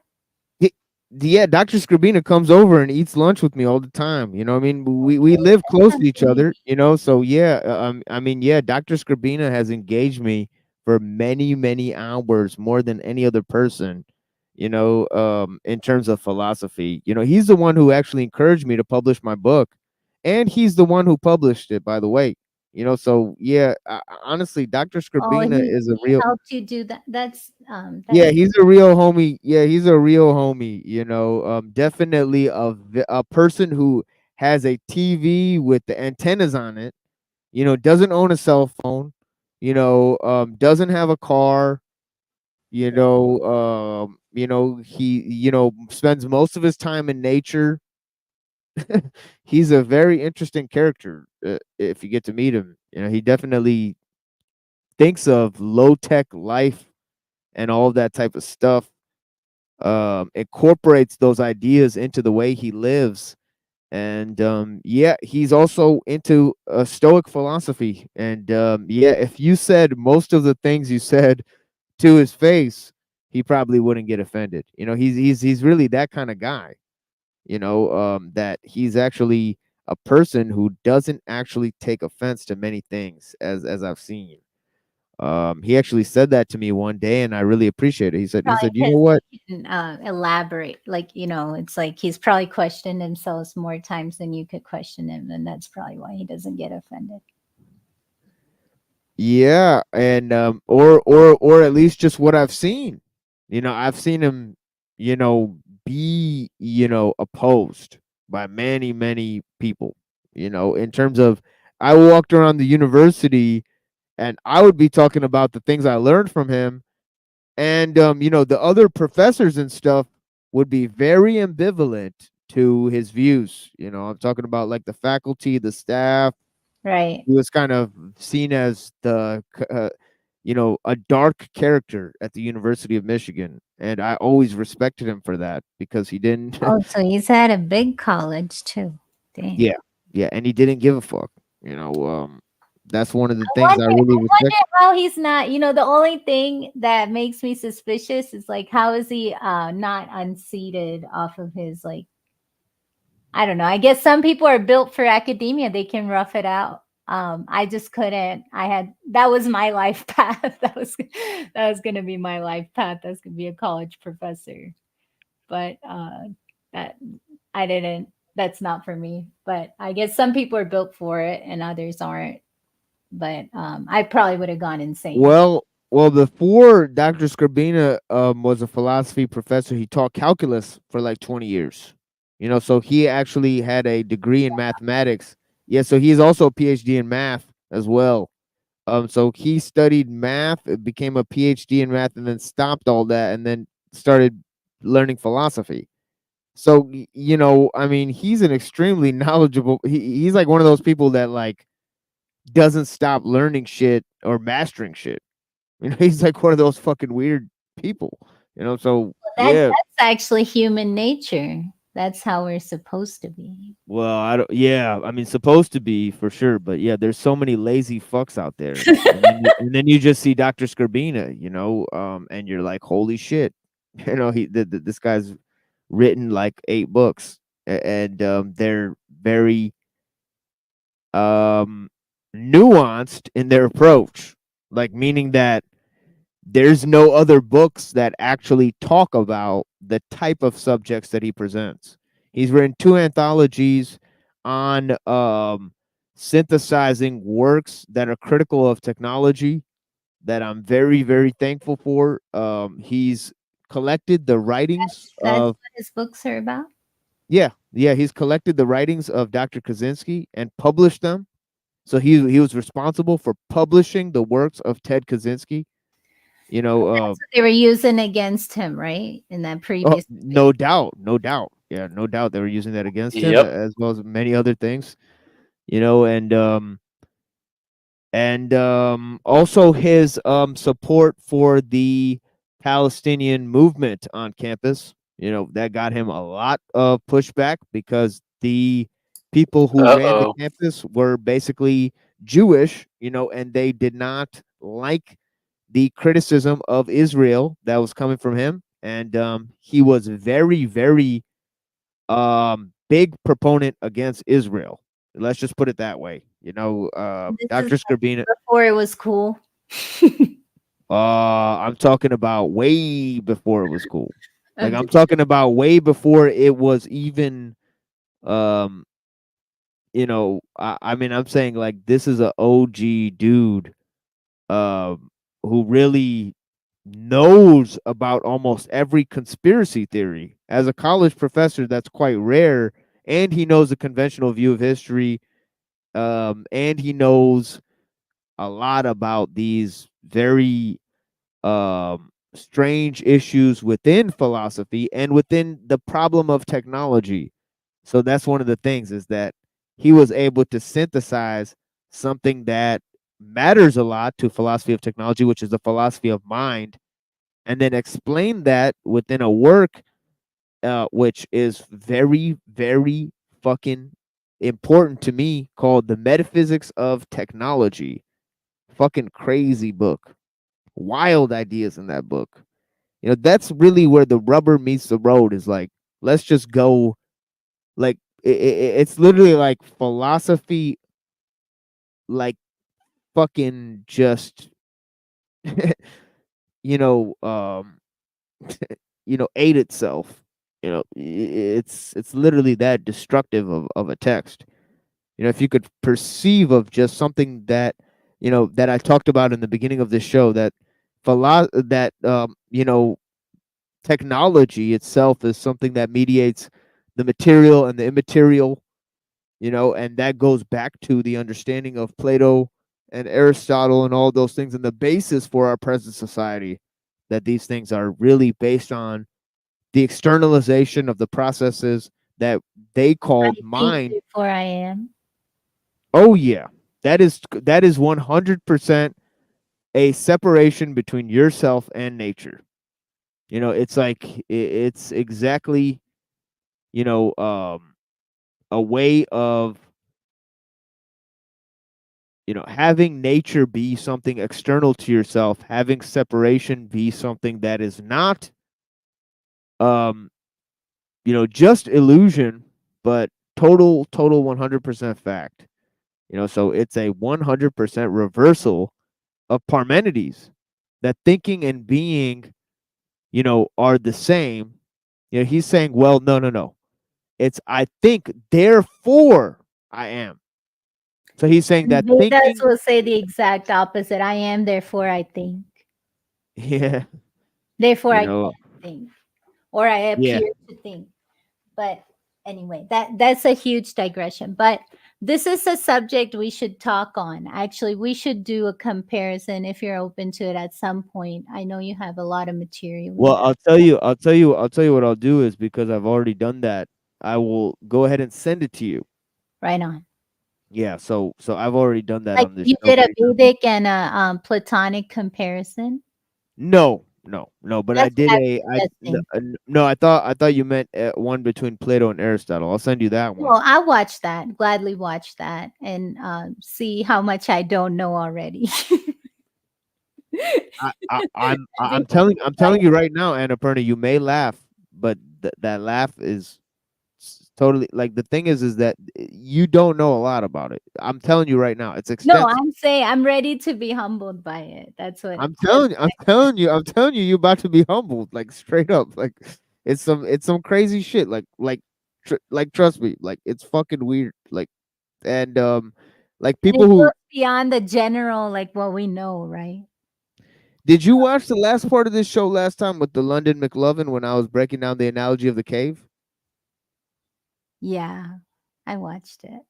Yeah, I mean that Watched was it. It 3 went hours of beyond. It went of beyond one chapter, right? talking about. I don't know if it was on this channel, but I did watch it.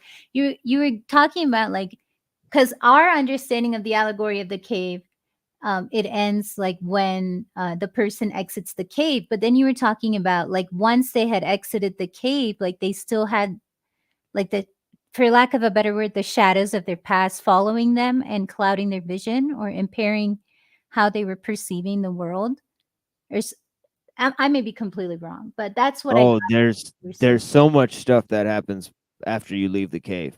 After you leave the cave, You're you get talking like they were having like PTSD. That's how I gathered. Like the people that had left the cave, it wasn't like they had immediate mental clarity. yes. Yeah, he says actually the person who opens their eyes from blindness to light, they can't see for a while. They become blinded by the light. Yeah. So he incorporates that into the vision, which is interesting too. We also have Neuro. Yo, I know you guys are about to end, but that you guys reminded me of something I found a few months ago, and I just needed 1 second to look it up. But it's about what there's 3 principles about that whole Fuck caves. thing. I love this comment. Okay.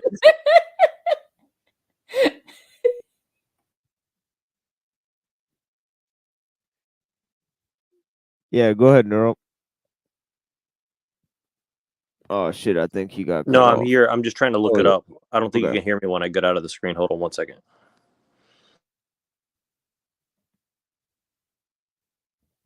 Shit. Well, I'm gonna play this fucking song. We're about to wrap this show up. It is what it is, guys. And I'm gonna play my time with the brother Nachiketa.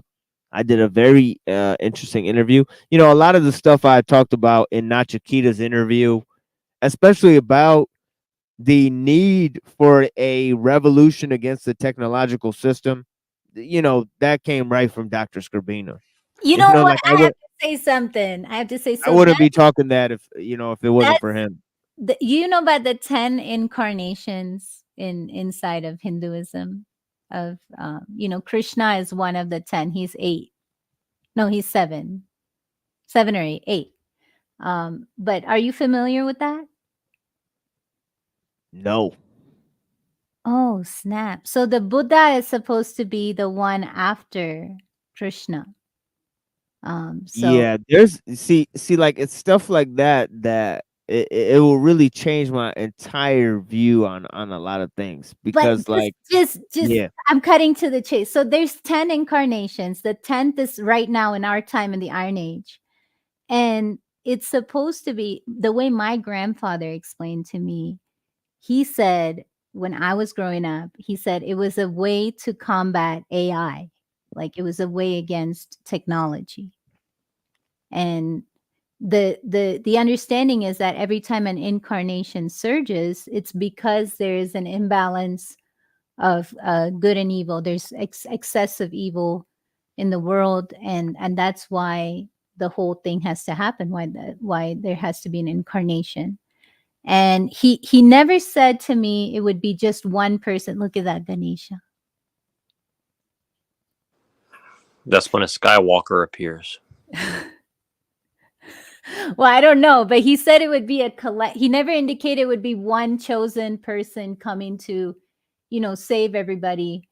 It was sort of like a collective way, some way that we found by awakening to our own divinity to combat that technology virus, and he even said AI. I remember him saying artificial intelligence. Who is this?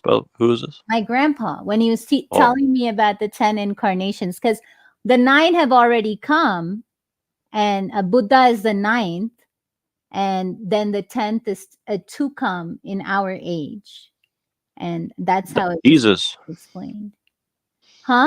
Jesus is supposed to be considered as an incarnation, so he never was too clear on that. But he said, even if it's not written in the books, just respect him as if he was an incarnation. And on the topic of Jesus, you know, there's a temple in India to Jesus where he's supposed to come and meditated in the time he disappears from the Bible. He's supposed to have come and learned with the yogis, and you can go and visit there. But that was the parallel with your comment, TML, about a revolution against technology. That is the last, basically the last stage in that 10 incarnation cycle. And I don't know where they get the Christ consciousness and all of that, but this is the most distilled form that I know of a sort of awakening. And it's called Kalki. Kalki means learning, wisdom, understanding, and knowledge. So that's supposed to be what will lead the way.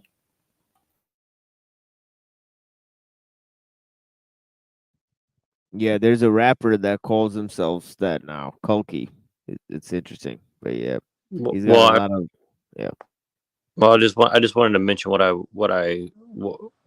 you guys reminded me of, which is you had the allegory of the cave, but Plato also had the analogy of the divided line and the analogy of the sun. And I think people should really look into what that's talking about, because I think people see the cave, you know, and they separate it from those other two things. And I think that the cave analogy doesn't make sense until you look at the other things that he was talking about right after that. So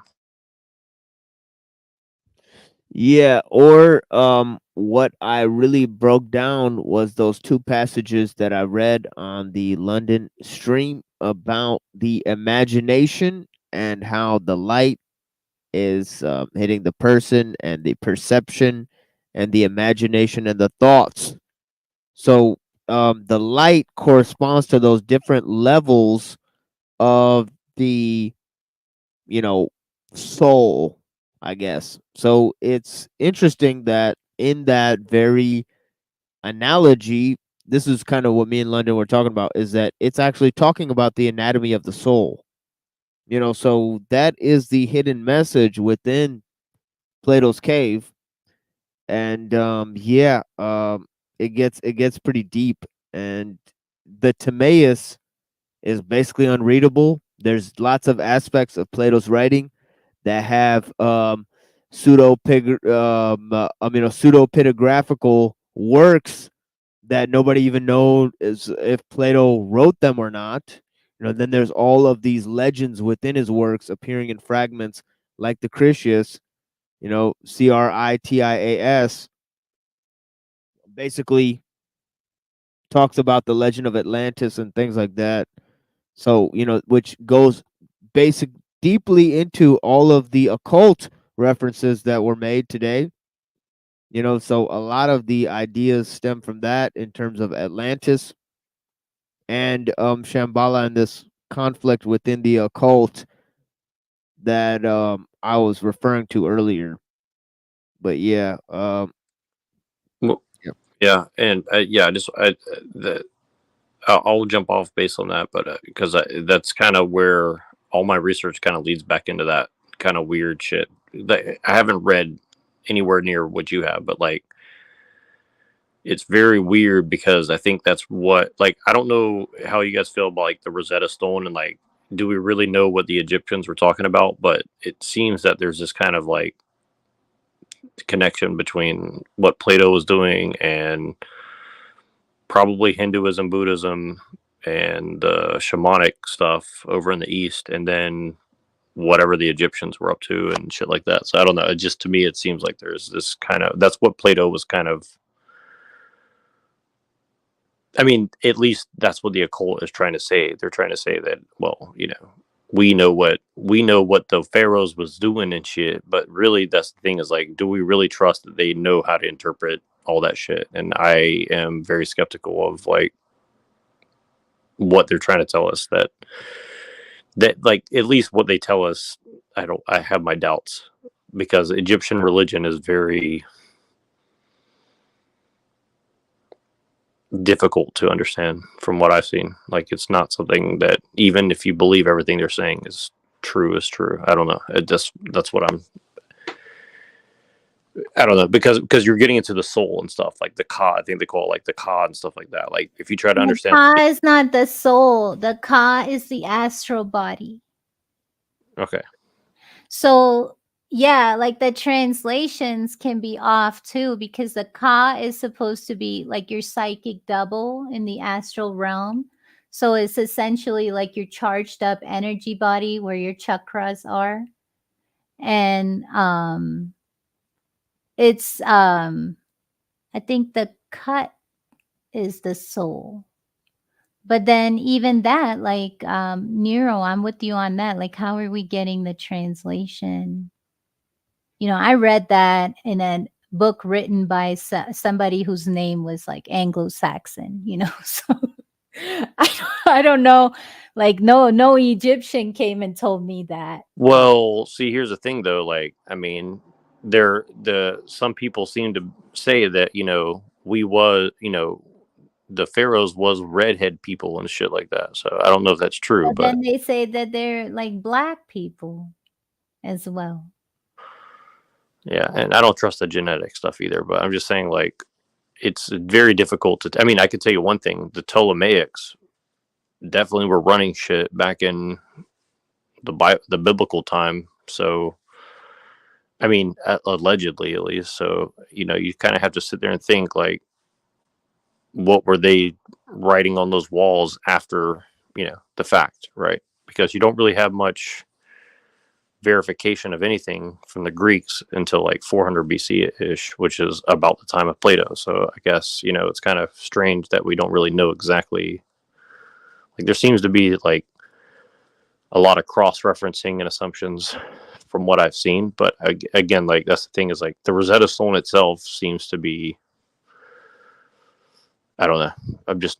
I think that a lot of the stuff that people take for granted, like the Nag Hammadi and the Dead Sea and the Rosetta Stone and shit like that. Like, I'm not saying that it's not true. I'm just saying, like, Well, Nero, I mean, I have to question all of that. So I love to visit like these like old sites and stuff. And sometimes I'll go back to a site, and I did that in Mexico in the Mayan pyramids. And I got kicked out for this, but like there was like a roped off area, and I went into it, and it was like a stone with like it had the compass and the, you know, the Freemasonry, the diamond shape, the compass and the book, and it had the eye and then some kind of geometry on it. And I just spent we spent one hour trying to figure out what it was trying to say. And then they found us and kicked us out. But I don't know why it was roped off, but that had me questioning like how am I gonna trust that, you know, this is a reach, but how can they trust any historical evidence at all? Like, even stuff I can go and see and touch. Like, how do I know that's real? How do I know it's not just a Disneyland? well, and I think that's where the racial stuff comes in and stuff like that. I mean, like, definitely the new racial stuff is trying to make it where people can't see that there's a common ancestry of some sort. And I think that that's because, I mean, I have no idea. I'm just saying, like, I have to assume that there's some major connections that either A, they feel the world is not ready for, or B, you know, it's kind of links directly into kind of like what is going on right now, which would be transhumanism or whatever the fuck they're trying to do, right? Like, I think there's some, or whatever other, I think there's probably a lot of different agendas, but I think that, you know, if people really understood history more accurately, I think it would it would make people much harder to fool, I guess, is what I would be saying. And I think that's like the more and more I see what Machine is trying to get across, like I'm starting to understand it's like, people, even if you disagree with them, that's fine. I'm just saying, like, I think people need to take a little bit more of like a harder look at the narrative and what can we kind of go with, at least as far as to see like how is this narrative being used, even if it's not true. Let's say it's all fake. Let's say all history is fake. Well, it's being constructed in a particular manner for a particular reason. So even if we don't know what's true, we know that it's being used in a particular way. So that's the way I would approach it. That's the way I do approach it, I guess. Really is what I'm trying to say. Okay, friends. Me and Neuro are gonna get into historical mysteries. I'm gonna quiz Annapurna on Plato and Aristotle at some point, and then she's gonna quiz me on the Vedic No, I'm not scriptures. quizzing you. You didn't make any claims. That's right. I'm very careful. But it is what it is. I can't be making claims out. I think I'm confident I can get like a C plus. I can't be making no claims out here. Yeah. One none you can't back up. I mean, why make claims at all? I mean, the claims I've already made are fucking difficult. So like I can't even understand or get behind. Like, watch when I do the Nachikita video. When you guys see, you could pretty well see that I've led myself down a road of ideas where I'm simply managing the effects of what I've discovered. So, there's no way I'm in control of what I know at this point. So yeah, deal with that. This fucking mind is a runaway freight train with outrageous cargo, and it's headed nowhere fast unless something is done. So yes, I am feeling the pressure, folks. It is what it is. And yeah, we only have so much time, as my friend Rand said. I totally agree with most of the things he said, about, the time for philosophizing is done. So there is also that aspect of things. Please, I'm gonna go around the panel because I have to shut this down. But yeah, thank you guys. I'll leave. I'll make it easy. Blessings to all of you. Take care, and let's see. I'm confident I'll get a C plus on my Plato quiz, Plato and Aristotle. Let's see what I get. But see you on next time. Yeah, definitely. It's only like maybe, I got like a 15-minute explanation.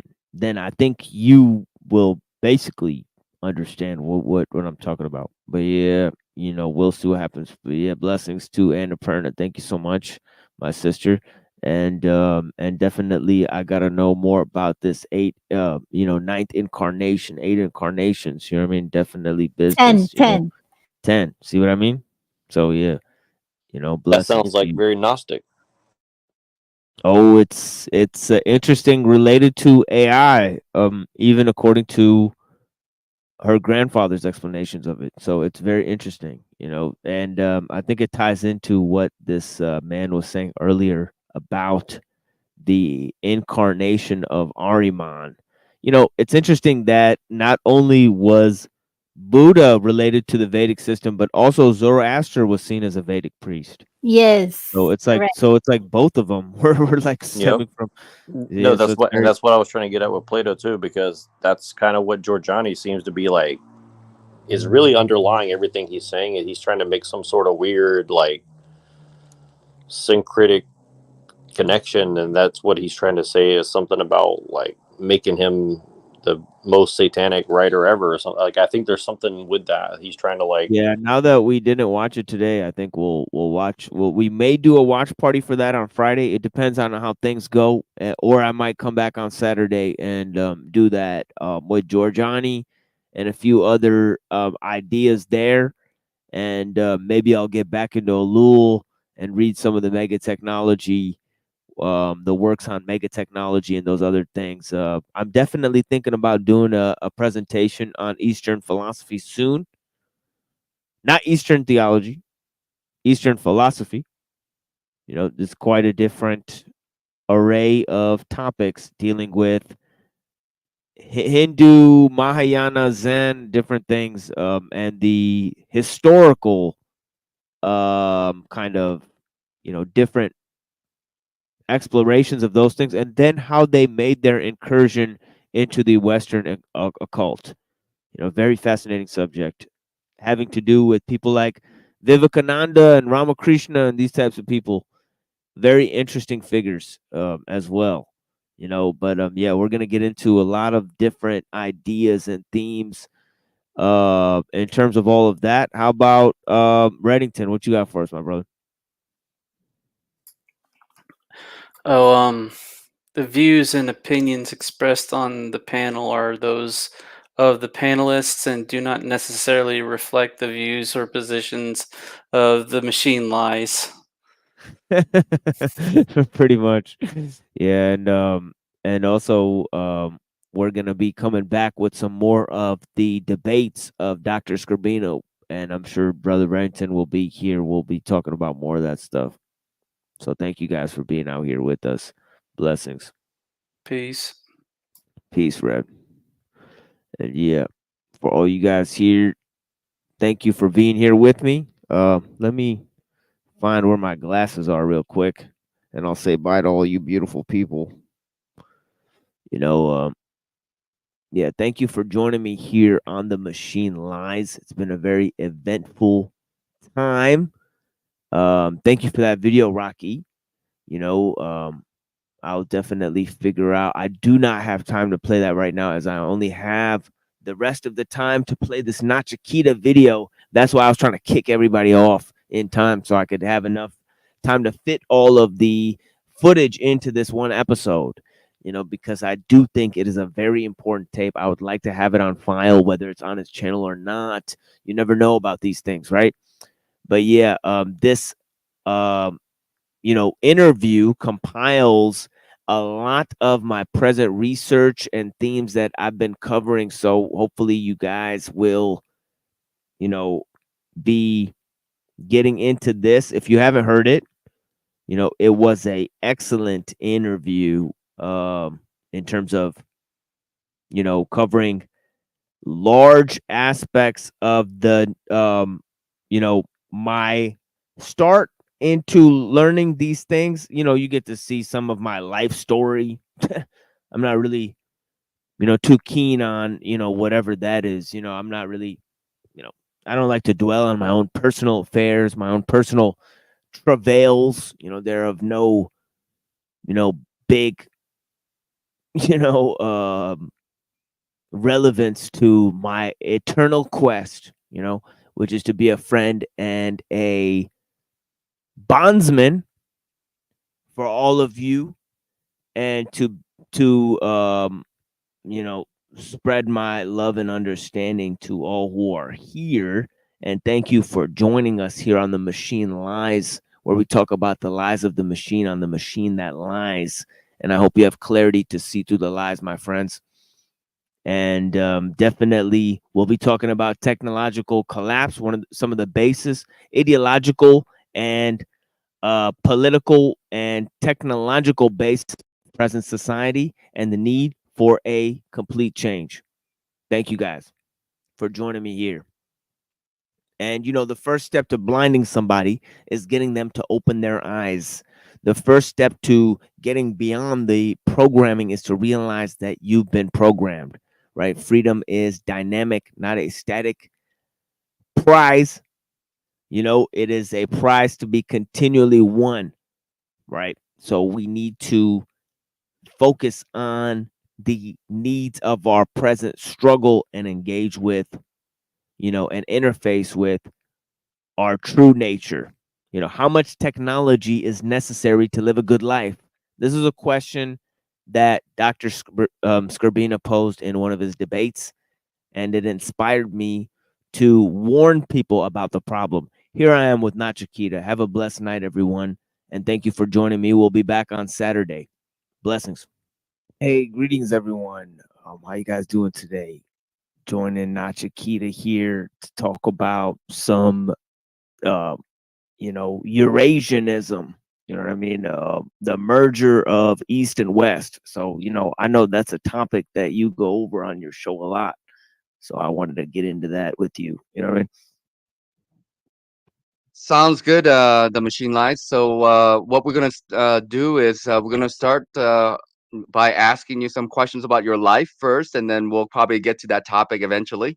I want to just kind of get to know you a little bit better about your journey in life and your ups and downs, and and get caught up to where you are now, and then we can talk about whatever the conversation goes. Okay, so let's start there. Tell me where you're from and some of your early memories. You take it away. Well, I was born in Pakistan, so I'm from a village in Pakistan in Punjab called uh, Chichavatni. So Chichavatni is close to where I was born in Rawalpindi, and Rawalpindi is close to the capital of Pakistan called Islamabad. The region of Punjab, it actually borders both India and Pakistan. So it's divided between the two regions. So it was one of those regions that's kind of divided between Sikhs and Sunni Muslims.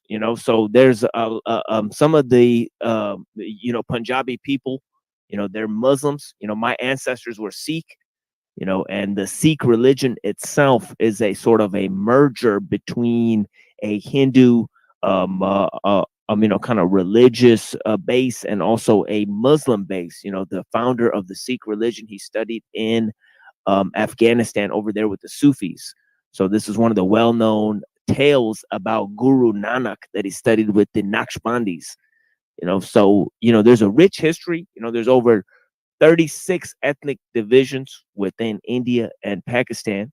So it's a very diverse region, lots of ethnicities, lots of different sub languages and sub language groups and stuff like that. So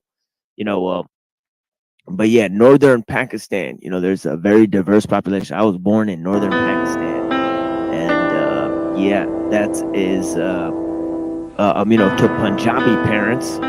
So yeah, we came here to America when I was about 9 years old, and yeah, that's some of the earliest memories really I could remember. My first 9 years, coming to this country, America, and yeah, figuring out what that's about. We moved to a place, Taylor, Michigan, basically called a lot of the people there called it Taylor Tucky because there's like a lot of black people and white people from the South that live there, that kind of migrated there from when they opened up the factories, for the cars, so there's a lot of population in Detroit that's culturally they're like people from the South, even though they live up north, so it's an interesting area, that's kind of combines all different parts of this country, together. But yeah, that was some of my origins. But yeah. All right. So you're from Pakistan, and what was it like? Because we have a very kind of similar story. Because I came over to the States when I was about 10 years old. So you were 9 when you came over. So you have any siblings? What did your parents do? How did they decide to move over to the United States? Can you tell us a little bit more about that? Yeah, well, my parents decided to move over because of my grandpa. My grandpa is this great, he's a very interesting figure. He just died at the beginning of this year. He was like 96 years old. So he's a pretty old dude, and he basically could speak fluent English. Not a lot of 96-year-old, Pakistani dudes gonna speak fluent English and be able to read English and stuff like that, especially when they come from the village in Punjab, right? So he was an extraordinary fellow, that moved to this country in the 70s in order to pursue business. So my dad followed him here later, and my dad was a doctor. Both my parents are doctors, and you know, they came here. You know, my dad worked many you know, shitty jobs until he could pass the doctor exams and yeah, become a doctor. So, you know, growing up, we didn't have that much money until about, you know, into my 20s. Then we were pretty much rich. So by the time we were rich, I was also ready to do a lot of drugs and get in a lot of trouble. You know what I mean, right? So my whole 20s were spent basically, you know, drinking alone at a park. So yeah, that explains a lot of my life. But yeah. Do you have any brothers or sisters? Oh yeah, yeah. You did ask me about that. I apologize. Yeah, my brothers and sisters. Yeah, you know, I have lots of little siblings. You know, I'm the eldest brother. So yeah, a lot of the understanding and the you know, energy carrying kind of the weight of both cultures, because none of my other brothers really speaks fluently in the old language and stuff. You know what I mean? They can only speak English. You know, they don't understand. You know, Urdu is what we call it. You know, in the you know, if you go to India, they'll call it Hindi. But if you go to Bangladesh, you know, Pakistan, and in India, you know, they'll call just a general language that they speak Urdu. It's kind of like a general dialect that's spoken by most Bengalis, Indians, Pakistanis, you know. But yeah. So, Yeah, you know, all right. yeah. So, Yeah. go ahead. No, I was done. So, your grandfather, I mean, like he did business. What kind of business did your grandfather do? I mean, yeah, he came over to the States in the 70s already. He spoke fluent English. So how did he become so fluent in English? That's quite unusual, like you said, coming from Pakistan. Yeah, I think what it was is you know, and I'm not really aware of how long this goes, but you know, my family basically came from the educated class in the village, you know. So you know, basically my you know, ancestors were the ones who basically took care of the education system, and also some of my grandparents were the ones that really had the medical you know, expertise in the village as well. So actually my grandpa who I mean, on my mom's side, who died recently, you know, he took care of the whole village there, and he actually learned his medical expertise by word of mouth. So he never learned any of the things like stitching people up and sewing people up and all that stuff. He did all that by hand, and even administering different medicines. They would you know, get them in stock, and you know, he would take care of the whole village there in Sahala. And really what it was, you know, when he died, some of the people from the village came over and said, you know, it feels like we're orphans now, you know, because this man took care of us, you know. And really, you know, it's free you know, medical service in the village there where we came from because of my grandparents, you know. So yeah, they were some of the educated class in the village, you know. So, you know, I was lucky enough to be part of that family, be part of that heritage, especially since I didn't, you know, continue in the medical discipline, you know, much to the, you know, kind of the black sheep of my family, you know, wanted to study political science and philosophy instead of medical science. So. Well, we'll get into that, I'm sure, when we get there. But like, so how was the transition being a 9-year-old coming to Michigan, and you know, it's a new environment, your family, your parents, did you already have brothers or sisters by this time? And then what was the kind of the transition like, you know, and schooling and all this kind of stuff, learning English? Did you learn English before 9? Well, I remember, you know, because we were in Taylor, you know, this is like a lot of like, you know, hillbilly type of kids, you know. So really, the experience was very interesting at a young age. You know, I think I got into a lot of like fights and stuff, you know, in school, until about middle school when I went to an Islamic school. So at that time, when I went to the Islamic school, like I got into a bunch of conflicts with the kids around the block in my younger age, until I went to an Islamic middle school, and it was around that time when September 11th, you know, took place. You know, 9/11 took place, and that's when, you know, my understanding of the world kind of changed a lot. But also in terms of, you know, I was never really a ordinary kid, meaning that I read a lot of books. And in terms of when I was in middle school, I read 2 books. And this was because when I came to this country, I became very interested in hip hop music. Right? So one of the first things that happened when I came here, you know, was I heard Mo Money, Mo Problems, you know, by Biggie Smalls. You know, it was like the first thing we heard on the radio when I came, you know, and I was like, what the? I was like, this is the greatest thing I've ever heard. You know, like I just thought this is so fucking awesome. You know, whatever this song is, and like fucking, you know, just like the energy of it, you know, was so captivating to me that you know, I started listening to lots of Tupac and Wu-Tang Clan. You know, and it was when I listened to Tupac and Wu-Tang Clan that I actually, because of that, I read 2 books when I was very young.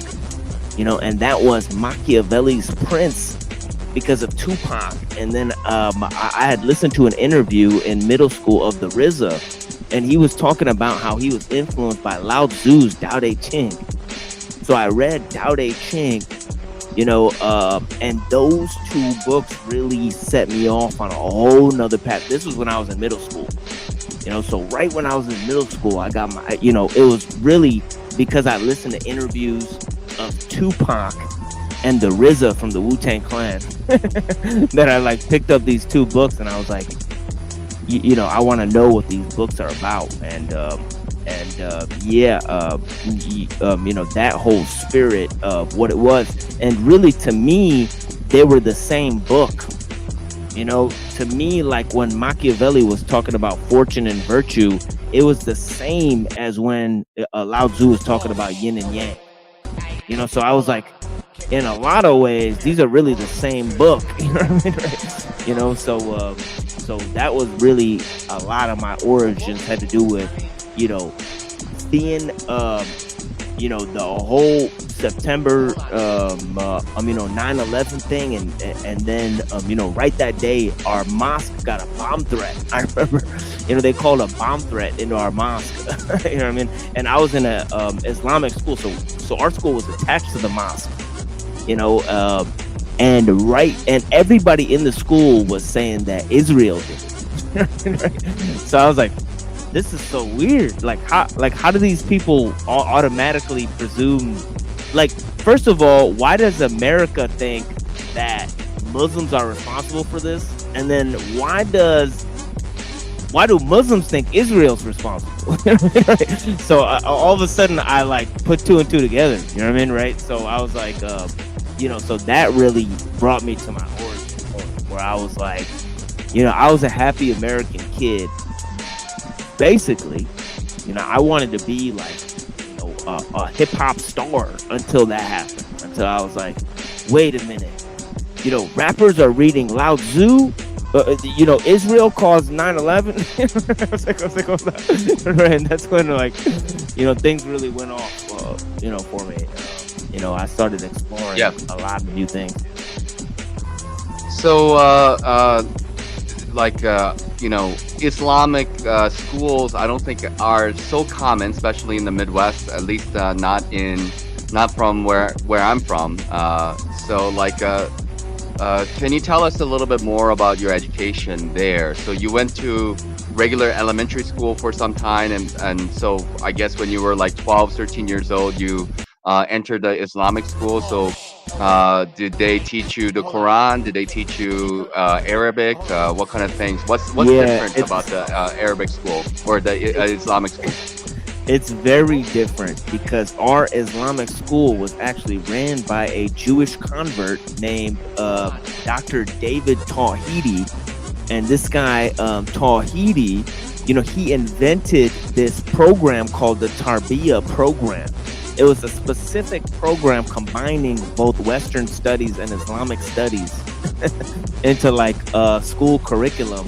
So he had taught this, so he was a very interesting person, as you could probably imagine.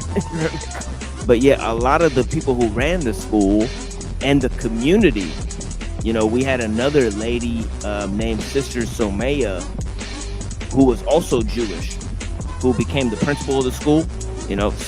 So really, we had a lot of Jewish converts who were leading and running the school, which was an interesting thing.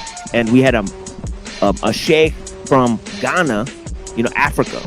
So he was, he doesn't even look like the black people from Detroit. He's like 10 times darker than they are. People from Ghana are like, super black, right? And yeah, so it was a very interesting community. And what they basically taught was mainstream Sunni Islam. They tried to take out of it the programming, and I think that mostly, since I remember that, some of the Islamic studies course, we had an Islamic studies course basically being taught to us by a lady who was a Jewish convert. So a Jewish lady was teaching us Islamic studies. Yeah, it was an extremely interesting situation to be in. But yeah, it was an extremely interesting school. And yeah, I mean, here in Dearborn, we have so many Islamic schools. It's like, tons of the schools are Islamic schools, and there's huge Shia academies that are Islamic schools as well. So there's tons of those, I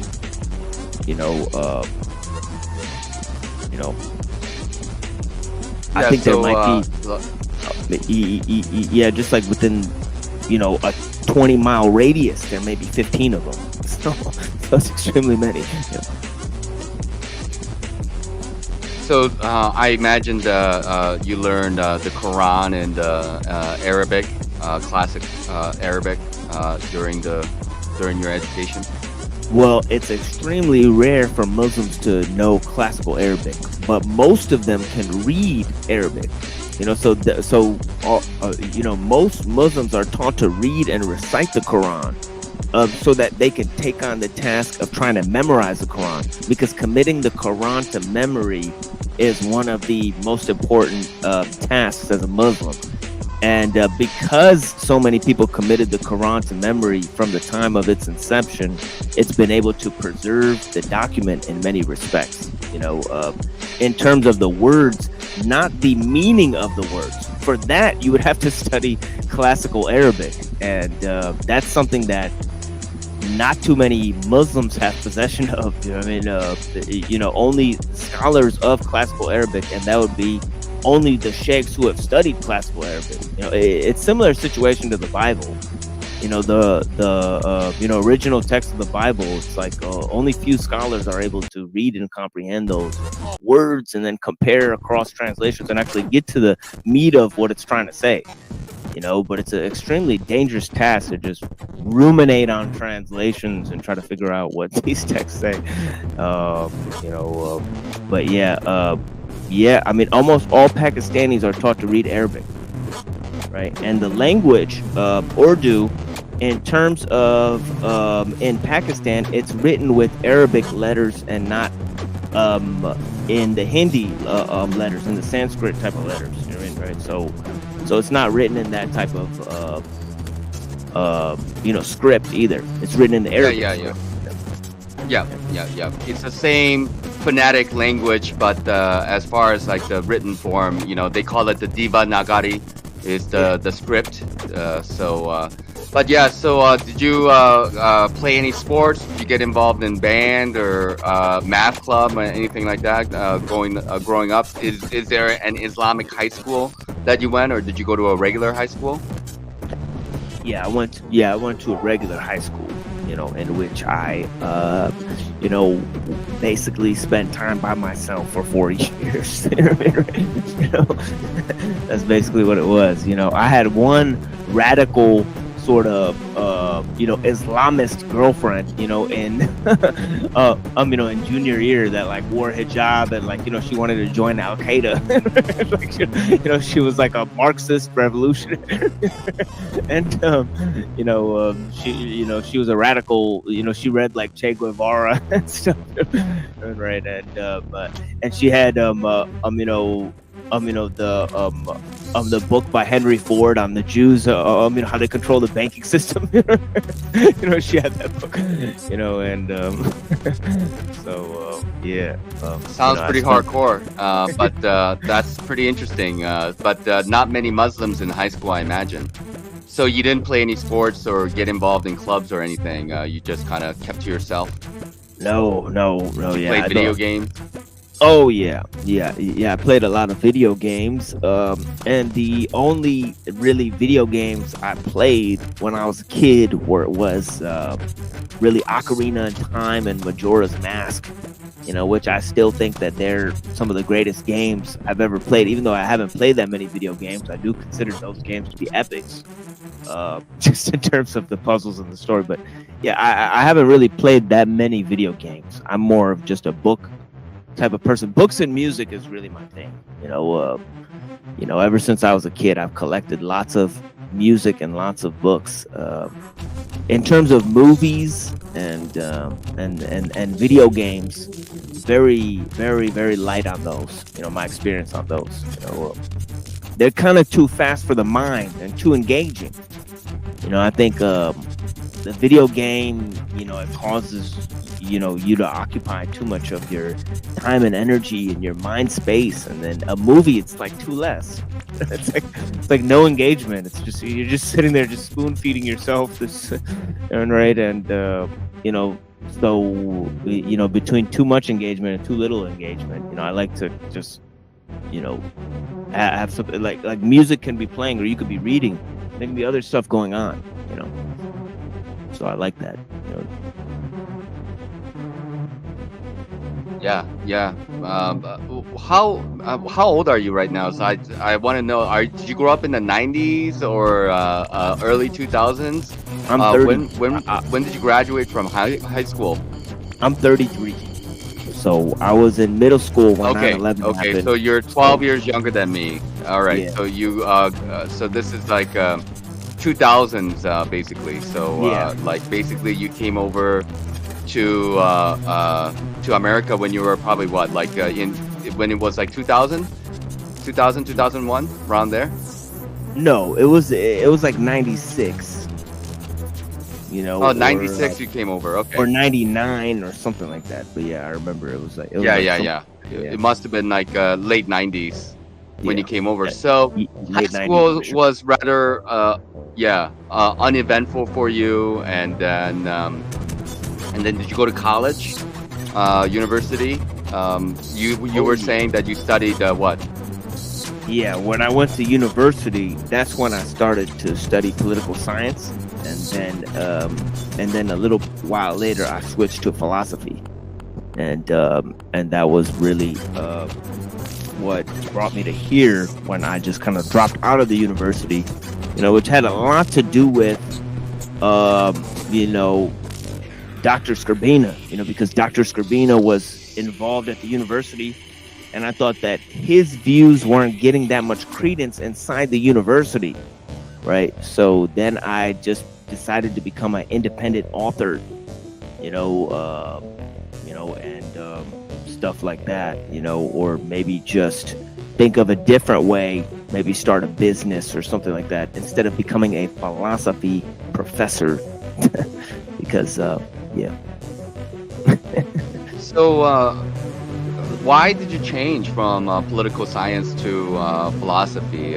You just didn't like political science? I mean, okay, first question, why did you get interested in political science in the first place?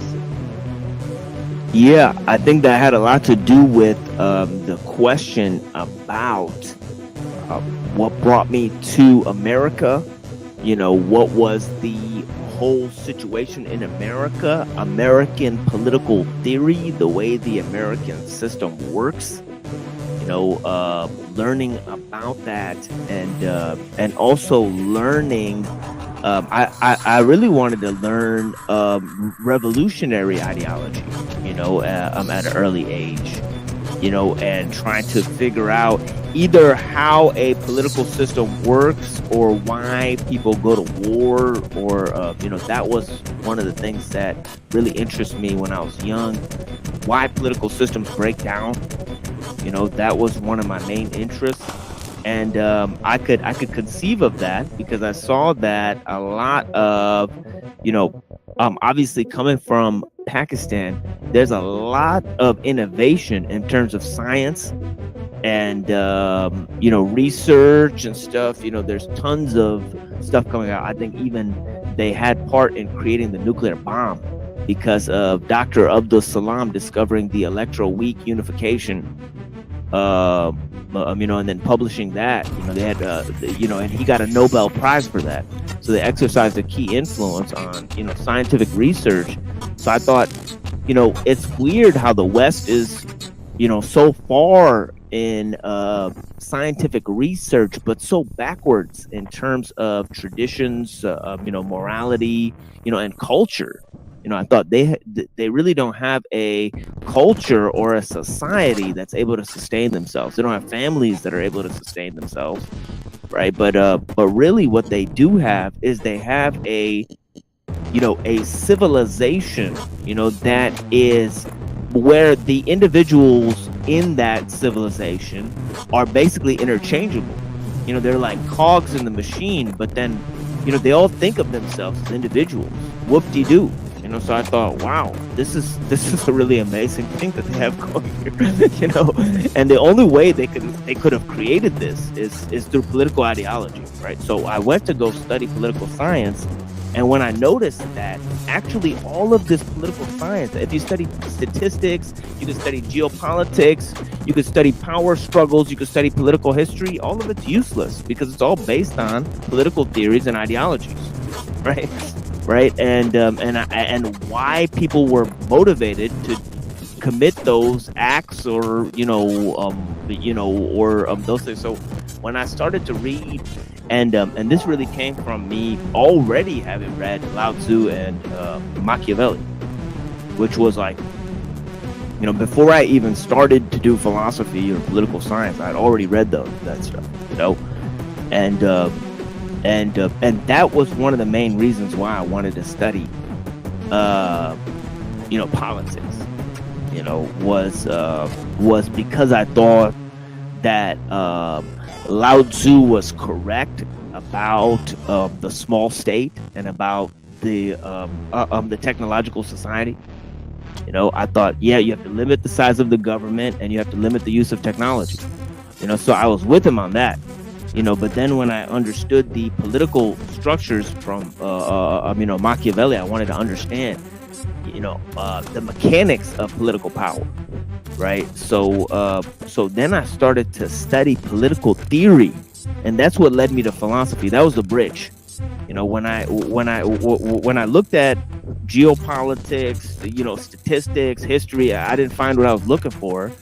You know, I started to study political theory and go to the primary source documents, John Locke, you know, Thomas Hobbes, you know, the Republic, and you know, Confucius, and all that type of stuff, and then I started to build from there. Well, actually, it's about political philosophy. You know, and political philosophy can really just be boiled down to this thing, philosophy. So it's just, you know, you just get rid of all of it and just go study philosophy. You know?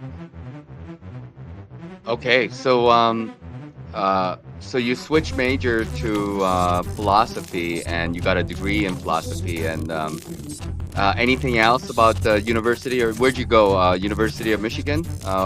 Where did you go and study? Yeah. Yeah, it was University of Michigan. Yeah.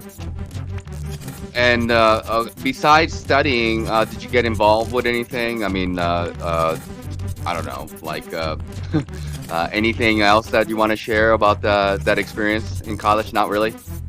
Nope, just going to Greece with Dr. Scribina, studying with Dr. Scribina, talking to Michael Rosano, who's my other teacher, in political theory, and Paul Sunstein.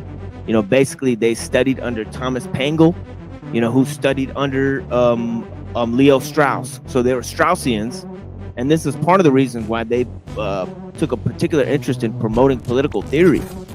And looking at the primary source documents instead of looking at the political debates of our age, which are just, runoffs of those things. All right. So, what are some of the, I guess, classic philosophers that you would consider to be noteworthy? That you want to just let people know that, hey, this guy's interesting. This guy's interesting. Something like that. Well, I think it's important to note that in terms of philosophy, right, the oldest ones that we have on record in the West, are the pre-Socratics, right? So, before that, it's really hard to find a philosophy that's separated from the theological speculation of the poets. So there's lots of poetry that has religious nature to it, that's divinely inspired, and you could find this in the Persians, you could find this by the Egyptians, you could find this in India, you can find this in Africa, you basically find this all across the world, right? Poetry that's of a religious or spiritual nature, and then when you get to two figures, really seminal figures, one in the West and then one in the East, and they're really my favorite philosophers of all time, because they really started it. You know what I mean, right? So it's just like somebody makes it's like the band comes out and their first record is always the best. You know what I mean, right? And you know what I mean, right? The book is always better than the movie. It's like that sort of thing, right? But the first philosophers were the best philosophers, and in the West, Parmenides, who had a single student named Zeno, right? And all of Plato's philosophy is a reaction to this guy Parmenides, right? And then in the East, there's Lao Tzu, and from Lao Tzu you have Confucius, and all of Confucius' basic philosophy is a basic reaction to Lao Tzu, right? So they're like these seminal figures that were basically half myth, half legend, and half sage and half teacher. You know what I mean, right? At the same time. Yeah, that's a lot of halves together to make two whole individual. But Parmenides, not many people are familiar with Parmenides. I think, I've really, to be honest, I haven't really heard of him myself. Like a lot of people know about Plato, a lot of people know about Socrates. They might know about Hobbes, they might know about Descartes. When you go into philosophy, so you may not, like the audience and myself, where we may not be wholly familiar with Parmenides. So, can you share something about his philosophy, his body of work? Oh yeah, big time. Yeah, Parmenides was basically a contemporary of Lao Tzu. So we're talking about 600 BC, around then, and he formed the laws of the place called Elea, Elea, and that's off the coast of Italy. Basically, they were and he had a student called Melissus who actually fought a war with Pericles, and actually Plato's mother was related to statesmen who were friends of Pericles. So Pericles was an extremely important statesman in Athens, but this guy Parmenides, he was seen by legends, especially by Plato, because Plato sort of invented his version of Socrates, right? Historians kind of understand this, that Plato's Socrates was not the real Socrates. It was kind of a jest created by Plato in order to describe some of his philosophy. And some of the philosophy that he put in the mouth of Socrates was some of his Orphic Pythagorean beliefs, right? His sort of arcane, beliefs from him belonging to the religious mysteries of his time. And in terms of Parmenides, a key work is Plato's Parmenides. Plato actually wrote a dialogue called Parmenides. So if one had to find a work that really stands out and is really philosophically dense, it's very hard to read this work because it's dealing with it's one of Plato's late works, and it's one of his late works more philosophically refined that he puts in the mouth of a young Socrates. So he has a young Socrates fighting with a very old Parmenides, right? And just basically getting, handled by Parmenides, right? Right. The whole text is about a young Socrates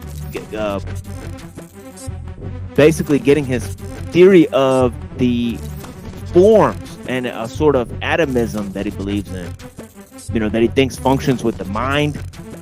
Something that he took from Anaximander, and basically Parmenides is throwing this in the garbage because Plato, Plato, he believed that things could become, and basically Parmenides rejected that anything could come to be. Right? He said that, so he famously rejected the forms. Right, he said there's no such thing as change because everything is one, right? Because truth aligns everything. So he said within truth there's only wholeness, right, and oneness, and within this oneness nothing changes. So he did all of these things to dispel movement and time. You look at Zeno's paradoxes. They're basically mathematical problems that explain, issues of, logical issues with, everyday concepts in physics, such as movement, space, for example, everything happens in something or on something, right? So there's a paradox of space, right? Right, where does space exist? Where does movement exist? If movement is basically just time, right? And things only move in relation to something, right? So where is movement, right? So Parmenides and Zeno would create these, problems to stump philosophers, right? And I think Lao Tzu did the same thing. He kind of created these paradoxes. Right, clever paradoxes to kind of stump philosophers, and also logicians, Parmenides is somebody who thought that reality is no different from mind. He thought mind and reality are basically one thing. So he said possibilities are not real. He said everything that's possible is actually actual as well. He said all things that you can think of have being, and he said being with a capital B, that existence is the same as thinking. He said for everything for thinking, the same for being. So he was one of the first philosophers to exemplify and to explicate the preeminence of mind, which I think is one of the, I think that's a beautiful thing, especially because we live in an age of gross materialism, You know what I mean? And of the super mundane. Okay, well, let's get into that a little bit later because I want to know, let's catch up to where we are now. So what happened after university? So you graduated with a philosophy degree. I'm sure initially that you were thinking about becoming a teacher and teach philosophy. Was that the intention initially? And then what happened after that? Yeah, that was the intention, but going into kind of the understanding of what Dr. Scabina was doing in the university, and he always kind of told me to pursue getting an education and become a philosophy teacher. So I wanted to do that, but the more I saw kind of the pressures that were put on Dr. Scabina and also the faculty and also the kind of general direction that the philosophy department was moving. It seemed like they're moving more in a direction of postmodernism and, kind of the new age philosophies of the time. And they're kind of moving away from the classical text. When I studied with Dr. Scabina, we really studied the classical text. So, if I want to look at the primary source documents and do research, when I was writing my book, especially, I found that all of these things are better done on my own than by being pressured by some, institution, especially in the ways that I think the whole program there is more guided towards atheistic. I saw this in Dr. Scabina himself. He's more of a science-minded, atheistic-minded, and he thinks he thinks of the preeminence of Western science, Western philosophy. Right? I don't really hold any of these things to a ultimate standard. So for me, it was easy to reject that, and also to reject the academic upbringing. More so, I was wondering how to implement some of the things that Dr. Scabina was saying on a community level. Meaning, how do you implement these kind of philosophies of a low-tech lifestyle and then transform them into a communal setting? So in terms of dropping out of school, my goals right now are more to learn and compile information on, like do-it-yourself tactics and things that I could compile libraries and information so that people can create a communal setting to actually achieve a low-tech lifestyle. So instead of trying to go into the universities and get a lot of money and be a notable professor and write a lot of books, I thought maybe I could put some practical achievements. So my first book was more practical. It was more practical aim. It was mainly to write a summary of Western philosophy and theology, for the layman, especially one that is taking a critical look at these things today, meaning they don't believe the conventional opinion of religion and philosophy that's offered in the universities, right? And they want to find something that's alternative to sort of Plato and Aristotle and the Kabbalah and these sort of things that dominate Western science and understanding. And, how can you push back against those things?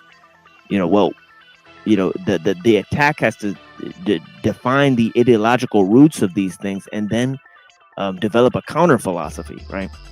So that was one of the main things I wanted to develop, a practical guide so that people could do that. So how many books did you write so far, and what are the titles of these books? Just one so far. Yeah. It took me 5 years. What's the title? Yeah. So when I was 26, I dropped out of school and started writing this book. It took me about 5 years to write it, and now it's been 2 years since I published it. I'm 33 right now, and basically the book is Christ Protagonist or Logos Dethroned, and it's a textbook style introduction to so it's quite lengthy. It's about 400 pages, and I tried to summarize it the best I can, but it's a textbook style introduction to philosophy and theology and political science. So I tried to combine those three into one subject, and then present it to people. Why did you drop out of school? I mean, it seemed like you probably only had 1 or 2 years left in school. Right. Yeah, that's right. Yeah. I might go back and finish my my degree at some point, but right now, I think it's more important for me to develop comparable materials and also to kind of think of independent ways that people can research and come to conclusions about these topics that are away from the academic institutions. So that's why I'm trying to produce independent material, independent lectures, courses. Right now I'm working on my second book. And the goal is to produce libraries and independent chains of distribution so that people can learn these things themselves, hopefully. And especially I could count on my hands, the number of people that understand, the problems that, people like Dr. Skrbina, Dr. Kaczynski, thinkers like Jacques Ellul and others have really explained about the problems of technology.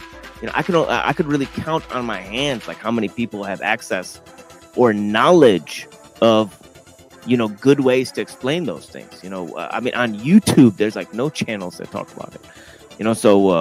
So I mean, just extremely rare resources, and trying to propagate those, to the best of my ability, even though I'm just one man. But yeah, I mean, I think, to me, I think that's way more important than producing works in academic journals or trying to gain notoriety among the academic establishment, because there's people who need to hear these things that are never going to belong to an academic institution, yet they understand what I'm saying about the dangers of technology and all that, and the way these things are headed. Actually, the problem is so severe that the more you are an expert and you believe in the compartmentalization of knowledge and you believe in the culture of over specialization, the less you're able to understand the problem. You know what I mean? Right? So the educated elite, they're simply not even able to understand the issues that are at hand. I mean, right? They're not, competent.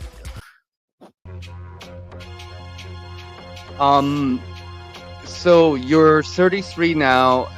So how long has it been since you are out of university now? Like 6 years, 7 years or so? How long has it been now? And it took you 5 years, so it's been 2 years. So about 7 years that you've been out of university. Yeah. Yep. And I've read more books in that time than I've ever read in my life. So what does that tell you? And I've been able to produce more lectures and material, really. So you dropped out of university to write your book. So tell us a little bit about what happened during those 7 years after university. Well, all my loved ones left me. But like, yeah, basically, all my friends, all the people I know just sort of walked out of my life. And what do you mean? Like in terms what of do you mean they walked out? You became a social pariah. Yeah, they rejected you. You became even more of a black sheep than ever. Yeah. Yes. But what I have done in that much time is I've been able to refine my ideas and concepts. So I'm happy about that. In those, years,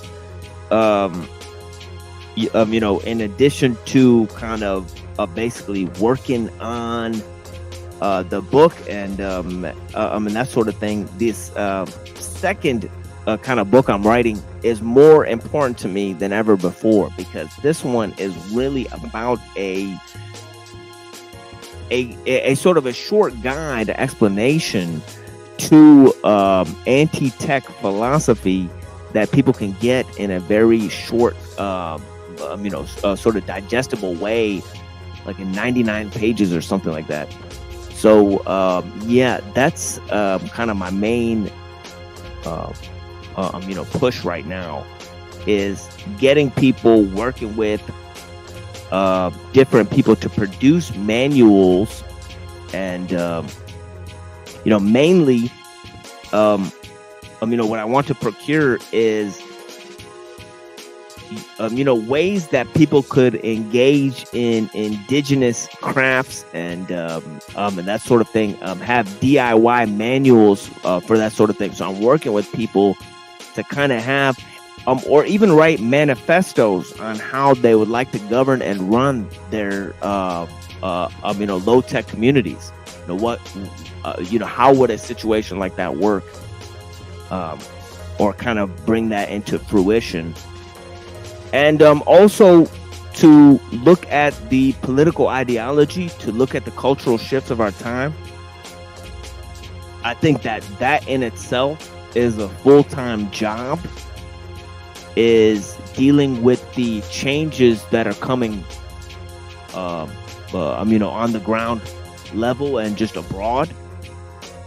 And I think that your philosophy and your way of attacking these things has to constantly be refined. That's one of the things I saw with Dr. Skrbina that I appreciate a lot, his sort of due diligence in going into these things and producing lots of works and seeking out material. But that material has laid stagnant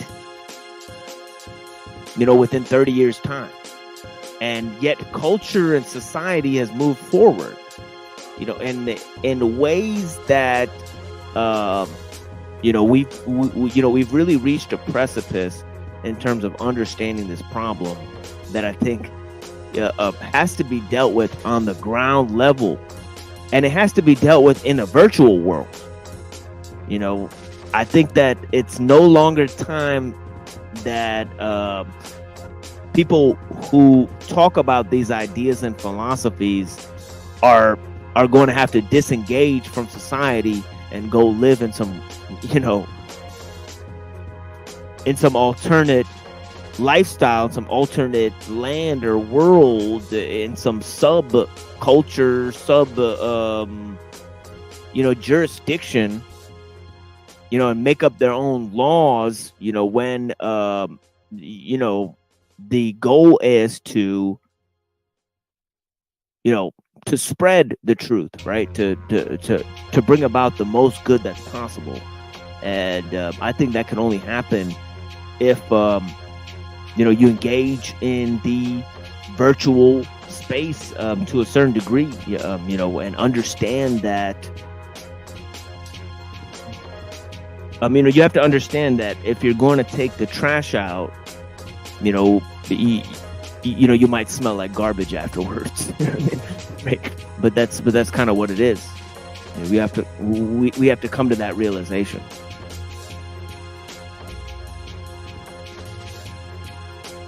Give me 1 second. I just want to let the audience know that this is not the real Brian Stavely. This is a fake sock account. So just FYI.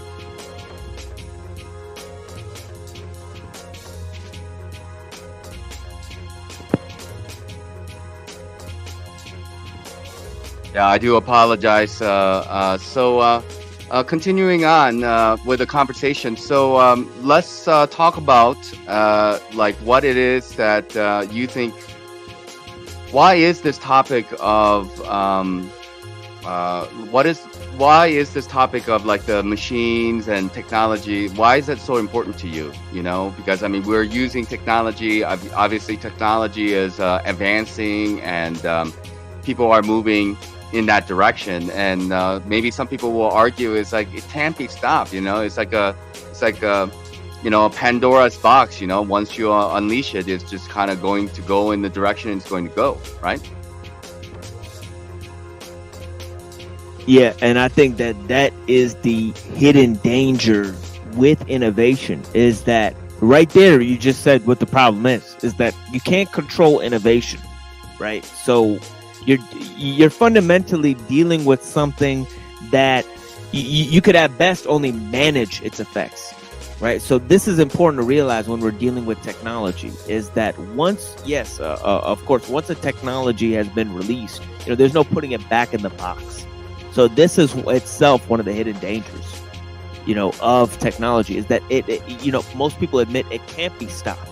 There is no going back, right? Well, then this admits to a sort of technological determinism, and that is the hidden moral danger itself, right? Because once you agree to that, right, then you're agreeing that you're not in control. You're simply managing the effects.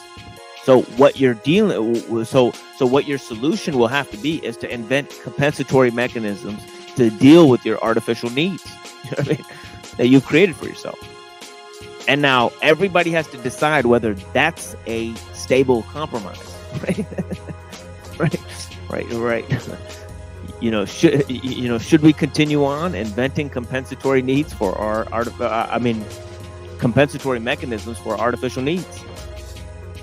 It brings about two important questions and moral queries. Actually, three. How much technology is necessary to live a good life? That would be one of them, right? Right. The other one would be,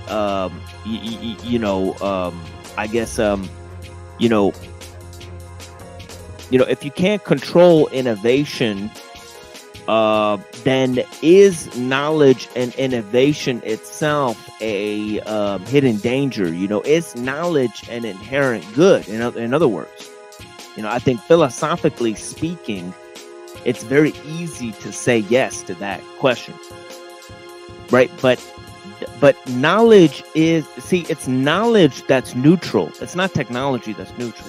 Technology is designed for a specific end, right? And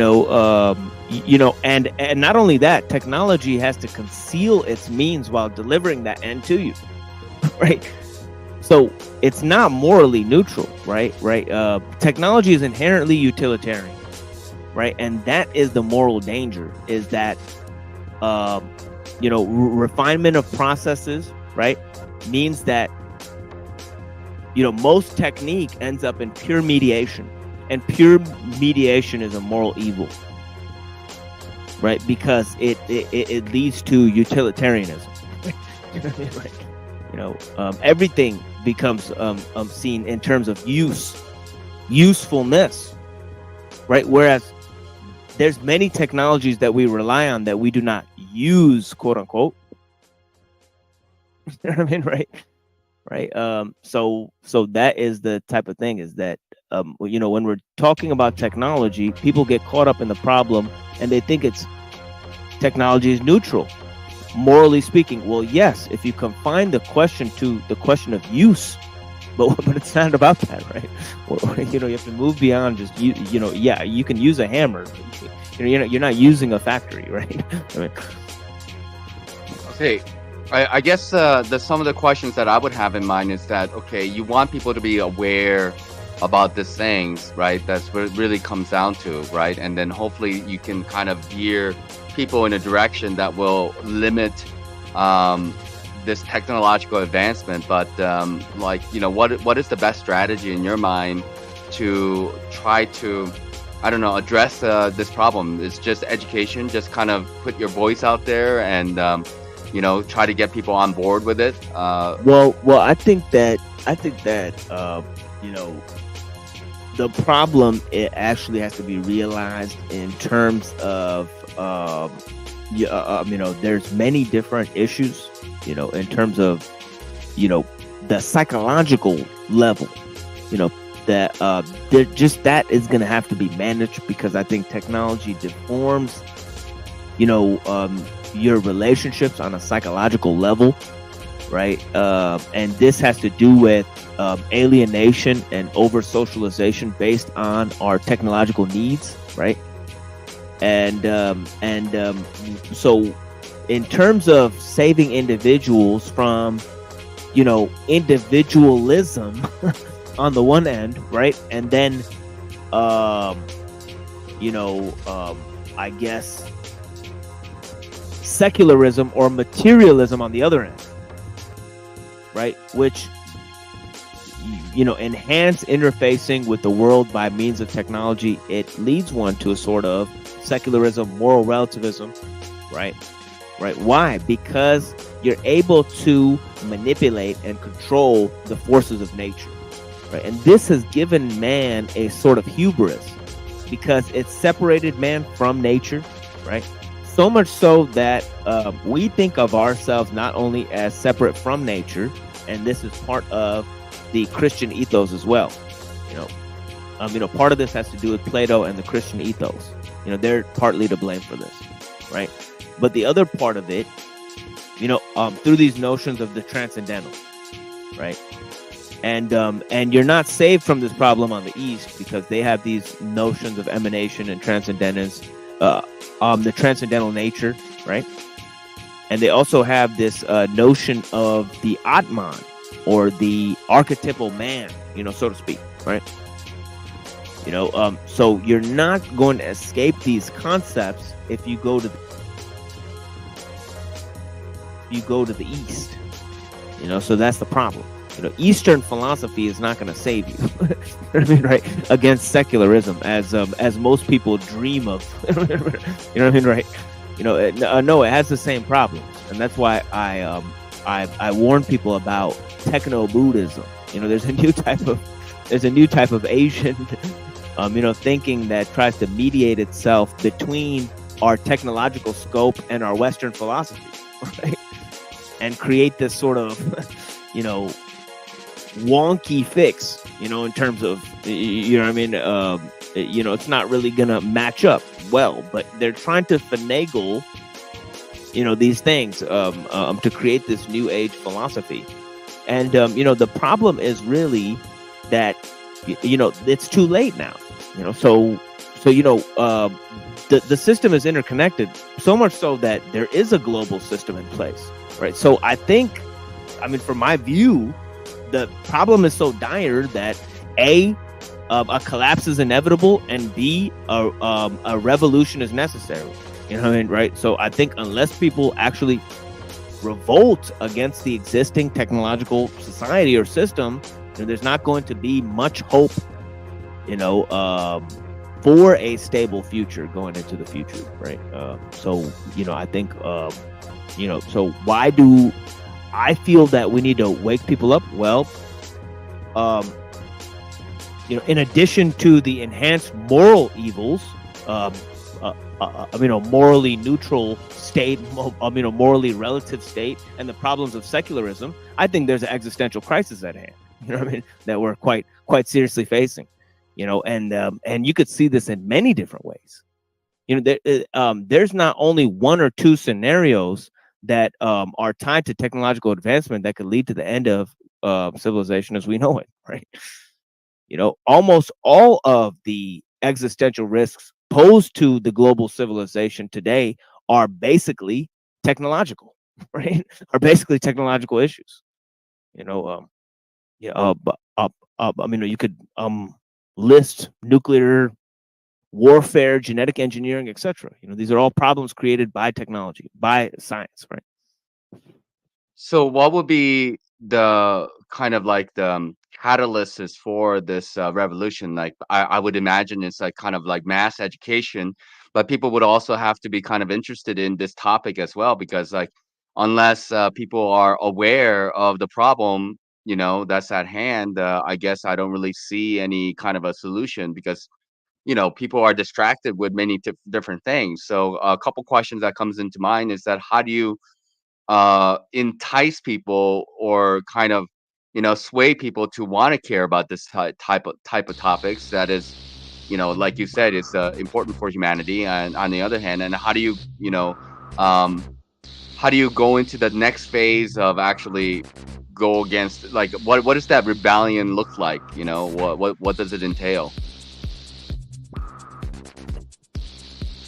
Well, as I said earlier, I think the solutions are going to have to be multifaceted in terms of we need to uproot the whole philosophical or ideological basis for the present civilization at hand. You know, so I think that there's no way to go all the way back. I think there's too many common problems in how people understand nature. You know, for example, you know, people think that we're separate from nature. They compare nature to machines. You know, they say nature is a simulation. So people have gotten to that level where we're in a increased level of anthropomorphizing ourselves, anthropocentrism.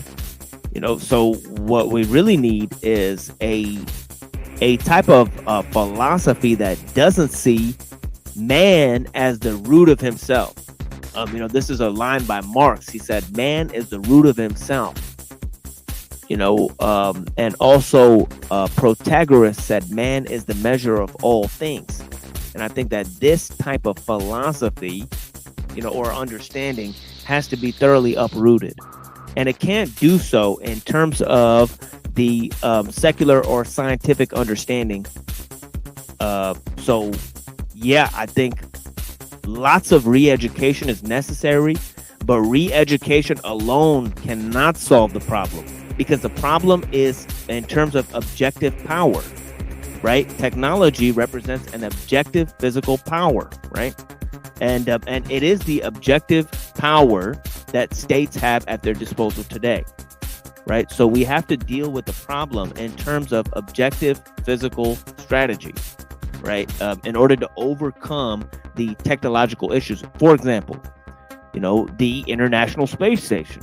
As long as that's in the sky, it's an international spy station, right? So people need to start thinking about these things, right? About the bigger issues as well, right? To try to understand the you know, the global positioning system with the satellites, you know, how they're tracking people, you know, and deal with some of these bigger you know, infrastructural changes, try to manage these bigger changes.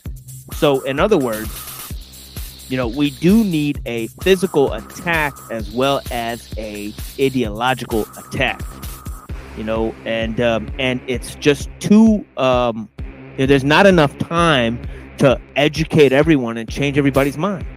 No, a key number of people are just going to have to get it and then move on with what they have to do in order to, you know, try to pose some type of resistance against the present system. And that's not going to be against the people who run the political society, right? It's going to be against the economic and technological basis for the civilization. So it's at first time ever, it's not a revolution against people. For the first time ever in history, man is able to plan a revolution against the systems, you know what I mean, right? That inhabit, you know, the present political mode of civilization, and not the people who run those systems, right? So you know, you don't have to dismantle any, you know, no people need be harmed in this process. In other words, you know, if people get together and simply decide, right, to not use the technology, right, and then dismantle the technology, and then break anyone's arms and legs who want to produce such machines, right?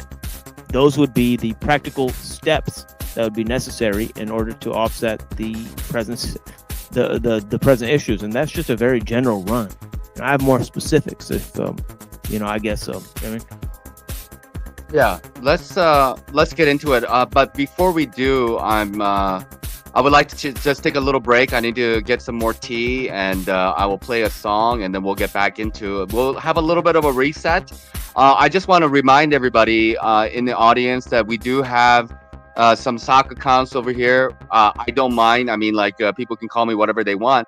And the trolls out there, I just want to say to you, you're more than welcome to share your perspective or your opinions. But the thing that I would like is that don't be a coward and show that you actually have a channel. So if you have a channel and then you put some videos there and then you put your face out there, I'm more than welcome. I'm more than happy to have you say whatever you want, because then everybody can see you for who you are. But if you share your opinions under a sock account, it just kind of really shows you for who you are. So just kind of want to throw that out there. But I will take a 7-minute break. We'll play a song, and we're going to come right back with TML, and we're going to talk more about the potential revolution that we're going to be brewing over here on this side of the internet, and then we'll see where it goes. Okay, so stay with us, everybody.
All right, everybody. We are back with TML, and we're talking about technology and a need for a revolution of some kind. So I appreciate everybody being here. Let's continue with this conversation in regards to how TML imagines this revolution to occur. If you're back with us, TML, please continue with your thoughts. Oh yeah. Well, in terms of a I guess a revolution, if you want to call it that, I guess it's really what it is. A revolution means a overthrow of the current system of power that's in place. And we agreed that the objective form of power in our age is basically technological. The basis of it is technological, right? So in order to have a shift in the power and what the power demands in our age, we need a shift in the technological pressures of our age, right? The overthrow of the current system would require a shift in the technological power dynamics employed, right? And since there is no, realistic means in which a global, interconnected technological system, could be quote unquote overthrown, by any conventional political means, right? One would have to have a sizable member of the global, I guess, civilization that we have now realize, the need for a scale back in terms of technology, right? halting in terms of technological innovation and progress, right? Until we develop certain precautionary principles in order to gain control over our present stage of technology, right? And that would basically have to employ a a attack to attack not against the political structures or the political systems of the world, right? So this would not be a political revolution. It would instead be a revolution against the economic and technological basis for the present civilization. So this is why both virtual and physical means have to be employed, you see. So, how do you imagine the power structures of our current reality to be?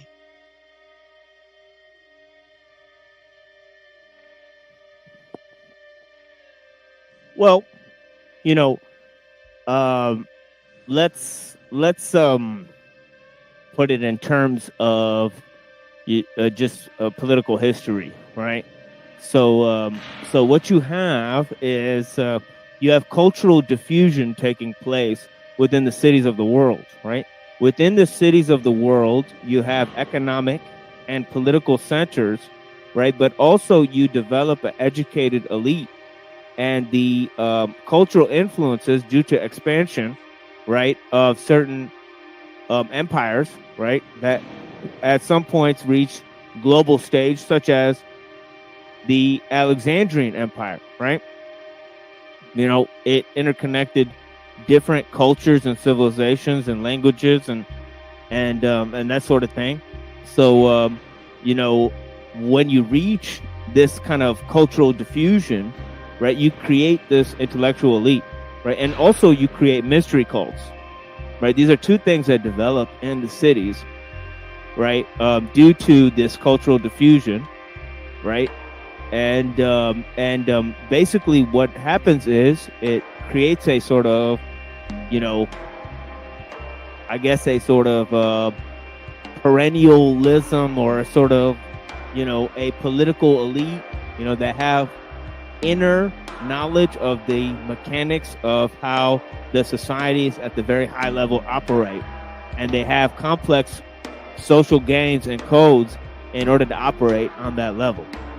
Right. So this basically is a way of siphoning off the majority of the population, right? Basically creating lesser gods for the poor people, right? And this has basically happened in a global form. You know what I mean? So, this has happened on a global level, right? So there's a technological elite that functions on a global level, and they have created lesser gods for the average person of the world, right? Who isn't aware of the technological means that are being employed by the rule of experts, right? The type of technological demands that our civilization requires has, the rule of experts, and those increased specialized means, they naturally prevent mutual discussion. Right. These groups only function in a multidisciplinary capacity on only the highest level, right?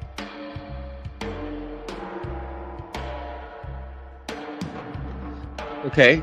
So I'm not entirely sure if that answered the question for me on my side. So I think you need to elaborate a little bit, at least for myself. When I ask you, like, how you imagine the power structure to be, do you believe there are secret societies? Do you believe that it is possible that is that as it is presented to us in political terms, that there's United States and a president is at top? Because I think the reason why I'm asking this question is that if we understand how the power structure is operating, I'll make it a little simpler. Go ahead. I'll just kind of summarize what I said, and then you can tell me what you think about it. All right, go for it. Okay. Yeah. So basically, the cities are the hub of two things, right? They're the hub of international markets, right? And B, technological innovation, right? And C, cultural diffusion, right? This has become an enhanced form over time as to create a global technological elite, right? So that's what I think is, the power structures of the world, right? Anyways, go ahead. Okay, so so you do believe in the elites, and what do you think they are? They're just kind of like some kind of a bloodline, and how do they Well, operate? it's a combination of, in my opinion, both technological, right? Supremacy, that basically comes from, a knowledge of complex social games. So they have certain, mystery cults that basically operate within the cities, right? So cities, because of their enhanced form of cultural diffusion, you saw this at the time of Plato, right? Plato was part of the educated class in Athens, right? So he went abroad and he, studied with people and put teachings in the mouth of Socrates from people like, that basically, if people in Athens connected Socrates with these people, he would fall in ill repute, right? People like Timaeus, right? People like Xenophon, who was a Spartan, complained that Plato was kind of playing fast and loose with this perennialism, this kind of syncretism, a form of highfalutin intellectual syncretism that's combined with the religious thing, and that's basically what the occult is, right? Right. In the West, the occult has always had some aspect of Platonism. What But does it mean, Platonism? It's like, so the occult has some kind of association with Platonism, like Yeah, Plato. with Plato, exactly. Okay, but can you explain a little bit more how that is, or like why that is? Oh yeah, of course I can. Yeah, of course I can. Yeah. Yeah. So basically, Plato was part of the elite class.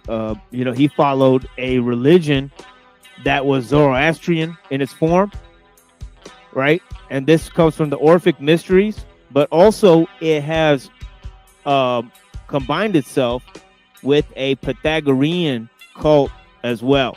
So basically, it believed in a sort of scientific understanding, right, of the world. And this is actually where science comes from in our modern age, right, is from these concepts. And basically what Plato came up with that was rejected by these people like Parmenides, right, was emanation, right, the theory of emanation, right? And this deals with the fact that these transcendental forms basically emanate, that God creates reality through emanations, right? So these super essential forms, these emanations, are basically concepts within the Western occult, right? You could see them in the Kabbalah represented as those different stages on the tree of Sephiroth, right? Okay, let me back up a little bit, because when you say God creates through emanations, can you elaborate a little bit more on what that means? Well, it's a kind of a way of saying that God creates through secondary principles, which are basically nature's laws, right? So, there was this concept called nature's laws, and people who imagined that God created the universe ex nihilo, right, created through these, wouldn't have to create through these laws, right? But basically, Platonists had devised a system where the world was eternal. Okay, so the world always existed alongside God. And what really, they believe that God is limited. See, deists don't believe that God is all powerful, right? So what they believe is that God is limited. Well, see, Maimonides, not to say that Maimonides was a deist, right? But he combined lots of Neoplatonic concepts, right? And this is because he was studying in Spain. Okay, so in the 11th century, they combined these concepts within Islam, within Judaism, and within Christianity.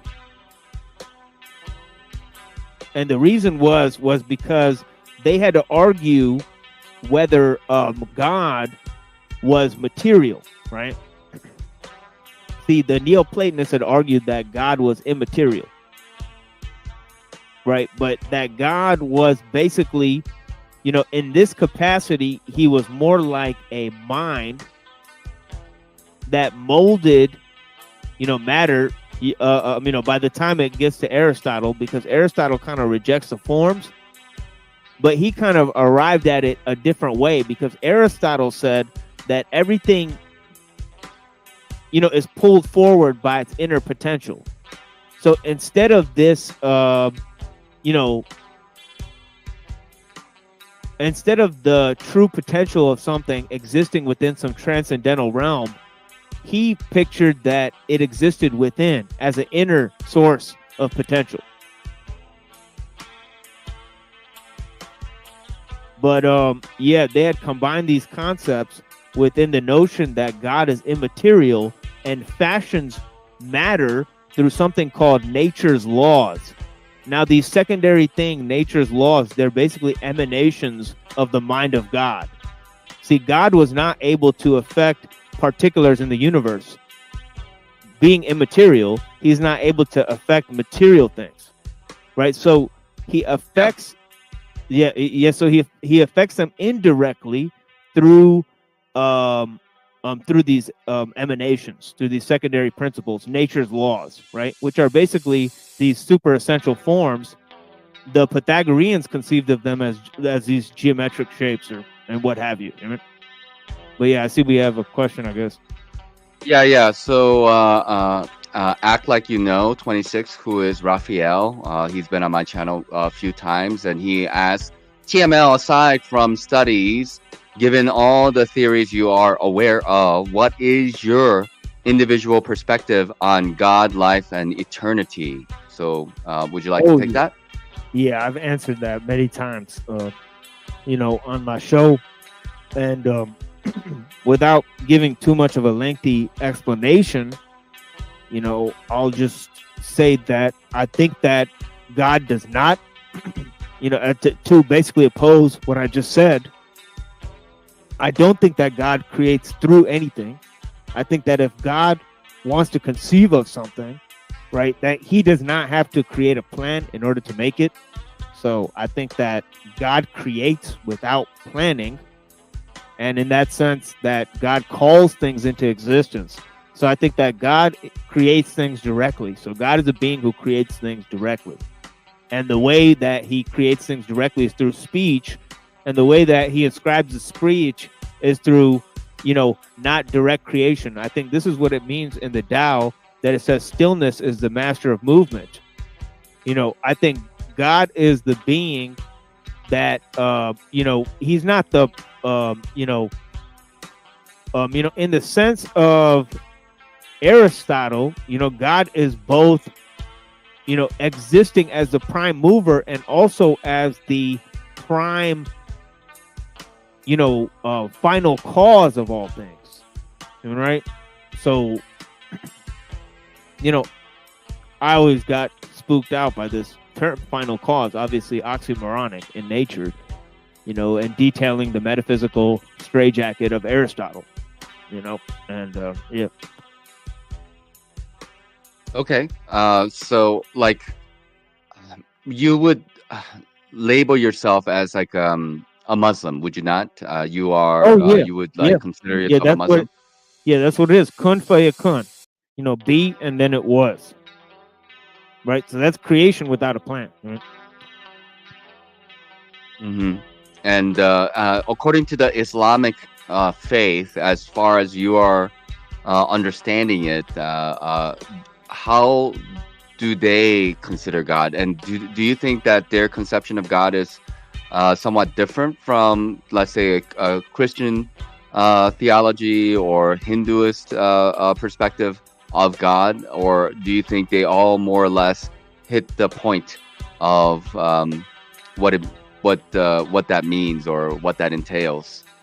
I know this is a kind of a difficult question. I'm not trying to put you in a box, but I guess just for the sake of clarity, and I do want to kind of go back to this conversation of the elites and the machines, though, too. But this question came up, so let's try to address it, and then we can move away from it.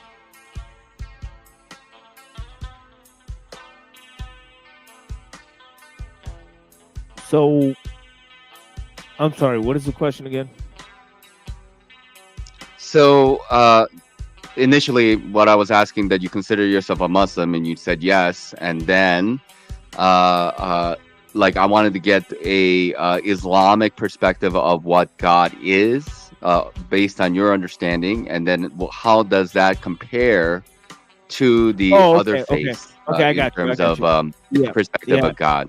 Yeah, I got your back. Yeah, yeah. The thing, because of the general nature of the question, I think that basically, the God of Islam is radically different from the other religions, but I think the concept of God altogether is not so different among religions.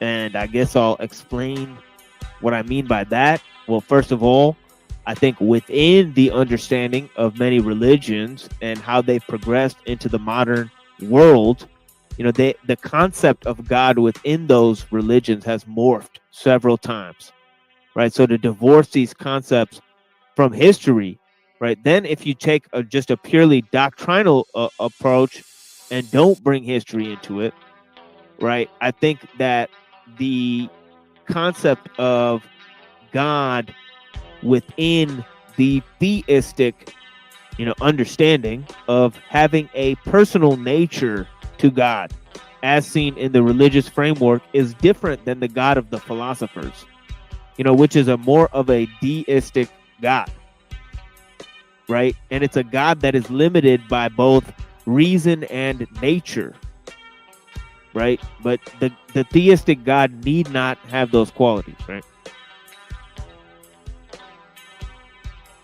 Yeah.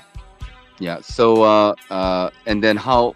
So like basically, what I'm understanding is that they more or less are similar, right? And then but I guess like you can't really put limitations on God, is what I'm understanding. Correct? Yeah, like I don't think that any Muslim would believe what a Hindu says about God, or what a Christian says about God, or what a Buddhist.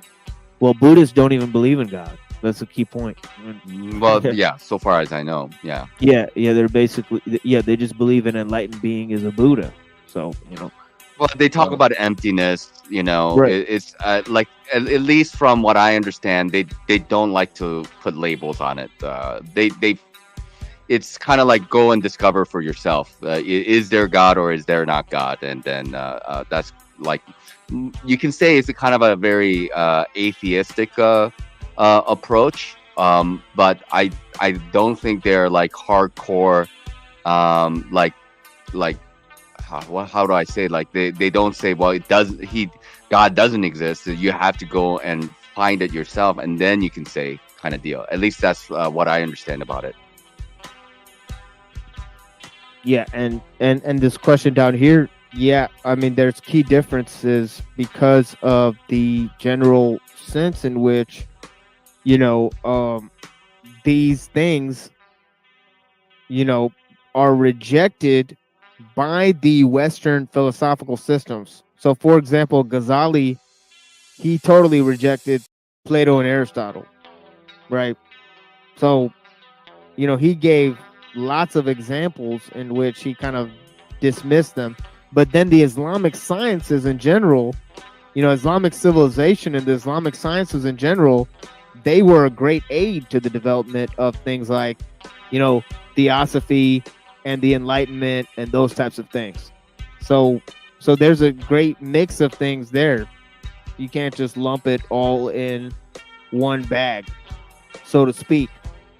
But in terms of Islam, because of those things, especially theosophy, you know, yeah, I mean, yeah, theosophy is kind of more based on the Kabbalah and Gnosticism and you know, Mahayana Buddhism and also Tibetan styles of Buddhism and all that type of stuff. So it's got a lot of things mixed in there that I think generally they don't really fall within the purview of Islam, you know, and also the Neoplatonic element from the Kabbalah, you know. I mean, you know, I think Neoplatonism in the 11th century was kind of rejected by Muslims, you know. What do you know about theosophy? Like, where does it originate from, and what are their underlying beliefs, and why do you think Islamic faith rejects theosophy? Is there any agenda behind theosophy, in your opinion? Well, theosophy is just a breakaway sect from Freemasonry. You know, it comes from Helena Blavatsky, and she basically conceived of it as a global sort of Luciferian movement. And, you know, she kind of went to Idar, India, and started a Theosophical Society. And some of the acts of their forerunners are extremely questionable.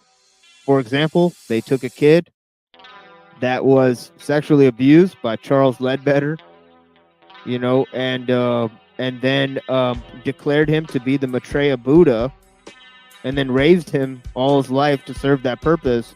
And then he kind of told them to fuck off when he grew up. You know what I mean? So they really dropped the ball. And also there's the involvement in the Fabian Society, you know, of some of the leading members. You know, Bailey and Besant and, you know, the successors of Blavatsky. They were involved in all sorts of Marxist organizations.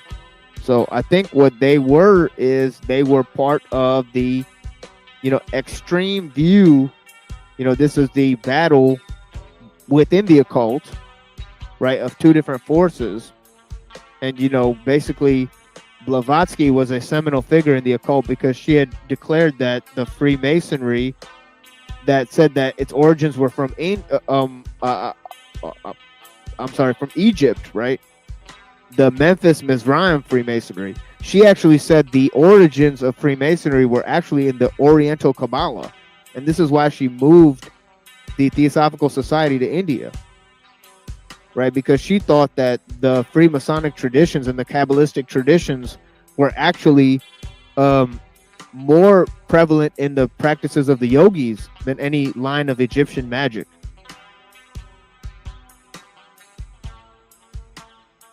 Yeah, and I think what's kind of interesting about their organization is that they used to have this publishing company called the Lucifer Press, and then it became Lucius Trust.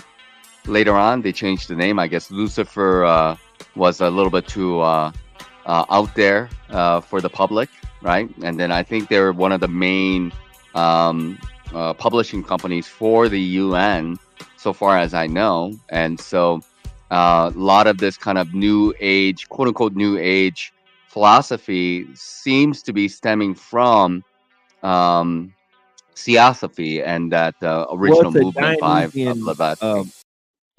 It's a Dionysian kind of reaction coming from Nietzsche And also a seminal member of the group is Rudolf Steiner, who was there at Nietzsche's deathbed, right? And Nietzsche had, Nietzsche had turned against the neo-paganism of his age, because he had wrote, Nietzsche contra Wagner, and Wagner was this great hero of neo-paganism, right? Where, he wrote this piece called Parsifal and other works, right? But, Nietzsche kind of rejected all of this shit and went into a reaction against the occultism of his time. And he thought, what we really need is a kind of a new sort of occult. And so Steiner, he was conceiving of all these movements. He conceived of a movement called anthroposophy. Right. And he wrote a work. Yep. Yeah. Yeah, and he was invited originally to the theosophy, and then I think he veered off into that anthroposophy, right?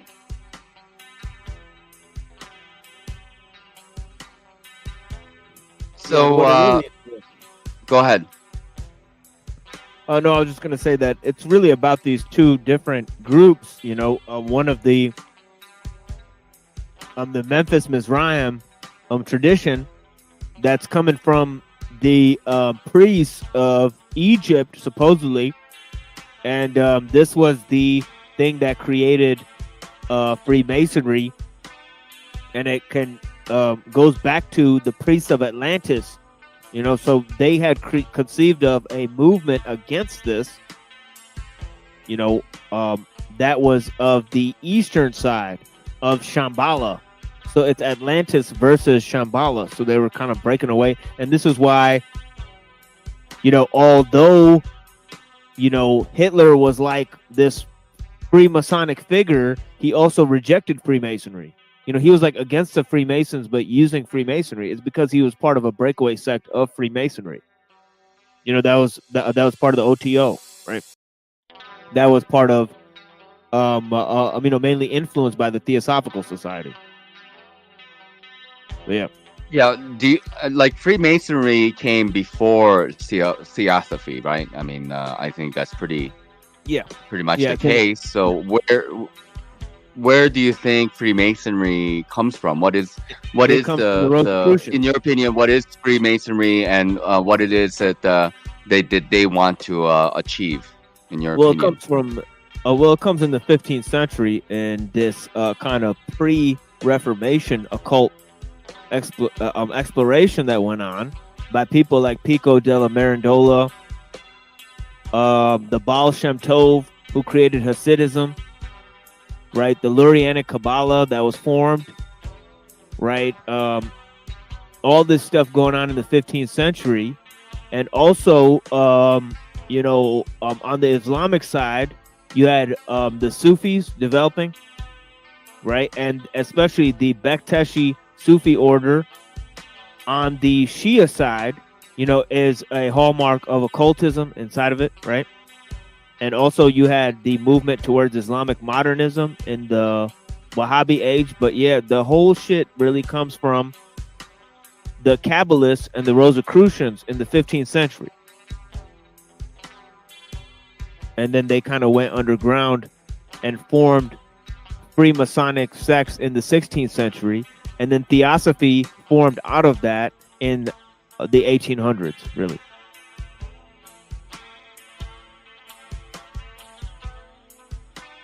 And what is the purpose of this organization, in your opinion? Well, just generally speaking, it's to preserve the actual knowledge of the philosophical and religious texts, and also to combine them into a system called the Prisca Theologica, right, or the perennial philosophy. So if you see back to Gnosticism, there was all these syncretistic movements, and you could see that in the Nag Hammadi Gnostic library. And what else do you see?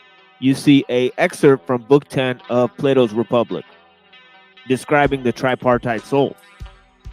Right? Well, this notion of the hierarchy of being within the man right? Or the different parts of the soul, right? The anatomy of the soul, if you will, right? Based on the hierarchy of being, right? Were extrapolations of both Neoplatonism and the Orphic Pythagorean system.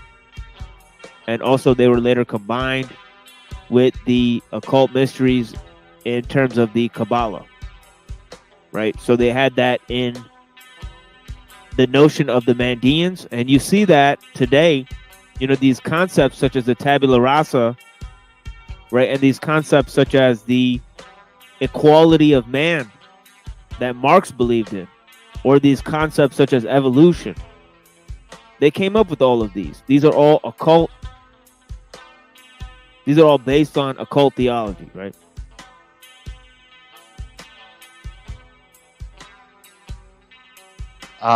Yeah.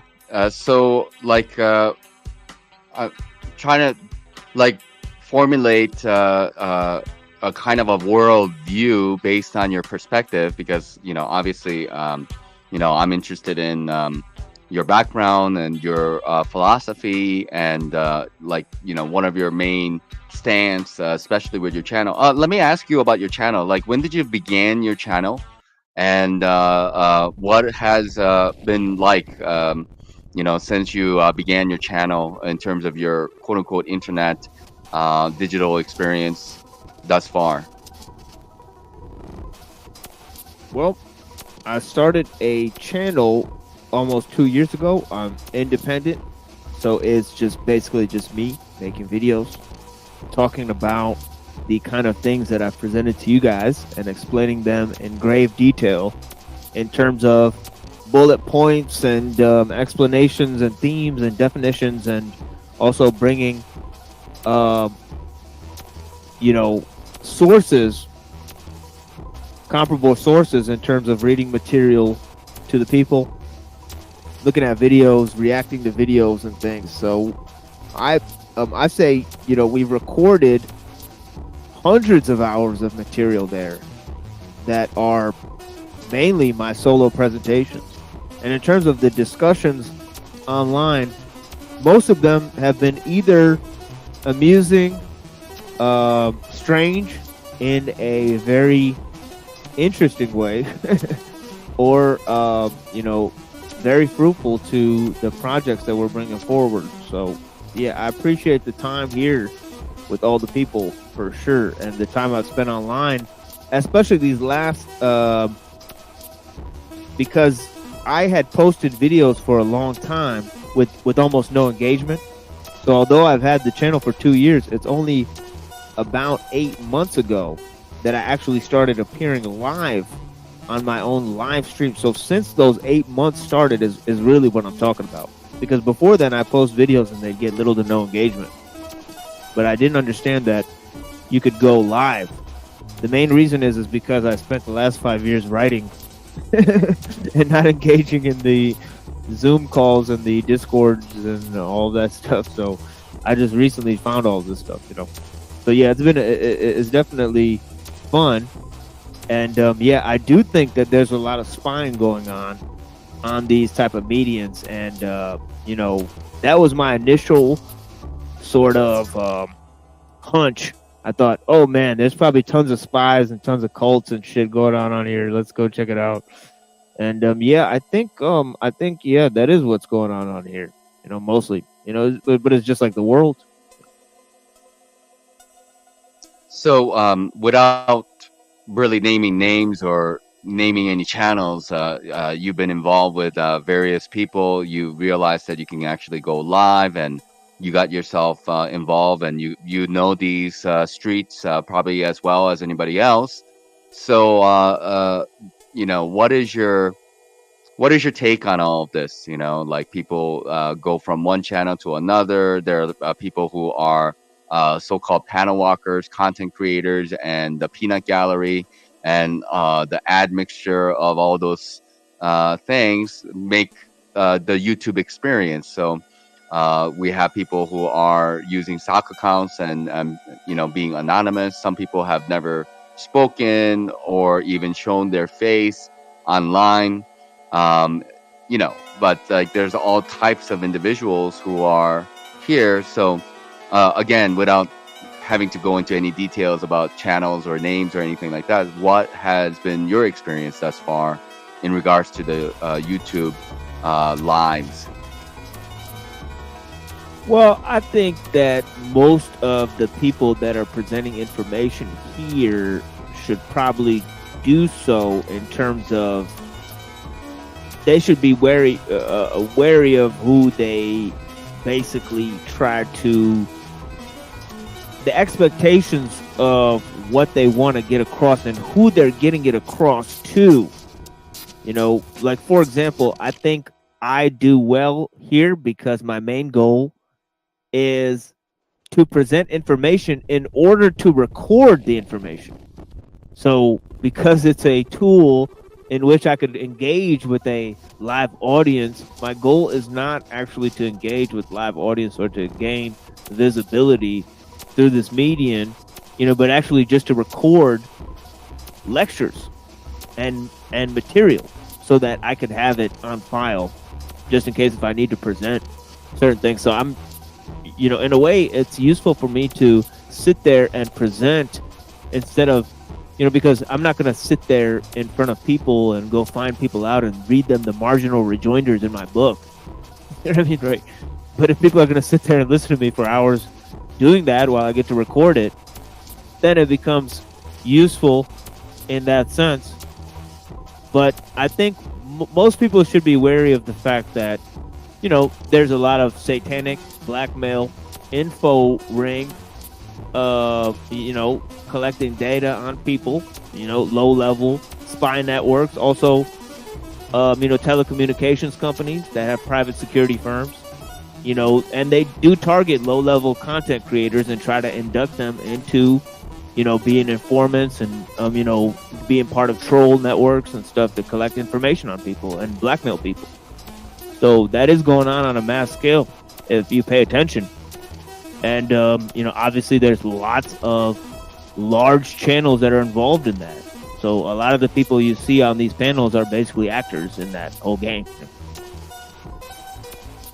Ultimately, you would say that is because they want to quote unquote control or channel the information that the audience is getting. Like, is that why that is happening, in your opinion?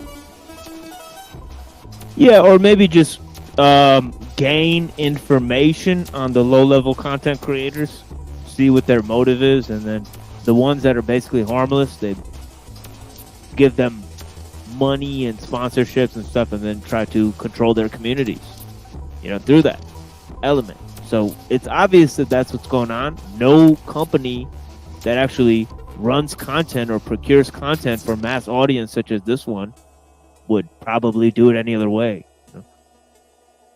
But the fact that on the lower level it's happening through, you know, possibly certain blackmail operations, certain induction into certain gangs and groups and you know, troll gangs online and different communities like that. And yeah, you know.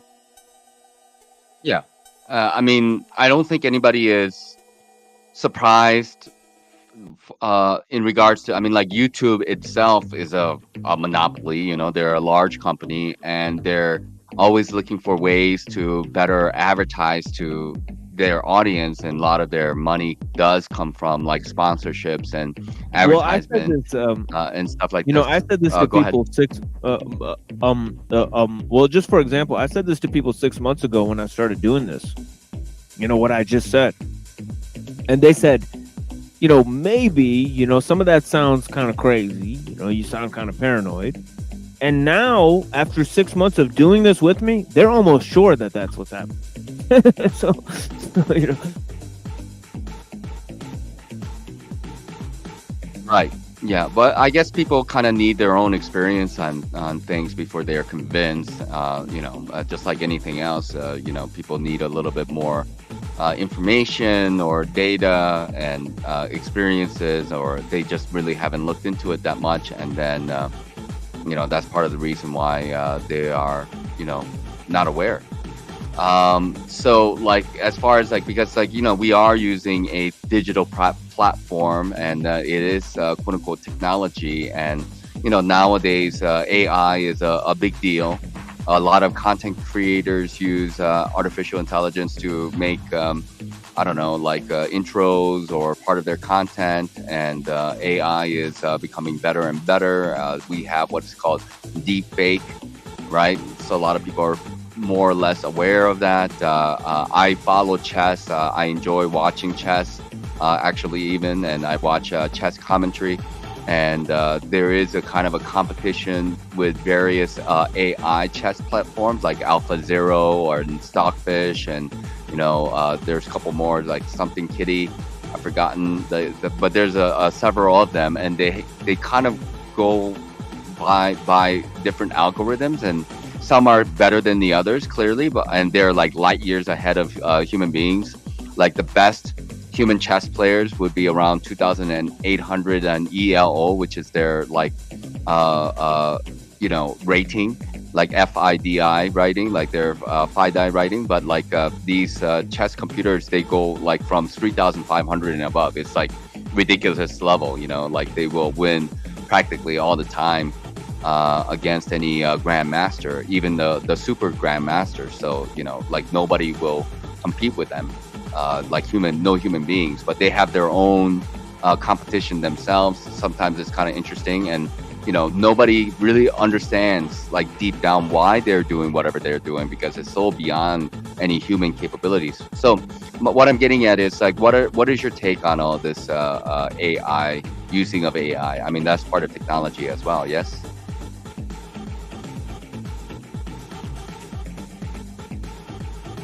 Well, as you could, you know, possibly imagine, I'm quite weary of the use of those types of things, but I think it's goes into just the essential problem with all of this, you know, is that people have such you know, unreal expectations of what something like that could achieve, but yet they proceed with the development, you know. So that kind of underlies the basic problem right there, is that most people don't even know what they're actually developing, right, in terms of the goal of creating self-replicating machines, and then the implications of creating self-replicating or autonomous machines, right? And does that mean that we've created a, you know, in terms of, you know, one of the developers of these things like Ben Goetzel and Marvin Minsky and these type of guys, they openly state that, you know, what they're going to be developing would be, compared to humans, right, would be like animals to humans, but what's going to come out of us is going to be like a god. So why would anybody allow the hubris of such people who have this sort of pseudo eschatology of progress in mind, even so that they seek to usurp humanity? You know, that why would people promote these ideas? You know, just the question of why people promote such ideas, you know, is obvious. You know, it's obvious that people are already fucked. You know what I mean? I mean, so like you mentioned this before about like it's almost like too late for people to wake up, and you know, it's already going in a direction that is pretty pretty blatant, I guess. Like you can't stop it. Like the Pandora's box is open, and like you can't put the demons back in there. Well, that So, was like, well, this well, I was question saying that that in terms of that whole process of thinking, well, you know, the question has been answered. You know, it begs the question, then what choice do we have, right? You know, so if that's the line of thinking, then we've already created something that we can't control. We can only at best manage, as I said earlier. Yeah, yeah. So, so what else do you want to kind of get into? Because we covered a lot of stuff, and we talked about technology, and like I think, like at least to me, like let me just kind of throw my own personal experience of things. Because I was adopted and had a Western education, and I'm kind of grateful that my parents didn't indoctrinate me into a religious program when I was growing up, because my parents are still agnostic in terms of their and my father was Unitarian church educated, I guess, and my grandfather was also a part of a Unitarian church. But I would say my father was, my dad was a professor. He taught economics. He went to Yale. My grandfather, he went to Yale. And, most everybody who know me are aware of that. And a lot of people say, oh, skull and bones kind of deal. I asked my father about this, and, he doesn't know anything about this fraternity stuff. I would consider my family quite normie, with a capital N, but very liberal at the same time, with very little religious background, and they didn't really care for it so much. So I was raised up in that kind of an environment. But growing up in America and having had, like, the Western culture, Western cultural experience where there was a lot of so-called Islamophobia. I think, in my personal opinion, and trying to be as objective as possible, that Islamophobia was a very real thing, and it came through in movies. It came in the form of the September event, 9/11, of course. I was like in my early 20s when I experienced that, and I saw what that was, especially in my university, where it was like, medium-sized university, 8,000 students, and we had a few individuals from the Middle East, Saudi Arabia in particular, this guy, and I was a part of the international group there. We had about 200 so students from different parts of the world who had a little community, you can say, and there was definitely a lot of hatred towards this guy from Saudi Arabia during that time, and he, he had to be protected with some of us, and just we had to be kind of a cushion in a way. Like when we went out to bars and hung out together, we just had to let everybody know that he was a cool guy. Anyways, my point being that it seems like a real propaganda that was kind of placed on the public. So would you agree with that sentiment, that there is a such thing as Islamophobia?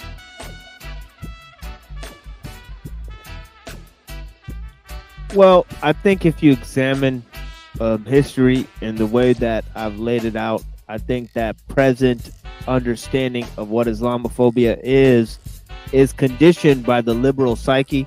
So it's a product of liberalism, the whole definition and the terminology, but I think that, in terms of, they're trying to combine two different understandings in leftism, and that is this sort of anti-colonialism with the anti-capitalism, and this is two different sides that they haven't been able to kind of understand. But yeah, it's a newfangled liberal term. I don't really buy into it, right? I think that what's naturally opposed in terms of Islamic thinking, or in terms of the understanding of what is going on in the world, is that there's Western industrialized, rich, educated, democratic societies in the world, right? And those are also part of a Judeo-Christian and also a technological and secular elite, right? So it's this two-pronged thing that, that the Judeo-Christian, quote unquote, right, is synonymous with the quote unquote Western, and that is part of the issue. And part of the issue is defined by this problem, is that the Jews are white.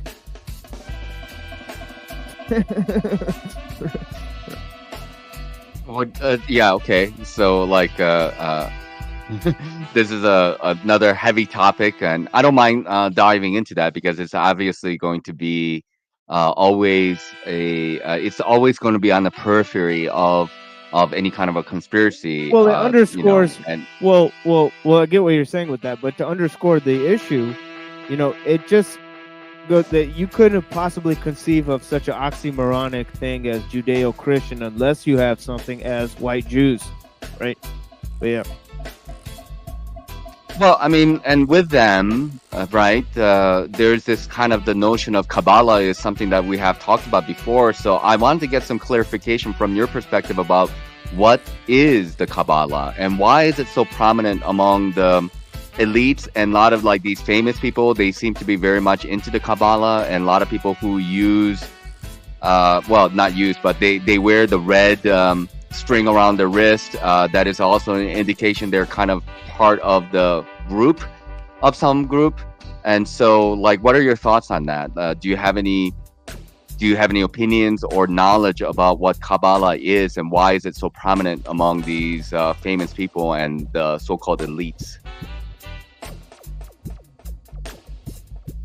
Well, the Kabbalah is a work that's derived from 11th to 14th century Jewish thought that combines notions seen in the Talmud, into a complex sort of cosmology in which they explain a revelation that they claim was given to Abraham that represents or exemplifies the oral tradition. So it was a kind of thing that was developed because, basically in the 5th and 7th century, you have the development of the Talmud. And then through that, you have this addition of the Mishnah Torah and the Haggadah scriptures, right, that were composed in the 1st century, right, that were basically part of this whole process, right, and so you have the laws, right, you have the Haggadah and the Halakha, right, these are laws and traditions, and so all of this stuff is kind of synthesized into a spiritual cosmology using lots of metaphors and themes in the Kabbalah and in the Zohar, which comprises the Jewish mystical teachings, and some of it is combined with, all sorts of ideas. Like it's combined with sort of neo-pagan ideas because there's different aspects, if you will, of the divine understanding. There's different also, there's also different things going on in terms of the Neoplatonic sort of elements there. So there's all these different concepts in which the soul ascends through this hierarchy of being that Maimonides basically transcribed, using these concepts such as the transmigration of the soul and the hierarchy of being. The transmigration of the soul is seen in Plato.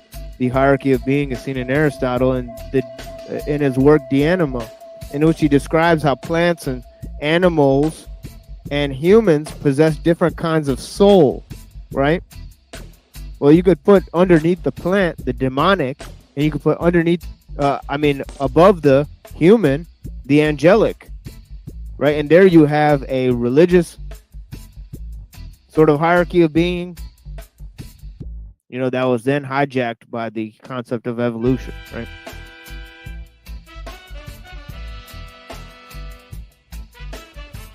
Okay, so why do you think it is so prominent within the famous people who are very much interested into the Kabbalah? And have you looked into any, like, do you believe in magic? Do you believe that magic or with a K exists, and does that have a lot to do with Kabbalah?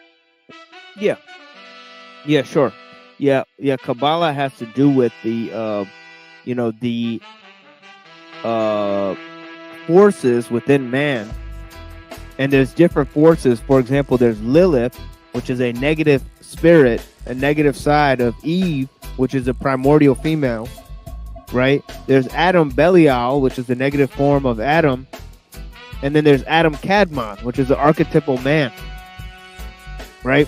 And there's also two different concepts of the Messiah, right? So there's a savior, right?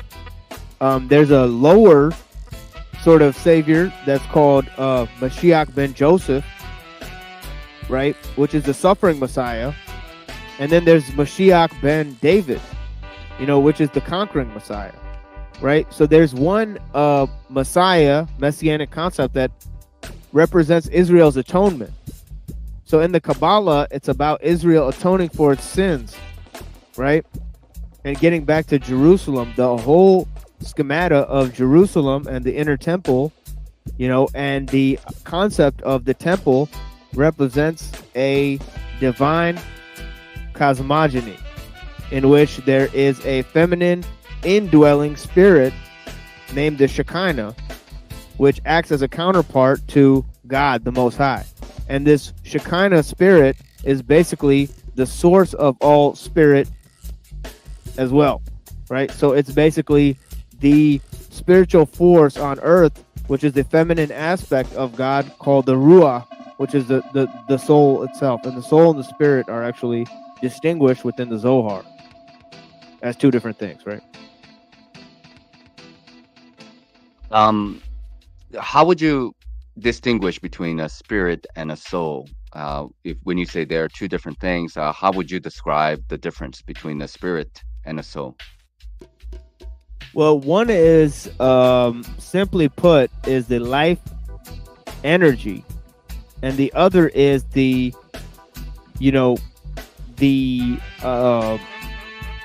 I guess what you would call the personality, right? Okay. So soul is kind of just energy, and then the spirit is the personality, or the vice versa? Vice versa, I would say, as it's described within the Zohar. And I could get the passage out here, and read it for everybody if so demands, because I have a copy here. I mean, if you'd like to. I think people would like to hear the distinction between a spirit and a soul, and why. Oh yeah, because this stuff comes from this stuff comes from the Zohar. Let me open this up for you guys and show you guys what it is. If I could find it here, and it'll take me just a minute to find this. But yeah, take your time. There's no hurry. How are you doing for time, TML? Are you okay? Yeah, it's up to you. Yeah. I'm doing good. I just want to make sure that you are doing okay, and that you don't have any other obligations at the moment, and we don't need to rush into anything or rush off to anything either. So we do have people listening in, and while you're looking for that, I'm gonna shout out to some audience here. We have Mama Sue Lee, and then Annapurna, good to see you. Jim from Florida, Look Within, and Caravaggio, good to see you. David, aka Logan Freeman, hello. Scott Stapp, lead vocalist of Creed, nice to see you. Please stop spamming, thank you. And then Pineal, Shadow Band, Syndicate 3, good to see you as well. Dreamelin, I have said hello to you earlier, and Thomas Kurzepa, I believe, and then Michelle, good to see you as well. Let's see, and then Raphael was here earlier, and Lara, not Vera, Zividius, Ves, Konam was here earlier. Of course, my pronunciation is always off, but did you find the passage? Yeah. Okay, awesome. So let's read what that says over there. Yeah, and this is, part of the, the Kabbalistic understanding, right? And it's, this is from the Zohar. It says the soul, quote unquote, nafish, They're distinguished by two different words as well. The soul, nafish, stands in intimate relation to the body, nourishing and upholding it. It is below the first stirring. Having acquired due worth, it becomes the throne for the spirit, the ruah, to rest upon, as it is written. So basically, you have a personality, and once that personality becomes refined, it rests upon a throne, just as God rests upon his throne. And so the spirit is the super essential part of the self that is being prepared by the soul. Right, so the soul is ruah, R-U-A-H, and the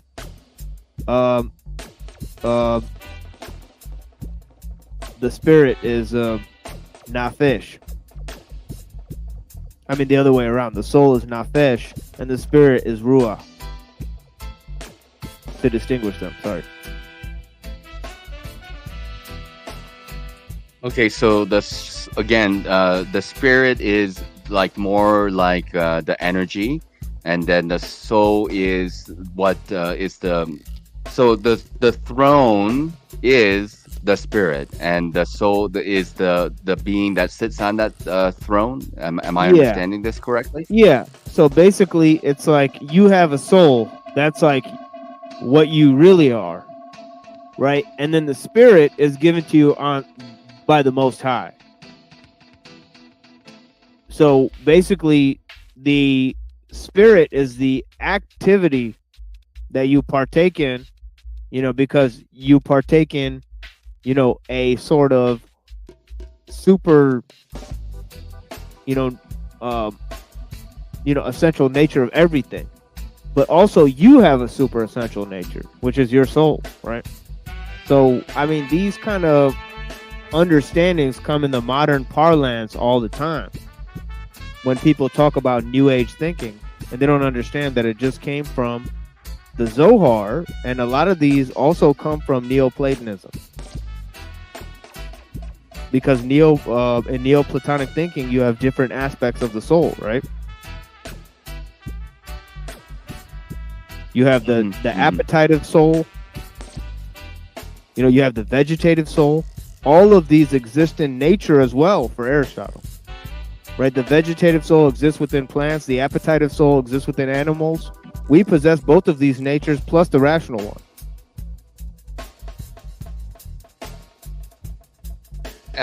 Do you, I mean, like, in the Quran, they talk about the jinns, right? Or the jinns, and then... Oh yeah, that's part of our nature too, in the understanding of the Islamic sense.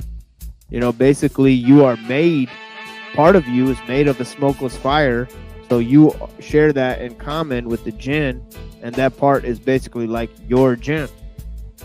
So every human has a jinn.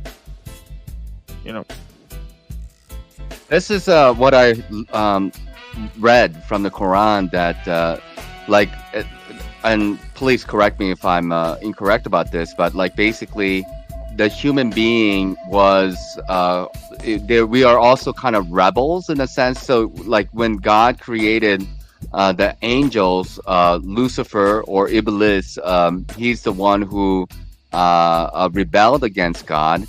So, and he makes a claim because God asked Iblis or Satan to worship human beings like Adam, and then this angel refused. Lucifer or Iblis refused because he believed himself to be above human beings, and then God has basically rejected Iblis, and so Iblis asked God to give him time to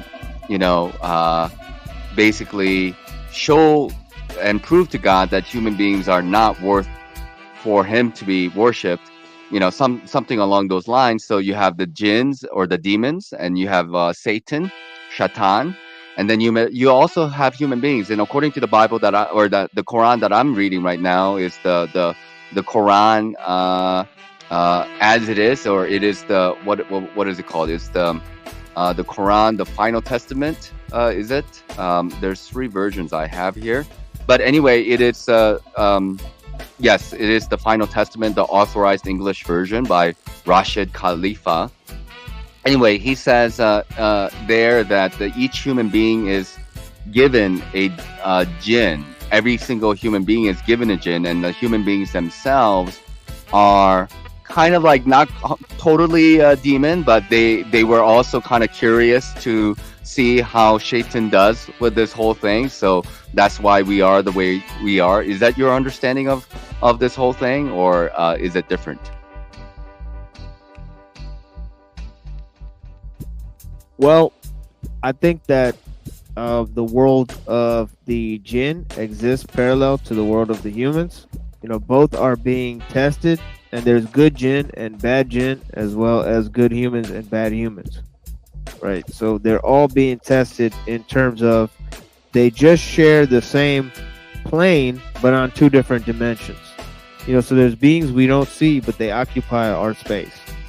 You know, so jinn are just made of a type of energy, smokeless fire. You know, so they're basically, in terms of they are, they exist within a median, which is basically electromagnetic, right?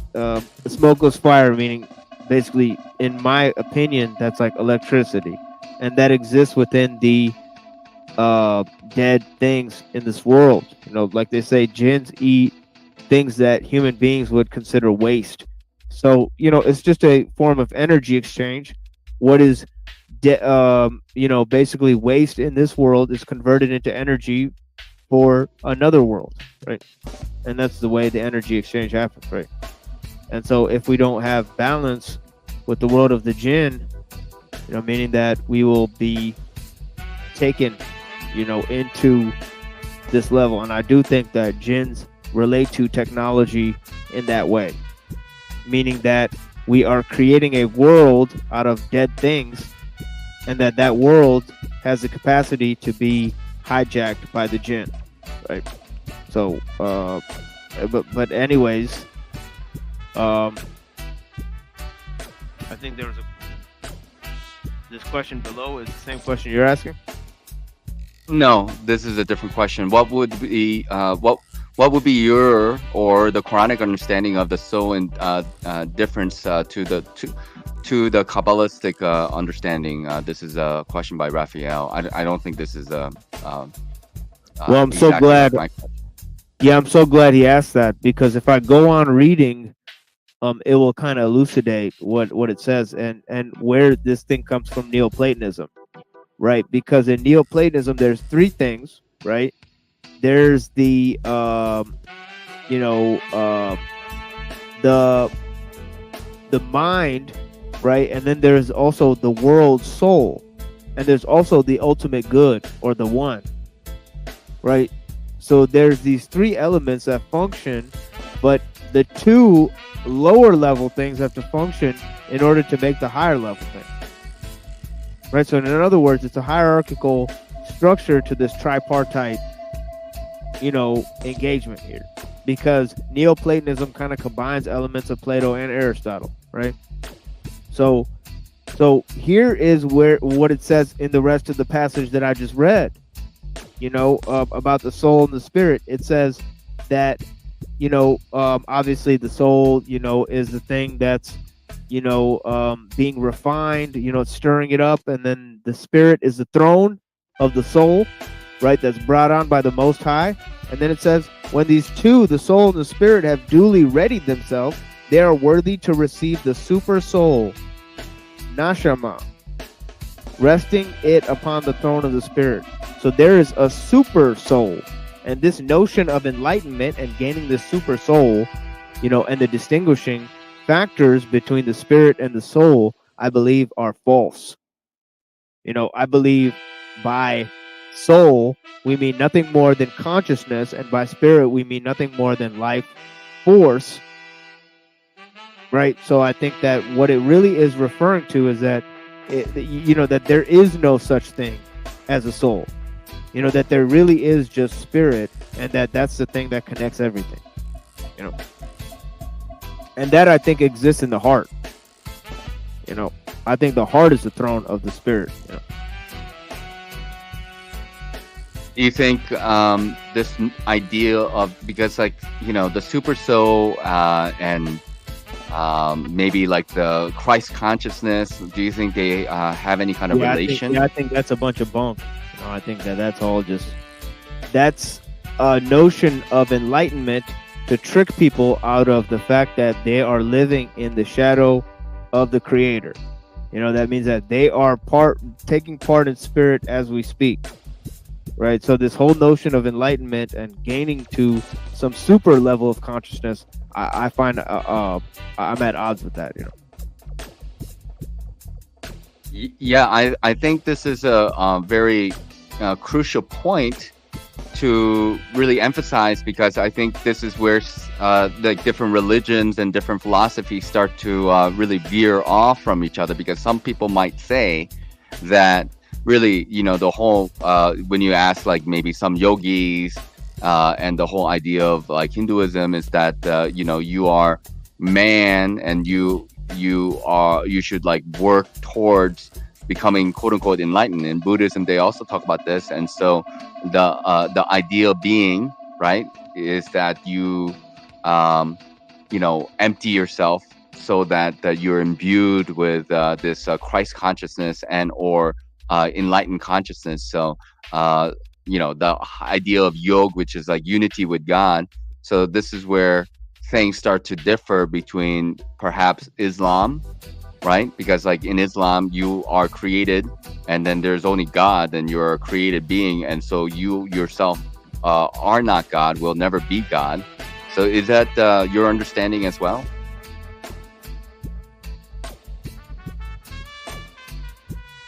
Well, I think yes and no. I think it's you know, to quote Ghazali, he said that it's equally true to say that everything you know of is God, and also that you know nothing of God. He said both statements are equally true. Right? You know, and I would have to agree with that one. You know. Yeah, but you know, this a question about like enlightenment and you know, super consciousness and all this kind of stuff, right? You know, this is a part of, I would say, like kind of a new age movement as well, where, you know, they want to convince you that like if you just you know, meditate hard enough, you'll reach like a samadhi, enlightened state, and a lot of people might equate that as being you know, you have this Christ consciousness, or what is it, the super soul, that is you know, you're going to be a partaking of your experience. So you are basically removing yourself, right, and then you're allowing some other entity to possess you that is beyond who you are. I don't know, like I don't know exactly what it is, but that is maybe a thought in regards to that type of practice. So what are your thoughts on that, or your feelings about this? Well, I think that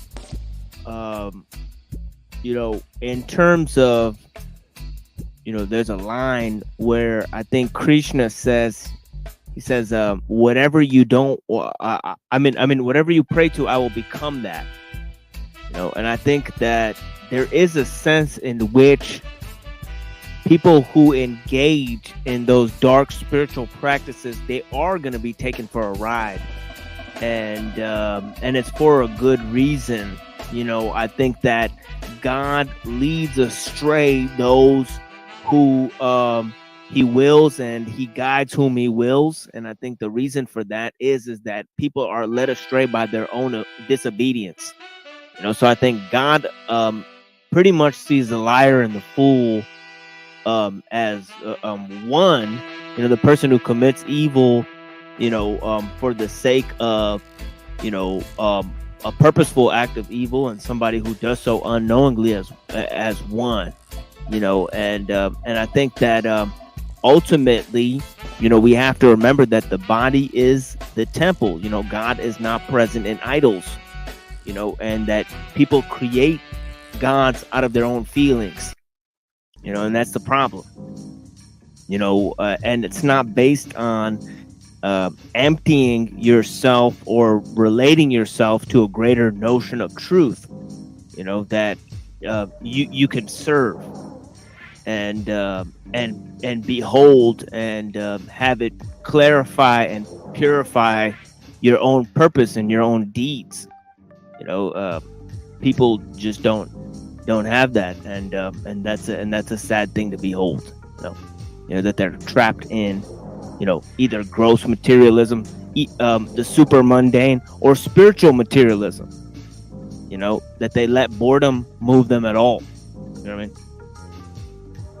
Yeah, so like this idea about God knowing your intentions, it's repeated over and over again in the Quran. You know, God knows your intentions. You know, God knows where your heart is. You know, God is very much. You cannot fool God. I mean, what kind of God are you worshiping to if you think you can fool God, right? And so, I guess what it comes down to is that for the individual, in order for them to, how would I say, like save themselves, they should come to some awareness, some contention about what it is that their intentions are really, because, you know, and then there's that old adage, you know, like road to hell is paved with good intentions, right? You've heard that before, right? So just having good intentions enough based on that that phrase is that is not enough. You know, there has to be some result. Like, you know, in the Bible, they say, well, you know, good trees cannot produce bad fruit, and bad trees cannot produce good fruit. So based on the fruit of the tree, you know, the condition of the tree, right? Well, I think ultimately, you know, one has to understand that, you know, that it's not going to be a way that if you believe in God, that you're actually going to be helping God in any sense. You know, I think that what works for me is that when I come in line with my own purpose that I was created for, things seem to line up with what I was already trying to accomplish. Right? So, you know, in other words, it's the way that serves me. You know, it's not me that's serving some greater understanding of the way. And that's the problem with, you know, any form of spiritual enlightenment, is that, you know, you're bartering with this notion of, you know, trying to reach this goal, whereas, you know, the common understanding of simplicity being a cornerstone of virtue. And you know, I read this great passage in the Tao Te Ching, you know, when I was very young. It said, good people are not aware of their own goodness. Right? And therefore are truly good. Right? You know, and I thought, man, that really hits the nail on the head most times. You know, is that you know, it explains the difference between good and evil. You know, in which, you know, evil people are never really bad, but they're always trying to prove themselves to be good. You know, whereas good people are never really, you know, playing that game. You know, they're just, you know, well, there's almost what I'm hearing is that there's a kind of a non-dualistic approach to things. You know, like you have the Kabbalistic Freemasonry, the black and white checkerboard. So in order for those two to exist, they present the white. I mean, like the devil isn't going to come to you with, like, you know, horns and a pitchfork and, like, you know, this ugly face is like, you know, like rah, like, you know, like just you know, they're not going to be well received. So a demon will be better received if they are a beautiful angelic being, right? And so, like in every corporation, they have like a PR branch, right? Because PR is the public relation aspect. So they want to have a good reputation for their customers. You know, like, hey, we're doing good work.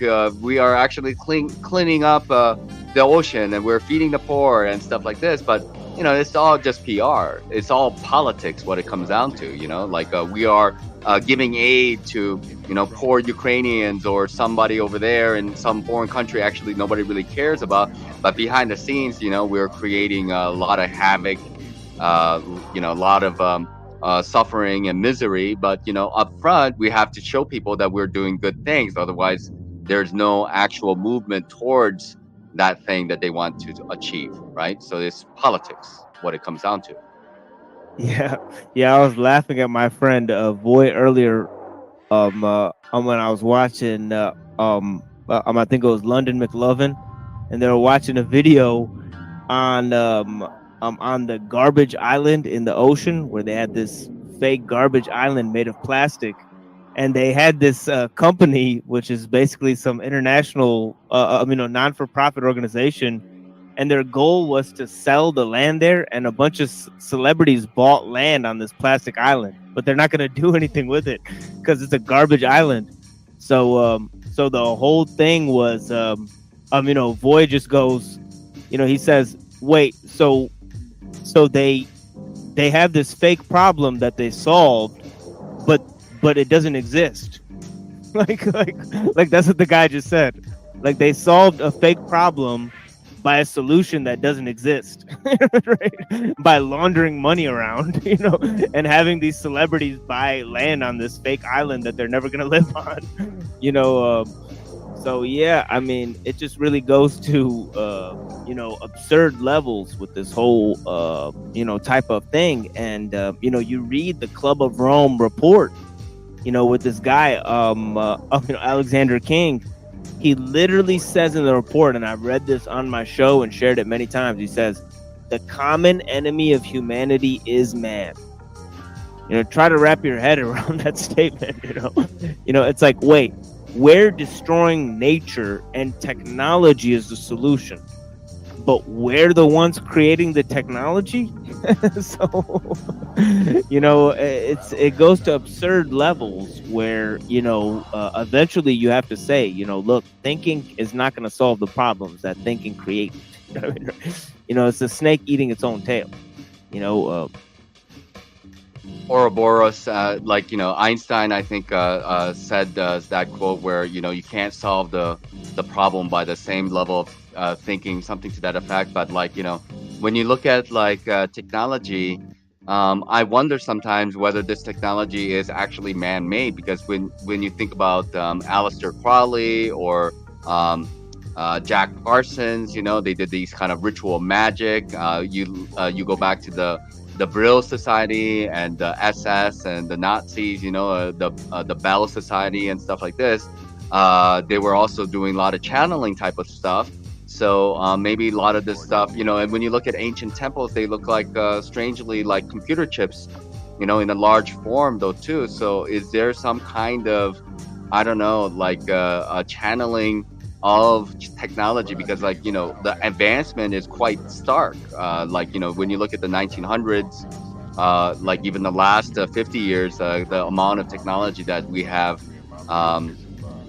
advanced is just staggering. It's mind-blowing, and how much is going is also really beyond anybody's comprehension.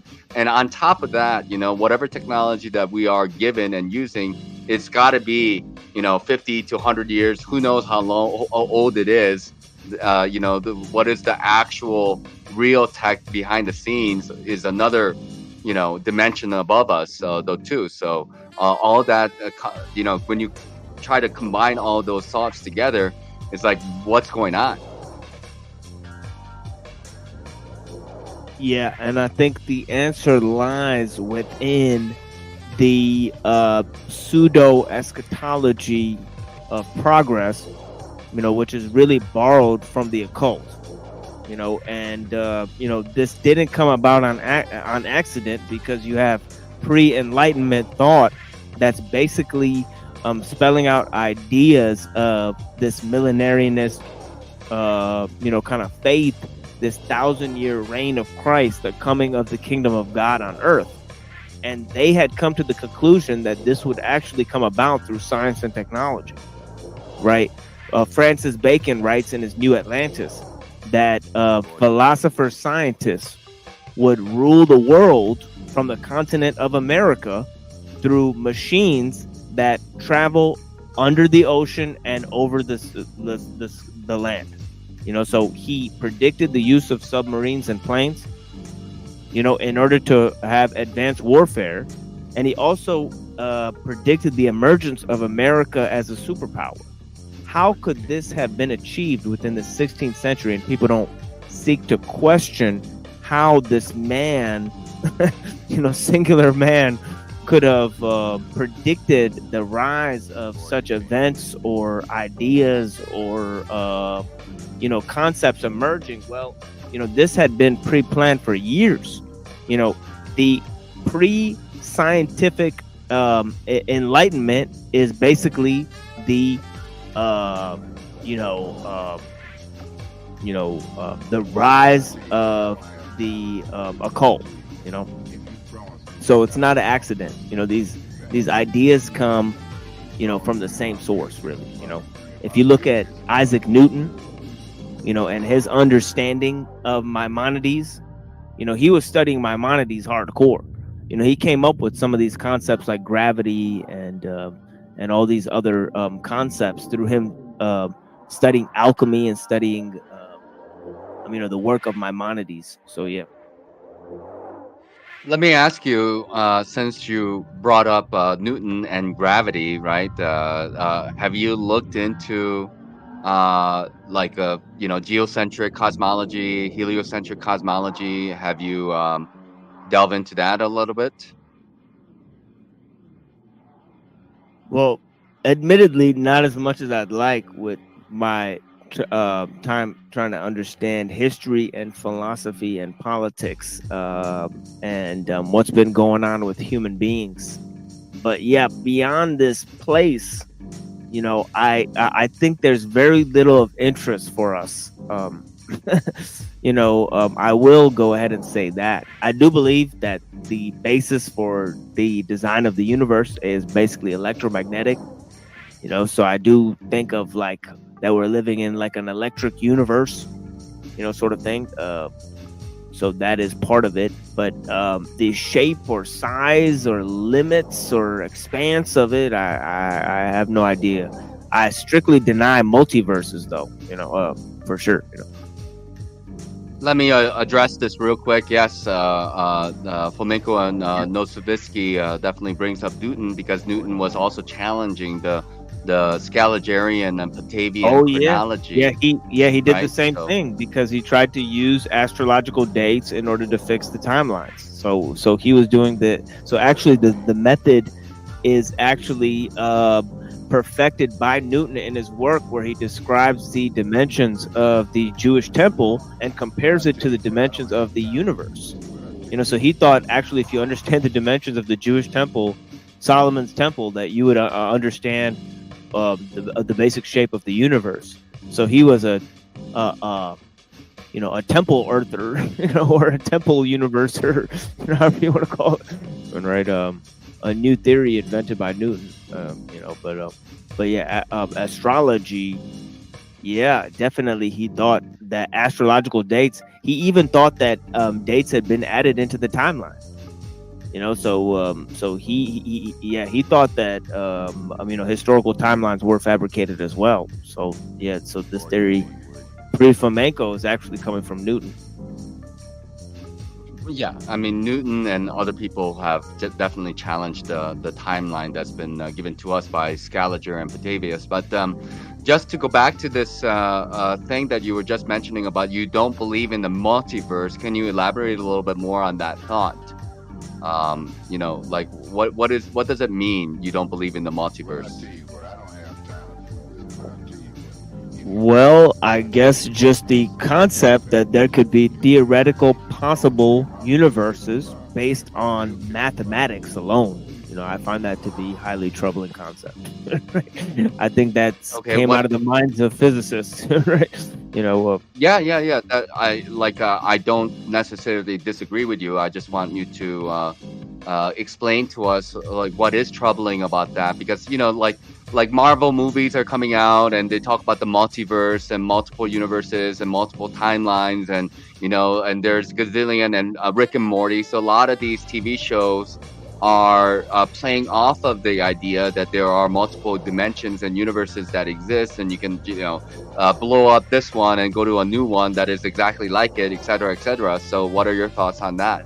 Yeah, this is basically just Plato on mushrooms, basically extrapolating to, all sorts of different natures based on these underlying mathematical principles that you can bend and turn in any way you form these possibilities, right? All possibilities exist now where we are.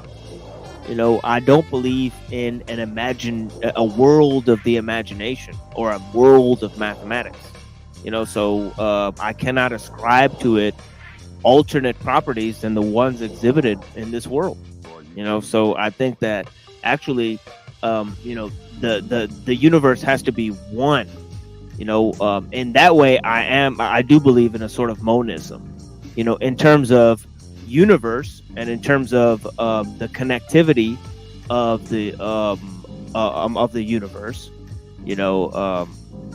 I don't believe that God is separate from nature, but I don't believe that nature is God, if that makes sense. Yeah, nature is a creation of God, but not necessarily nature is God, is what you're saying. Like God is beyond nature, is what I'm hearing. Well, no, because I don't believe in a beyond. What I believe, yeah. So what I believe of God, I believe God is super real. So what we live in is basically unreal. This is concerted unreality. Brought forward by this statement in the Quran that God is closer to us than our jugular vein. Meaning that God is, really closer to us than ourselves. Do you think this relates to this idea of Maya and illusion, and in the Vedas they talk about that? In Hinduism they talk about the Maya. This is all illusory, and according to some of the definition of quote unquote what is real, because to define something, right?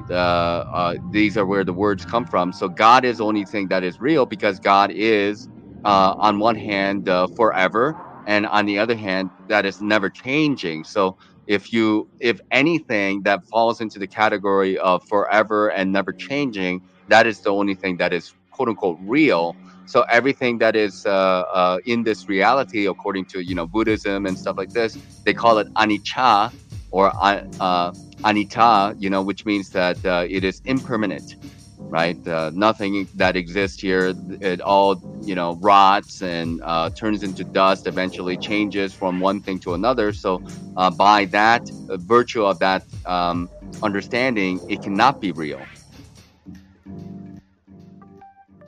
Yeah, and this is where you have a concerted sort of linking between the Western and the Eastern traditions, and the link between atomism of Leucippus and Democritus with the mereological nihilism of the Buddhists.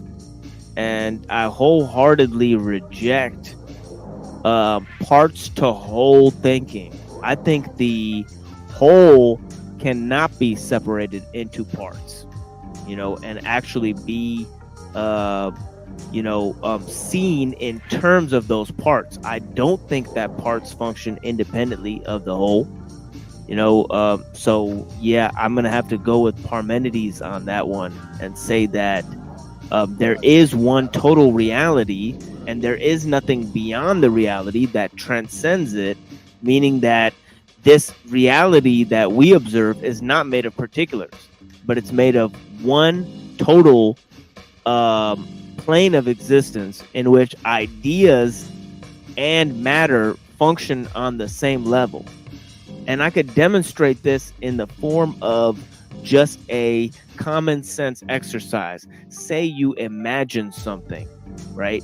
And the more you have an imagination of something, the less you can really experience it. You know, and the more you experience something, the less you can contrive some sort of imagination of that thing, because experiences are more tactile. You know, imagine, the experiences are immediate and fleeting, you know, but the imagination is more tactile, yet it's abstract. You know, so you know what really happens is that there's actually a seesaw effect between imaginations and experience. You know, they both function on the same level. They're just different degrees of each other, you know, really what it is. You know, and you could say the same thing for the subjective and the objective. Now, within transcendence, I believe there is no such thing as transcendence or emanation of anything, but I believe that, you know, there is only manifestations of things. So I think that what we experience is a difference not between material and immaterial, but seen and unseen. You know. Let me ask you, do you believe that there are beings in the human form who are more advanced than other beings? And so, like, so the notion is that there's a kind of a spiritual hierarchy, right?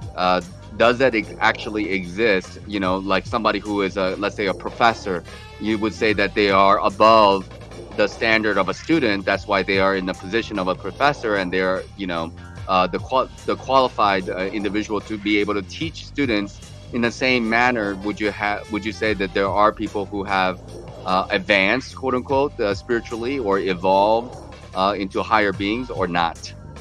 I think you may come across such beings, but they're bad news. Stay away from them. You know, that would be my advice. You know. And why is that? No, why would you say that?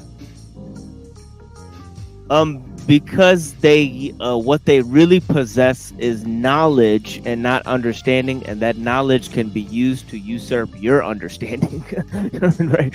So I would say that you know, that you know, we should be witnesses to the truth and not possessors of it. You know, the truth is already there. You know, we don't possess the truth, right? So anybody who says, well, I've got some truth lying around, you know, don't trust them. I guess this kind of would relate to the question of quote unquote prophets. You know, the Quran obviously talks about prophets and the lineage of prophets. You know, Adam is a prophet, Moses is a prophet, Jesus is a prophet, Muhammad is a prophet.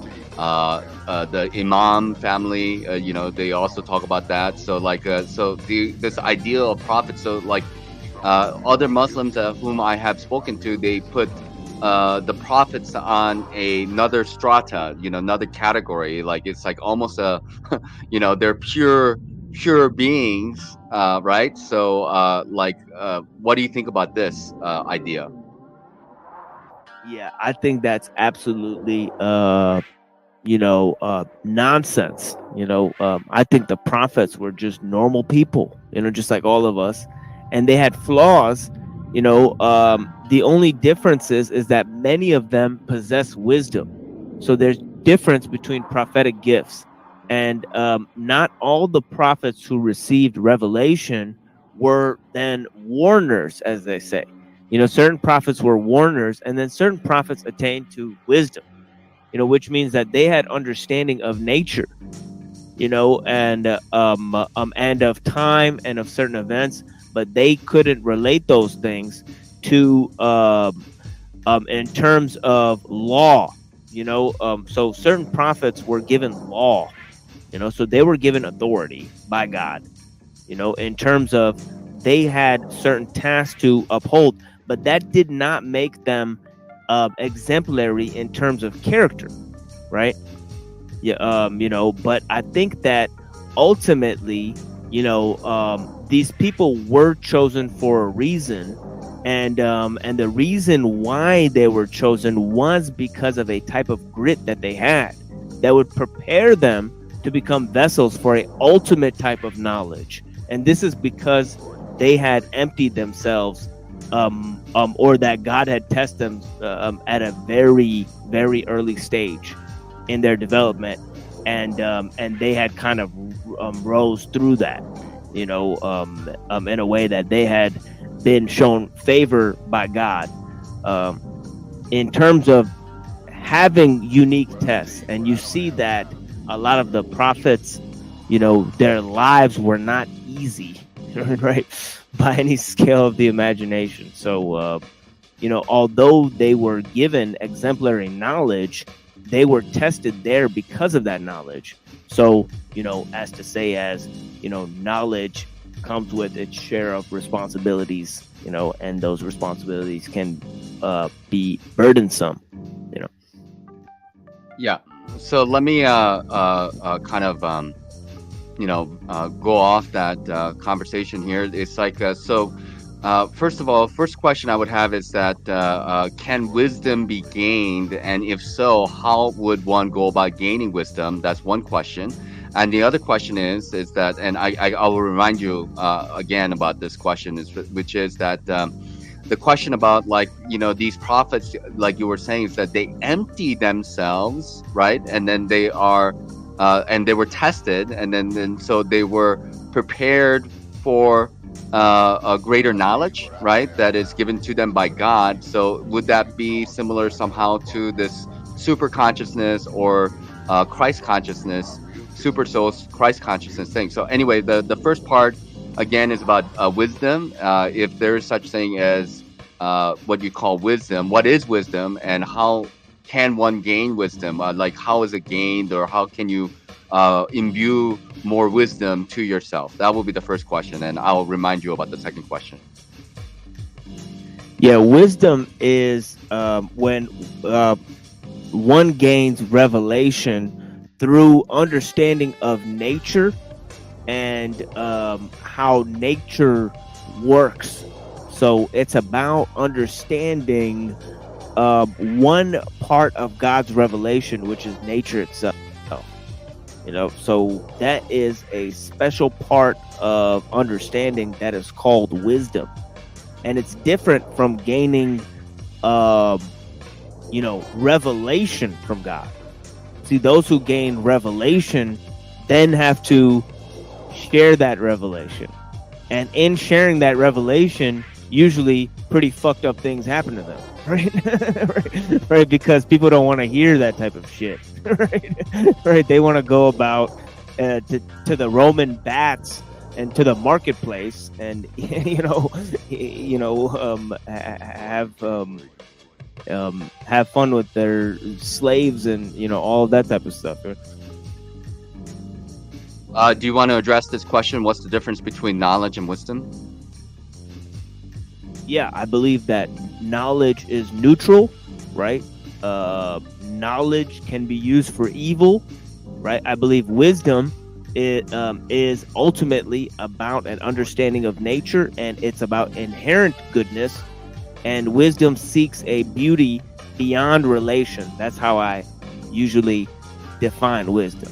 I say wisdom is the seeking of a beauty that is beyond relations, non-subjective, beauty, right? Right, in a sense, could be construed as wisdom, in my opinion.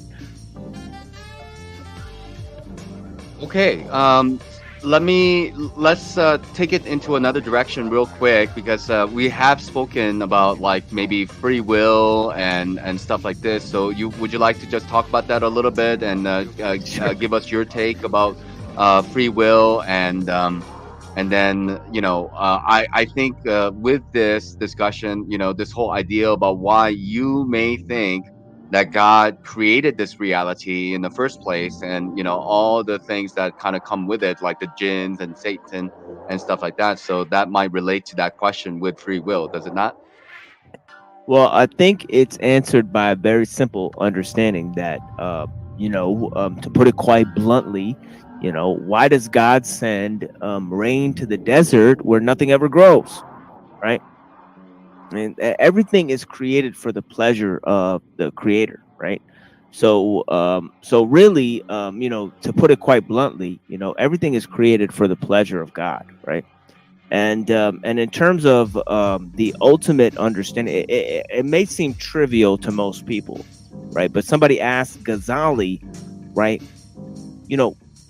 Why would God choose this moment instead of a different moment in order to create, the universe? Doesn't this signify a change in God? God's changing his mind about what he wants to do, right? But God's will is eternal, right? So how could this be true, right? They asked him, right? And he said, imagine I, have two equally succulent dates in each of my palms. And I tell you to pick one, right? And you arbitrarily choose one date instead of the other, right? He said, would your choice be arbitrary? He said, before time exists, every moment looks the same. What's to make one moment different from any other moment?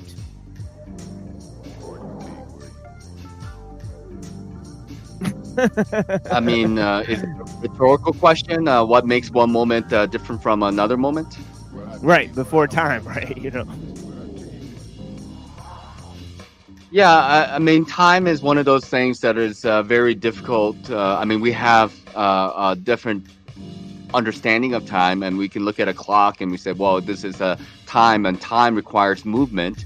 So you need energy for that clock, and you need space for the hands to move, and you need movement. So you need three different things in order to, quote unquote, understand time. If everything froze exactly the way it is, time could be happening, but you wouldn't be able to understand it because there's no movement whatsoever. Does that make sense? Yeah. And that's why it's important to realize that God creates through stillness. And I think it says that in the Tao Te Ching too, that nature actually creates through stillness as well. So if you observe nature, right, there is great potency in things that are still, right? For example, a tree that is usually very still in a great storm has very deep roots, right? So it's not, it hasn't done anything. It's but in a way, it's done the most. You know what I mean, right? So both things are happening at the same time. That's the thing to understand. And in terms of I think God, or the Tao, which I think are sort of mirror images of one another. I think they're kind of that engage all things while doing nothing. That is the order of the most high form of creation. And I think that God is basically that God wouldn't have to create, right, things directly, right? So God is not creating the world, right? God would just create something that creates, right? So I think that God created a reality simulation device, and God gives that reality simulation device orders, and it creates things, right? Right. Do you believe in miracles or kind of this interjection of angels or maybe God to this reality in some way? Do you believe that that is a possibility? Yeah, I believe that there would be no way for reality to stay afloat without constant miracles all the time. I believe the existence that we're living in right now is pure miracle, 100%. I believe none of it is a product of natural laws, for example. That couldn't be had. For example, reality is 1,000,000% stranger than fiction. And I think that tells us something very, very fundamental about the nature of this reality, right? Because because we're dealing with something that is totally improbable that you could not make up, right?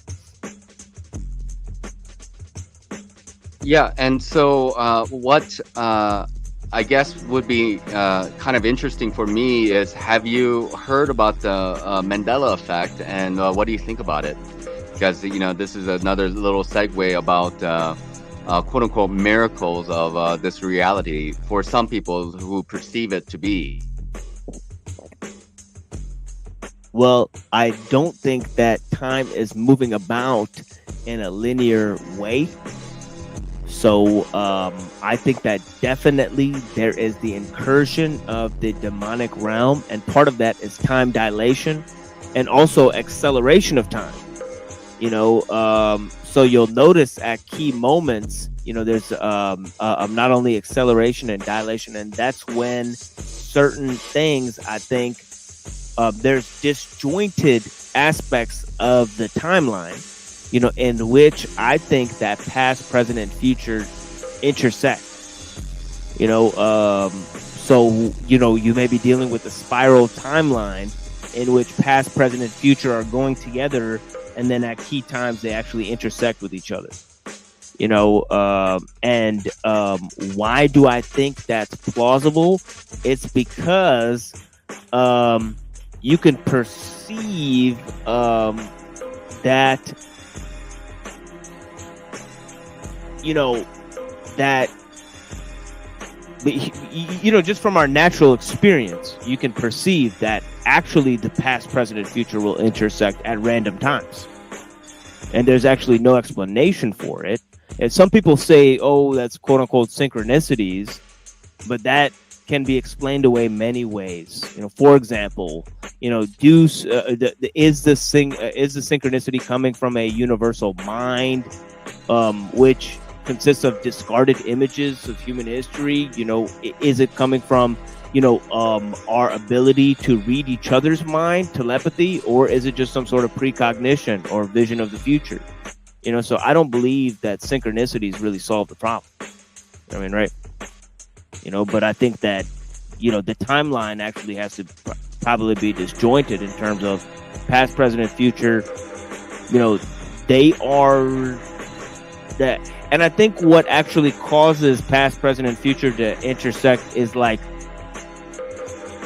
a momentous, like things will start to resemble other events that happen, and it'll just be a cohesion, and things will start playing out that way again. It'll be like a story that starts playing itself out because certain things came together at a random time. You know what I mean? I believe that that's possible, Yeah, so I guess another thought that kind of crossed my mind was that, if like one of the things that you were saying is that, it's kind of a meddling of the demons with all this kind of stuff. So if demons exist and Satan exists, like my logical conclusion says that the God is allowing them to exist, and God is allowing them to do their machinations and stuff like this. So I'm not sure before if we actually addressed this question about free will so much, but I think we can get into that a little bit. Maybe if you did, I do apologize, but maybe you can reinstate your perspective on that.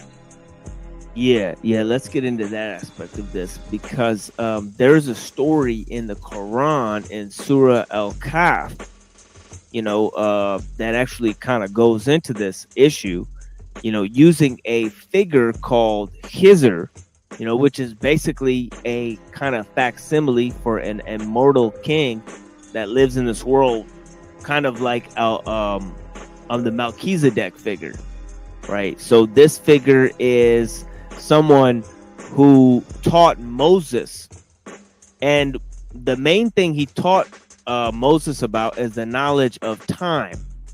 And what this being does is that this being is a immortal being that is a human, right? That manipulates certain events of a political and worldly nature, in order to create fortuitous coincidences, right? right? So it's kind of like the John C. Lilly, you know, Earth Coincidence Control Office. You know what I mean, right? You know, where they, you know, where there's this kind of solid state entity trying to bring about the assimilation of all matter into this Borg sort of hive mind, you know, and then there's this Earth Coincidence Control Office, which is these kind of nature spirits that throw it for a loop, throw a monkey wrench in the system. And that is kind of what this guy's doing in Surat al-Kahf, this figure, Al-Khizr.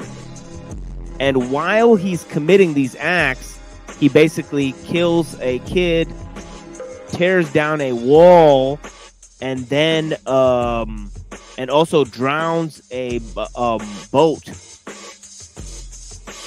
So Moses is kind of very dismayed at these acts and goes, well, you know, you've broken the law several times. You've stolen things. You've killed people, right? What's the message here?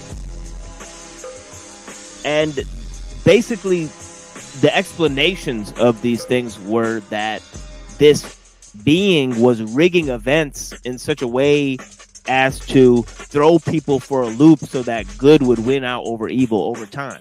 But people wouldn't be able to see it directly.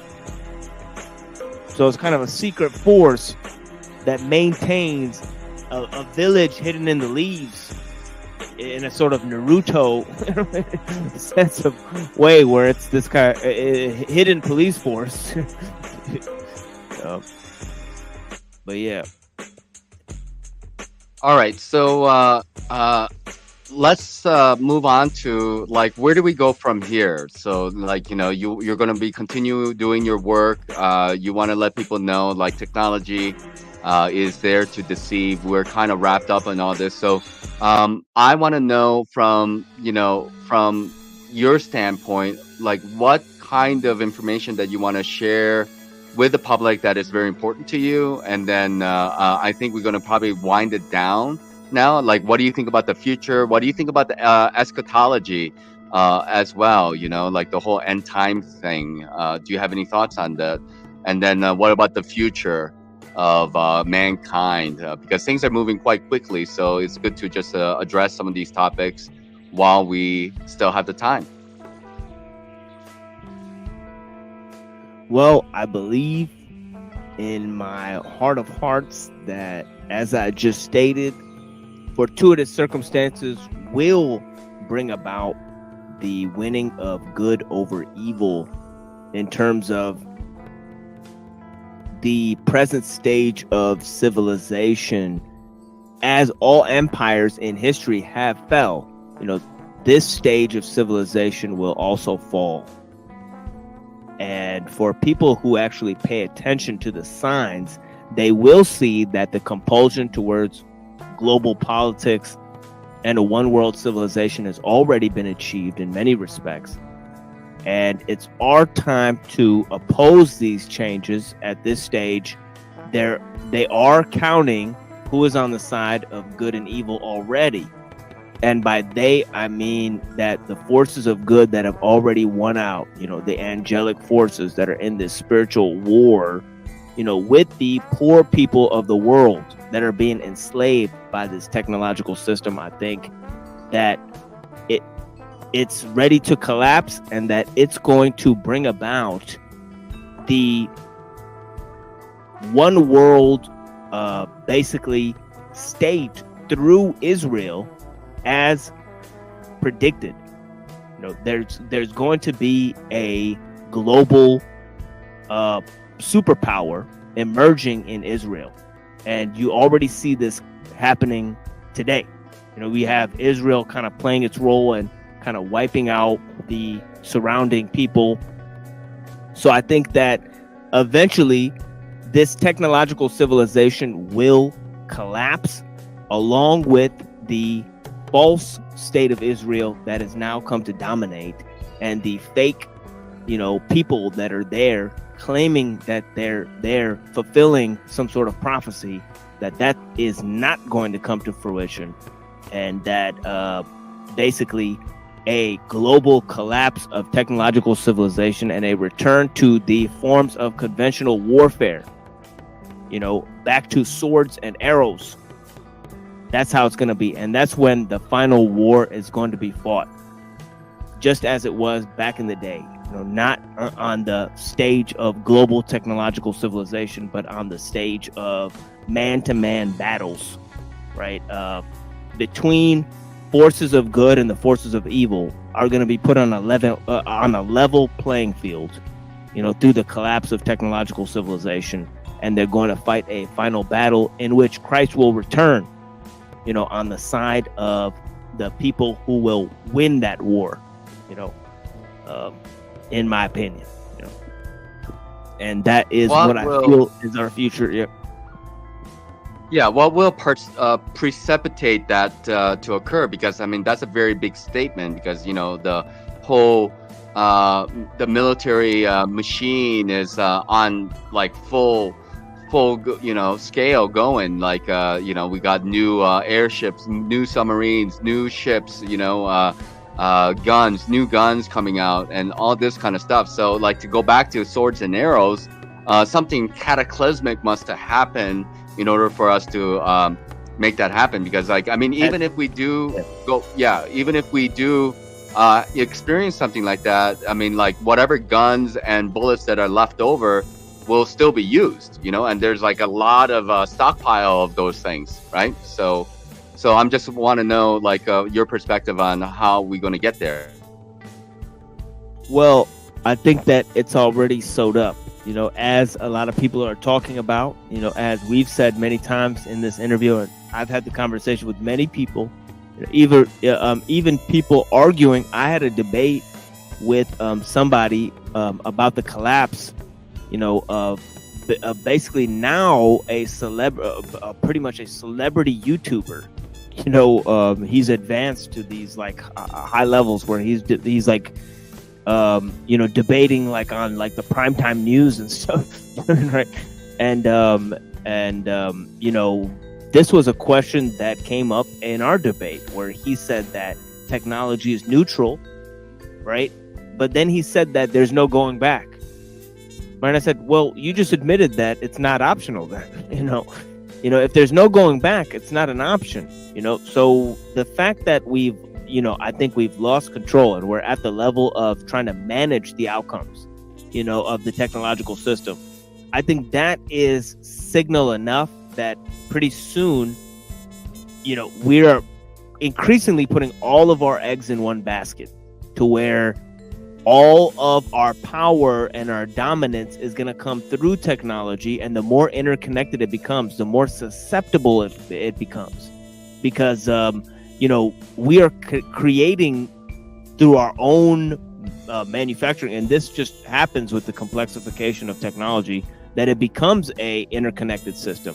Well, the interconnected system, it's like putting all of your eggs in one basket, and once one part of it fails, all parts of it are going to fail, and that's increasingly what we're creating, is these smart systems, these interconnected designs. And I think that, we don't see the susceptibility of these things, but we're increasingly moving in the direction of, AI systems and stuff. And it's clear to me that, those are going to be the ones that are going to collapse, hardest, because they're totally interconnected. Yeah, it's kind of like this idea of the supply chain. And if like one part of that supply chain goes, then like the ships get like, it's like we had that evergreen transport on Suez Canal that just held up like 70 other ships because it malfunctioned, and it was just sitting there, so nobody could pass through. So everybody else got kind of screwed because one thing went off, and then it was like a kind of like a domino effect of grocery stores not getting the food that they were hoping for. And they're always trying to cut corners with all these systems because they want to make it quote unquote more efficient. But in order for it to be more efficient, everything has to be working exactly the way it's planned. But the thing is, nobody has control of the weather. Nobody has control of how everything works. Things go bad. You have the Murphy's Law. If something can go wrong, it will go wrong. That type of idea, right?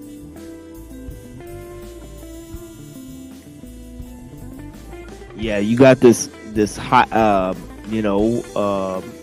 less and less of a Hydra type of system. You have more and more of a system that is embodying a sort of technological monism, and that is increasingly going to be its downfall.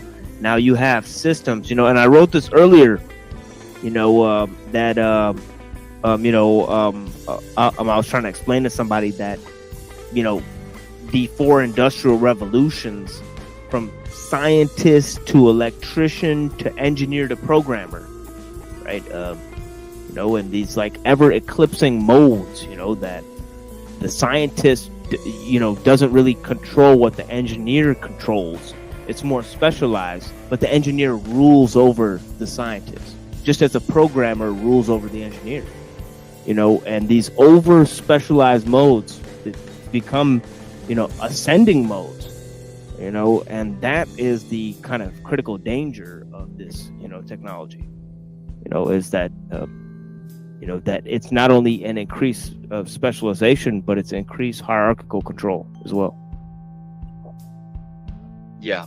So let's kind of wind it down a little bit. So I would like to give you the floor and just kind of let everybody know what you're doing and, kind of like what's important for you and what you want people to be aware of, whatever message that you want to share with people. Take as much or little time as you want. And then I'm going to probably end it with a song, and then we'll probably call it an evening or a day for this time. So go ahead. Take it away, TMS. Well, I want you all to know that I'm here for you guys.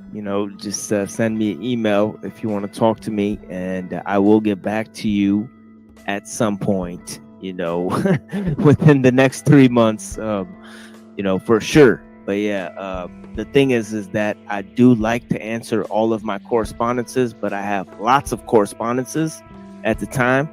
And I don't get any money or any real substantial gifts for telling you guys what I've told you today. And I'm not an organization. I'm not part of any groups online. It's just me, Muhammad. I'm just a man just like you. And I really have love for each and every one of you. And I want you to know that I'm your friend as long as you want me to be. I believe that in my philosophy, no one gets left behind, and that any philosophy that doesn't pay attention to history is subject to idealism. So we have to pay attention to the architectonic, how we got into this problem. What is the architectonic? It's the philosophical, the religious, the historical, these are, and the political, these are the modes, the arts that create all other arts, of which art and science and culture are just residue of these things. So we need to formulate a real plan and a real understanding of what's going on around us for the layman. And I'm responsible for all of my friends. I'm my brother's keeper. So I'm here for you guys. Thank you guys so much. I'm praying for all of you. Well,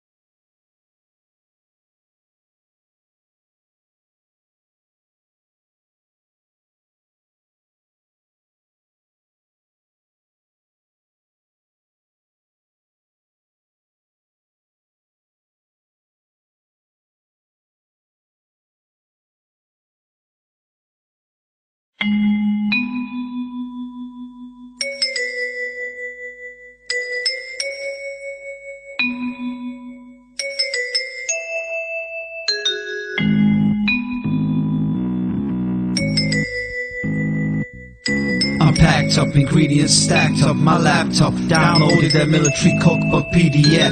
elements, everyday chemicals at my reach. Household bleach to extract the potassium chlorate, boiling on a hot plate with hate, recipe for disaster. Plastic bomb blaster, I mix up 5 parts wax to Vaseline, slowly dissolving gasoline. Add 2 potassium in a large metal bowl. Knead like dough, so they leave real slow. Gasoline evaporates, cool dry place. I'm strapped up, cross my chest, bomb belt attached. Deeply satisfied with the plan I hatch. Electrodes connected to a gas cooker lighter. Switch in my hand, the situation demands self-sacrifice. Hitting back a vice with a 50-pound price.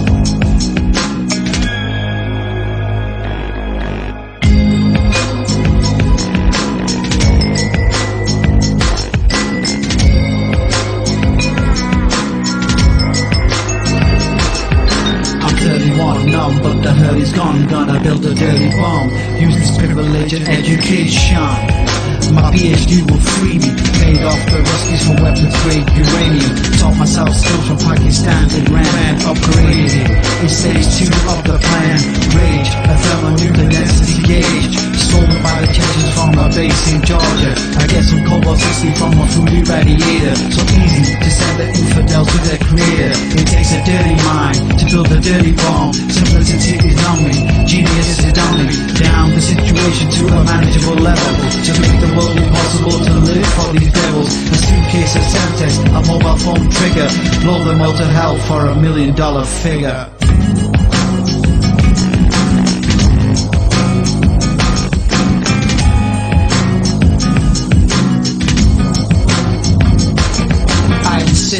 I'm a legitimate scientist, paid by the government with your finances. I got a private room in the White House suite, so I can develop according to presidential brief.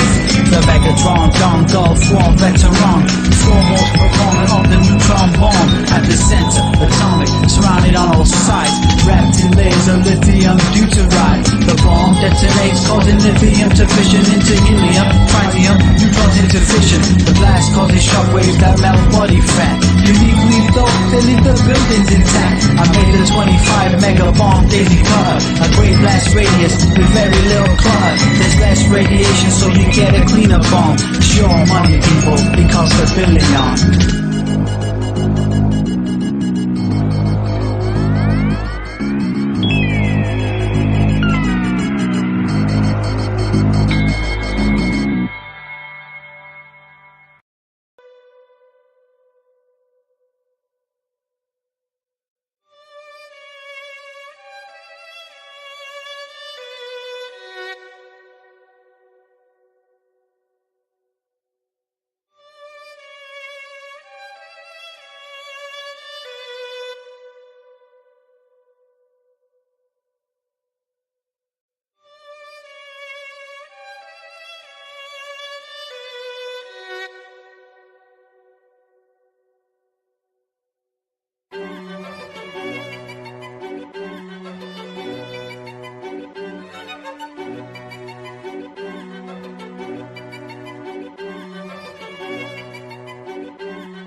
I used to understand happy. I know that I used to be happy. I was really happy. I'm unhappy now and I can't remember what it's like to be happy. I only remember... I don't remember.